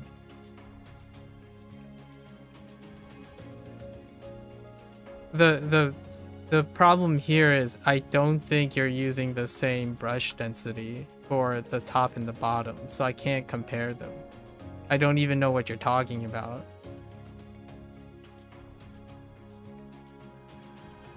Although I am a fan of the top left brush quality, whatever you use there, which is the Procreate one. I don't mind some of the sketches. I think the one that I like is like the bottom right and whatever you used for like the middle subject. Not the waving one, but the one next to it. I like that line quality. It's so hard to tell. Are these different resolutions too? I almost even feel like these things are not even resolution long. So yeah, I can't really tell. There's nothing I can tell about that. Sorry. Being resolution locked in, not standardized, and the... You think the res is different? Yeah. It's interesting. The only way I could probably tell if there's a difference is if I used a tablet. I would need an iPad. I don't have an iPad. like to really get at the heart of what you're trying to tell me, it's probably not going to be because of my PC. It's probably because I need to experience it on the iPad. I haven't ever drawn on a visible tablet before, so it's kind of interesting. It's one of the experiences that I would try next time.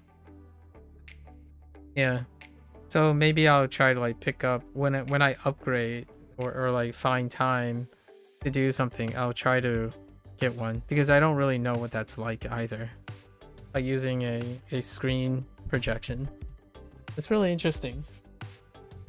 I'll let you know if I notice it. Hear me out. I know it's gonna be different. Which way it's gonna go, I'm not sure. Like what I mean is switching from program to program, it's going to feel different. I'm not saying they're the same. iPads are not necessarily worth the price, but up to you. I didn't say I was gonna get an iPad, but that's a little bit of a leap of judgment there.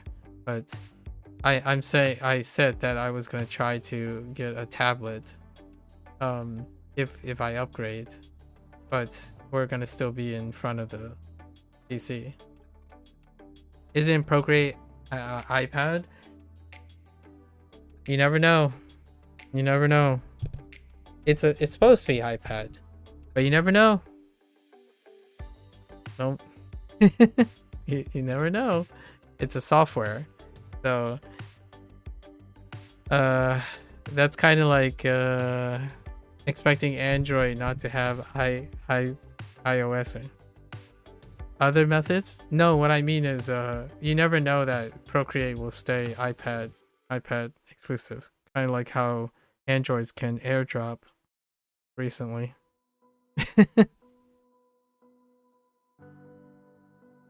It's a software.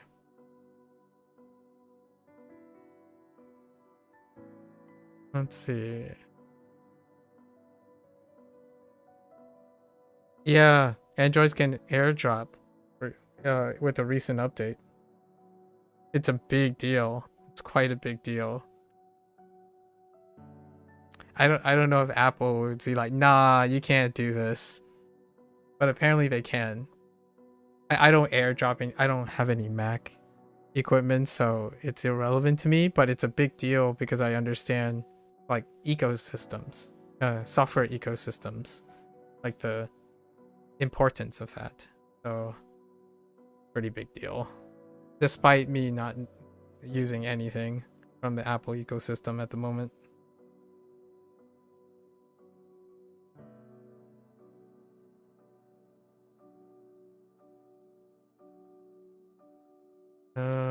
What am I doing? 剂量每天的剂量不应该超过2片。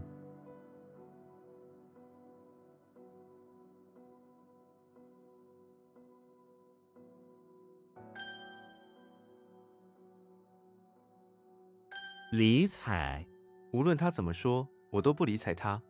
我都不理睬他。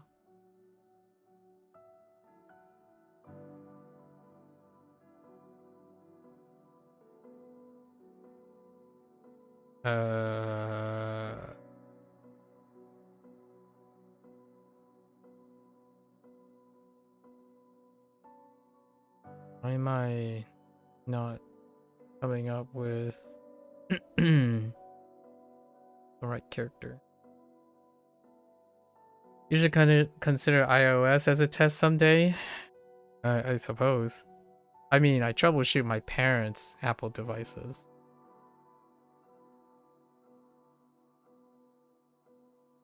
In Chinese.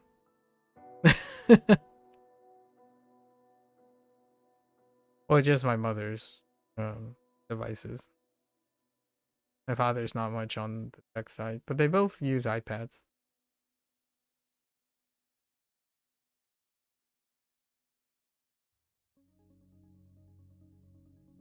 Plates.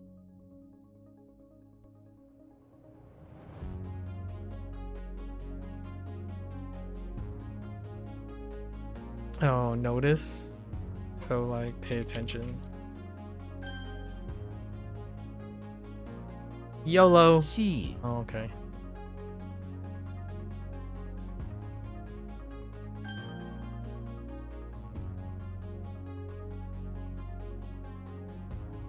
What the flower? 脸 The stupid pen is so overpriced. my tablet is $25 on a good day. You washed machine yours once, had to get another. Oh wait, how did that happen? Yeah, my Wacom CTL 472. Yeah, it's $25 on a good day.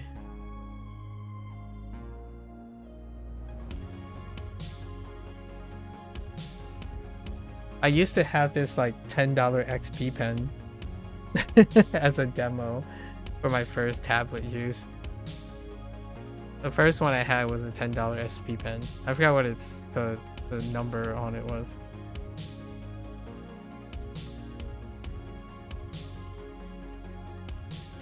Things do change though. Things do change. Like this mic arm, for example. The mic arm before it was a $15 Nuener or Nuiner or whatever it is. Now we have a Rode, right? A Rode P2, whatever. Do something. My original mic is still here. This is an Audio Technica AT2020. So this is still kicking. Haven't replaced my mic yet. My webcam is a C920 from like 8 years ago. So it's still kicking. There was one time that the feed stopped showing up and I was like, oh no. I guess I need to get a new one. After 7 years. 7+ years. Yeah, there are some great electronics. Most of the stuff break because of the only time things broke is because I worn them down. Like the literal thing. Yeah, it's because of lighting. You have to understand, like, you know, art, photography and stuff. It's because of the way lighting is situated and stuff. And then the color temperature and whatnot. Like I still had my ring light from my little tiny ring light from like 7 or 8 years ago. And now I've replaced it with something that's softer. Yeah. Yeah, there's a ring light here. And then the backdrop, right? They provide very specific. What does it look like without the extra light? Like the backlight or the front light? The front light is a little crazy. Let's see.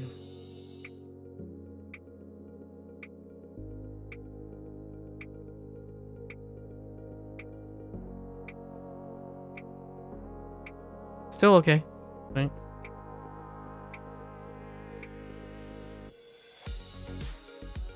I did this for fun before. This ring light is on the lowest setting. Okay, it's on the lowest setting.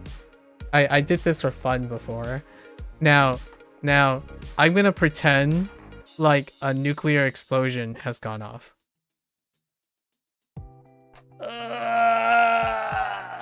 Okay.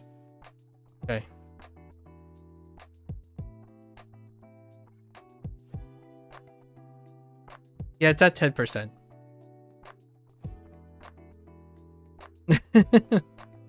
Here's another example of color temperature. So the skin, yeah, I would not use, yeah. So the skin, right? My skin, I don't know if you've ever thought about how like light hits your face and like your skin color can be highlighted. So oftentimes someone like me can appear yellow, like slightly yellow depending on the color temperature. So this is set to a specific temperature. But if you're going for like, see, this would be kind of closer to the cool temperature that happens. But then I would have to change the backlight because this is clashing with the black backlight, which I typically prefer orange lights, so it would look very weird. So instead we just go with like this. Yeah. So that's kind of it makes me look like pale and stuff, and that's not actually the color of my skin. So whenever you use like blue lights or slightly fluorescent light on like someone, like for myself anyways, someone who has my complexion, it makes you kind of look ill, like you're kind of a little sickly pale. So oftentimes you want to use orange lights. So all of these are orange lights. You look really pale in every form of lighting. You get light bulbs. Soft brown lights can be very complimentary, or natural light, but I don't have a natural light. So I don't have a natural light box like one of those slightly more expensive combination of trying to mirror natural light. If you're on natural light, typically that paleness doesn't show up as paleness, but more like fair skinned. So oftentimes I'm orange, or like slightly on the brown or orange side, as opposed to the blue and yellow sometimes. Like sometimes the skin can become yellow, and that's kind of it looks jaundice, like someone's skin is a little jaundice, which I try to avoid that. And this is the result of not going outside for 4 years and not actually totally pale. Otherwise people assume you're sick. Yeah. So since I started running, my face is a little darker, and some of my arm is a little darker because, like, oh no, it's not that bad right now. Yeah, it's really hard to see, but I have like this really weird line here. That's because of the running. I usually run in a short sleeve, so that can happen. But usually one winter and I'm 2 or 3 shades lighter. So oftentimes I tend to proliferate my room with yeah when it's flipping like this way. It's right here, like this line right here. But yeah. So sleeves, basically sleeves. But usually after the winter, the shade goes away because I'm not that tan. The flip line. Anyways, that's kind of one of those things. Cheap webcam, but very strategic lighting. And I am a fan of cozy brown lighting to make places feel comfy, so I'm not like a gamer red. Like I know this kind of looks red, but it's because the cam is not that great at picking up orange. So these are actually pinker than they are. They're actually orange lights. Did the lighting cost more than the webcam? Oh yeah, the webcam cost like, it was $60 on a good day, and that was 7 or 8 years ago. The ring light itself is $90. Like, I recently replaced it. The original ring light that I used was $5. So basically I upgrade as I go, and it ends up being like I understand what I'm buying next. So my original mic arm was $10. My original ring light was $5. Those are still the original LEDs.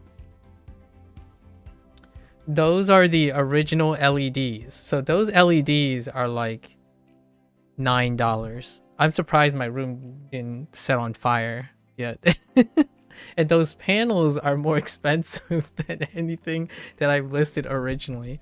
Yeah, those panels were a little bit before. Wow, having a camera set up is so expensive. Yeah, it does. Yeah. This shelf, like the shelving was most recent acquisition. There's actually like 12 boxes. They're like $15 for like 16 boxes. I don't use all the 16 boxes. I have it staggered, so very most of the stuff that I start with are very cheap, so I can decide how to use them. And then I tend to invest in something that I know I will have for a lifetime. Yeah.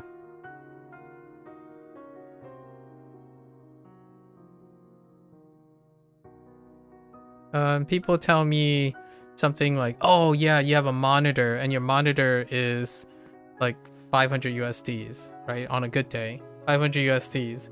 And my first thought is, when was the last time you bought something, right?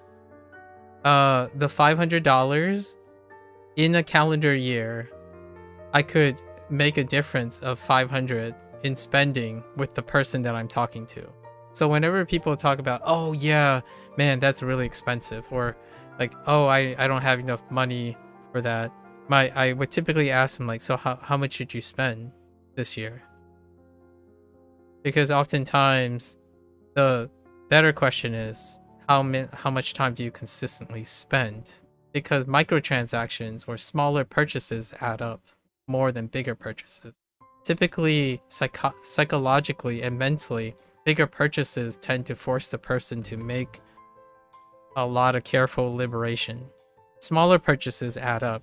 Like, for example, one person I talked to before is like, so how often do you go to Starbucks?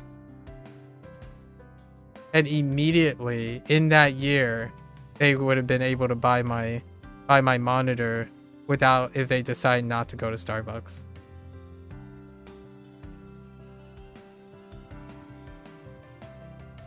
That's kind of the thing about finances. You gotta also understand how you spend.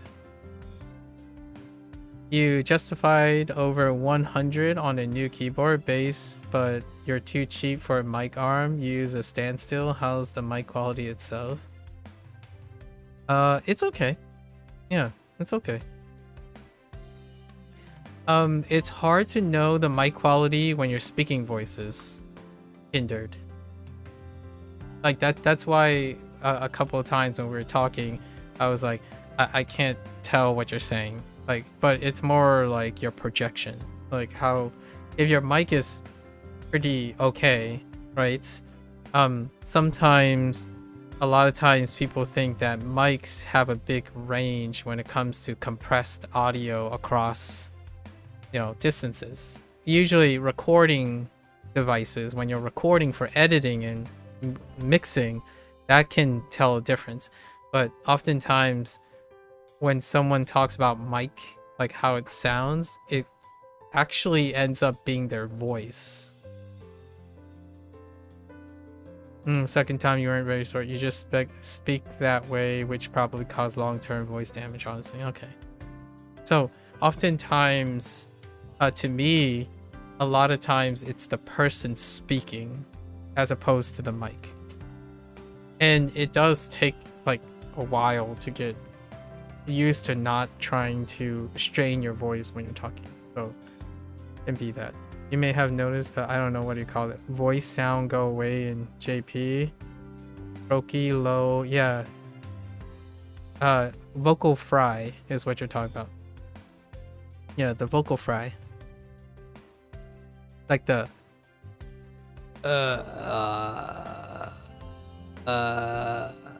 like when you're relaxing too much and you're not like contracting, vocal fry. Yeah, that's what I mean by, when I was listening to you, I'm like, it's probably more your vocal cords. You're not like conditioning to speak very clearly and enunciate, so your vocal fry is coming through, so it's kind of hard to tell. Like your mic sounds fine. That's usually pretty okay. Alright. It's interesting. We'll have to talk about more equipment later. Yeah, you had a sore throat the first time. Yep. Thing was vocal fry. Yeah, your vocal fry. The thing is, I was gonna ask you. You probably have more vocal fry when you're up, when you're just getting up. So remember that both times it's when you get up. Like you recently got up, so you're not warmed up and you didn't have like a. I don't know if you practice speaking before you speak. Like what I mean is you warm up before you speak.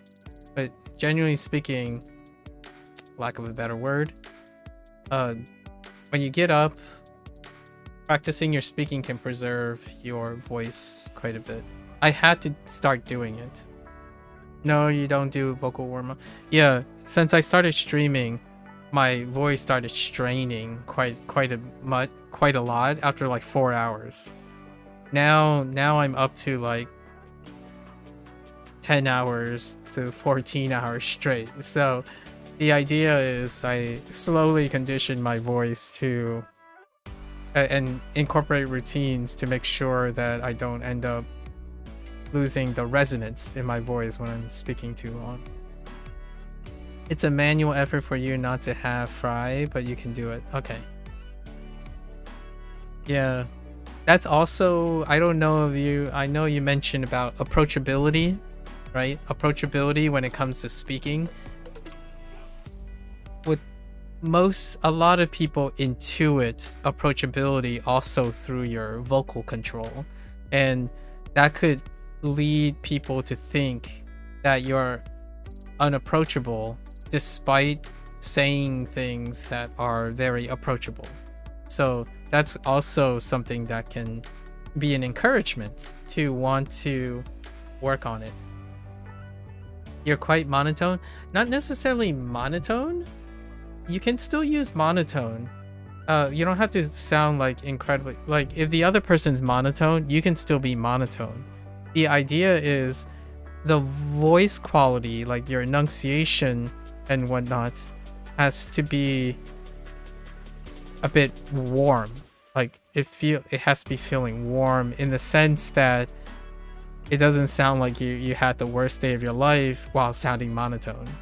So for like the voice quality and projection can still be monotone. Like I can still sound like this and still talk with clear enunciation so that I still sound like a robot, but I'm still projecting back to the back, to the back of the room.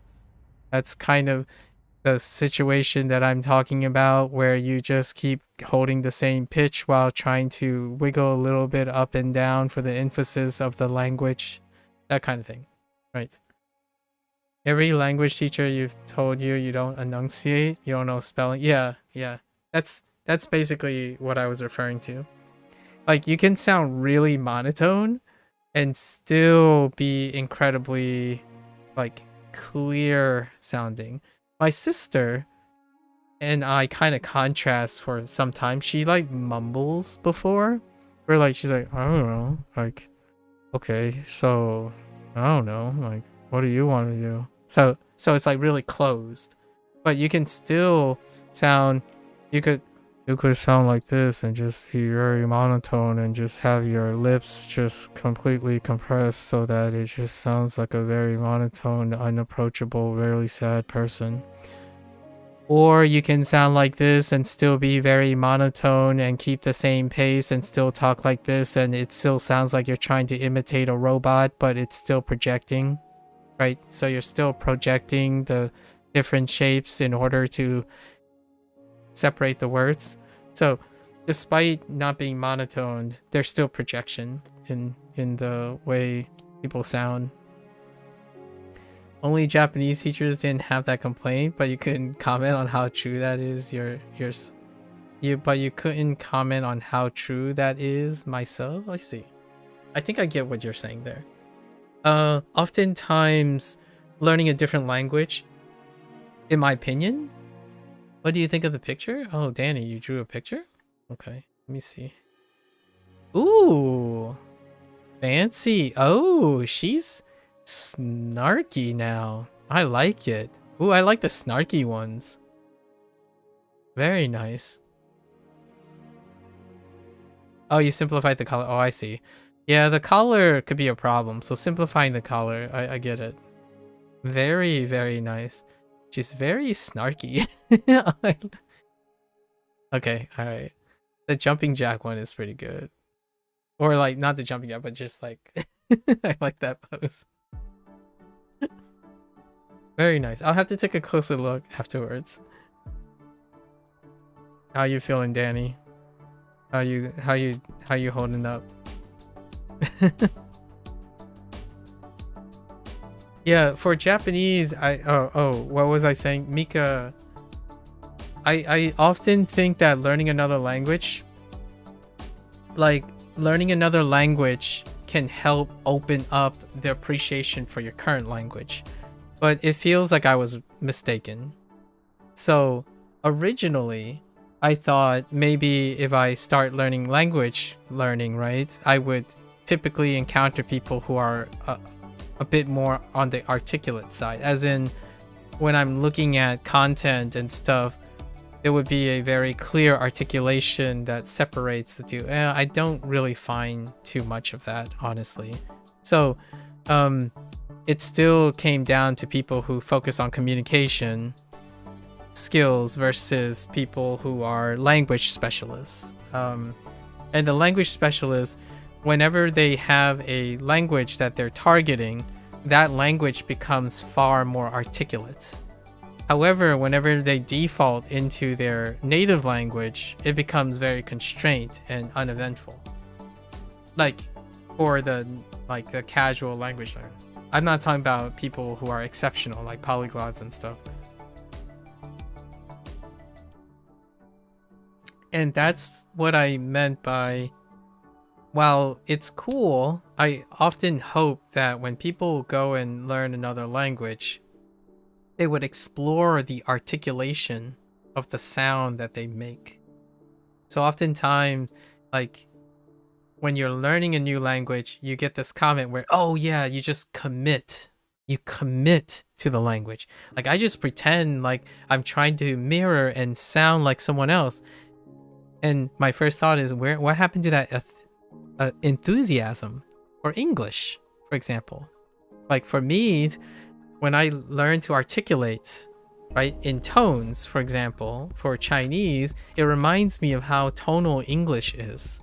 And some people would say like, well, English is not tonal, it's not functionally tonal. And I'm like, that doesn't matter.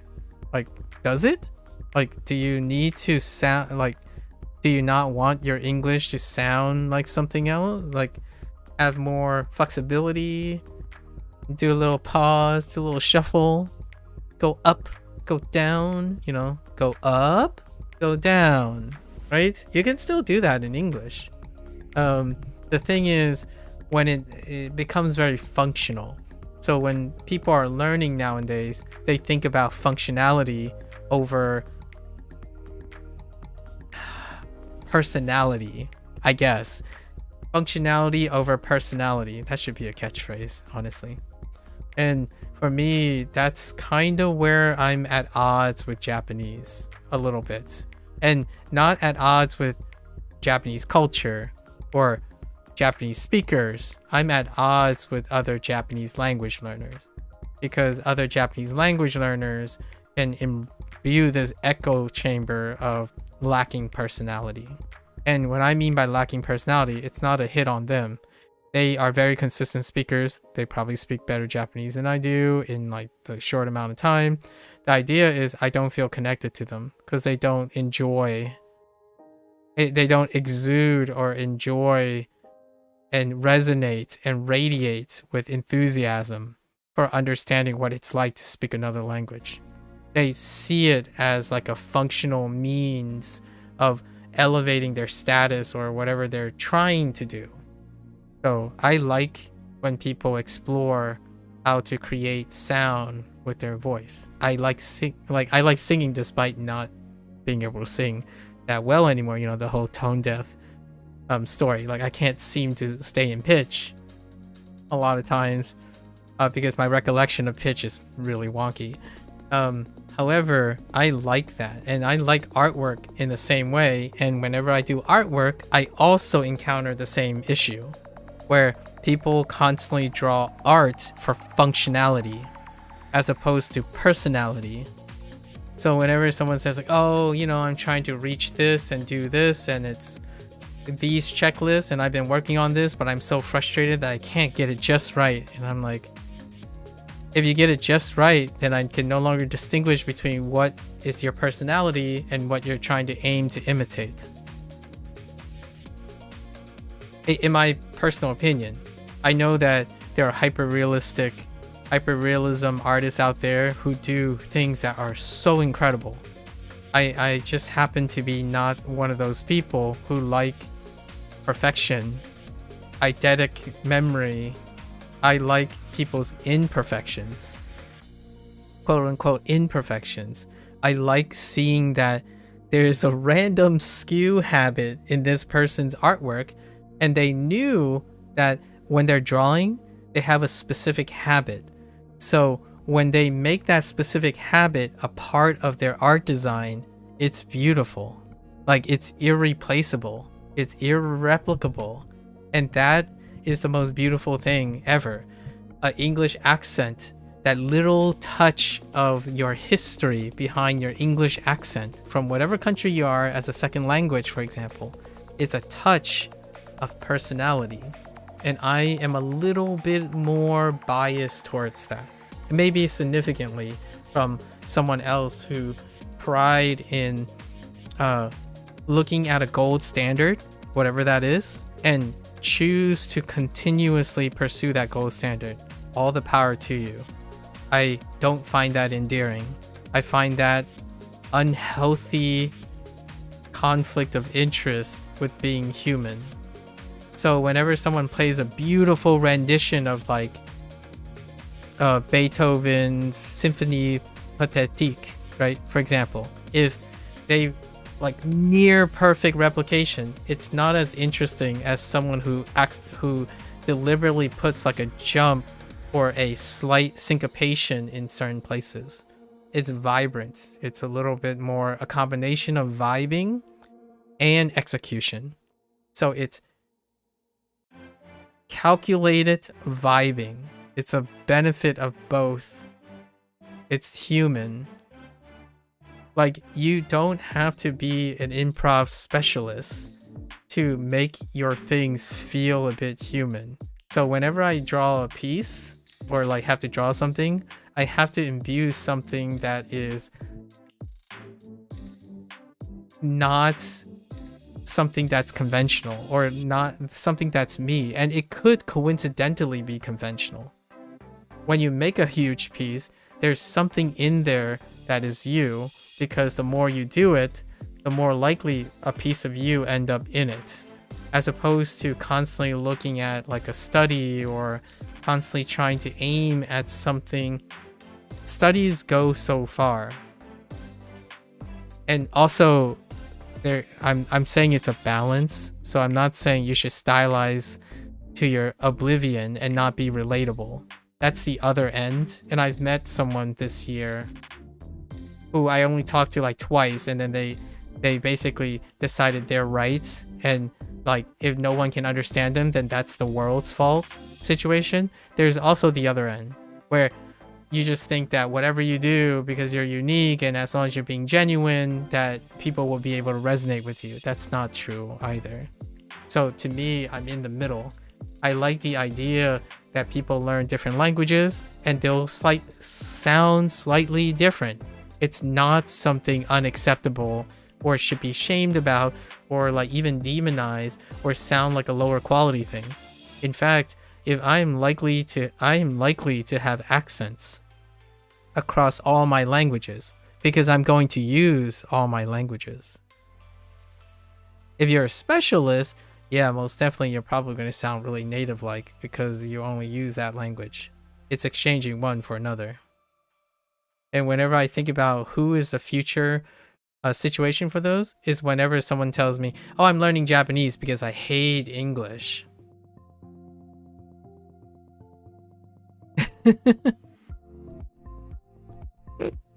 Or I like Spanish because English is boring. And I'm like, okay, well, we're not on the same page, obviously. I'm learning Japanese and Chinese because language is awesome. That includes English.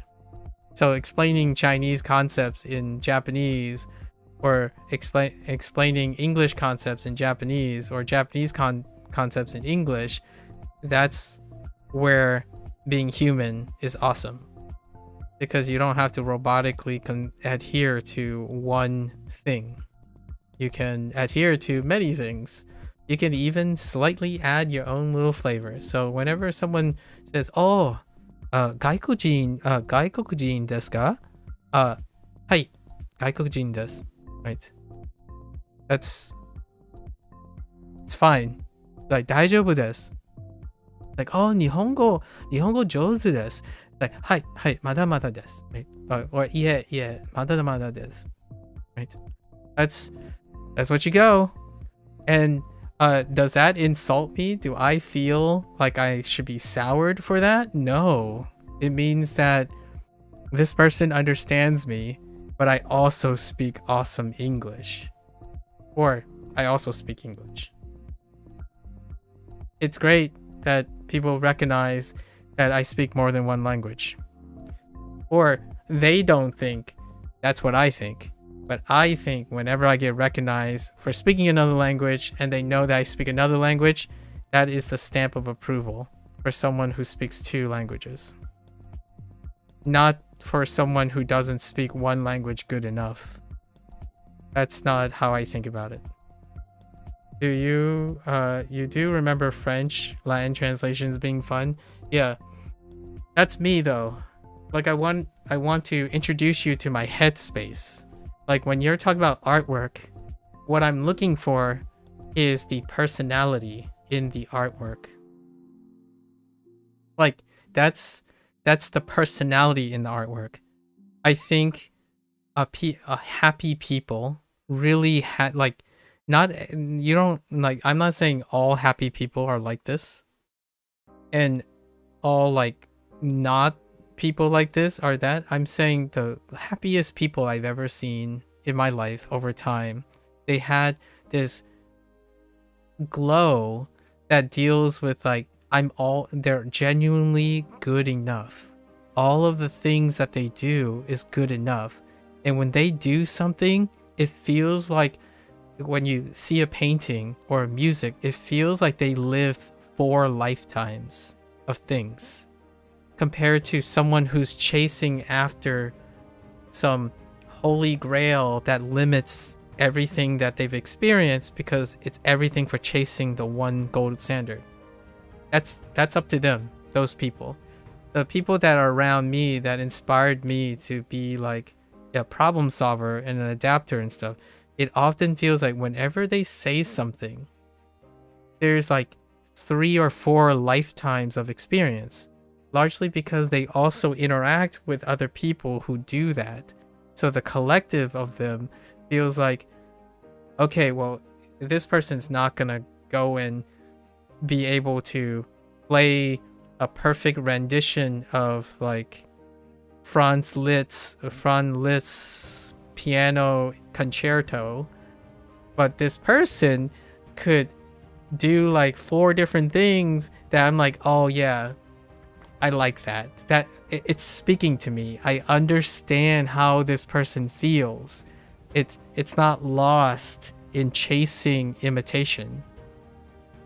And that's kind of how I'm biased about that.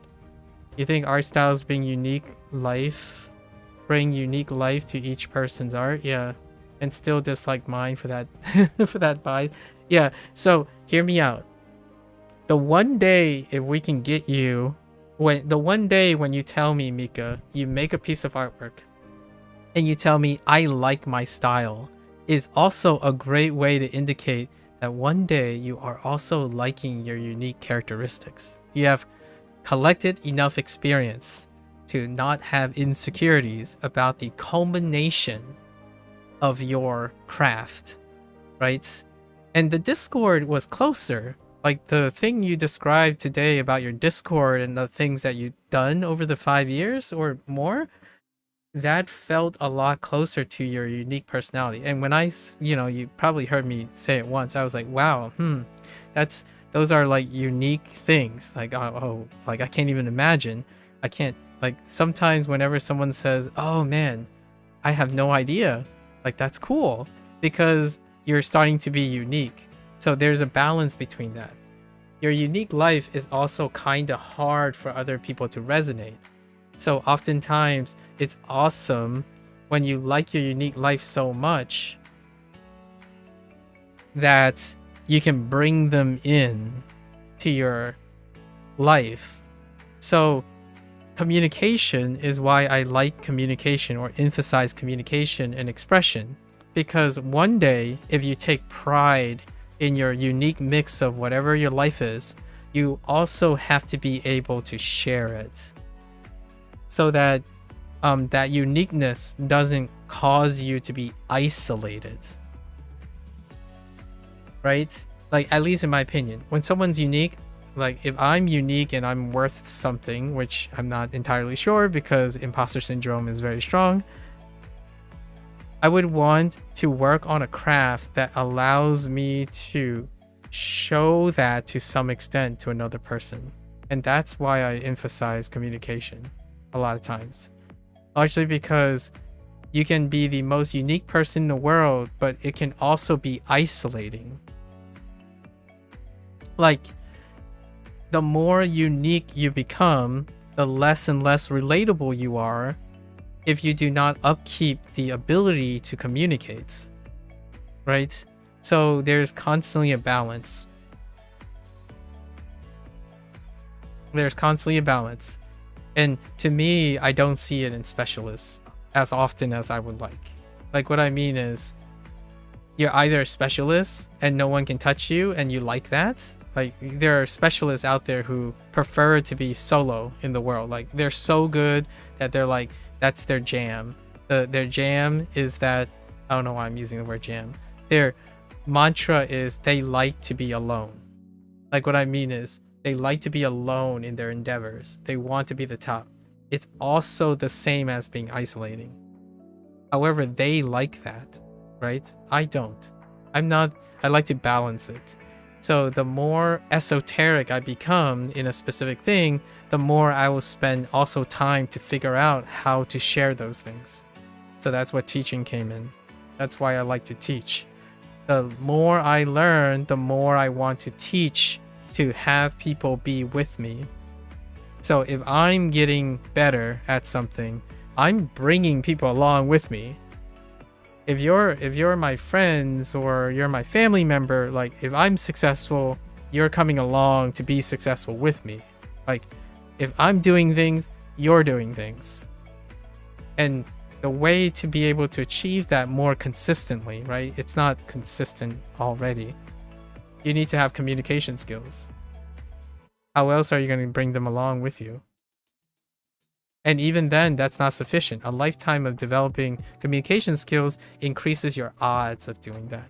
So whenever you said, like, people come and go, and every 2 years they go, it can also be related to how you're trying to be empathetic.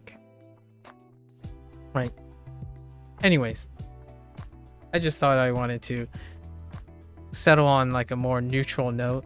Like, if I'm doing something, I want to try my best to bring people along with me. If I enjoy art, I want to show people that you can also enjoy art. Try to get in my headspace and we'll see.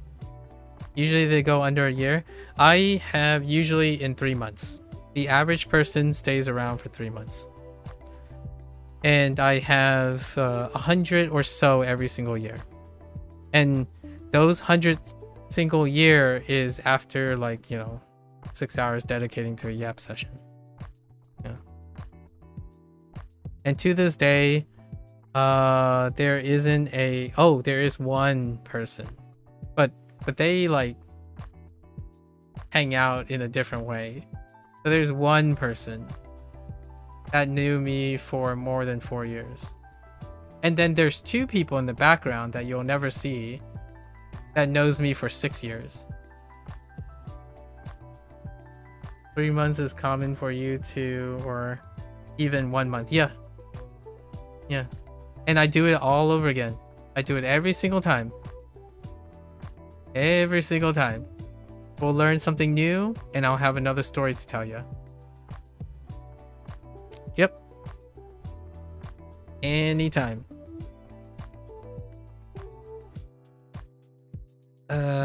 Now we gotta get and finish this. Whoops. I didn't type the rest.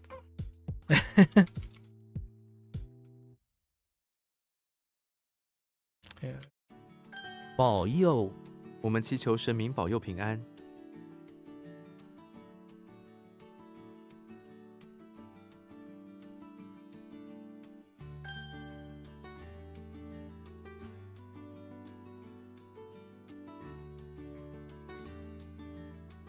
How invested do you get in people and how does it go when they leave? I invest all my happy dollars in them. And then when they leave, I already extracted whatever I need from them. Or like what I mean is whatever they give is whatever I take. I give, I don't expect to receive. So I usually get the satisfaction by giving, not the receiving things is great and all, but it doesn't hold a candle to me giving things. Yeah.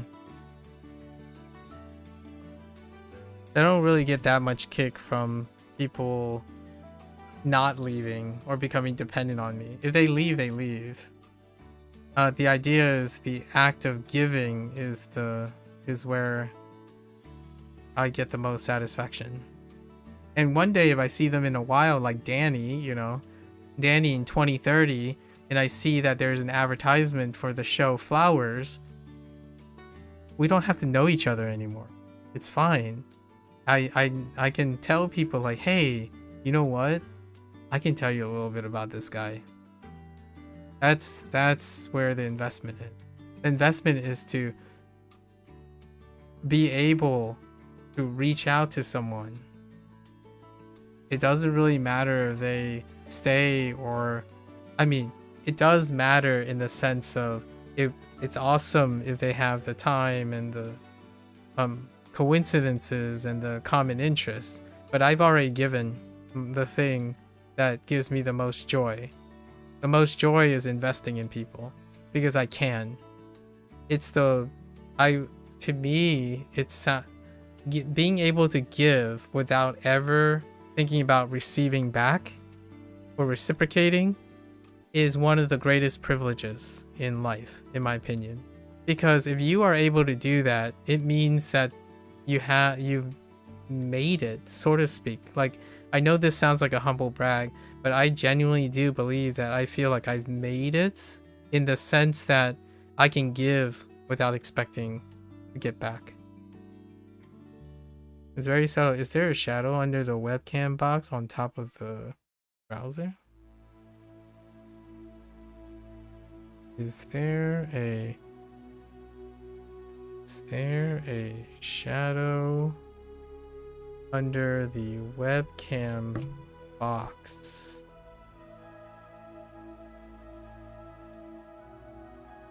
Oh, you mean this thing? Yes, there is. It has a drop shadow. Yeah. Like for example, all of it has a drop shadow. All my boxes have it. Oh, although I just realized there's a little thing on the bottom. What up? Something was not right. Hold up.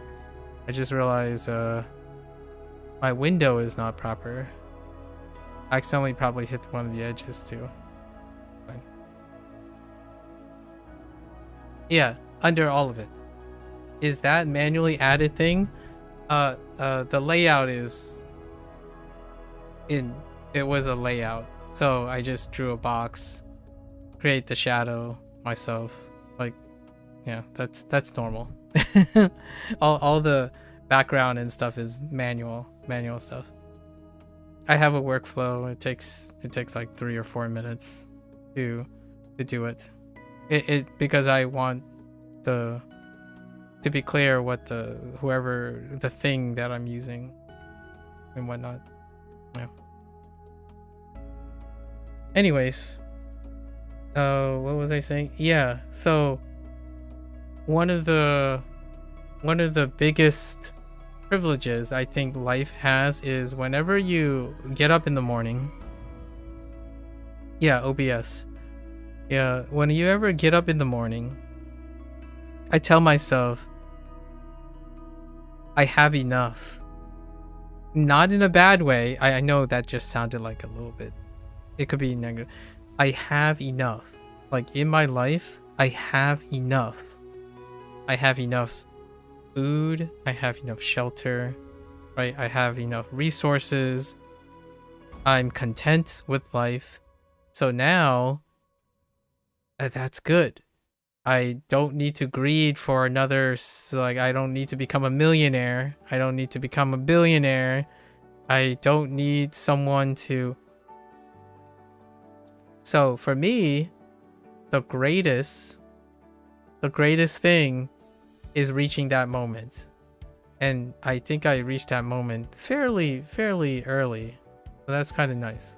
That's my personal take on quote unquote the meaning of life and what it is to be successful and whatnot.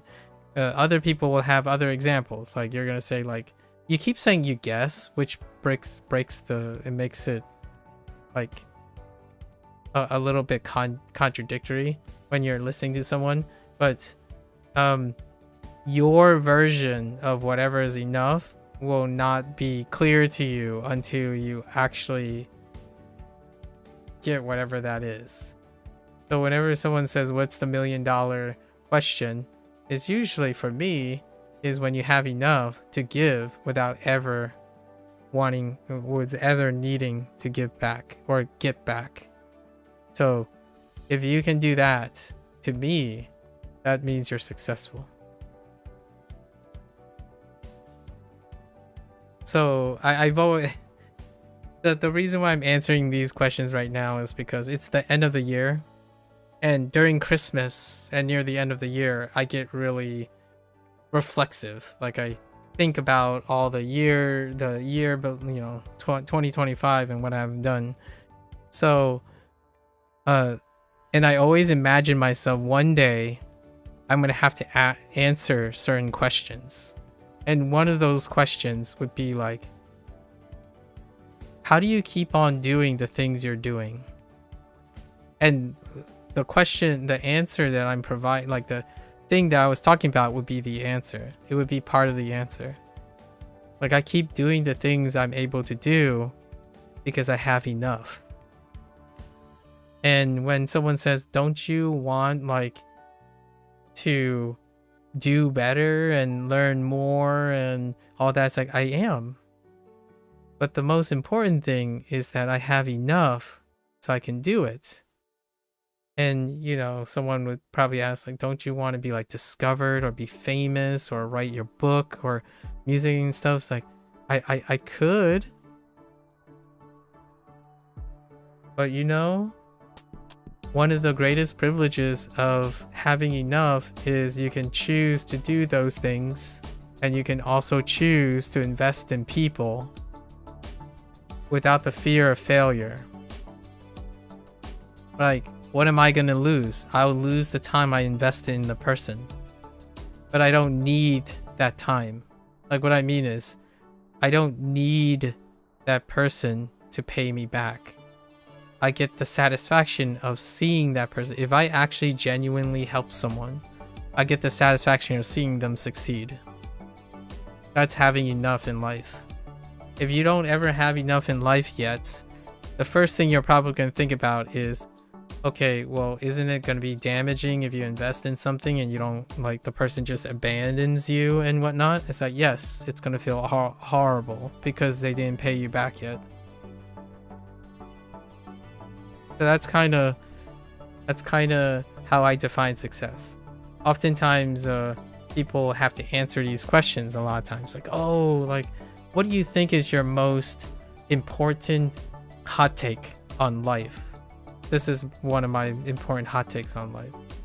I hope that one day there are going to be a lot of people, at least sufficiently enough, that can change the impression of human generosity. And that is the idea that somehow there's a jostling and balancing of human resources and all that stuff to generate an overall maybe like quality of life of people where compassion takes front and center. But until the strains on people and the overall like human condition improves in the sense of stability and mental health and you know, that utopian lifestyle that is ideal in the world, for everyone that I feel that I resonate with, truly resonate with, there are hundreds of thousands of people I see on a regular basis online that wouldn't ever consider this as a lifestyle they would approach. Like, genuinely going to the soup kitchen because it makes you feel better. It's a selfish thing too. Like, someone can say, oh, you're just going to the soup kitchen to make yourself feel better by serving food to the homeless. It's like, you're right. That is exactly right. But there's a difference in what you're insinuating. I'm doing it to make myself feel good, but I'm not expecting that person to scratch my back. Like, I'm not expecting that person to come back and pay me back or acknowledge me or give me clout. That's afterwards. Like that's the thing that's afterwards, that I feel there are differences between people who are philanthropists versus people who are clout chasers. Clout chasers still need something in return. And those people will eventually become successful one day. In my eyes, the definition of success is when someone does something and the reward is in the doing, not the literal reparation or reward, like award for doing it. That's when you're successful. To me, of course. Other people might define their success in different ways. Like, oh, being the top things. You'll be a disappointing investment, so you apologize in advance. Fair though? Yeah. No matter how often you disappoint me, right? I'm still going to invest. Like, I know some people would say, oh, you're being too soft. You should be harder on people so that they would not disappoint you. Like, you should light a fire under their butt. It's like, I'm not that kind of person, unfortunately. So if you tell yourself, man, I need like a stringent person who doesn't coddle me and like tell me what to do so that I can get my act together, I'm a terrible person. So don't like, I would immediately defer you to someone who doesn't coddle, who doesn't sit there with all the patience in the world and just watch you and like pick you up when you fall down, and you could spend your whole life doing that and I would still feel fine with doing that, because the best reward I can give you is my time to try to pull you back up. So if you're looking for someone who would kick someone's butt, get their gear in line, and like bark orders so that they can be successful that way, I'm not that person. Like, I've already come to terms that I am not the person that would be the hard lieutenant guy. Like the guy that says like, I know the right road to success, so here, follow it and do it. So I've often joked that if I ever like have a partner in life to raise a child together, right? I hope that my partner is the one that is incredibly disciplinary, because I would be such a pushover as a parent. The thing is, these things have a way of working out. So maybe that might happen, but generally I'm incredibly coddling. I coddle a lot. Like, if you keep trying, I'm gonna sit there and try with you. If you give up, that's it. I'm not gonna. So if you're wondering what's a good pros and cons contrast, the person who's like a lieutenant and take charge, they also don't give up on you. They also prevent you from giving up. So if you wanted a pros and cons real deal counter argument to my personality, is that if you quit, I'm not going to stop you from quitting. So that's the trade-off. If you have someone who is not like me, they would, if you start to quit, they would prevent you from quitting, because they believe you can do it in that way. I believe that as long as I keep on trying, you would be unlikely to quit. The other person would make you keep going even though you feel like quitting. And that's still two different ways to get someone to be successful. So I'm not that other person. I'm not the drill sergeant type of guy. And I always tell people this eventually, where someone's like, if someone keeps saying, what should I do? What should I do? Should I do this? Should I do that? I would consistently be giving you ideas, but I would never push any of those ideas. Because my ability is, I'm more of a nurturer as opposed to a dictation person. So oftentimes this can create clashes. That's why having multiple people and different types of people are very useful. Like a teacher that coddles also tends to have students that underperform, despite being able to overperform. Those are the things that I try to work on. Like, how do I prevent a student that simply don't apply without pressure?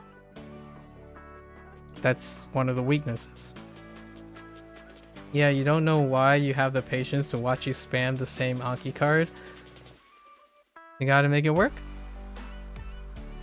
You gotta make it work. Obviously, there's an upper limit. I need to sleep. I could die from hunger. So those things still are in place, right? We're still human. So outside of that, patience is what I give. Time is what I can give. It's the greatest gift I can give for free. Like, I literally want it to be free. It's not always free. I still have to eat. So if I'm giving up time for hunger and sleep, then that's not free anymore, right? That means that I actually need those things. So there are still things I need. When I'm on stream though, it's free. Like, it's the things that I set alongside. If I need to leave and eat and then, I still need to wait on someone, then yes, there are times where I can't give my time for free or invest in someone because I'm eating or sleeping. So those are exceptions. That's kind of the idea. It bleeds into Thanksgiving, by the way. I know American Thanksgiving was 2 days ago, but that's kind of how I give back.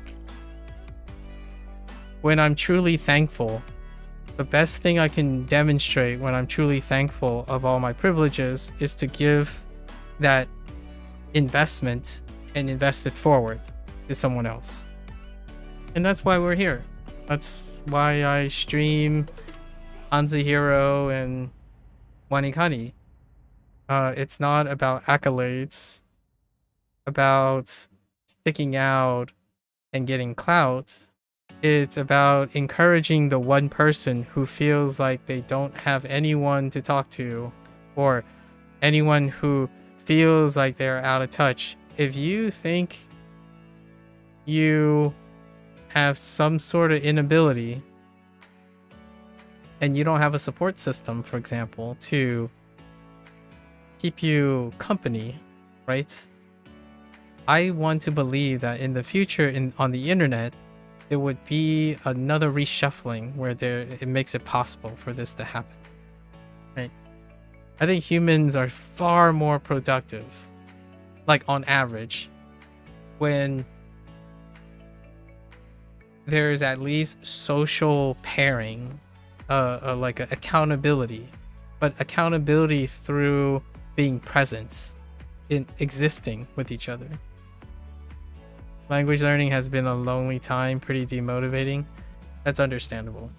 I get the impression that's the general feeling a lot of times, because language learning is statistically very low, like universally. You know what I mean? Like, I forgot what the percentage is, but it's definitely low.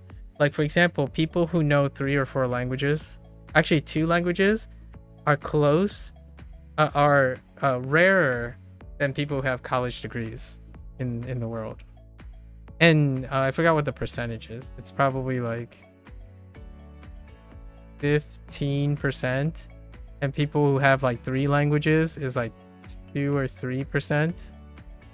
For relative, yeah. Let me see. Hang on. And we're talking about like usage, not like knowledge. I'm gonna use ChatGPT, so this is like it. Oh, sorry, 13%. That's actually pretty good. 13% is 3 languages, fluent in 3 languages. Multilingual, like beyond 3, is 3%. So we're talking about people who interact with 3 languages is probably still less than the number of people who have college degrees, right? That kind of checks out. And people who know 4 or more languages are as rare as PhDs in the world. That's interesting. Not saying there's apples and, you know, I'm not saying what the opinions are, but it is kind of rare. It's pretty rare. Pretty neat. So if you learn Chinese or Japanese and you're an English speaker, welcome to the 13% club. If you go off to university and decide to get a PhD in something, welcome to the 2% club. Or the other way to say it would be the 98th percentile. And if rare is a thing, that's one thing, right? Obviously, I don't really... It's a fun... If only you had continued French. We can learn French together, Mika. We can't... Bree is not here right now. Bree had to go to bed early to like start her new job. But maybe we can both... so all like a little later down the road, we can do some French. And then Bree would be ecstatic because Bree absolutely loves French. And... she worked a lot on it.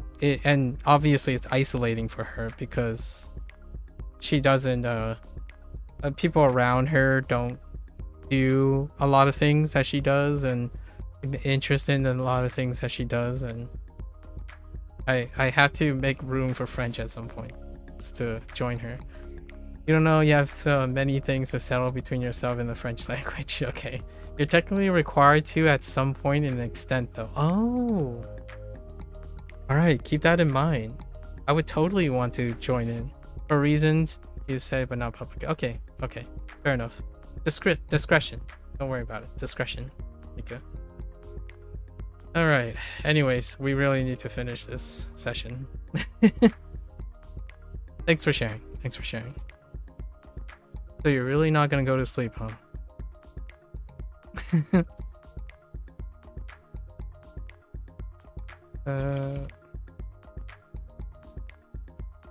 斩断，他斩断了一部分砖块。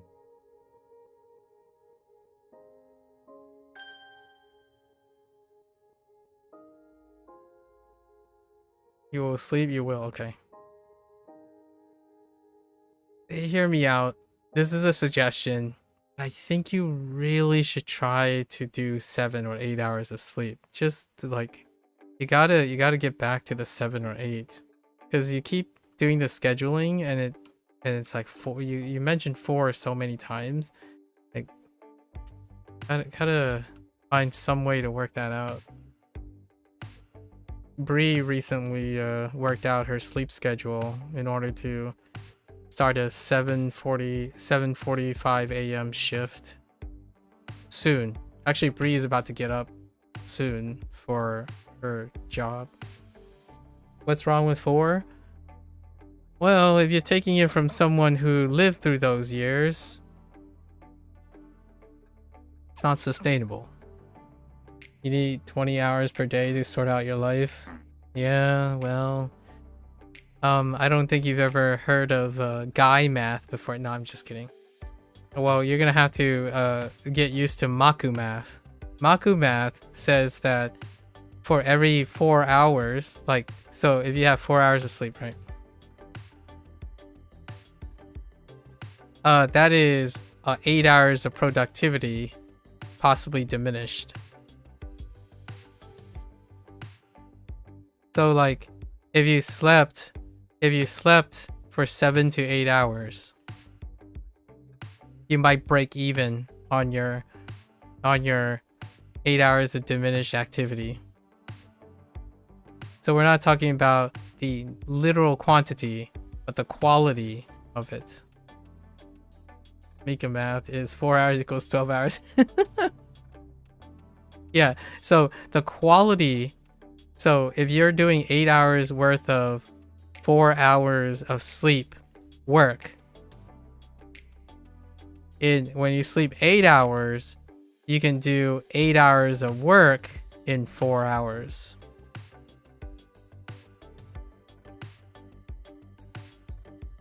That's a reshuffling of quality versus a reshuffling of literal quantity. I'm not saying it's going to happen overnight, obviously, but generally speaking, that can happen. It's very likely to happen.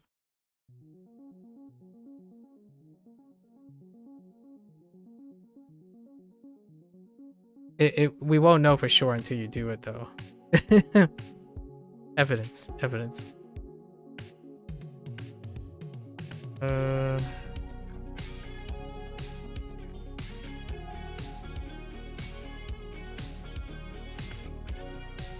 Heck.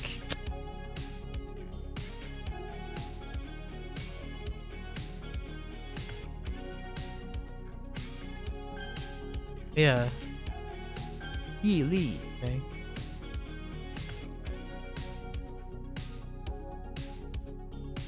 Ugh. Dang it. 战俘这些战俘来自不同的国家，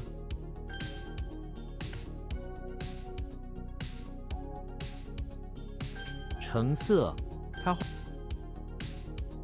You don't know, you need to find when to sleep, if that makes sense. You were considering having a consistent sleep added in from 1730 to 90. Oh, okay.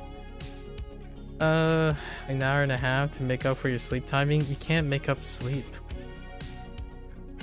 I don't know if you read that comment before, but the idea of making up sleep is kind of a myth. I'll say kind of still. I can be reasonable and say there's still a chance that the idea of making up sleep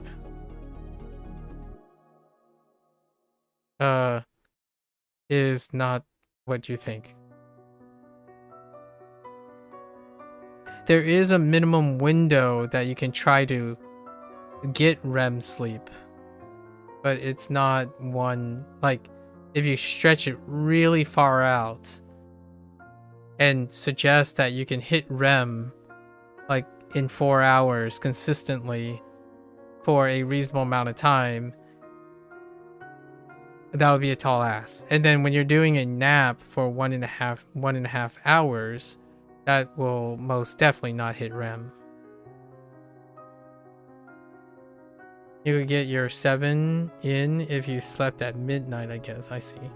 And you used to do that. Okay. It's not definite yet, right? It's not definite yet on how sleep impacts recovery and mental thing. Like, what I mean is, yes, there's still more research to be done. However, the one thing that can be a felt indicator if sleep is being in a deficit is how often someone enters REM, and then enters REM sufficiently on a daily basis to keep up their like maturation for, I don't know, their mental health. I don't know about physical. I think physical is a little bit more optional. Like, what I mean is 4 hours of sleep for your physical body, that seems it possibly can hold up, like maybe into your 20s. I'm not sure how that works for your brain chemistry, like for your brain physiology. Usually sleep deprivation is an incredibly consistently tested phenomenon because you can temporarily test sleep deprivation by doing things that are temporary and not life-threatening. So you can still study sleep deprivation without necessarily, you know, crossing ethical and moral dilemmas.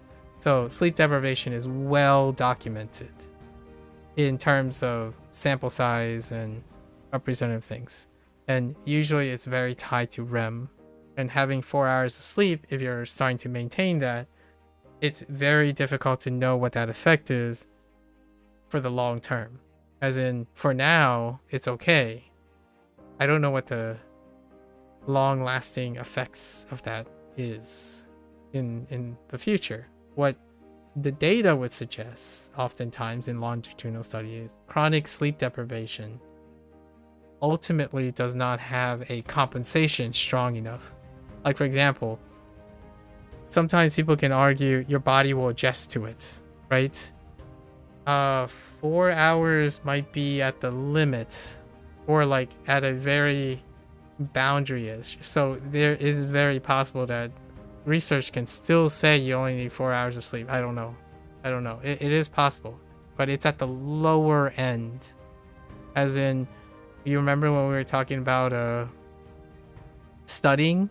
If you're always studying at your max, any off day is gonna throw you off of the horse. So if you're sleeping at your minimum, any deficit is gonna throw you off of the horse. So oftentimes you kind of want to keep aiming for something in between, so that if you have extra days, maybe you can squeeze in a few minutes.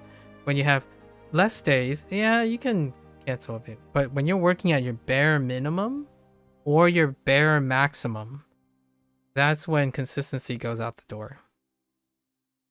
So you can't have off days, you can't have schedule changes, you become more and more inflexible.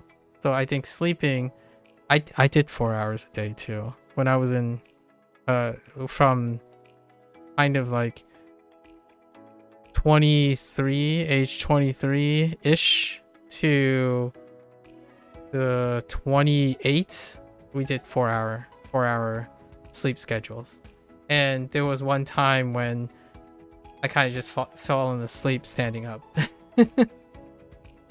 I laugh about it now, but there were days where I'm not quite sure if I crossed the street, so not manageable, at least from my perspective. So it can be a little weird sometimes. Oh, you have Apple Watch sleep data. Okay, if you're interested in different stages, I see. Apple Watch is not good at that. Like, it's not. I'm gonna be real with you. Apple Watch, how they talk about sleep data is it correlates with 2 stages from your blood, from your heart rate. It's an extrapolation of that. And to tell you the truth, you're gonna have to look into it. Yeah, like even your heart monitors, for example, like your BPMs, and the error rate, the range can be the difference between being healthy and not, and even temperature, for example. The range is scattered to a point where it can define the lines between being healthy and sick. So that's kind of why it's a little misnomer. You want to be careful about that. Oh. Yeah, I don't even know how they're determining REM, honestly. Ooh, you got 5 hours a little bit one day. That's kind of nice.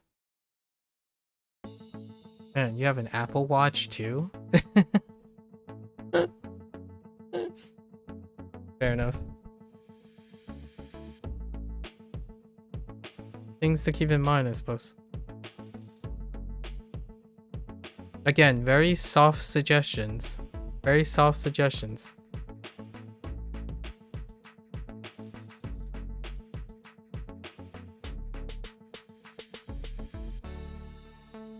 How does this work?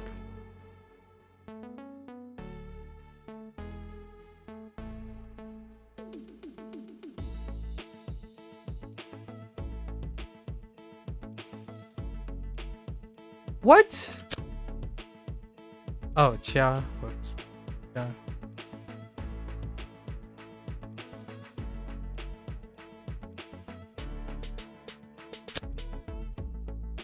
What?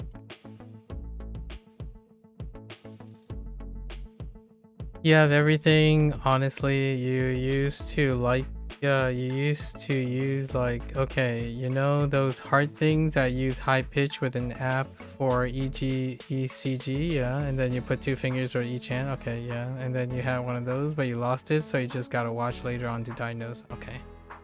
Yeah, I have a chest monitor. I have a chest heart monitor for one of those days where like I want to see, you know, every 6 months or something, I want to check where my heart rate is. So we have a chest monitor for when I go running. And then we have like one of those pretty alright blood pressure things in the kitchen.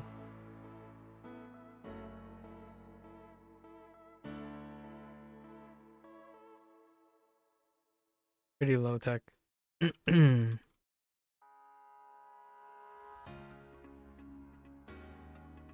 岔路 他们在岔路上停车休息。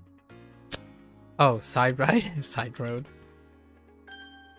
Oh, can you relate to that day of having 4 stickers on you and carrying that block thing around on you and that painful sticker peeling after 24 hours? That sounds funny. I might have something analogous, but not like specifically that. Probably not.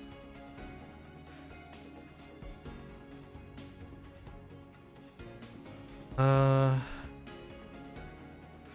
呐喊 孩子在游乐场开心的呐喊。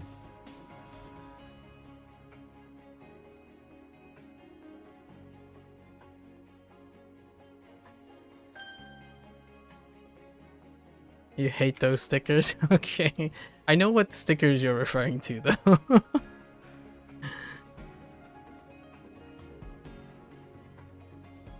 What? Oh, whoops. That's a typo.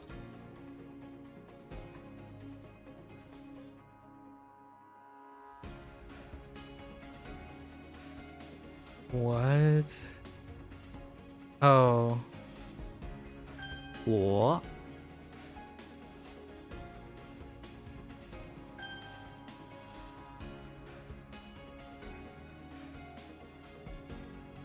It was intended to catch the episode of your heart condition by leaving it for 24 hours. Oh, I see. Annoyingly, it didn't occur then, but the next day it did. Yeah, imagine those stickers with peeling it. Ooh. You now know the condition has a trigger requirement. I see. Well, take care of yourself, right?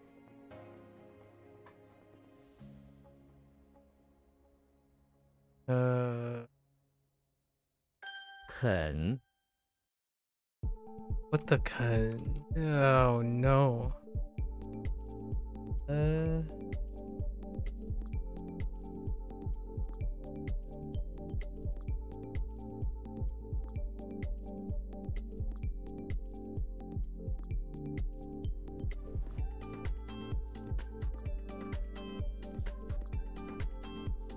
You know what sucks about getting back to IRL stuff? Your legs. Oh, leg pain. Eee.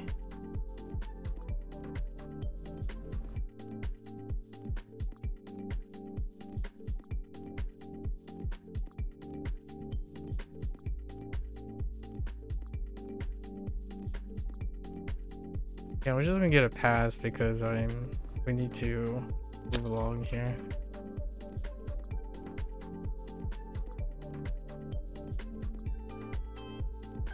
会晤 他们会晤了1小时。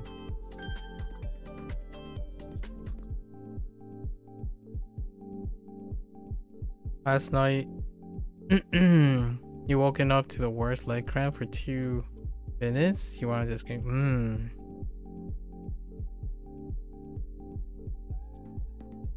Does that happen often?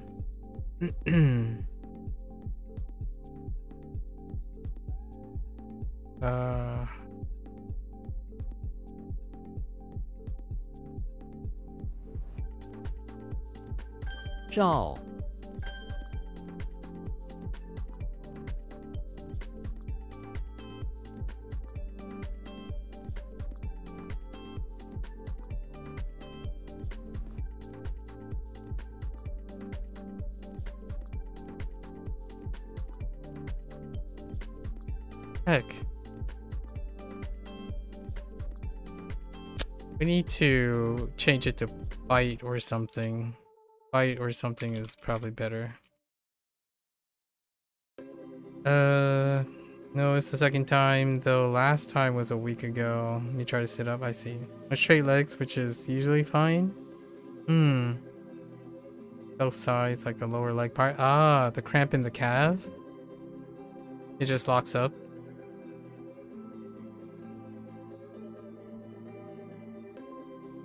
I've done that before when getting ready to jump. Like, before jumping, I just miss it. Oh, or walking in a pool. Trying to walk very fast in a pool can cause your calf to completely lock up. Yeah, and it won't relax. Yeah, it can't relax, and it takes a while. Yeah.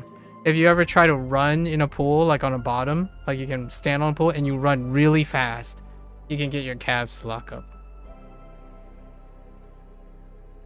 Yeah, sudden bursting can cause it to lock up. Yeah, I know what that's happened to me in the pool before.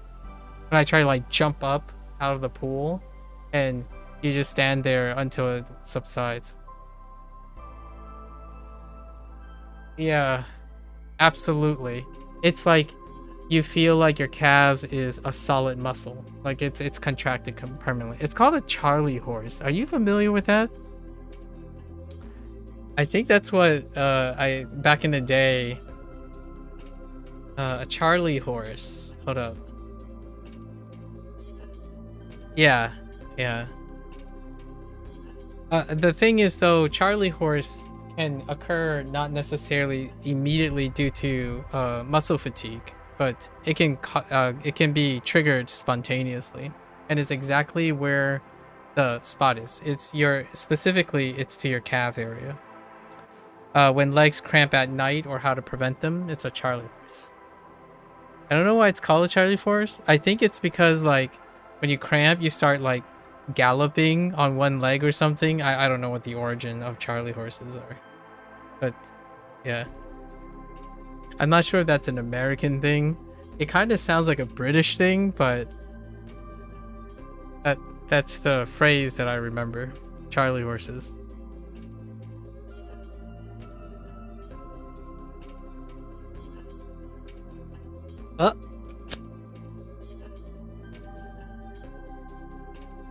Did I? Oh, I typed the wrong thing. Okay.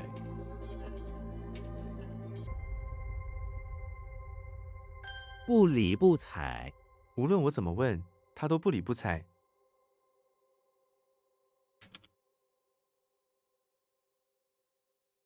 Wait, what the tie? Oh, ignore. Why do you have so many random health things? Charlie horses are, like a thing that happens to quite a lot of people. Like what I mean is, it's kind of like hiccups. Charlie horses kind of like hiccups a lot of times. You didn't mention the extra heart symptom stuff, right? Yeah. 默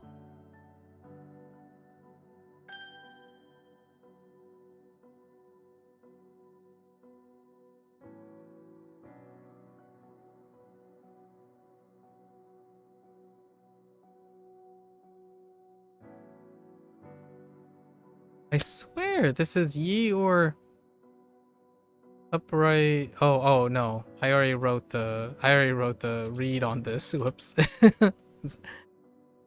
You grew up with food allergies too. I see. I mean, I have year-round respiratory allergies. And you know, it's not a competition obviously. And I don't have like access to respiration through my right nostril.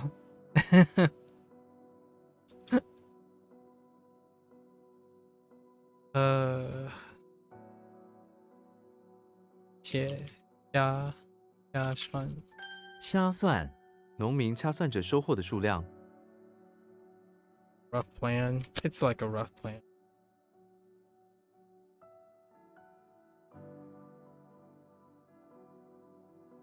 Right nostril? Yeah, so random. Is that new? Kind of. In the last like 3 years. Wait, so how do you sniff with your right? Like, it's not... I try to clear it. It's obstructed. It's obstructed most of the time. 送 It's why you probably can see me, like, blowing my nose every once in a while. I'm trying to, like, be able to pull air through... I don't have a separated septum, though. So that means that even if I'm breathing through one... Are you familiar with how the septum works in the nose? They're connected. You know, like, they're connected. So even if you breathe through one nostril, it can reach to the other side too, because it's your nose is connected. Like, there's a path between the two. Yeah, so it's still okay to breathe through just one nose, but it's usually obstructed. My right side is obstructed most of the time.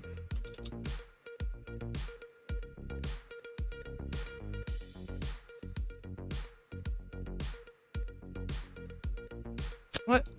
Oh, wait. 橙汁 你想喝牛奶还是橙汁？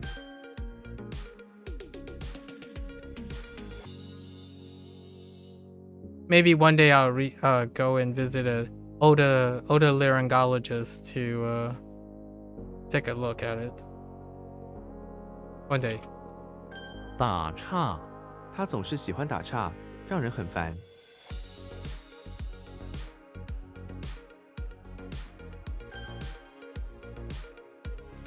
Back on sleep topic, you find it funny how your average sleep duration goes down from the previous week every week? Why do you need to know the specialist name? What do you mean? Otolaryngologist? That's your nose throat doctor. I don't know they do ears, but I need to look at the, like, why do you need to know? Why did you just know that? Oh, because my father has respiratory problems. Like, I take care of my father's health. Like, I deal with the paperwork and stuff. So he has a bunch of specialists, like a cardiologist, otolaryngologist, you know. Gastroenterologist, right? Gastroenterologist. Those are, it becomes very common when you start taking care of your parents. Like, when you're trying to take care of the paperwork for your parents.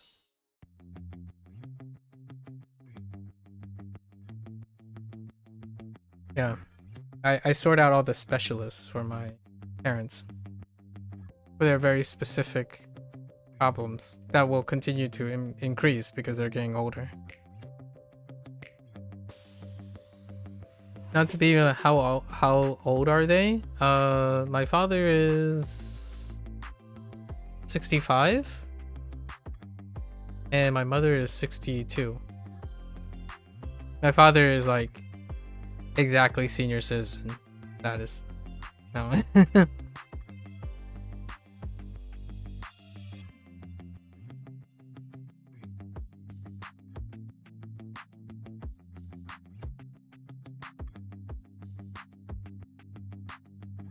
This doesn't change how old they are. I take care of the things since I was ever, because they don't read English.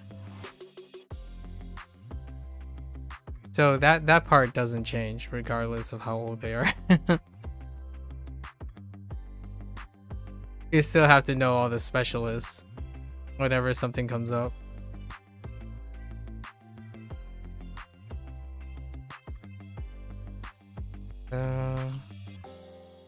E Or that, or them. That's fine.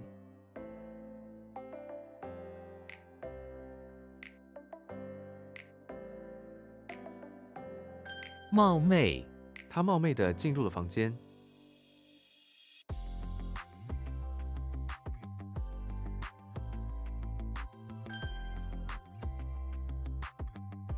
You have to learn about taking care of old people. I think your parents are very well educated though, right? They're integrated into the system. My parents can't communicate with the specialists. I'm the interpreter.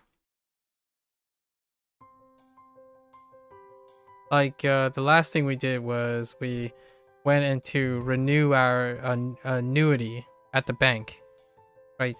So I'm the interpreter for the bank annuity, like my parents' money and stuff. What the? Oh, whoops! I wrote one thing properly. What happened here? Oh, the more that they.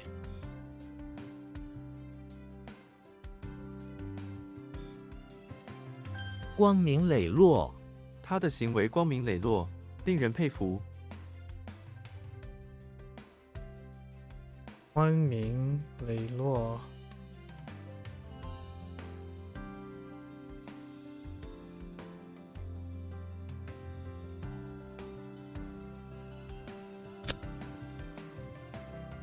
Is this like over? Yeah, honorable. Okay, okay, that's fine. We're good. Just gotta finish up here. Oh, this is Yi. Or oops, Yin. Oh. What? What? Oh, okay. That's fine.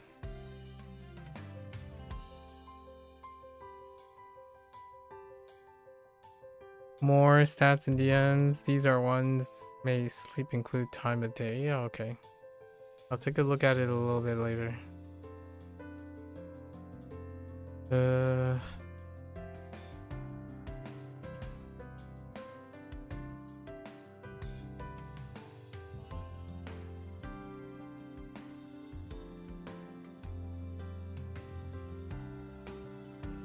Dang it. The established hill thing. I'm just gonna get a pass for this. It's Jung. Proper noun. It's not Yin. Oh really?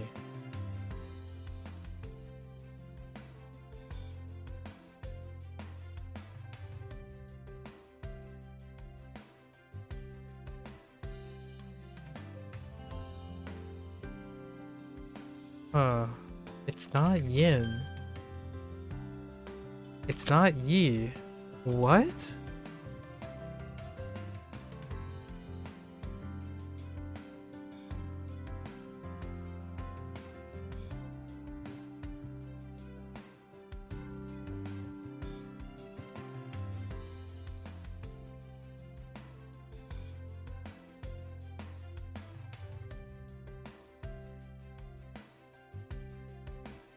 What? I might have encoded that improperly. What? How is that?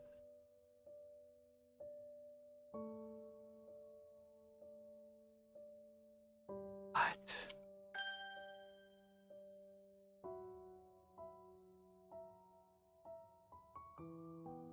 “柔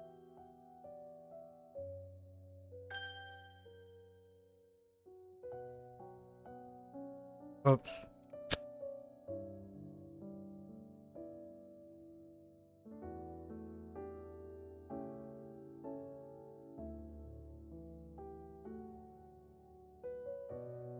Wait. Oh, this is ton. 感叹，我常常感叹时光飞逝。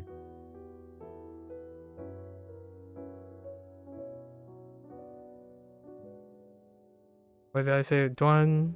Upright.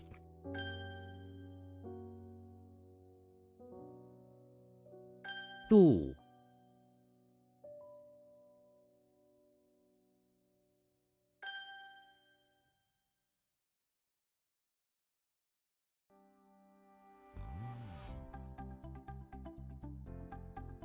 Egg.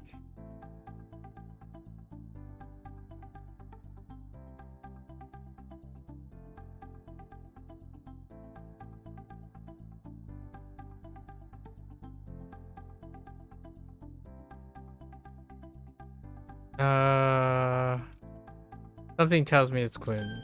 捆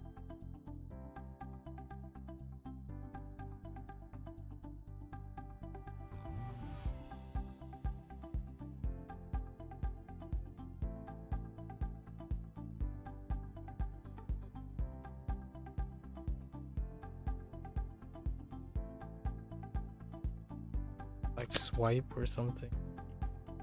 Is it normal to get numb legs when sitting with legs crossed? It really depends on how much pressure you place on it. But yes, sort of.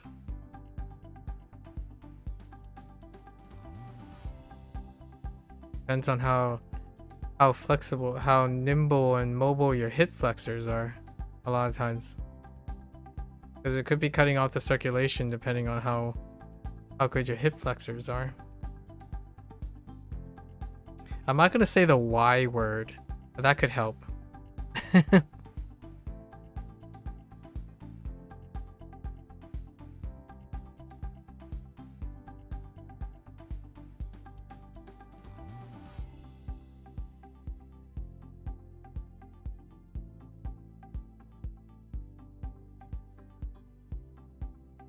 栓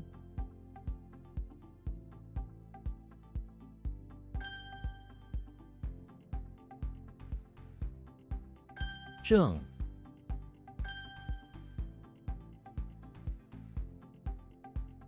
阎王 他害怕去见阎王。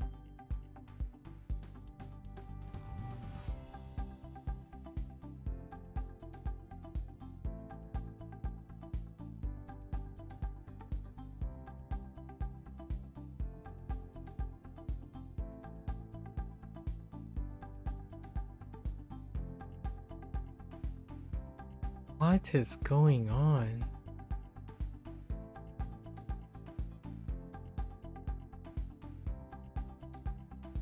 If you lean your elbow on the table, sometimes two of your fingers go numb. That's pretty, yeah, that's pretty normal because you're cutting off.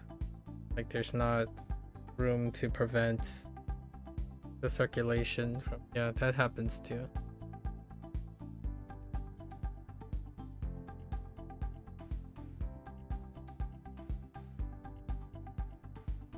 Oh, is this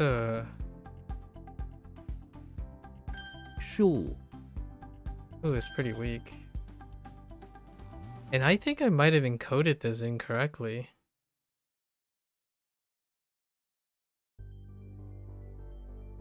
Oh, because I keep thinking it's Yoshi and not Rudolph. That's fine. Uncirculating. There's various other positions too. Yeah, it really does do with your body comp and how much you're pinching your circulation.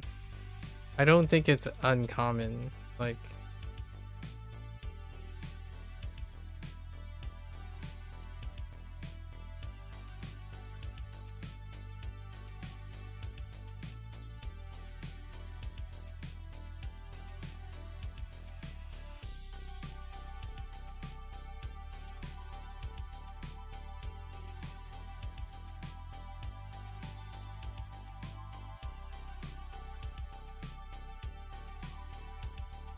okay, it's fine.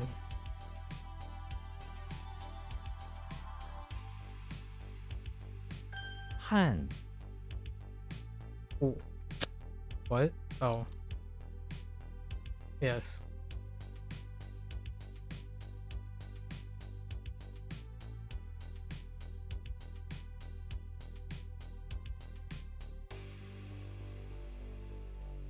I keep losing this. That's not good. Cool.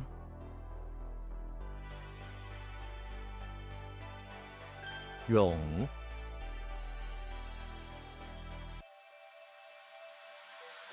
Table and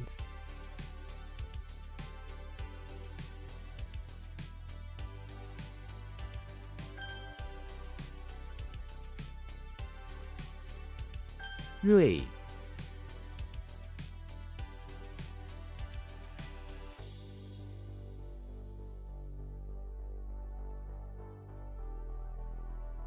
If you had you as someone you knew at the time before exam, you would have gotten A. I don't know. For bio, I'm not so sure about that.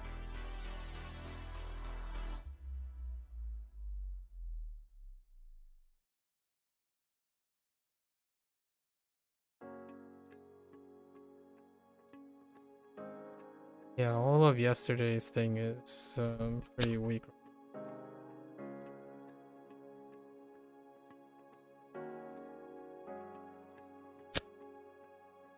Oh.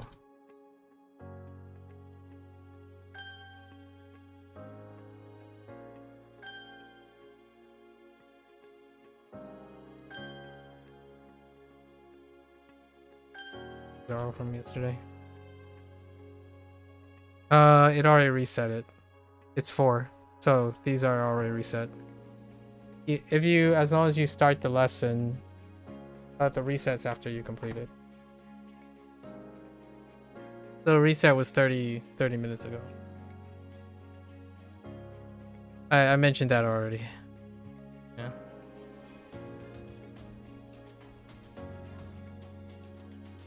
Let's see. Okay. So let's go over these.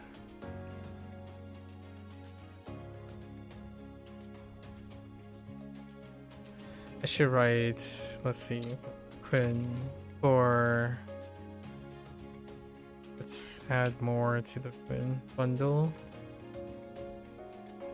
And then auspicious. And nibble. And nibble.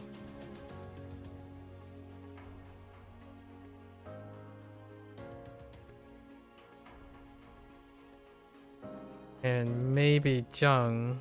We gotta look at Zhang. Which is Zhang.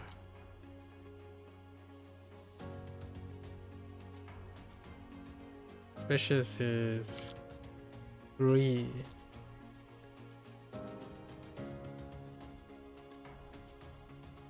Would it be messed up to treat your sleep shortly like a second nap and then properly sleep tonight? I mean, up to you. You haven't done anything consistent enough to know what would be messed up and what wouldn't be.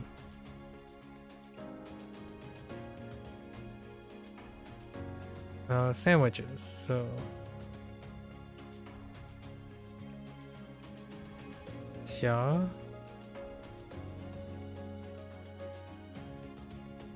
Ooh.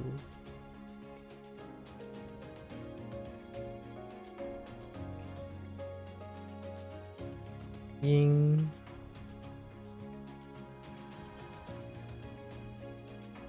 Hoang.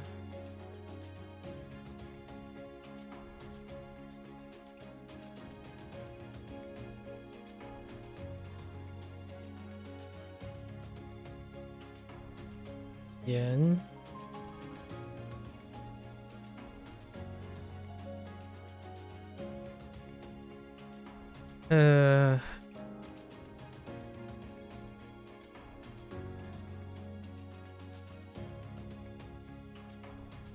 Yi. Oh, no way. Is it Yo? It's probably Yo. Yo.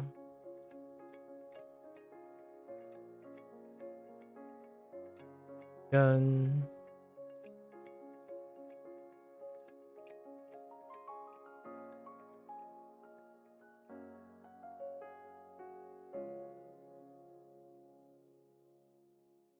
Try.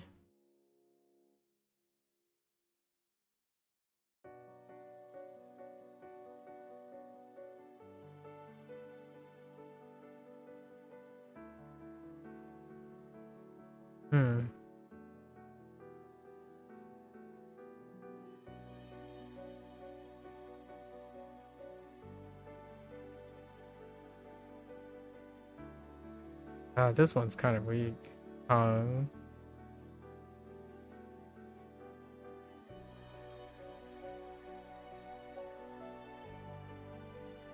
Trin.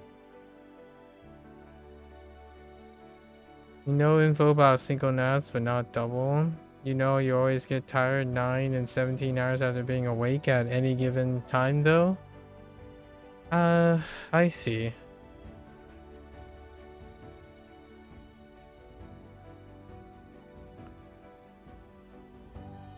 I'm not sure how much I know about that type of thing. 分金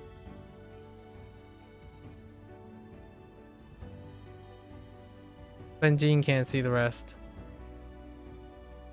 Wow, that's so dense. Benjin, I...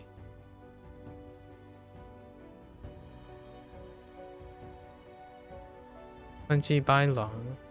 Bai Yang.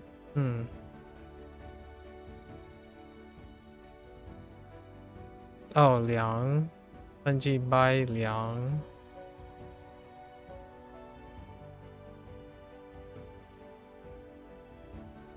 Okay.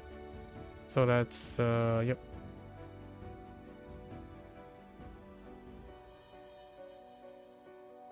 So you maybe get your 4 hours soon and then sleep again at 11, so maybe 3 and then 9-ish and decide, okay.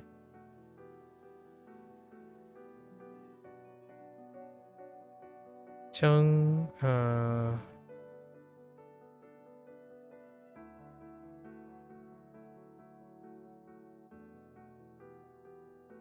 I really can't see that.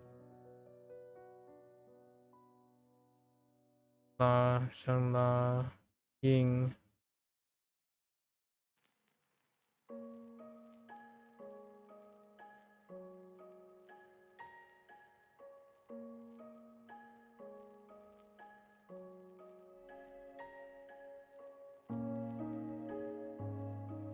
It's drag. Draw. Try. Pull.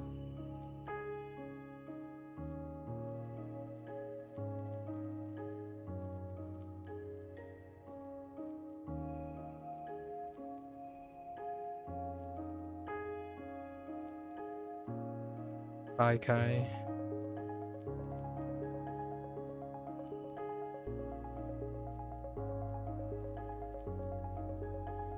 No. Yes.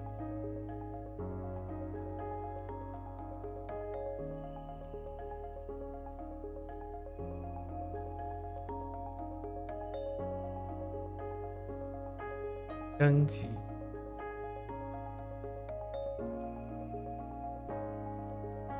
Is the one character always one sound? They only subscribe one to one sound. I mentioned that too the other day. They're always one. 80% of the characters or more are only one read per sound, per character. And the most common characters are sometimes have grammar related things that would have more than one read.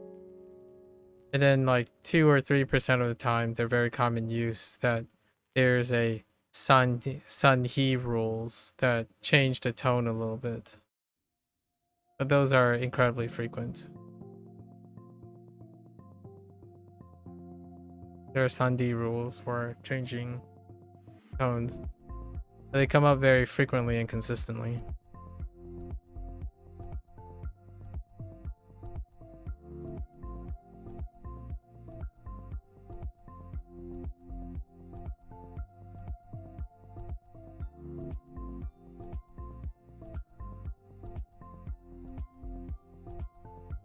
Oh, Jian.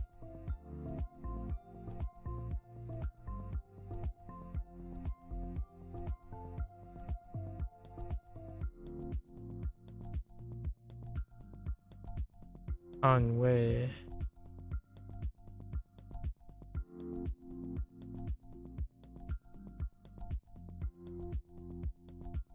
Chunqi.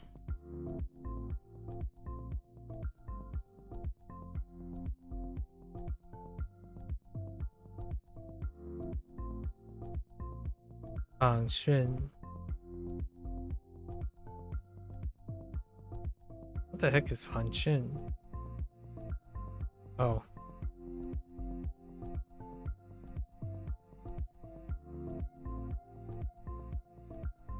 Wu Chu.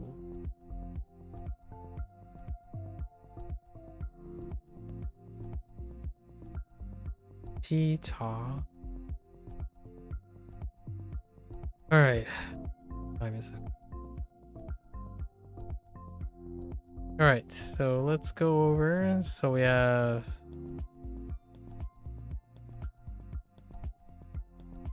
Xena in the auditorium, walking around a gorge, right? Walking around a gorge, carrying a mountain of sandwiches. Sandwiches. To the audience that's attending, I guess, a play about a gorge or something like that. Okay, we got Dumbledore, who's in the bathroom of the house, kind of doing a redecorating, right? He has a special tree, as in some magical dirt. The tree grows to a specific length and then stops growing, like magic. We got Yoshi, who's in front of the English Manor. Yoshi, who's in front of the English Manor, and a woman just happened to come up. Not necessarily a human woman, came up and he's like, here you go. Dropped two shellfish in his hand. And 2 shellfish babies in your hand. Take care of it. And you know, Yoshi, being a good dino, tries his best. I got the Hulk, who's in front of the chapel. And out comes the chapel. Death approaches him, right? All the flowers start wilting away, and the river starts drying up, or the stream starts drying up. Became a proverbial wasteland as Hulk faces with death. Alright. Got Yoshi, who's in the pawn shop, who's entering the pawn shop, carrying a bunch of rocks from the mountain, because he's hired to haul rocks from the mountain to sell for later. Alright. Got another Yoshi, who's in front of the bakery. He's chilling out, taking a break, a drawn out break, eating some croissants while the slender owner contends with the foreman assistant in the heart of the courtyard to set up some rods for like a display or something, of which Yoshi was helping out transport. Next we have James Bond. Yeah, associations make this easy, so it's no worries. James Bond is in the lawn of the immaculate, or not immaculate, the infirmary, right? James Bond is in where he is trying to make contact with a loyal nurse and exchange for her services, for some shellfish for her services, acquire a secret high-tech magic stick for his next mission, or for his mission in general. Then we have Sherlock. Sherlock is in front of the high school, and he's trying to find some clues, but he has a bunch of high school students who declines to answer, like picking out people with specific dress uniforms, like the school uniforms, and exchange dialogue by word of mouth on school grounds. Now we have Tarzan. This is probably the weakest one, unfortunately. It's a proper noun, so Tarzan is in the chapel, and he is usually he's not trusted with many things, but he's you know he's in the chapel. Goodwill. He's being hired to look after a guard, a shack that contains a wait, what is the mouth there? What is the mouth doing? What? Oh no, wait. That's not right. Oh, is that right? Oh, where? I don't remember what the mouth is though. I guess he's been told to guard a shack that contains an ancient brush. Ancient brush from the Tang Dynasty. Obviously, yeah, it's Tang Dynasty. I don't know where the mouth went in the... Oh, he's yell. Oh, he bites people. Oh yeah, Tarzan bites people who get near. That sounds about right. I like that part.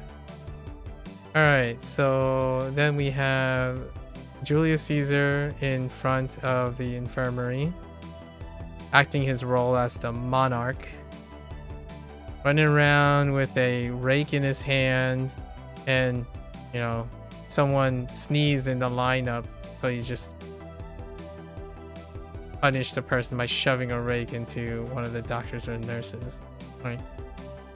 Alright, so we have 7 things to go over. I'm not sure if I can improve upon them today, because it's a little bit late. But Shuang... what was Shuang?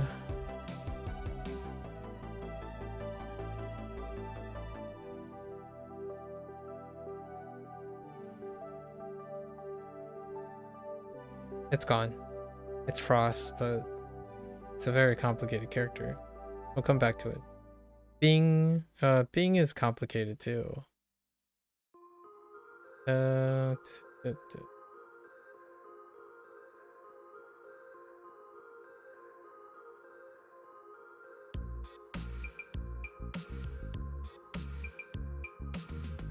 Ooh, I'm actually not sure.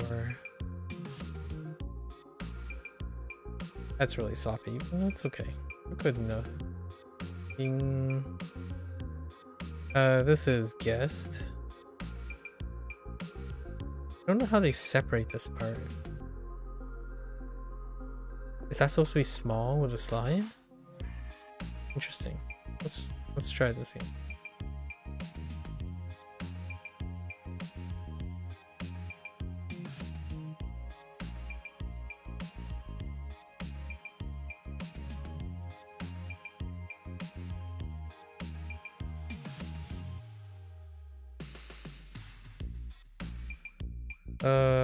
Then Tan. Tan was a little disappointing.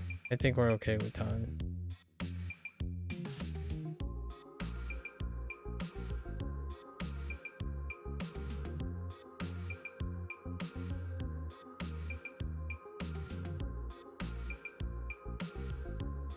Which is Sai.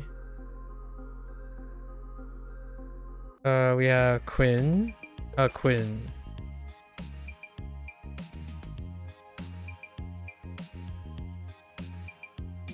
Was a tree within a tree? No, it was hands, fingers, hands, fingers, knees, and toes. Quinn. Bundle. Kun. Kun is also so nibble.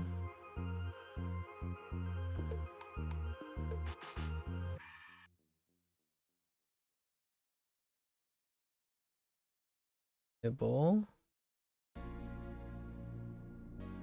Jung. I don't think establish is sticking real well for Jung.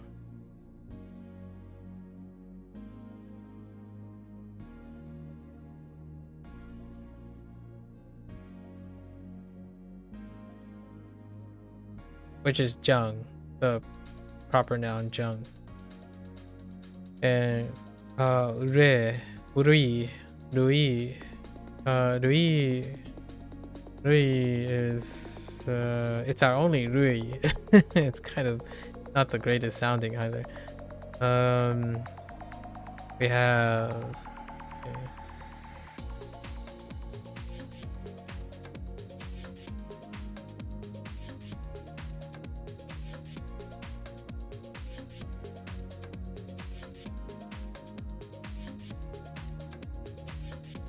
which is auspicious. Auspicious is kind of weak. So Frost, I remember there's Eyeball. Eyeball is what I got. Oh, I remember what it is. Hoang is oops. I got stuck on the rain.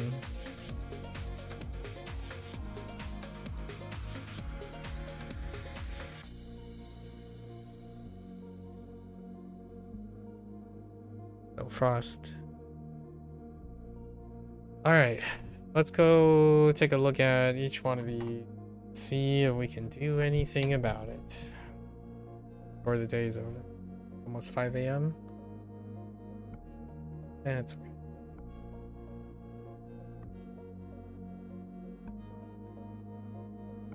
Okay.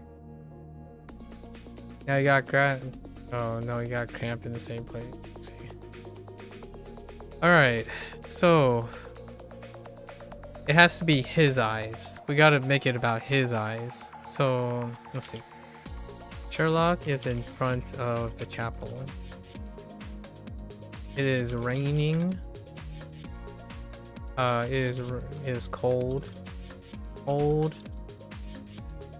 And there is Frost. I mean, like, he's in front of the chapel looking for clues, right? Looking, his eyes. Looking for clues with his sharp, perceptive eyes. Sharp, detective eyes. It's a bit, which is made difficult recently by, cross-latent trees and shrubbery. Shrubbery from the previous rain day.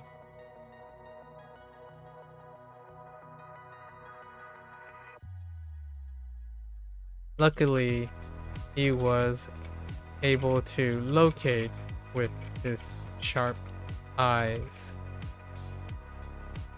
I don't know, the priest's lost artifact. Oh, this is fun. Okay. You think overbending your leg is causing it? Well, try not to do that, I suppose. Bing, alright. Bing is, yeah, that's correct. So this whole thing is visitor. So let me see. That's probably one of the tough parts. It's only one character. So let's see. Treat as a instead. Oh, I say hippo. Hippocratic. Yeah. I think this is fun. What makes this weird is... Oh, I didn't place the... Oh, that's because I keep thinking it's a dollhouse. But this whole thing is a visitor. That's probably what we're gonna have to think about. Visitor. Need to think about visitor. Okay, I think that's okay. Ton we're skipping. Okay. It's an uncommon myth. Isn't all that back pain, joint pain, general pain, supposed to hold off until like 25. Well, it's assuming the person has a regular life activity, right? And it's based on data regarding the the last generation of people, or even the generation before that. Akupa, let's see. And what do we got? I think we want to make his fingers. He quickly swipes with his fingers. Yeah. His I don't know. His short turtle fingers. His yellow. Oh no, that can actually end up sounding like Bart Simpson.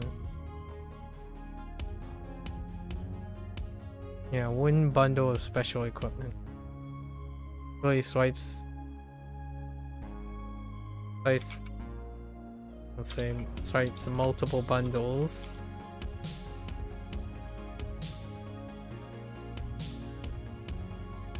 With this small short turtle fingers, whatever that is. Turtle fingers.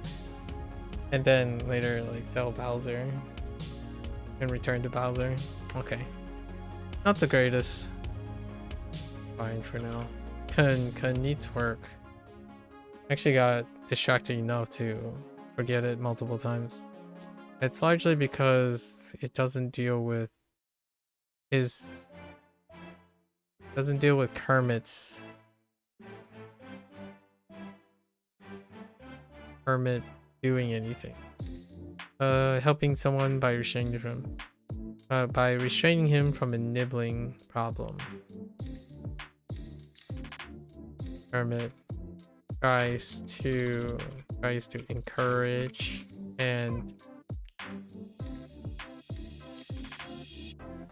the patient by word of mouth.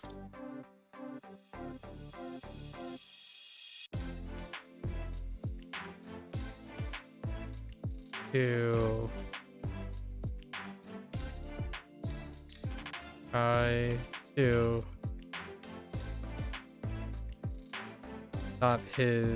stop habit of nibbling on his foot with his mouth at night. Okay, Jung. Oh, we stopped on establish. Establish just gets lost. So,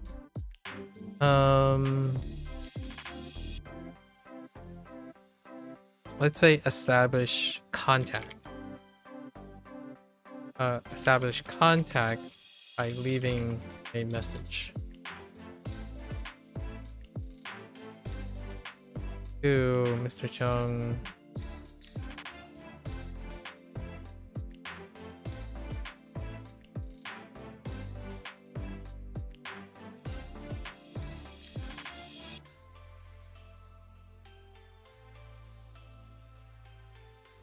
About a secret.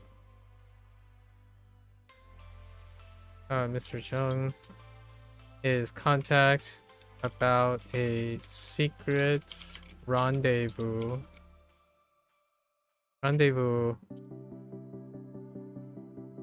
at the neighboring hills. Okay. All right. Auspicious. Ooh. Oh, is this the Santa thing? I added Santa, didn't I? Oh no, I didn't.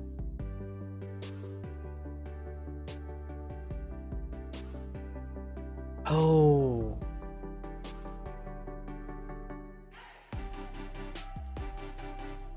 Wait.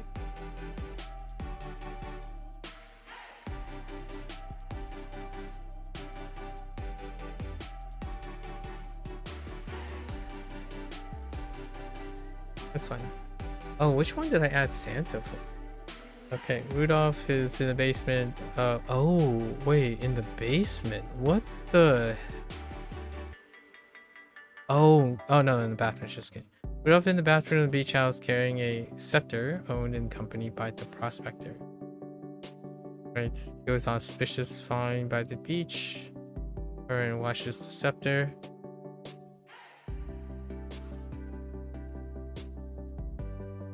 Washes the scepter and hope to make an auspicious